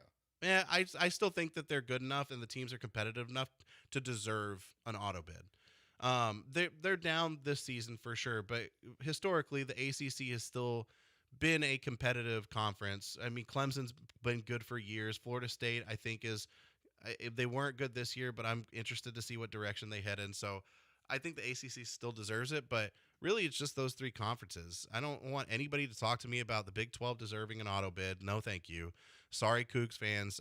It's not a shot at you guys. It's just a shot at you and every other team in that conference. I just I can't think of any other conference that deserves an auto bid in my mind. Honestly, I just want to do away with them, frankly. Yeah. Like if you look at the history of college football, like you just go through the last couple years. So this year, if you just go 1 through 16, yes, there's no group of 5 team, represented. But there is last year. Boise State was ranked 8th in the country. In 2022, Tulane was ranked 9th in the country. So they would have been a playoff team that year. Like it's not every year. Louisiana, the Raging Cajuns, were ranked 16th in 2021. So they would have been in. So like, you have like every other year, basically, for the most part, teams just getting it. Cincinnati in 2020 was ranked. Coastal Carolina was ranked in the top 6. You had 2 teams that year that were undefeated in their conferences and would have been in the top 16. That to me is just like, it's so simple. It's just 1 through 16. Yeah. Get in. You don't guarantee the ACC a spot. You don't guarantee the Big 12 a spot. Hell, you don't guarantee the Big 10 and the SEC a spot. Honestly, I'm fine. Yeah, I'm totally fine with that too. Just don't guarantee it to anyone. Yeah. Just 1 through 16 makes the playoffs. I'm fine with that too. I just a straight up the 1 through 16, I'm honestly fine if some of those undefeated teams don't get ranked in the top 16. Like if it's a Coastal Carolina or if it's a Tulane and they're undefeated, but it's like a really bad undefeated record versus like a 1-loss or a 2-loss team. Like for me, Tulane versus Texas, I care more about Texas being in there. Tulane versus Notre Dame, I care way more about Notre Dame being in there. Mm-hmm. It's way more competitive. So sucks. Don't be a fan of a small school. Like, that's your fault. Go somewhere else. And like if they go undefeated or they have 1 loss, they'll be in the top 16. Right. Like Tulane, if Tulane only has 1 loss this year, They're just in the top 16. Right. They're probably 16th instead of USC at 9-3. Right? So, like, they're just in the playoffs. It's the same argument of with Notre Dame being left out this year. Is like, well, then just don't lose one of those games. Okay, well, then make the same argument for Tulane and all these other schools. Right. So I think it's really cut and dry. I don't know why they want to make it so complicated. Like, I think what they've done with if they don't expand for next year is a travesty. Like, I think it, like, to guarantee the conference champion a automatic playoff spot and to guarantee Notre Dame a playoff spot if they're ranked in the top 12 is stupid. Yeah. Because that means this year that Miami is not in the college football playoff, and that means Duke is in the college football playoff, not James Madison. Like, Duke doesn't deserve to be in the playoff this year. Agreed. So, like, just make it fair. Like, the fairest way is say, if you're going to stick with this committee, is just say whatever they say 1 through 16, those are the teams. Yeah, that's fair. I like that.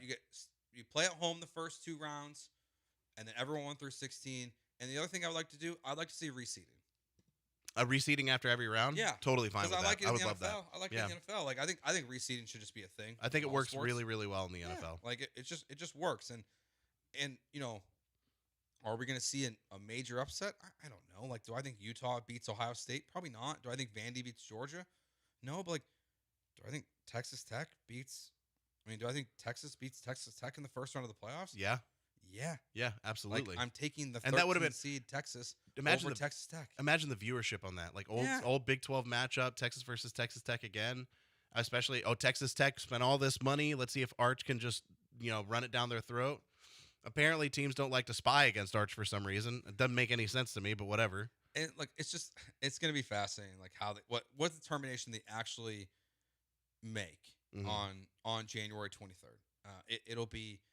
And between now and then, we have a lot to see what happens. Like, I'm just seeing Matt Moscona now from ESPN Baton Rouge is reporting that LSU is telling them that it's not realistic that these coaches keep going through the playoffs. Like, what would you do? You're Charlie Weiss Jr. You're the offensive coordinator at now both LSU and Ole Miss. And Lane Kiffin says, you come now or you don't come at all.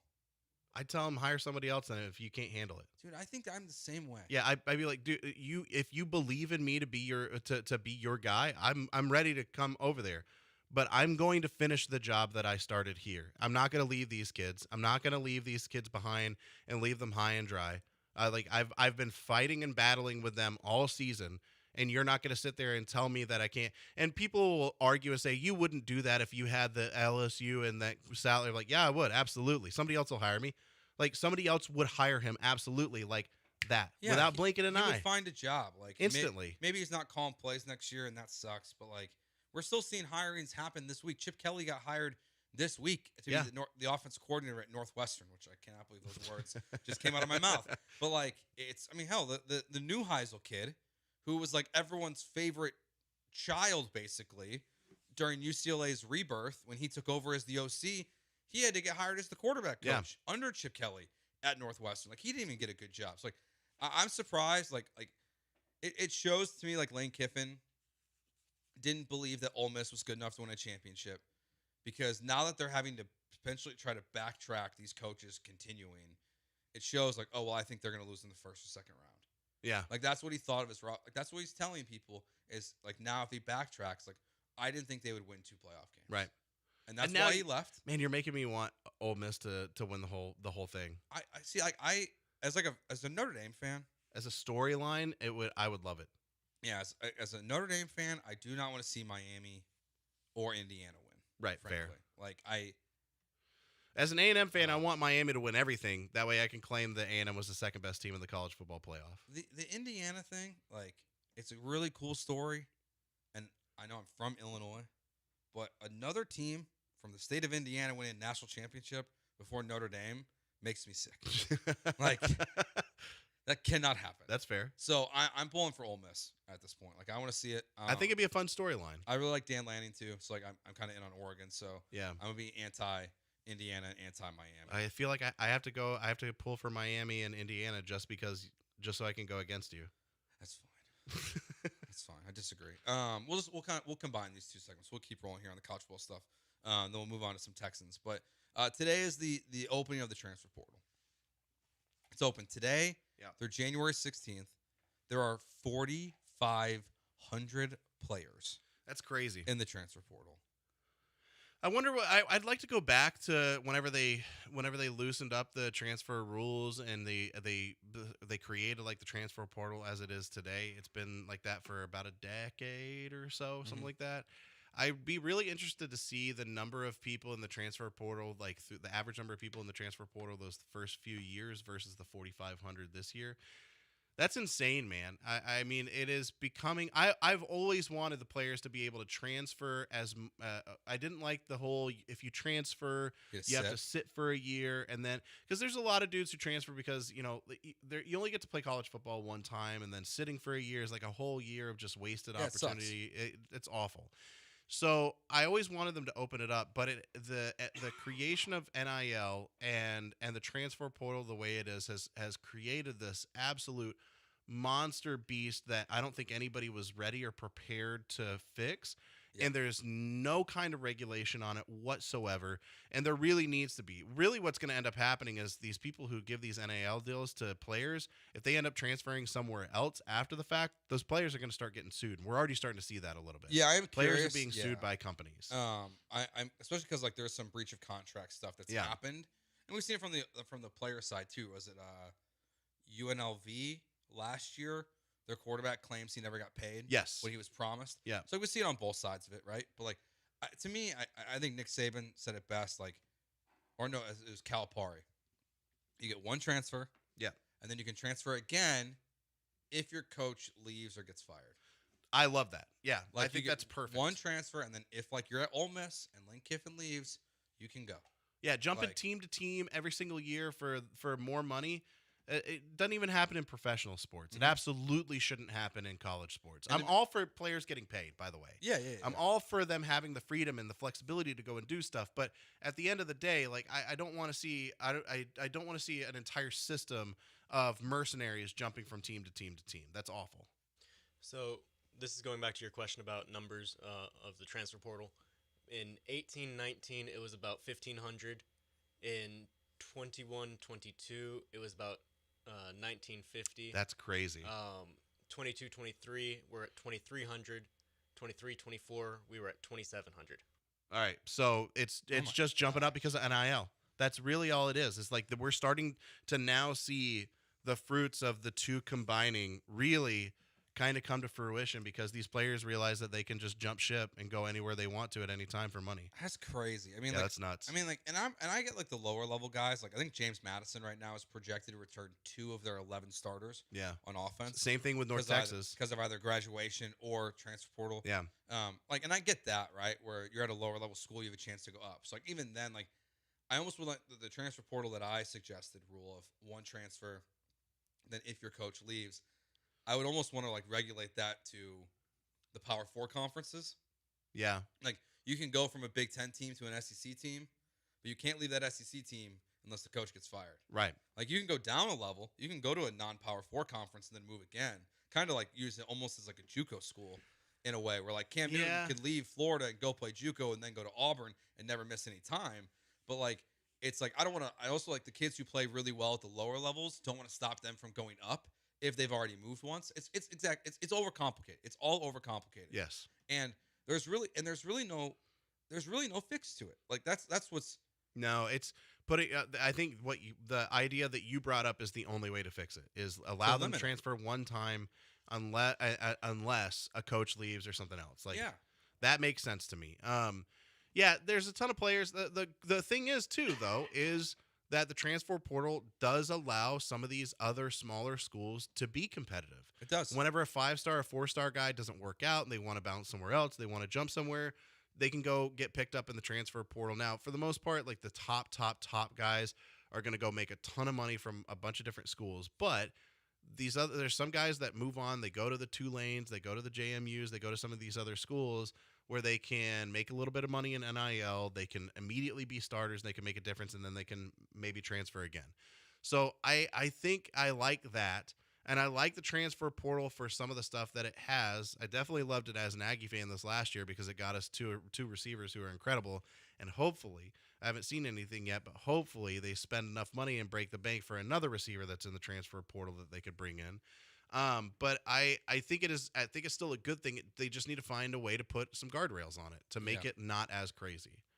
Speaking of the portal, so we've discussed this. Jeremy and I have. Yeah. How do you want A&M to handle their quarterback position next year? How do I want versus how do I think they're going to? How do you think they're going to first? How do I think they're going to? Keep Marcel. I think that they're gonna keep Marcel Reed as the starter. It's gonna be really important who they bring in to be. I think they need to bring in a new quarterbacks coach to help him learn how to read a field. Yeah, throw the ball at all. Like not throw the ball 10 feet above a receiver or 5 feet behind a receiver would be sick if they could do that. But realistically, I think they roll with Marcel Reed for one more year. Miles O'Neill has entered the transfer portal, but I think Brady Hart was already starting to move up into that backup spot anyway. There's a kid, I can't remember his name. There's a kid coming in this recruiting class who's supposed to be a really, really good quarterback. I'd be interested to see if he makes his way at all. But I think they end up sticking with Marcel Reed. What I would love for them to do is I would love for them to go find their Trinidad Chambliss. Mm-hmm. I would love for them to bring somebody in to have a quarterback competition with Marcel Reed and say, Marcel, earn your spot. I like if you're a team, and I like Elko, and there's a lot of stuff that I like that he does. But if you're a team that talks about winning culture and you want to win championships and you want to continue to make the college football playoffs, sometimes you have to do the tough stuff. And the tough thing would be going and signing a guy like Drew Mestamaker in the transfer portal and saying, all right, you got to compete now. Yep. I like Marcel, it's amazing what you did for us last season. You know I love you. You're all about the culture here at A&M. And I would love for you to be the starter, but you're also the reason we lost the last 2 games we played.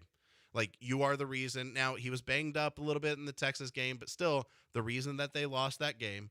That and apparently, like, Elko and Bateman just never wanted to spy Arch Manning up the middle, and they were doing a lot of really they were doing so much. Sark was doing so many clever things to get Torrey and York out of the middle of the field so Arch could pull up and just drop down and get 10-15 yards up the middle whenever he needed to. But Marcel Reed was the reason they lost. The reason they lost against Miami definitively 100,000% in my mind is Marcel Reed. Oh, yeah. He was awful. He was bad. I was at the South Carolina game too. He was almost as bad as he was in the South Carolina game against Miami.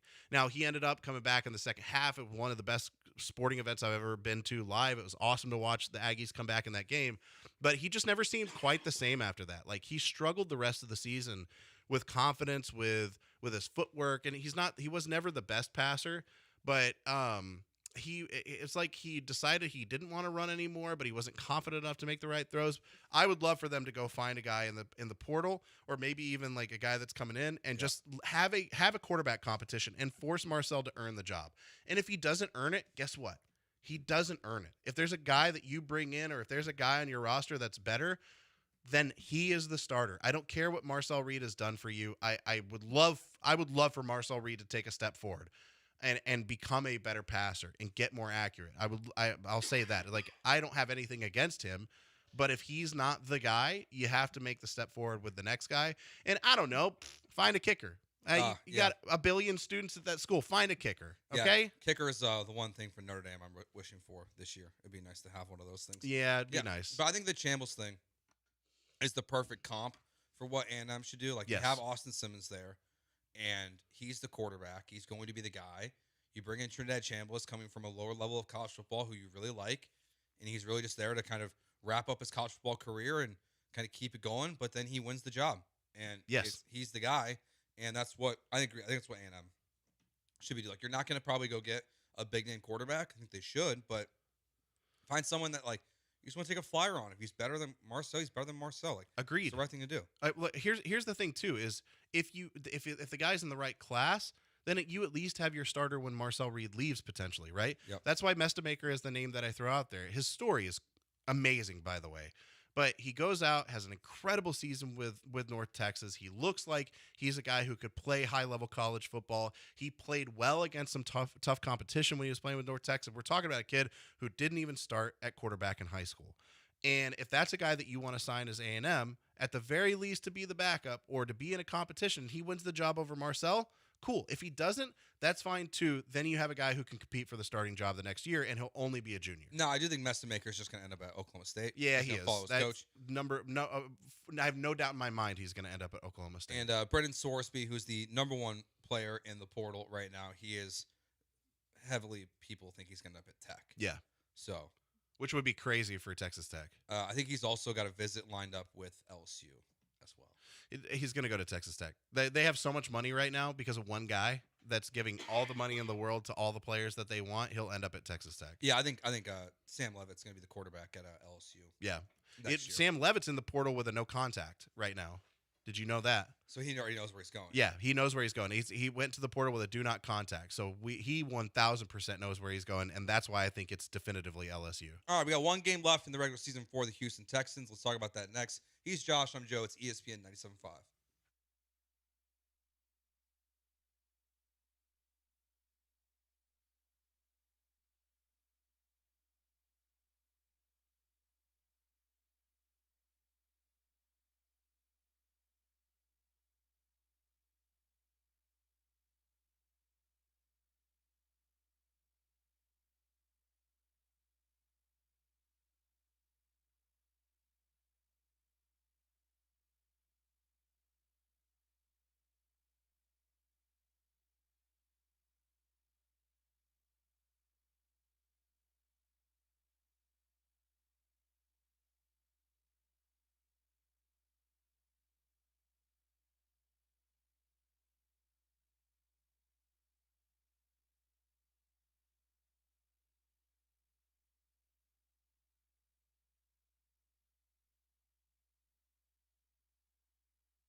Broadcasting live from the Huntington Bank Studios, it's Jeremy and Joe.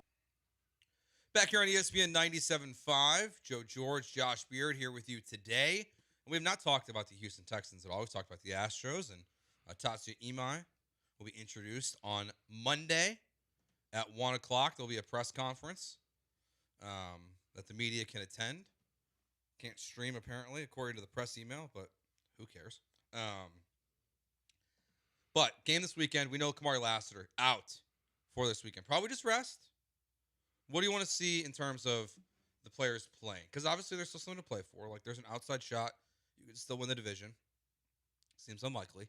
Tennessee would have to beat Jacksonville for that to happen. We've seen crazier things happen, though. I mean, this season's been wild. We've seen the Browns beat the Packers. We've seen, the Panthers have beaten the Rams, and intercept Matt Stafford multiple times in a game. Like, we've seen wild things happen this season. So, it's not impossible, but they'll be playing at the same time as you, so, you really don't know, what's going on. So, what do you want to see how the Texans handle, other injured players outside of Kamari Lassiter, who's out this weekend, and just overall, from beginning to end of what the plan should be on Sunday? Yeah, when it comes to how to handle injured players, I feel like I'm always on the side of caution. If you think that they're ready to go, or if you think that they can play, put them out there. But if they show any signs, or if there's any issues, pull them immediately, right? Like, we're heading into Week 18. You have to be concerned about the playoffs.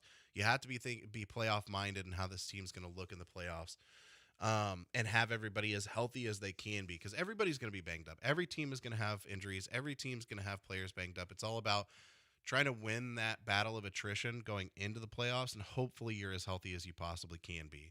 So from that standpoint, I would really like for them to just kind of play it safe, but I don't want them to just completely hold everything back. I don't want them to just to just sit everybody and rest. I don't want that.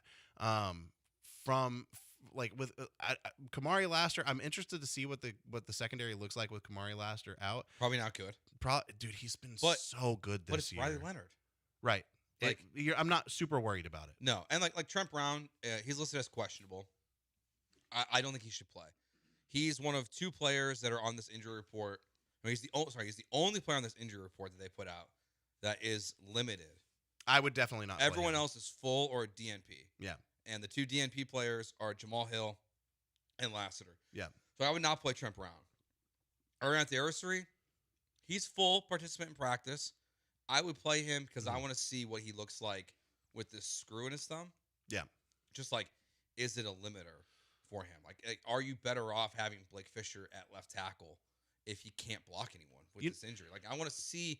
I'm curious how that works. Yeah. Is he going to be in a club? Like what is that going to look like, Versary? So, I want to see him out there. Trent Brown, no. Put Titus Howard back at right guard, at right tackle, Patterson at left guard this weekend. That, to me, is the only other guy. And then, to your point, though, Woody Marks, who is not on the injury report but has been banged up. If he gets banged up at all, just sit him. Give Gerard Jordan 25 carries. And I know people have gotten frustrated by that the last few weeks of having Woody Marks. It's why did they sit him? Why didn't they run him anymore? It's because they're being playoff minded. They're being smart with their assets, and you got to do that. This is incredible. This is the first season where I have had zero opportunities to really talk about the Texans. Okay. And I love what this team has done this year, specifically with how even keeled and level headed the coaches have been. And I think that's led to them being as successful as they have been after the 0-3 start. But even after the 0-3 start, you could see glimpses of how good this defense really could be. And they really hit their stride as a defense around week 8, week 9. Mm-hmm.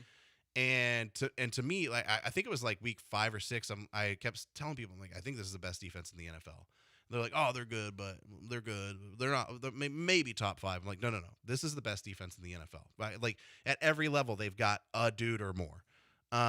And then week 8 or 9 is where they really hit their stride, and then everybody else is like, oh, this might be one of the, if not the best defense in the NFL. So keeping everybody healthy on that side of the ball, or trying to keep everybody healthy on that side of the ball, is going to be wildly important for their playoff run, because this is a Super Bowl contender. I agree. In my mind. No, I think the defense makes them a Super Bowl contender. Absolutely. The offense, I'm still not totally sure. Like, they're serviceable enough, right? There's an old thing. I think it was from either Ray Lewis with the Ravens, or one of the good defenses before is just get a 17 points, right? And I think that's the mindset that the Texans offense has to have. I'm gonna get the defense 17 points because I feel confident that they're gonna be able to stop teams, or we're gonna be able to win if we can at least get 17 points. For the Texans, for the Texans to win a Super Bowl this year, there's gonna be one game where they're gonna have to do something they haven't scored basically all season, or done all season basically. That's score 30 points. Yeah, there's gonna be one game, whether it's Lamar in the first round, Matt Stafford in the Super Bowl, or some other team that just gets you some lucky breaks against you. Bad pick six, kickoff return for a touchdown. You're gonna need one game, I think, where your offense goes off, which they haven't done all season, and that's why I'm not sure they're gonna be able to win the Super Bowl this year. But the defense is good enough. Yeah. So in terms for me for the resting players, I think everyone should at least play a half. I think Agreed. Play the first half, and then I think you scoreboard watch a little bit. Yeah. If Jacksonville's in a close game versus Tennessee, I'm going to keep playing my game if the Texans game is close. Yes. If Jacksonville's winning by 21 and you're up 14, it's well, then you can take the foot off the gas in the second half of the game and get your rest there. Yeah. I think it's the right decision because of the division, not just that, but also the offense hasn't been good enough to really deserve time off. I think giving them extra time off doesn't help them. I think it just hurts them, frankly. Agreed. Totally agree. So it's to me, it's play the first half, look at the scoreboard when you're in the locker room. If Jacksonville's blowing out Tennessee, maybe give CJ and the crew one more possession, and then it's your rookies, it's your Berrios, it's Davis Mills, who bad weekend for Braxton Berrios. Why? His ex-girlfriend, Alex Earl. Oh. See who she was hanging out with? I did see that, yeah. Tom Brady. Yeah. Tough. Oof. Sorry, Braxton. Oof. I didn't even think about that. Hope you have a good game this weekend, buddy. Because Jeremy thought it was because she went with her Dancing with the Stars partner. Yeah. Looks like it might be Tommy. Uh-oh. That's a big upgrade for her. No offense, Braxton. I mean, you're right, though. But, it's a big upgrade. Yeah, no, I love that. I love that idea because I'm not a huge fan of just having guys rest.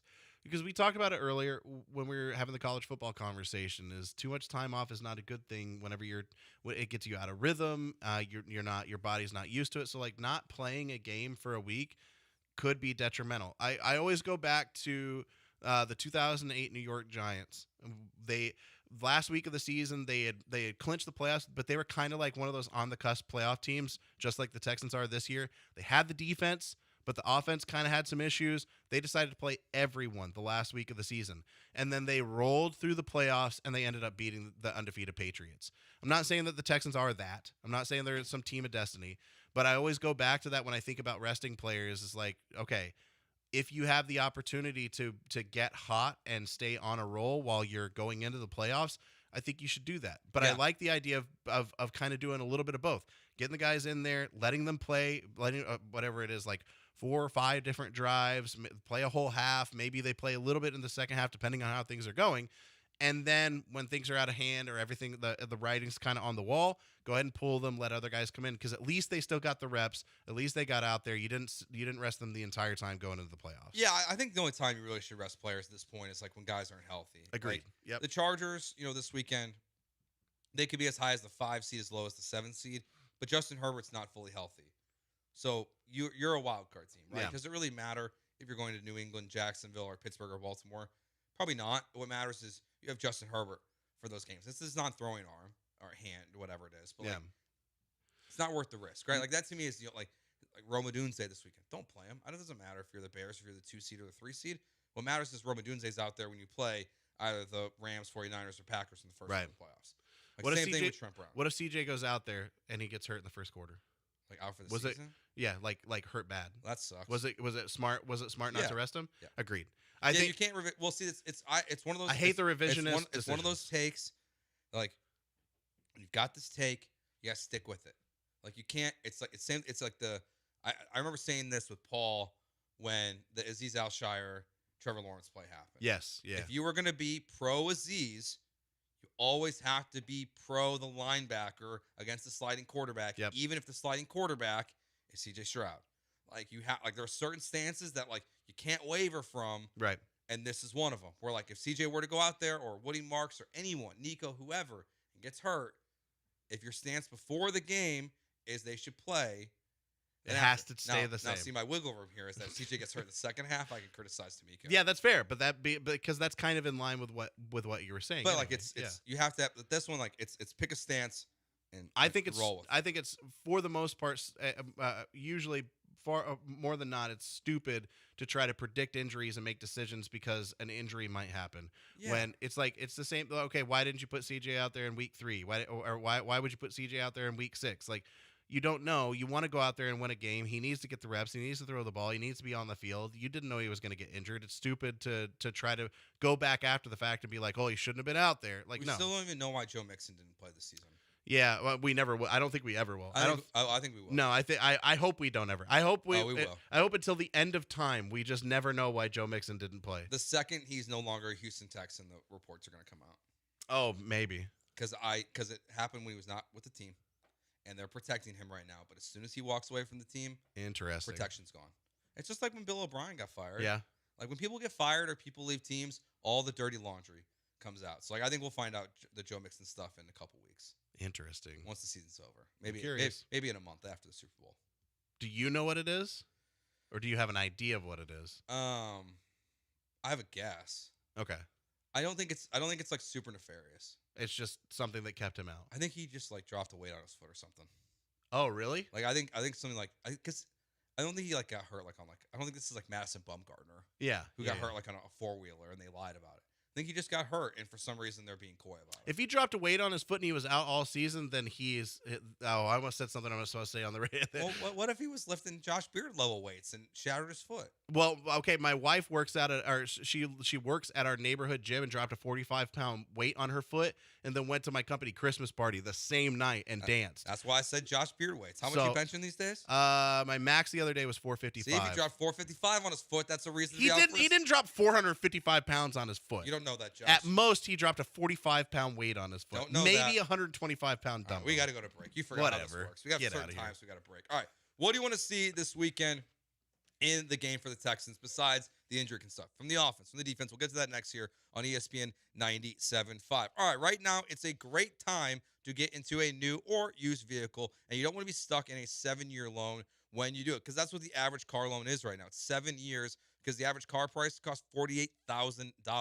That's where D&N Leasing comes in to save the day for you. They are the home of the easy lease, and for the next 60 days, you can get no payments when you start your lease. All you got to do is go to dmautoleasing.com or call 713-290-1000 to speak with a leasing agent. And if you've never done it before, they will walk you through the entire process because the average leasing agent has been there for 10 years. From the mileage to all of it, they'll walk you through simple step-by-step process, and you can do all of it from the comfort of your own home. You don't have to go to a dealership. You can do a DocuSign at home, and when it comes time, they will bring that car to you or your office and take your trade-in as well. Check them out right now, dmautoleasing.com, or call 713-290-1000 and tell them ESPN 97.5 sent you by.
Final hour of Jeremy and Joe here on ESPN 97.5. Happy New Year to all of you.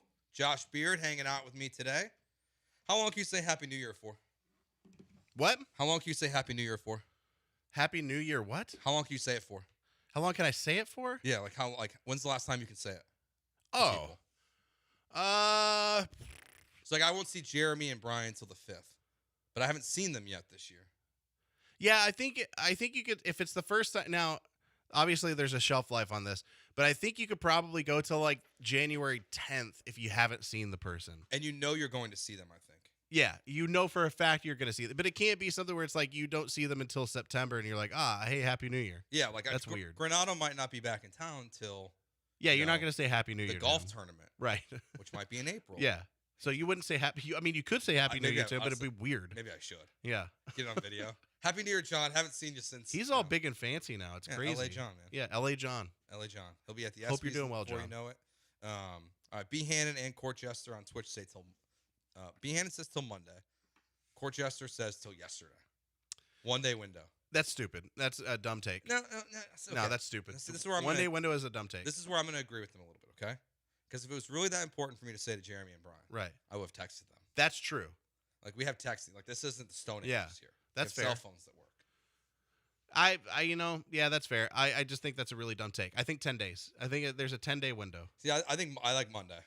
I like to just keep saying it to people, even if I've said it to them already. Just keep saying it every morning. Yeah, every day Happy for New those Year. 10 days. Yeah. Also, Happy New Year. I'm moved on. I'm selfish here. Okay. That's fair.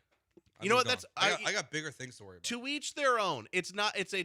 I would not do that. But you know what? If you and Court Jester want to only have the 1 day rule, that's totally fine. Okay.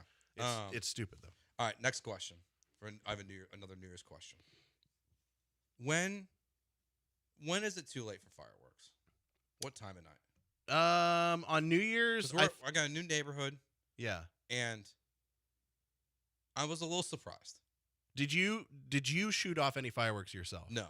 So we moved to a new section of our same neighborhood, but it's like a new street, a new portion of the neighborhood. So we didn't shoot any off because I was unsure, and I didn't want to be that guy that was like shooting off fireworks.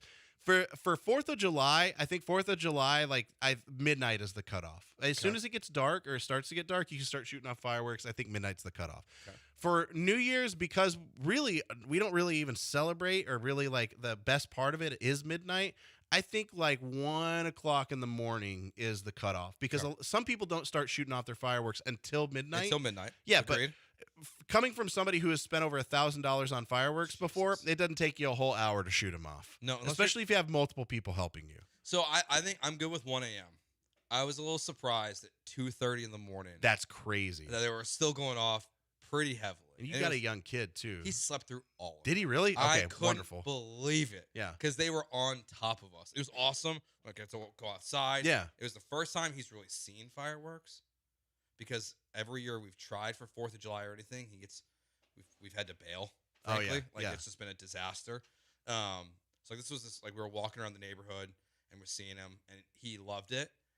But when he went to sleep, I was like, "There's no way he's sleeping through the night." And because it was our neighbors behind us, and he slept through all of it. I could not believe it. That's awesome. But 2:30 in the morning, I was like, "This is."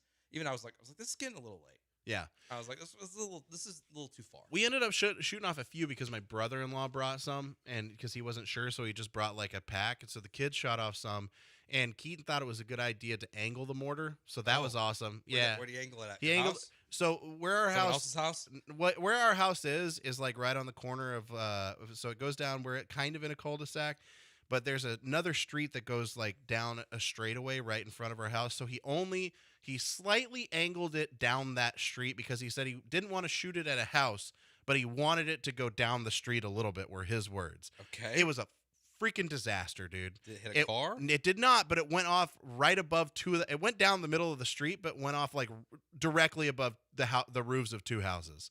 And it was a massive explosion. It was not a small one. I was like, don't ever do that again. Yikes. And he tried to do it again afterwards, and I was like, I will. And then he was shooting Roman candles at people's houses. I'm like, we're new here, man. People literally try to get us kicked out of here. Stop. You got problems, Josh. He just turned 15. Yep. That tracks the age with like. He only cares about football, girls, and cologne. He's got like 12 different colognes now. And now causing destruction. And yeah, with dude, fireworks. he's very you've met him when he was younger. He was already a little destructive. That's only gotten worse with age. It's just 15-year-old chaotic, destructive force in my household. Guess what, Josh? Yeah. Won't be inviting you over for 4th of July. No, he's fine when he's at other people's houses. It's just when we're at our house, he's difficult to control. Okay. All right. He is Josh Beard. We'll talk Texans on the other side. I am Joe George. You're still on Twitter at Josh Beard Radio. Well, it is still at Josh Beard Radio. Actually, I might have changed it. Now I don't remember anymore. I think it is just at Josh Beard Radio because I just don't think about changing it at all ever. Yep, it's still at Josh Beard Radio on Twitter. I'm at Joe George Radio. Ryan. Eventually, I'll speak. I'm at Ram Sports 01. Yeah, don't care because he doesn't follow me back on Twitter. So. Wow. Oh, that's Ryan. What? Yes, I did. Oh, did you? I you think sure? so. You didn't even notice that he followed you back? You're a bad friend, man. I followed him first because he liked one of my tweets. And I was like, hey, Ryan's finally on Twitter.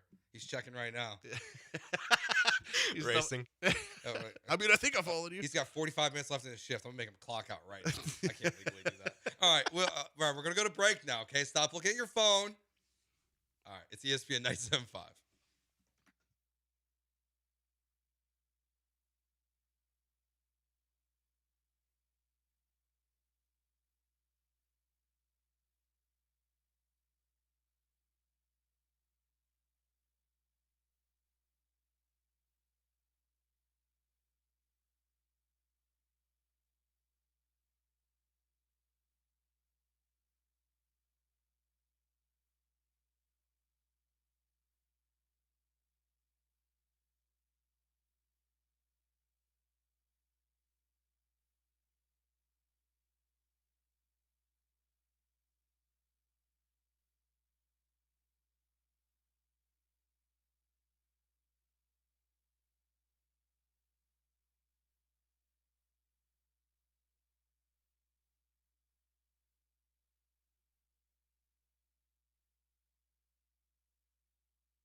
You're listening to Jeremy and Joe, live from the Huntington Bank Studios. Here's Jeremy Branham and Joe George.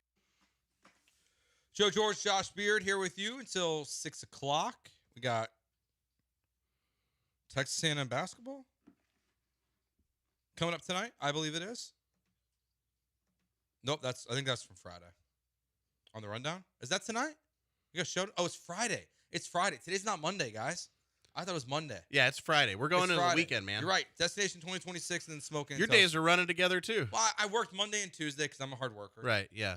Unlike, naturally. Lance Dell. I took a day off and I was gonna chill at home and you called me and you were here for free. Right, yeah, exactly. You called me and you were like, look, I'm being abandoned by Brian and Jeremy. Yeah. They're not gonna be here on Friday. I need someone. Can you please help me out doing this pro bono work? And I said, yeah, absolutely. Yeah. On what was my day off? And then I get to fire you again at the end of the show. Let's go. Won't be the first time. Won't be the last, probably. Probably not.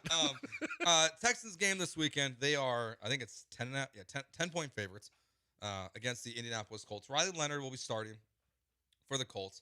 So the Phillip Rivers experience is over. Is that what you missed the most about not doing radio right now? Was talking about Phillip Rivers? coming back to the NFL? Honestly, it was in our house alone. My wife and I were telling so many jokes. It's the best NFL storyline of the entire season. Was Phillip Rivers coming back? It's so funny. That I was watching the Colts games because fantasy football. There's some players I wanted to see, and I'm watching the Colts game, and I was on the edge of my seat waiting for Phillip Rivers to do something awesome. Yeah, and honestly, he hasn't looked half bad. Nope, it's been fine. To kind of have a real take around it. Seeing Phillip Rivers come back after 5 years at his age and be able to be a serviceable quarterback is such an insane indictment on the development and trajectory of quarterbacks in the NFL, in college and in the NFL today. The fact that he's 44 years old, hasn't played in 5 years, and still can come out and play in the NFL at a competent level, where there are guys who are in their 20s who still can't figure out the NFL game, is such an insane indictment on not the physical aspect of it, because clearly these dudes they're fast, they've got crazy arms, but the mental side of it, where it's like Phillip Rivers has talked about how, I think this was years ago, he did an interview where he talked about the car that he had drive him to and from his house and practice had a TV in it so he could do film work while he was riding in the car, because he didn't want to stop doing his film work while he was at home. Like, that's the level of guy that Phillip Rivers is. Him, every other major quarterback of the last 15, 20 years, they all talk about the mental aspect of the game, the film work that would go into it and all that stuff. And that's why they played at that level. That's why they can do the things that they do. Not just because they have crazy strong arms or whatever. It's because they know exactly what's going on. Tom Brady talks about it being a cheat code. And there's something going on with the development of quarterbacks in their early stages of their NFL career and going into the NFL, specifically in college, where that's just not there and they're not developing mentally fast enough. And it's why a guy like Drake May, who apparently is a film freak, why a guy like Drake May, who can step into the NFL and look like one of the best quarterbacks in the league immediately, because he took care of that mental side of it. Yeah, and I know Riley Leonard was never intended to be the backup quarterback for the Colts this year, but I know these late round picks don't hit that often. Like, what a waste of a 6th round pick. Yeah. If you're having to bring in Phillip Rivers. Now, he'll be starting this weekend. What do you want to see from the Texans this weekend? Because, like, for me, we know the defense is going to be great. They're going to destroy Riley Leonard. Yep. I mean, I watched him at Notre Dame. I don't know where that kid who was at Duke a couple years ago went, but he, vanished. Can't throw anymore. He can run the ball really well.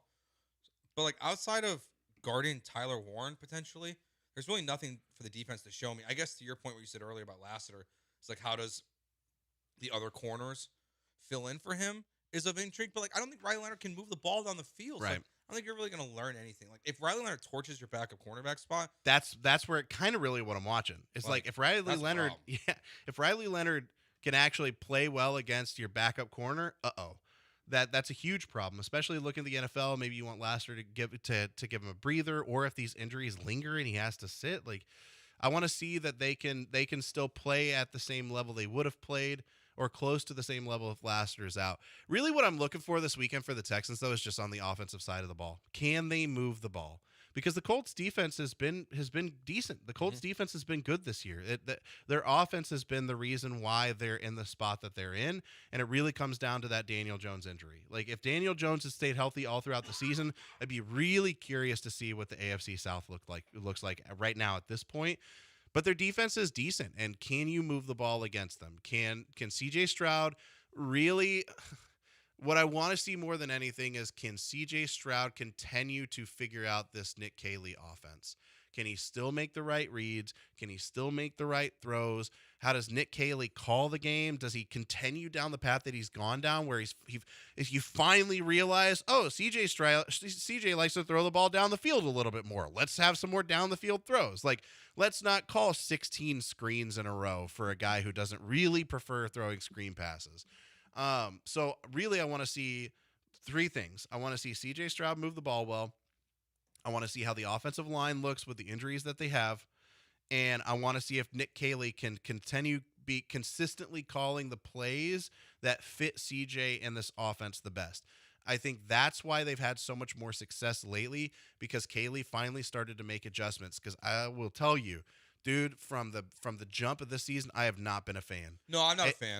I'm still not a fan right now, but it has at least looked better. I'm looking for the opportunity for him to prove me wrong, but I don't really like his offense very much at all. I think it stagnates too quickly.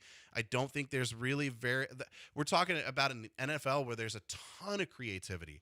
Like the creativity watching the 49ers and who was it the 49ers and the Bears the other night. I mean, it's literally like watching two chess masters just calling plays against each other offensively between Ben Johnson and Shanahan.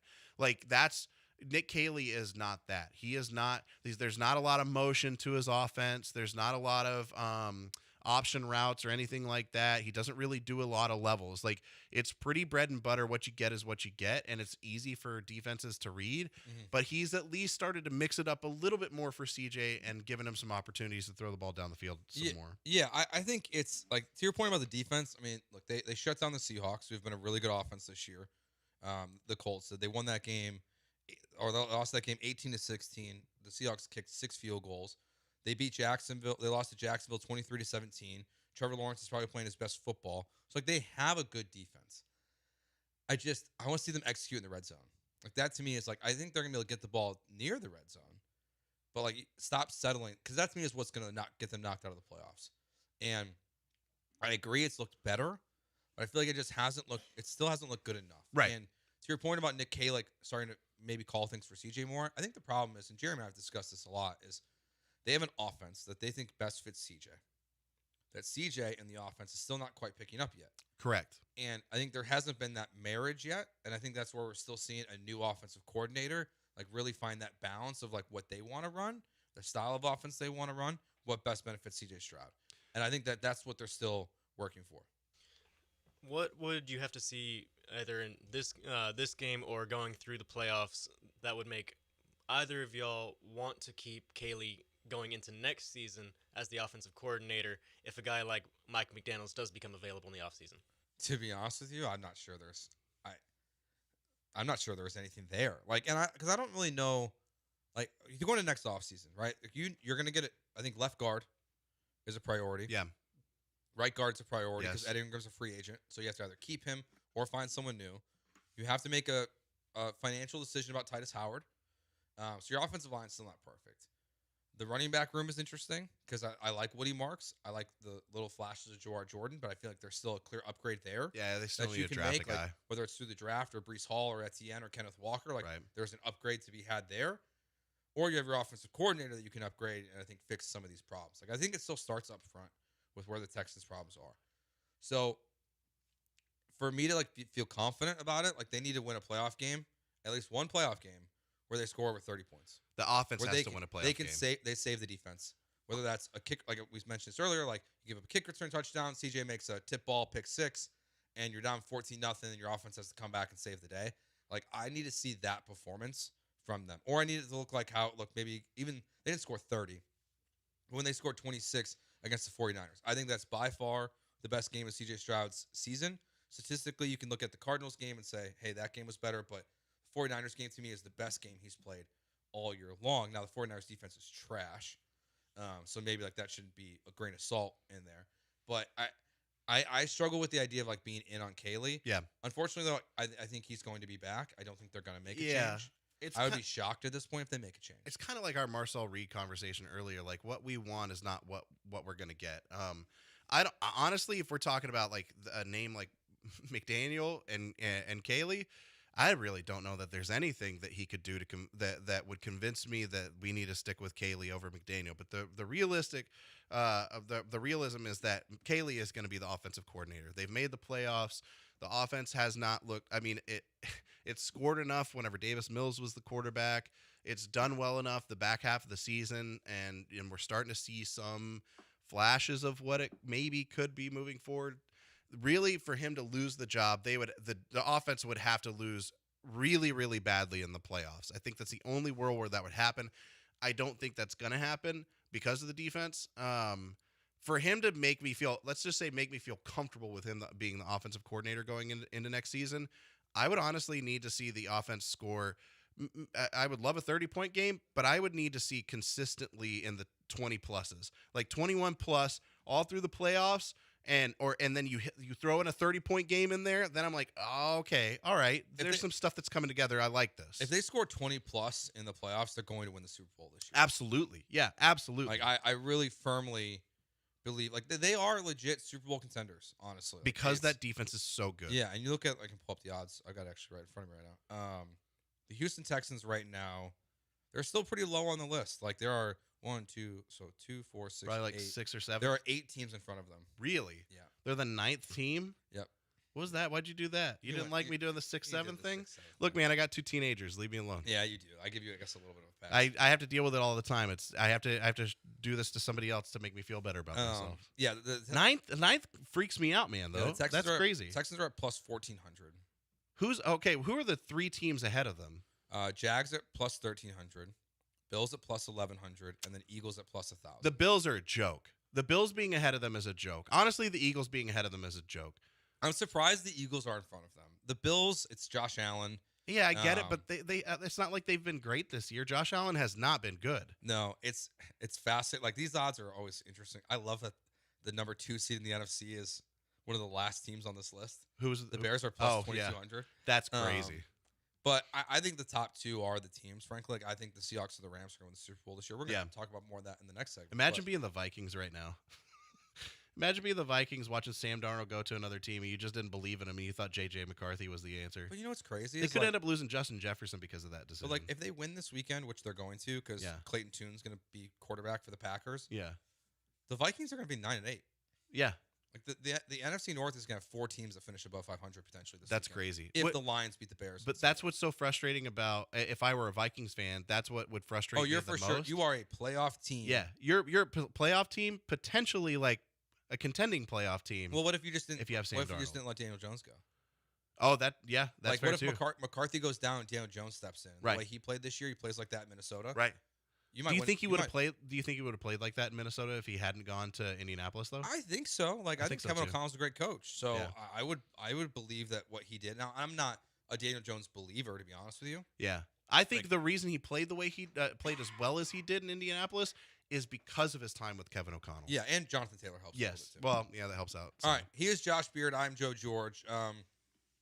Can you see this team playing in the Super Bowl? That's what we're gonna do in the next segment, and we're gonna use a wager line. I have 3 wagers, so you're gonna have to put this team in a wager category that you would feel comfortable with. We'll do that next year on ESPN 97.5. But for the next 7 years, you know what you don't want to do? You don't want to be stuck in a 7-year car loan. And that's what the average person is stuck with right now because the average car costs $48,000. And the way they help you with your payments, which is nice that they do that, but they stick you with these 7-year loans that are impossible to get out of. You get negative equity, and the average American wants to trade in their car every 3 years. That's where the leasing process comes in. That's where DN Leasing comes in because they are the home of the easy lease. And right now, you can get no payments for the next 60 days. All you got to do is go to dmautoloosing.com or call 713-290-1000 to speak with one of their veteran leasing agents who have been there on average for 10 years. Okay? You're going to be working with someone that's not a rookie, someone that's going to make the process easy, simple, and walk you through all of it. And they will let you do everything from your own home, especially if you know what kind of car you want to get into. You can get that thing within 24 to 72 hours if you know the vehicle that you want. Just call them right now. Go to dmautoloosing.com or call 713-290-1000 and tell them ESPN 97.5 sent you by.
It's Jeremy and Joe, broadcasting live from the Huntington Bank Studios. Here's Jeremy Branham and Joe George. Joe George and Josh Beard here with you. Destination 2026 coming up with Glenn Davis at 6 o'clock, followed by Smoking and Toasting. We'll have Ann and basketball. They start their conference play this weekend versus LSU tomorrow. Oh, Glenn Davis is here? Are you bringing us goodies? Yes, I am. Ooh. What do we got, Glenn? Ooh, some sliders? Hell yeah. Thank you, Glenn. Thank you. All right, let's go to break, Ryan. Thank you, Glenn. Very appreciate that. Very much appreciate that. All right. Our segment we're going to do here, okay? And we don't have to we're not actually doing these wagers. Okay? Right. So I have 3 categories, okay? Now, one of these is a bit You too afraid to do the wagers? One of them, yes. Okay, fair. One of them is a bit steal from Part of My Take. Okay. Okay. Have you seen what the wager that Big Cat has this year? No. On the Houston Texans. No. If the Houston Texans win the Super Bowl, he has to get the top of his pinky chopped off. like the tip. Like the tip? Yeah. Oh, I've done that before. I know people have done it. Yeah. He's going to do it willingly. Yeah, but Okay. just like the sliver of the tip. Yeah. I did that on one of those mandolin slicers not that long ago. Good job. Yeah. So these are the 3 categories, okay? You're going to put your pinky on the line, so you have a pinky bet. Okay. So this is the team that you think they have no shot to win a Super Bowl, and you're willing to risk your pinky for it. Okay. Your middle group, which is your beer bet. You and a buddy wager a beer on it, and that's it. Okay. And then your last one is a whatever a large amount of money that you feel comfortable betting is. These are the teams that you think are going to win the Super Bowl. $10,000. Okay, $10,000. Let's call it. I don't have $10,000. Let's just call it $10,000. No, we're actually doing a $10,000 bet. Okay, we'll start. We'll go bottom up. Okay. Okay. We're starting with the pinky then. Well, no, you tell me where this team goes. Okay. Okay. Baltimore Ravens. Oh, because right now they're not even in the playoffs. Yeah. They gotta win on Sunday. You're confident that they will win the Super Bowl? I'm gonna say I do a pinky bet. A pinky bet on the Ravens. Yeah, I think a pinky bet on the Ravens. I don't think they're good enough all across the board. Okay, Lamar hasn't been great this year, and they don't have enough. Like Derrick Henry's, he's taken a step back. He's had a couple of nice weeks. Yep. But he's definitely taken a step back as a whole on the season. Their offensive line isn't as great. Justin Madubuike hasn't really been earning that paycheck that he got. The defense is struggling more than I thought they would. So I'll do a beer bet on the Ravens. Beer bet. Okay, that's Yeah. where I'm at. I think beer bet. because also they have to face the Texans in the first round of the playoffs, and that makes me nervous. They're not scoring points. All right, my first pinky bet here. I would be willing to wager my pinky on the Steelers. That's a tough one. No Because, shot. Yeah, No shot. Yeah, I'll do a pinky bet on that one too. Okay. Just any team that has Aaron Rodgers scares me. We did get a tweet earlier saying that we were talking about Phillip Rivers. Oh, yeah. Saying, oh look, there's the Steelers' next quarterback. I mean, I just assume that the Steelers' next quarterback is like Tyson Bagent because they always just run through the Bears leftovers. Yeah, that's true. Buffalo Bills, 7th seed right now. Bills, beer bet. I'm a beer bet guy too. Josh Allen isn't good enough. But there's still the Bills. Like with the way the AFC's shaking out, I would bet a beer on them. Yeah. Chargers, beer bet. See, I feel like half the AFC is gonna be a beer bet. Yeah, for sure. Texans, a good amount of money. Same. I would do a good amount of. Let's say 1,000. It would be $1,000 bet. $1,000 bet. I'd bet $1,000 on. Here's an interesting one that I think. How do you feel about Jacksonville these days? I'd say I'd do a good amount of money on them too. The way Trevor Lawrence is playing, I'm okay. So they're really this is where we differ the first time. They're really solid all across the board. I can't believe in Trevor Lawrence. I cannot do it. So they would be. But he's been so good all year, I know, man. But I do have most of beer. We don't know what he's going to look like in the playoffs, but he's looked so good. I would bet a good amount of money. All right, now we got the top 2 teams here. The Patriots. They've played a good amount of money. They've played nobody. Doesn't matter. They're so good. Drake May's so good. I would bet a good amount of money on them. So for that reason, that's why I land on a beer bet from them. I just don't feel confident. So I've only got one team in the AFC right now. A good amount of money. What's up? Oh, my Zen. Denver. I'm gonna go do a beer bet. See, okay, this is where I'll go good amount of money on them. Really? Yeah, I like their defense. You got to mean, go. their You got to go to defense is mile. nice, You got to go but to Mile High. Yeah. The defense has been a little bit worse recently than it has. You know they still have earlier to in the score season. points, right? Yeah, but so do the Texans. They're the same football team. I think the Texans have a better offense than the Broncos do. I think they might too, but I think it's marginal. And the Broncos are better in the red zone. So like That's fair. when they get there, they're better there. But to me, the Texans defense is better than Broncos defense. Texans offense is better than Broncos offense. That's what delineates the two for me. All right, to make this one quick, either of the two NFC South teams go beyond a pinky bet? No, absolutely not. Gosh, what happened to? It's awful. What happened to Baker? I know he's hurt, but like he does not look good. That's where like it wouldn't all the teams that are at the very bottom, like Tampa. It's like they still have the weapons on offense that I'm like, could they go on a run? Yeah, I could see it if Baker was healthy, but he's not, and he's not playing well. He's not playing well. I don't know about them. What about the Packers?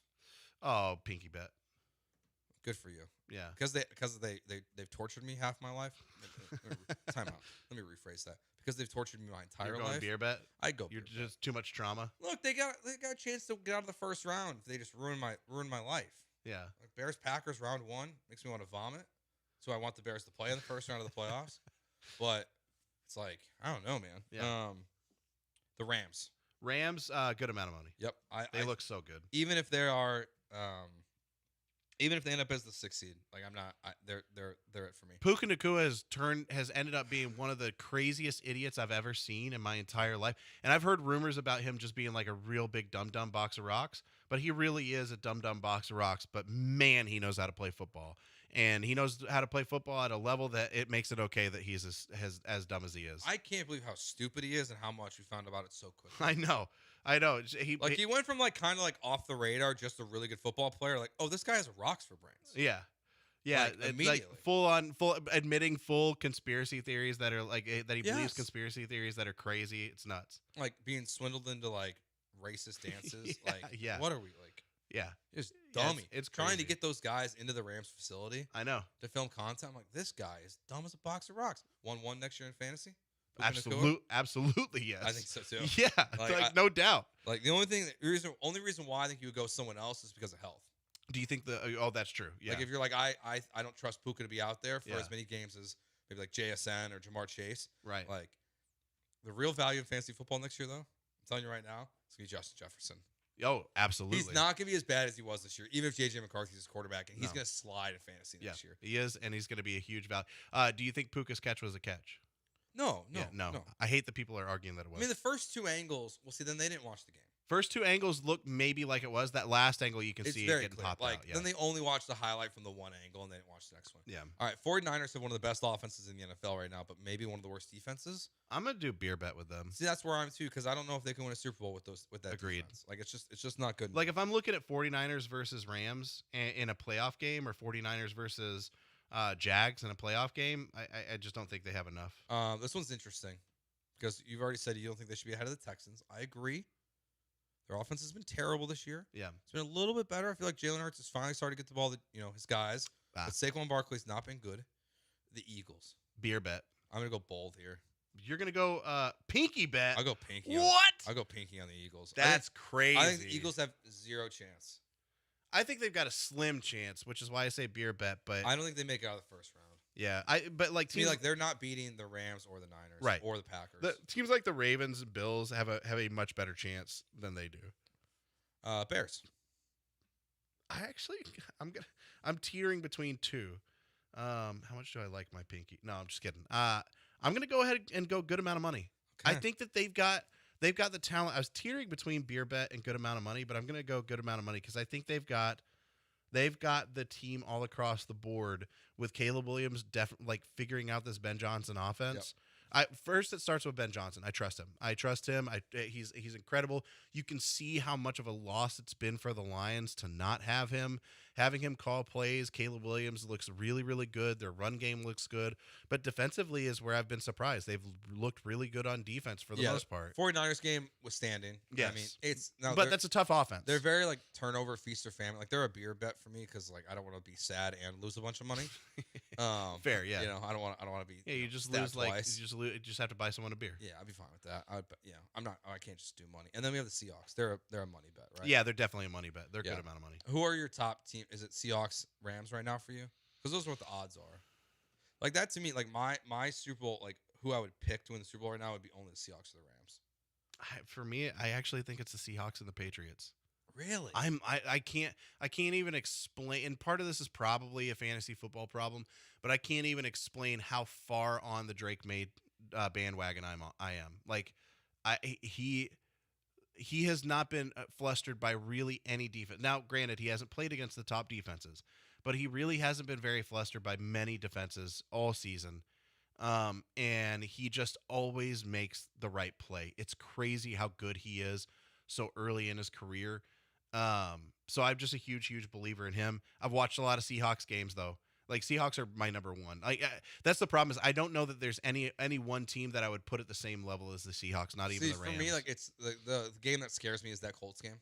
Yeah, like not being able to score at all. Yeah, and we'll see how Saturday goes, because Sam Darnold, for the second year in a row, is in prime time in Week 18, going for the first round, for the first seed in the NFC. Yeah. Last year was with the Vikings, and he choked. Yep. And then he choked in the playoffs. So that's why I'm lesser on the Seahawks, because I want to see how Saturday plays out. Right.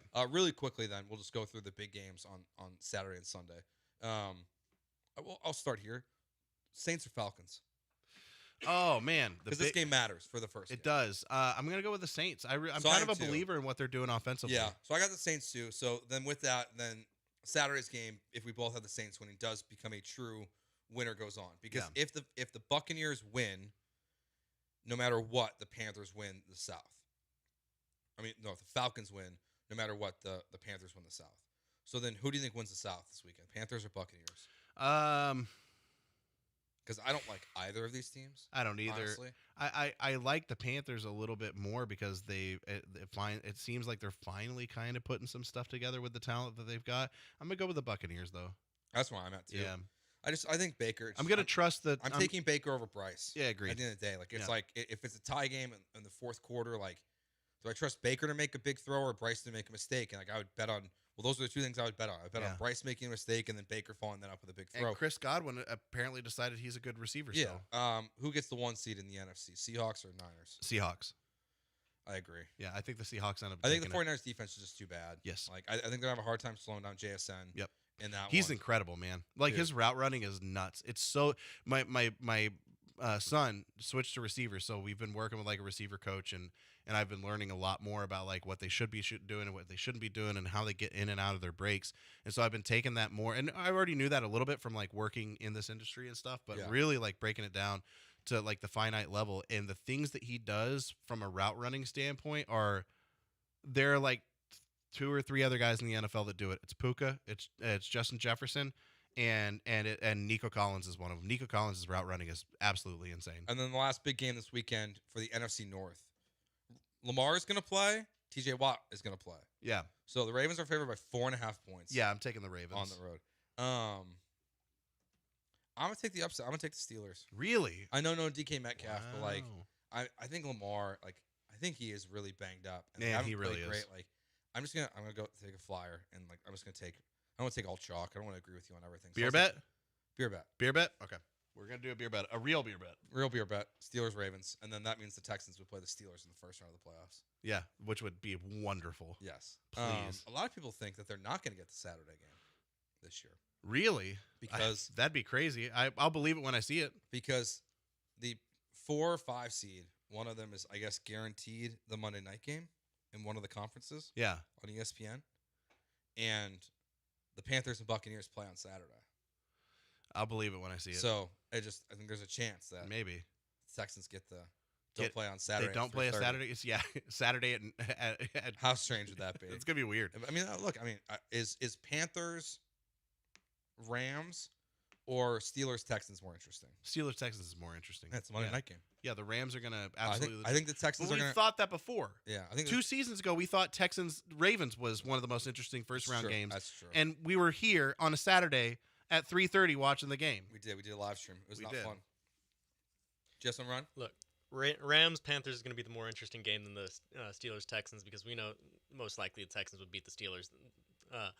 However, the Rams and Panthers have already played with the Panthers having won that game. All right, that's a good counter. That's a good counter, Ryan. That's fair. But I don't think they do that twice. And I think the Rams, honestly, to me, it's going to be interesting to see if the Rams can score 50 on them in a playoff game. It wouldn't shock me. Yeah. All right. He's Josh Beard. I'm Joe George. Ryan Morrow behind the glass today filling in. These guys are filling in for Brian and Jeremy. When we get back, we'll do our Junkie of the Day. That's next year on ESPN 97.5.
You're back with Jeremy and Joe, broadcasting live from inside the Huntington Bank Studios. On ESPN 97.5 and 97.9 HD2.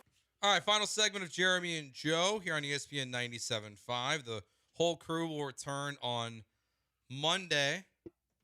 I believe this is one of our lunatics who's banned on the Twitch, but is now texting. Says, Joe, how awkward is it sitting next to a guy you fired? I didn't fire.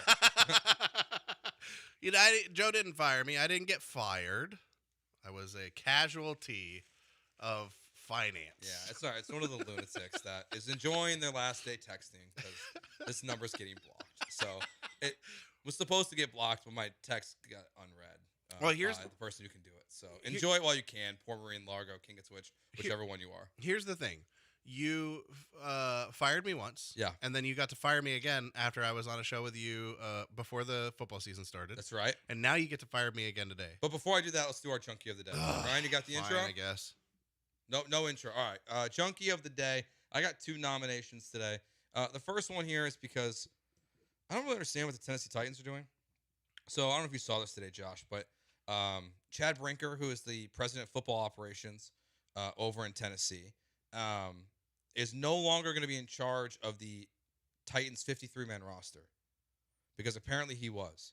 So now Titans GM Mike Borgonzi is going to be in control of the head coaching search and control the team's 53-man roster. Interesting. So in other words, the Titans are going to operate their franchise like how every other NFL team operates it.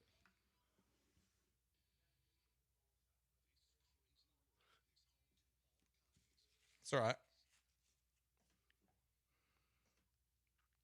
So that was supposed to be on AV2. That's okay. Just play it.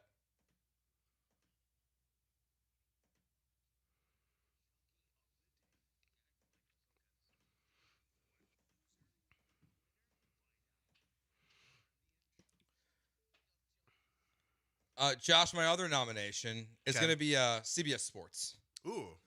Gary Danielson retired this weekend. They cut him off in his thank yous. Really? Yeah. I did not see that. He was going a little long-winded, to be fair. Like, he was going for, but he's retiring. Yeah, you let him go a little long-winded. Thanking all the producers, the cameraman. You never have to worry about him doing that ever again. And they cut him off for, like, a TV show promo. That's crazy. And, like, it's hard to tell, like, how much was left. But, like, let the guy finish. Like, I know you got a hard out, but, like, just go over. It's okay. Yeah. Like, what was so important that was coming on CBS Next that you just cut him off in the middle of his little retirement speech? Yeah, and I would love the producer behind the scene who's like, I don't know what to do. I don't know, because it's a holiday. I guess it's a bowl game, right? I think it was. So, like, they're probably freaking out and just like, cut. Sucks. You got to push that button, man. Sorry. I have 2 nominations as well. One of them's a personal one. I'll save that one for the second one because I want you guys to decide if I'm stupid or not. Okay. My wife already thinks I am. First one, though, is the Illinois kicker has entered the transfer portal, and apparently Texas A&M is going to be hosting him to potentially bring him in as a transfer kicker. He has 1 year of eligibility remaining. Okay. So essentially a 1-year rental. The guy went 20 for 23, and his longest field goal was a 47-yard field goal. You have issues at kicker, and that's what you're going after?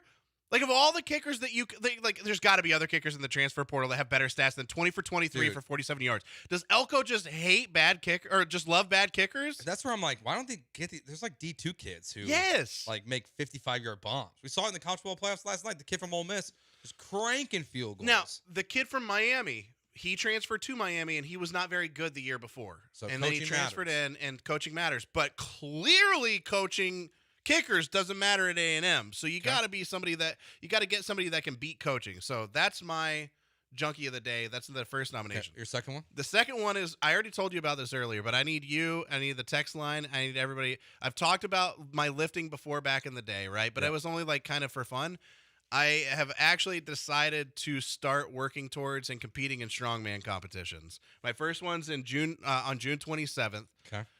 Right now, I currently am closing in on the 1,500 club. So that's between bench, squat, and deadlift, almost at 1,500 pounds total. I feel like, because here's why, on June 12th I turned 40. And I can compete in the Masters division, which is for 40 plus. Okay. So I'm almost 40 years old, deciding to get into strongman competitions. Is this a stupid idea? Yes and no. Okay. Oh, that's better than I thought it was going to be. I think I'm excited to see your updates about this. Okay.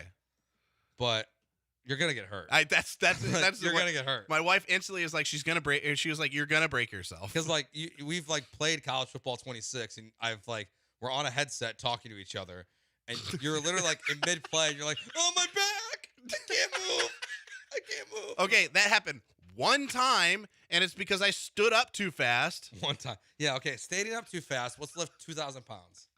I'm not doing it fast. I'm doing it controlled, and it's methodical. Okay. See, the problem is I'm such a powerful athlete that whenever I stood up too fast, I just wasn't prepared for what my back was going to endure. Okay, Ryan, good or bad idea? I know you don't know me as well as Joe. But I good or think bad it's idea? Not a bad idea as long as you take care of yourself. Thank you. Okay. Thank you. What's our winner of Junkie of the Day? I get to pick the winner? Yeah, you can pick the winner.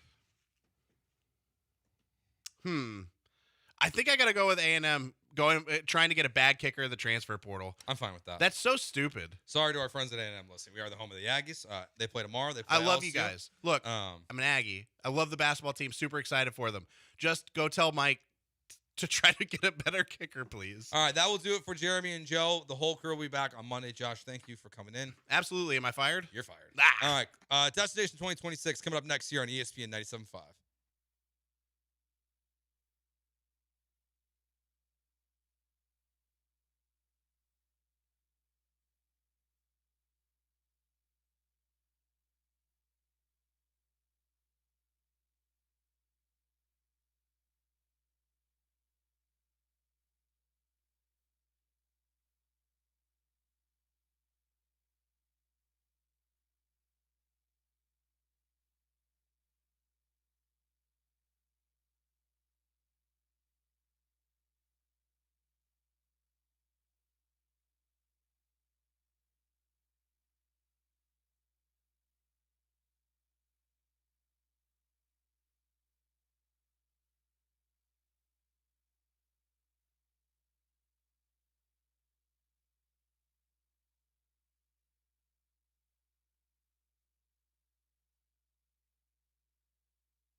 Oh, ole, ole, ole. We're getting close. We're into 2026 now. The year of the World Cup in Houston, Texas, hosted by three countries, the United States, Mexico, and Canada. All right, everybody, welcome into Destination 2026, Houston's countdown to the Cup. Brought to you by Houston Methodist, Coca-Cola Southwest Energy, Quanta, Aramco, and Visit Sugarland. Very, very happy New Year to everybody out there. I've appreciated your support of the show, so I'm wishing everybody a wonderful 2026 as we are breaking into it tonight with our first Destination 2026. Ryan Morrow behind the glass here tonight. Brian McDonald getting a bit of a break here. Happy New Year, Ryan. Happy New Year to you, too. All right. It's good to see you. Did you have a good New Year? Had a great one. Got to spend time with family in Hawaii. Oh, wow. I mean, you and me were living large. You went to Hawaii. I went to the Caribbean. So we picked some pretty good destinations. There was no snow skiing for you and me. Okay. Thank you, Ryan, for stepping in here tonight. So if we have arrived here in 2026, I was just sitting here today thinking, I wonder how many soccer jerseys were given as gifts this year. I was walking around. I saw an Adidas store yesterday. And frankly, it looked like an Argentina promotion. They had a massive photo of Leo Messi inside all Argentina tops, even Inter Miami gear. Did not see a single Dynamo jersey. I asked the clerk. They said they put them on a deep discount and they sold some of them. So 163 days to the World Cup opener at Energy Stadium between legendary Germany and first-time qualifiers from the Caribbean, Curacao. And we're going to be excited for a visit from the German national team that has won 4 World Cups. Streaming at ESPN975.com, podcasts of Destination 2026 and Soccer Matters are all available at ESPN975.com, Spotify, Apple, or wherever you get your podcast. Let me start the show with a little story from yesterday, which exemplifies the reach that soccer has. From the perspective of being global and us being in a very global city here, with people from all over the world that love the game of soccer. So I'm out walking my dog yesterday, which is a regular occurrence. I go to the park, which is near my house, get a good 45 to an hour in. And a couple come up to me with their dog, and they have their daughter, who's older, and they got a deep, thick English accent. So naturally, as the dogs are saying hello to each other, I say, hey, where in England are you from? They say Leeds. And it's the great icebreaker. Dogs are a great icebreaker, but so is the global game of soccer. There's no question about it. And we end up having a great connection. We end up having a really, really nice conversation. We talk about World Cup excitement, how the sport brings people together in a bigger way. But I started asking him about Leeds United, and I said, oh, okay, we got Brendan Aronson, a U.S. men's national team player. He's been playing better lately for Leeds. And we get into a discussion. He said, yeah, he's doing better. You know, we talked about the fact that it's not been easy for Brendan Aronson there, and fans have been very critical of him. Now they're coming around to him because his performances have improved. He's picked off a couple of assists. He played in the Liverpool game, which ended a 0-0 draw. Liverpool dominated every category, but Leeds got out of there with a point. And then I dropped into, looking at him and his age, I figured, well, let me drop some legendary names of Leeds United. Brian Clough, obviously the manager, but Peter Lorimer, who came and played in the NASL, had a powerful right foot. Johnny Giles, Billy Bremner, Gordon McQueen. I'm dropping all these names, and he knows them all. And it ends up being a great, great conversation. And this is going way back in the history of Leeds. But, I mean, this is why we love the sport. And this is why you hear me sometimes, I get a little tired of the over-commercialization of it. And I do understand that's the future. By the way, Aronson against Liverpool played 69 minutes, completed 13 to 21 passes for all you data heads out there. He had 26 touches, 1 tackle, no shots. Obviously, no goals, no assists, committed 1 foul, and he was offside once. But he's an energy guy. So later on tonight, we will have Brian Sciaretta from American Soccer Now. We're going to do an update on all the American players that have been overseas and playing around the world, and we'll get you caught up on everything. Today, Christian Pulisic came on in the 82nd minute. Milan got a 1-0 victory at Cagliari. They remain running for a potential winning of the Serie A. Now, remember, good news for them when it comes to winning the domestic title is that they're out of all cup competitions. All they're focused on, and in a lot of ways this is good for Pulisic and us with the U.S. national team, they're only focused on league play. And again, the big question mark for me around Christian Pulisic is not ability, it's durability. 713-780-3776 tonight, 713-780-3776. All right, now that we've entered 2026, are you excited for the World Cup and what's in front of us? Ryan, I know you, I don't know how big of a soccer fan you are, actually. Tell me how big of a soccer fan, and if you aren't, that's okay, but are you interested in the World Cup? I love the World Cup. I watch it pretty much every time it comes around. I used to be more into club soccer, club football, whatever you want to call it. Yeah. But I haven't so much as of recently, pretty much ever since Lewandowski left Bayern. But, yeah. Look at you. Look at you. Well, you know what? We could potentially get Robert Lewandowski to Houston if Poland were to win the playoff. And we'll get into that tonight, but that would be pretty cool if Robert Lewandowski came here. And I got a great story that I'm going to say for next week about Lewandowski at Barcelona. But great player, great striker. And why should I have doubted you? You know your football. All right. 160 days until June 11th. The curtain is going to be raised, World Cup 2026, in the legendary Azteca Stadium. So that's the only venue to ever host 3 opening World Cup matches because it's the only country to ever host the World Cup 3 times. So Mexico is going to take on South Africa in the opener at Azteca. It's an expanded World Cup of 48 teams, first time ever. It's up from 32, so there's some unknown, and there will be plenty of first-round matches. As I say, plenty, 72. Which, by the way, is more than the entire World Cup in Qatar. Argentina won it in game number 68. But there'll be plenty of first-round matches. And there'll be some surprise packages in store. There'll be an upset or two. But you're going to get some lopsided results. I don't think that's any question. And you're going to get an upset here or there, I'm sure, as well. So let me remind you of the 7 matches we have here in Houston. I like doing this every show because for those that maybe are just getting into the World Cup, we want you to know what's going on. Sunday, June 14th, Germany, Curacao. German national team has won 4 World Cups. Curacao, obviously, first time. Dick Advocaat, the famous Dutch manager, is the manager. Wednesday, June 17th, Portugal will play the playoff winner, Intercontinental, either the Congo, Jamaica, or New Caledonia. I am going to pick probably the Congo over Jamaica in this one, although I'd love to see Jamaica make it representing CONCACAF. Giovanni just texted me and said, "Happy New Year, sir. Glad to hear you tonight. I'm not happy regarding the coming World Cup." Well, if you're not happy, Giovanni, tell me what you're unhappy about. I have a feeling it might be the amount of teams.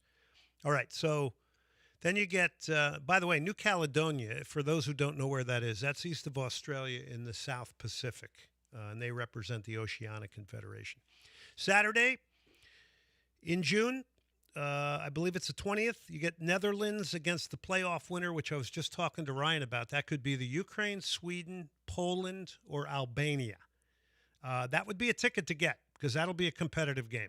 Tuesday, June 23rd, you'll have Portugal against Uzbekistan. We get 2 cracks here at Cristiano Ronaldo, but Ronaldo's got a lot of great teammates on that Portugal team. Friday, June 26th, Cape Verde Islands or taking on Saudi Arabia. And then you get into the knockout round. So June 29th, you get the Round C winner, which is either going to be, I would think, likely Brazil or Morocco. So we could get Brazil here. Think about that. Or we could get Morocco here, a semifinalist in the last World Cup. And then they will play the runner-up of Group F. Now, the runner-up of Group F, that could be the Netherlands, Japan, Tunisia, or one of the playoff teams, Poland, Ukraine, Sweden, Albania, if you're still following me here. So there you go. So the round of 32 is going to be pretty incredible. And then July 4th, round of 16. So a lot of stuff going on there. So let's get caught up a little bit on some Houston stuff. By the way, I got Bruce Murray from the 1990 World Cup. He scored a goal in that World Cup. I played against Bruce, big, strong center forward. Bruce Murray is going to join us tonight to talk 1990 World Cup and a lot of other things. He's the color analyst for DC United and also works alongside the great legend Dave Johnson. So fans from 100 countries across the globe are going to be coming to this World Cup. We're supposed to get 500,000 plus. Houston Public Works are out there repairing freeway lighting along 610 and 59. Lights are out. They're getting it all in shape here for everybody coming. City's also dealing with aging infrastructure. This is all according to an article I read in AOL. Cities focused on demolishing blighted or dangerous buildings, including, God, that was a great place to hang out, not the old Greyhound station downtown. Good God. That was like Star Wars down there. I mean, I saw stuff just driving by there I never imagined I would ever see. I'm trying to blight it out of my mind. I also had a guy run up to my car and pound his fist into the hood of the car. The old Greyhound station down on Main. That's going to be disappearing to improve public safety. Our friends at Advantage BMW are going to be very happy about that, I think, also, because they had some crime problems with people coming over there and doing stuff. Cleaning up graffiti, improving landscaping, restriping roads, fixing sidewalks. The Fan Fest is going to be created. Next week we'll have Patty Smith from the World Cup Committee on talking about the Fan Fest. Big financial challenge. So here's some data. In 2018, the World Cup in Russia, it was a $14 billion spend. In 2022, in Qatar, it was a $229 billion spend, the most extensive ever. I mean, they had stadium construction, transportation upgrades, infrastructure, you name it. Now, the 11 cities in the U.S. are requesting federal aid of $625 million in federal funding to help finance the World Cup and in these different cities.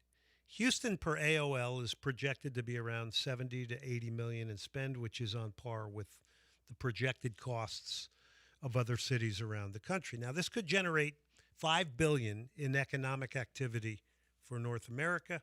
And our city could land anywhere from, according to this article, again, it's AOL, 160 million to 620 million. So there's money to be made. Money's going to change hands. There's going to be all this incremental economic activity.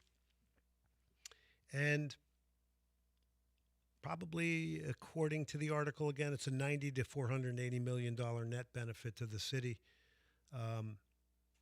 Houston officials are talking about $1 billion in revenue anticipated. So we'll see what the balance sheet, well, we probably won't see the balance sheet, but we'll see how this projects out at the end of 7 matches. Now, when Patty Smith's on next week, I had heard that only 7,500 people an hour before and an hour after are going to be allowed into the Fan Fest. So we're going to confirm that. But if that's true, that means everybody in downtown, you're going to be doing business, because all these people are going to be coming, and there's days in between these games. They're going to eat, they're going to drink, they're going to need lodging, they're going to need entertainment, they're going to go to our parks, they're going to go to our museums, they're going to hit NASA up, they're going to do things to learn about our city. Now, some of them will stay in a drunken stupor for a while, partying it up, which, you know, that's okay. Everybody's letting loose a little bit. But the city is going to benefit in a lot of ways, also showing itself off to the world.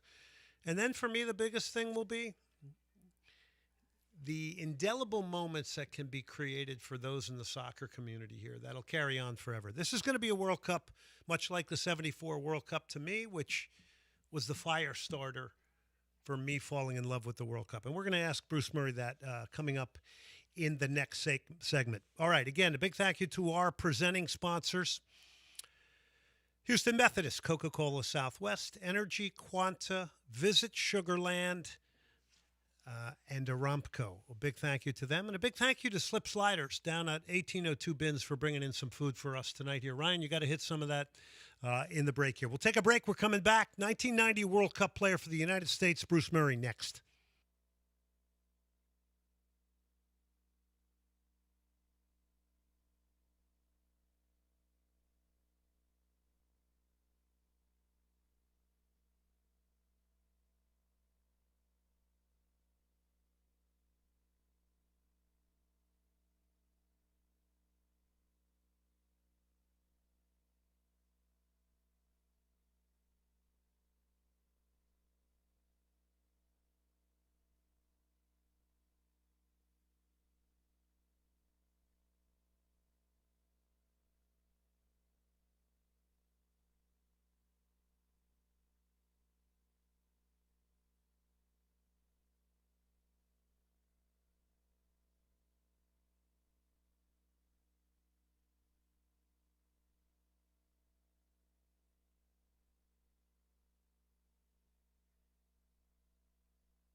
You're listening to Destination 2026, Houston's countdown to the Cup. Presented by Coca-Cola Southwest, Houston Methodist, NRG, and Quanta. From the Huntington Bank Studios, here's Glenn Davis. Ramos putting it in to Caligiuri. Beats the first man. A left-footed shot. Paul Caligiuri has scored a goal in the USA. Lead 1-0. An amazing goal by Caligiuri, who made a great move to get by one player. Just a super volley into that far corner. Oh, he did extremely well. He saw the space behind that man, knew that if he could beat him, he was going to have a little room to shoot. Did exactly the right thing. And boy, putting Paul Caligiuri in the center of midfield has certainly paid off early for the U.S. That goal got the U.S. into the 1990 World Cup in Italy. Paul Caligiuri scoring it, and that was an iconic moment. There's no telling where the sport could potentially be right now without that goal from Paul Caligiuri and that U.S. win against Trinidad and Tobago. That was J.P. Delacamera and Seamus Mallon on that call. Well, a man who was on the field that day, he had an iconic pose after that goal. He was looking up to the heavens, arms straight in the air. I did have the pleasure of playing against him a couple times way back. He is Bruce Murray, and Bruce joins us now. Bruce, thanks for coming on the show. Great to talk to you, Glenn. Yeah, it's been way too long, actually. I think I was sending you messages to somewhere that you don't use anymore? Because I was like, man, Bruce is blowing me off here. I guess so. I just, like I said, I put one foot in front of the other and do my best, you know? No, and listen, by the way, it wouldn't be the first time I was blown off, so it's all good. So listen, when you hear that replayed there with J.P. Delacamera and Seamus Mallon on that call, what goes through your head? Wow. Well, I saw Cal having trouble. I was looking backwards. He was about 10 yards behind me, and it was a really hard field. It was hot. I mean, really hot, and, you know, obviously in the Caribbean at that time of the year. And, you know, he was struggling with the ball, and all of a sudden he kind of knocks it over to the other side of his body, and I'm looking back. And if you watch the film, you'll see I'm looking, but I'm saying, what the hell's he doing? Because he's winding up to shoot. So I have to get out of the way. So I'm the guy that kind of just moves out of the way. And I'm like, what are you, come on. And sure enough, as soon as he hit it, I said, there's no way. And it like had a parabola effect. It was going high. I mean, there's no way it's going to go in the goal, but all of a sudden it dropped out of the air. And it was a miracle. It was a miracle goal. And, I think everybody in the sport owes Paul Caligiuri, you know, a statue, some kind of attention or something. He's not the kind of guy who lobbies for that stuff, though. No. Cal's just he's a hard-working guy, you know, and, he's a good guy. By the way, so I loved your iconic pose that shows up in a lot of pictures, looking up to the heavens. That is a big part of that goal as well. The way you celebrated it, it just looked like total relief. Well, it was, Glenn, because, I mean, there's so much pressure. And, you know, some guys were saying, like, you know, you hear guys saying, oh, you know, I knew we were going to win. I mean, there was so much riding on that game. It was, you know, are you going to be playing soccer for a living? Just so many things. And, you know, it was one of those miracle goals. I honestly don't believe we would be where we are today if it wasn't for that goal. I mean, 2 World Cups hosting. There was also some talk that maybe FIFA could maybe, you know, whip the World Cup away from us.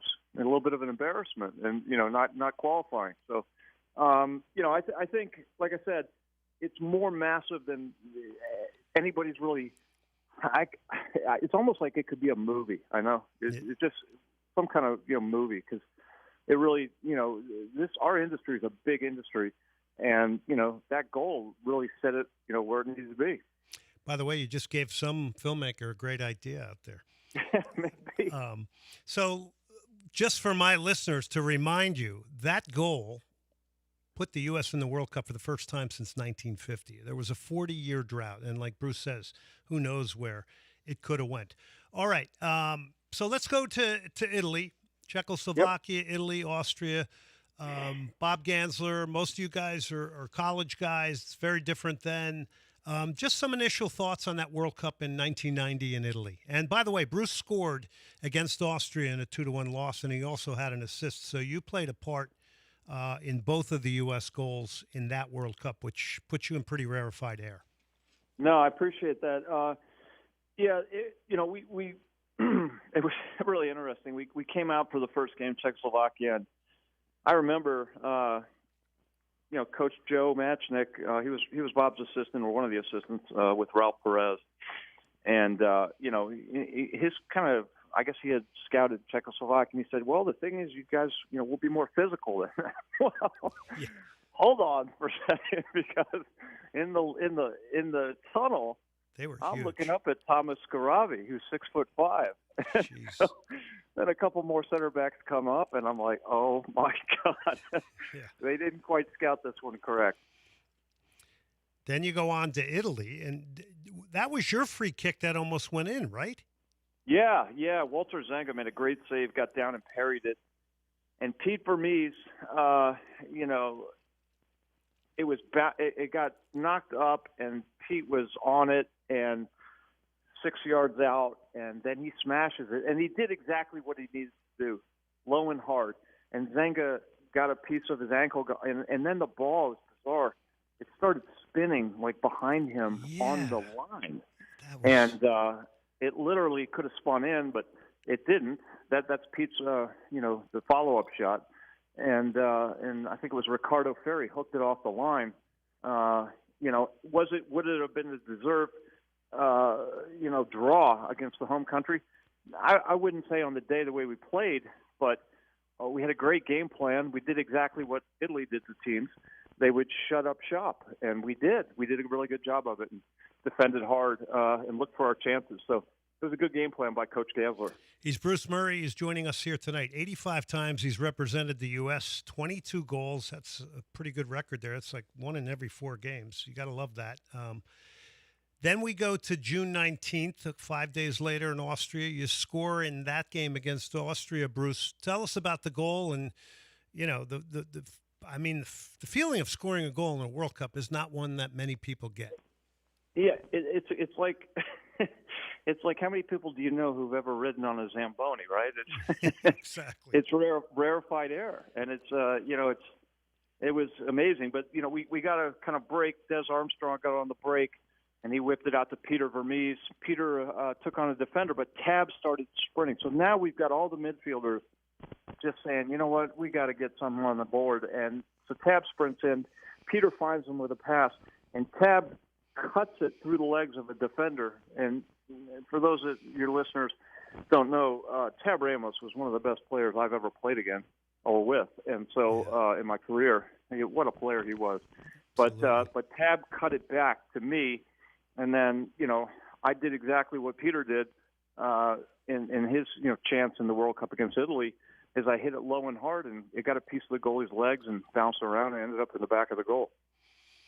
Unbelievable. And what a moment for you. By the way, I just want to remind the listeners, Bruce Murray is also a U.S. Soccer Hall of Famer as well, and he does color on DC United games with Dave Johnson. I'm going to get you into that in a minute. But, you kind of spanned that time period. You're a little younger than me, but that time period of the ASL and, the return of the, people were just trying to find places to play back then. You were on the Washington Stars for a couple seasons. I remember that. And then it kind of bridged over into you getting over to England. You played 13 times and scored 3 goals for Millwall. These were not easy times for a quote-unquote professional soccer player comparatively to what we see today. No, they weren't. And what the kids are doing now is astonishing. It really is. And we've got kids playing at the top flight, teams all across the globe. It's amazing. And, but I always look back to guys like you, Glenn, and the guys before me and, the old Dips. And that's where I was a kid here in Washington. And I would go to the Dips games with my dad. My youth coach was John Kerr Sr. And, I always look back as all you guys as heroes. And I think, there's a real good amount of respect from our young players about, what we did, because, these guys like Steve Tritchu, Peter Vermees, Brian Bliss playing in East Germany. How about that? They set the plate for all these guys right now. Yeah, no question about it. And I'm glad you mentioned that. And I'm glad you mentioned John Kerr, because you and John were kind of linked together. You grew up playing together. John Kerr Sr. actually came to my high school in Chatham Township, New Jersey, in a New York Cosmos uniform, because John Kerr Jr.'s father was on the Cosmos, and on a wooden basketball court did a clinic in our gym. I never forget that. And, he's out there with the green and gold Cosmos jersey. This is pre-Pelé. And, we're just like, well, this guy could have been Pelé to us. You know what I mean? Yeah. Yeah, we had the same experiences being ball boys for the Diplomat games, the great Sonny Askew, and just some of the guys and some of the characters, just some great players, Paul Cannell, really character, players. And they weren't afraid to get in amongst the community, which was great. And in a way like, hockey guys are. I don't know if you, know any of the hockey guys, but those guys are like, they're making millions of dollars, but they're the first guys to, go straight to an appearance. No problem at all. There's a lesson in that. By the way, Sonny played here in Houston one year with the Houston Dynamos. It was like 85. We were playing all exhibition games and stuff. And somebody handed him a club sticker that said Houston Dynamos. And he looked at the front office person and said, "Yeah, all I need's a car." He was a funny man. He was a funny man. I remember he came in the locker room at halftime because nobody was giving him the ball, and he looked at everybody and said, "What the blank is going on here? Do I have a duck on my head?" So I played with Sonny. Yeah, he was a real character. He was a great player too, though. He was one of the highly touted American guys. All right, so let me get you into you're covering DC games. Yeah. And you've been doing this with the great Dave Johnson. You guys are a great partnership. You're a great listen. Just speak to me a little bit about when you got into commentary, how you got into it from the standpoint of understanding it. Because I remember when I first got into it, I know a little bit about soccer, but boy, there's a lot more to it, isn't there? Yeah, there really is. I fell into it, Glenn. It was, I think somebody had sicked out, and then another game went by, and the iHeart guy called me. He said, "Listen, we really liked what we heard. Would you like to do this more often?" And I said, "Sure." And it just so happened that my schedule coincided, and then all this, obviously, I'm so nervous, and I'm starting, and Dave Johnson. I mean, you talk about the right guy. He's called a few games in his lifetime, hasn't he? Yeah, and for those who aren't, Dave's called he's called DC United since the first game, and also Dave is a very well-known NBA announcer. But Dave's like, just sit here and we're just gonna watch and we're gonna laugh and we're gonna have fun. How could you beat that? Right. So I'm like, okay, I'm dumb enough to do that.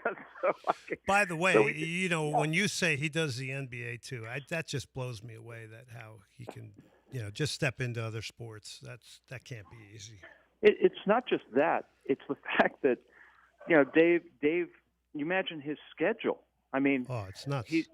It's nuts. I mean, the guy is like the Energizer Bunny. But anyway, I didn't look to do this. I just I happened to fall into it, and Dave Johnson made everything just smooth sailing. I mean, I don't know what else to say. It's been a great ride. I mean, it's been a lot of ups and downs. Obviously the team's in the downs right now, but they're trying to make some changes here, and we'll see what happens. He's Bruce Murray, former U.S. men's national team player, scored in the World Cup in 1990, that very important World Cup that the U.S. was back in. 85 caps for the U.S., 22 goals, started all three matches in the 1990 World Cup in Italy. Pleased to have him on the show here tonight. I got to ask you this, 48 teams in the World Cup. Are you a fan of it or not? No, I'm not. I think yeah, to be frank, I believe it's a bit watered down. It would be a disaster for one or two of these these big games. If Brazil gets a hold of somebody on the right day, and in that group, they may tear them to shreds. Saying that, Glenn, you and I know on any given day, I mean, there's really nobody that can't put up a fight these days. Yeah. And so some of these small countries that people haven't heard about, they're not going to be taken lightly. So, I think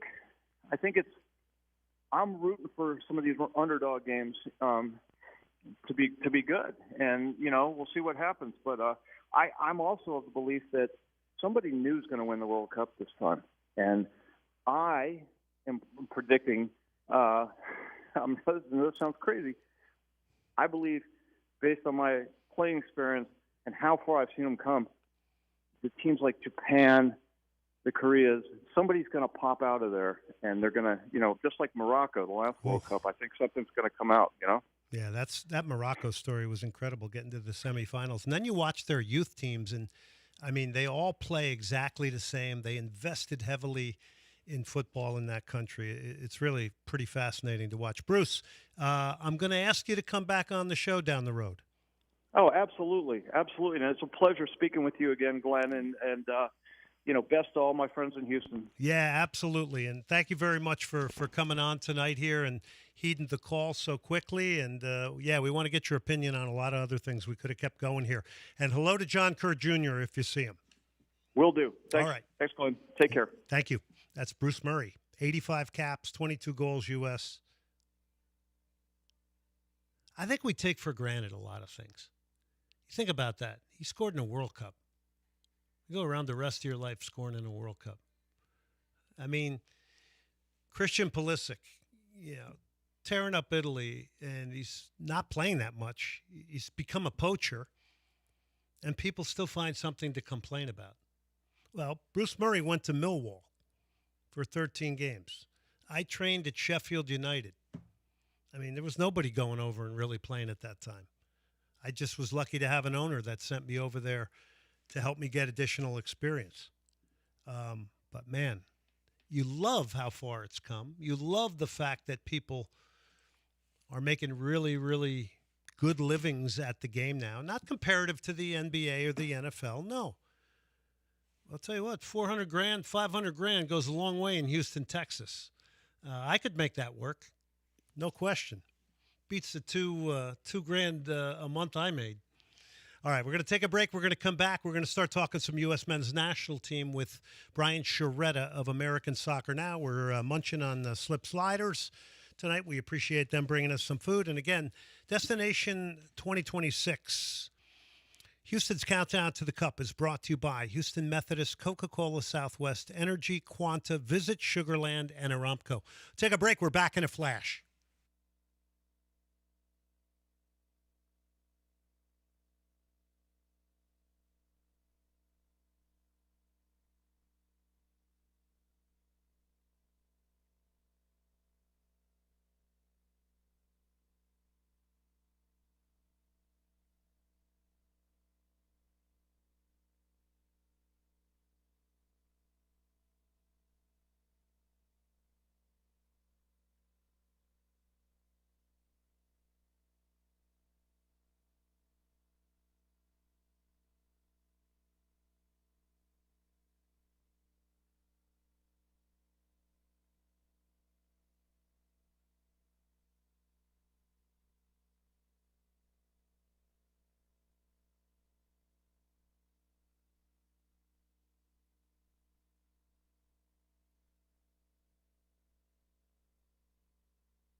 This is Destination 2026, Houston's countdown to the Cup. Presented by Coca-Cola Southwest, Houston Methodist, NRG, and Quanta. From the Huntington Bank Studios, here's Glenn Davis.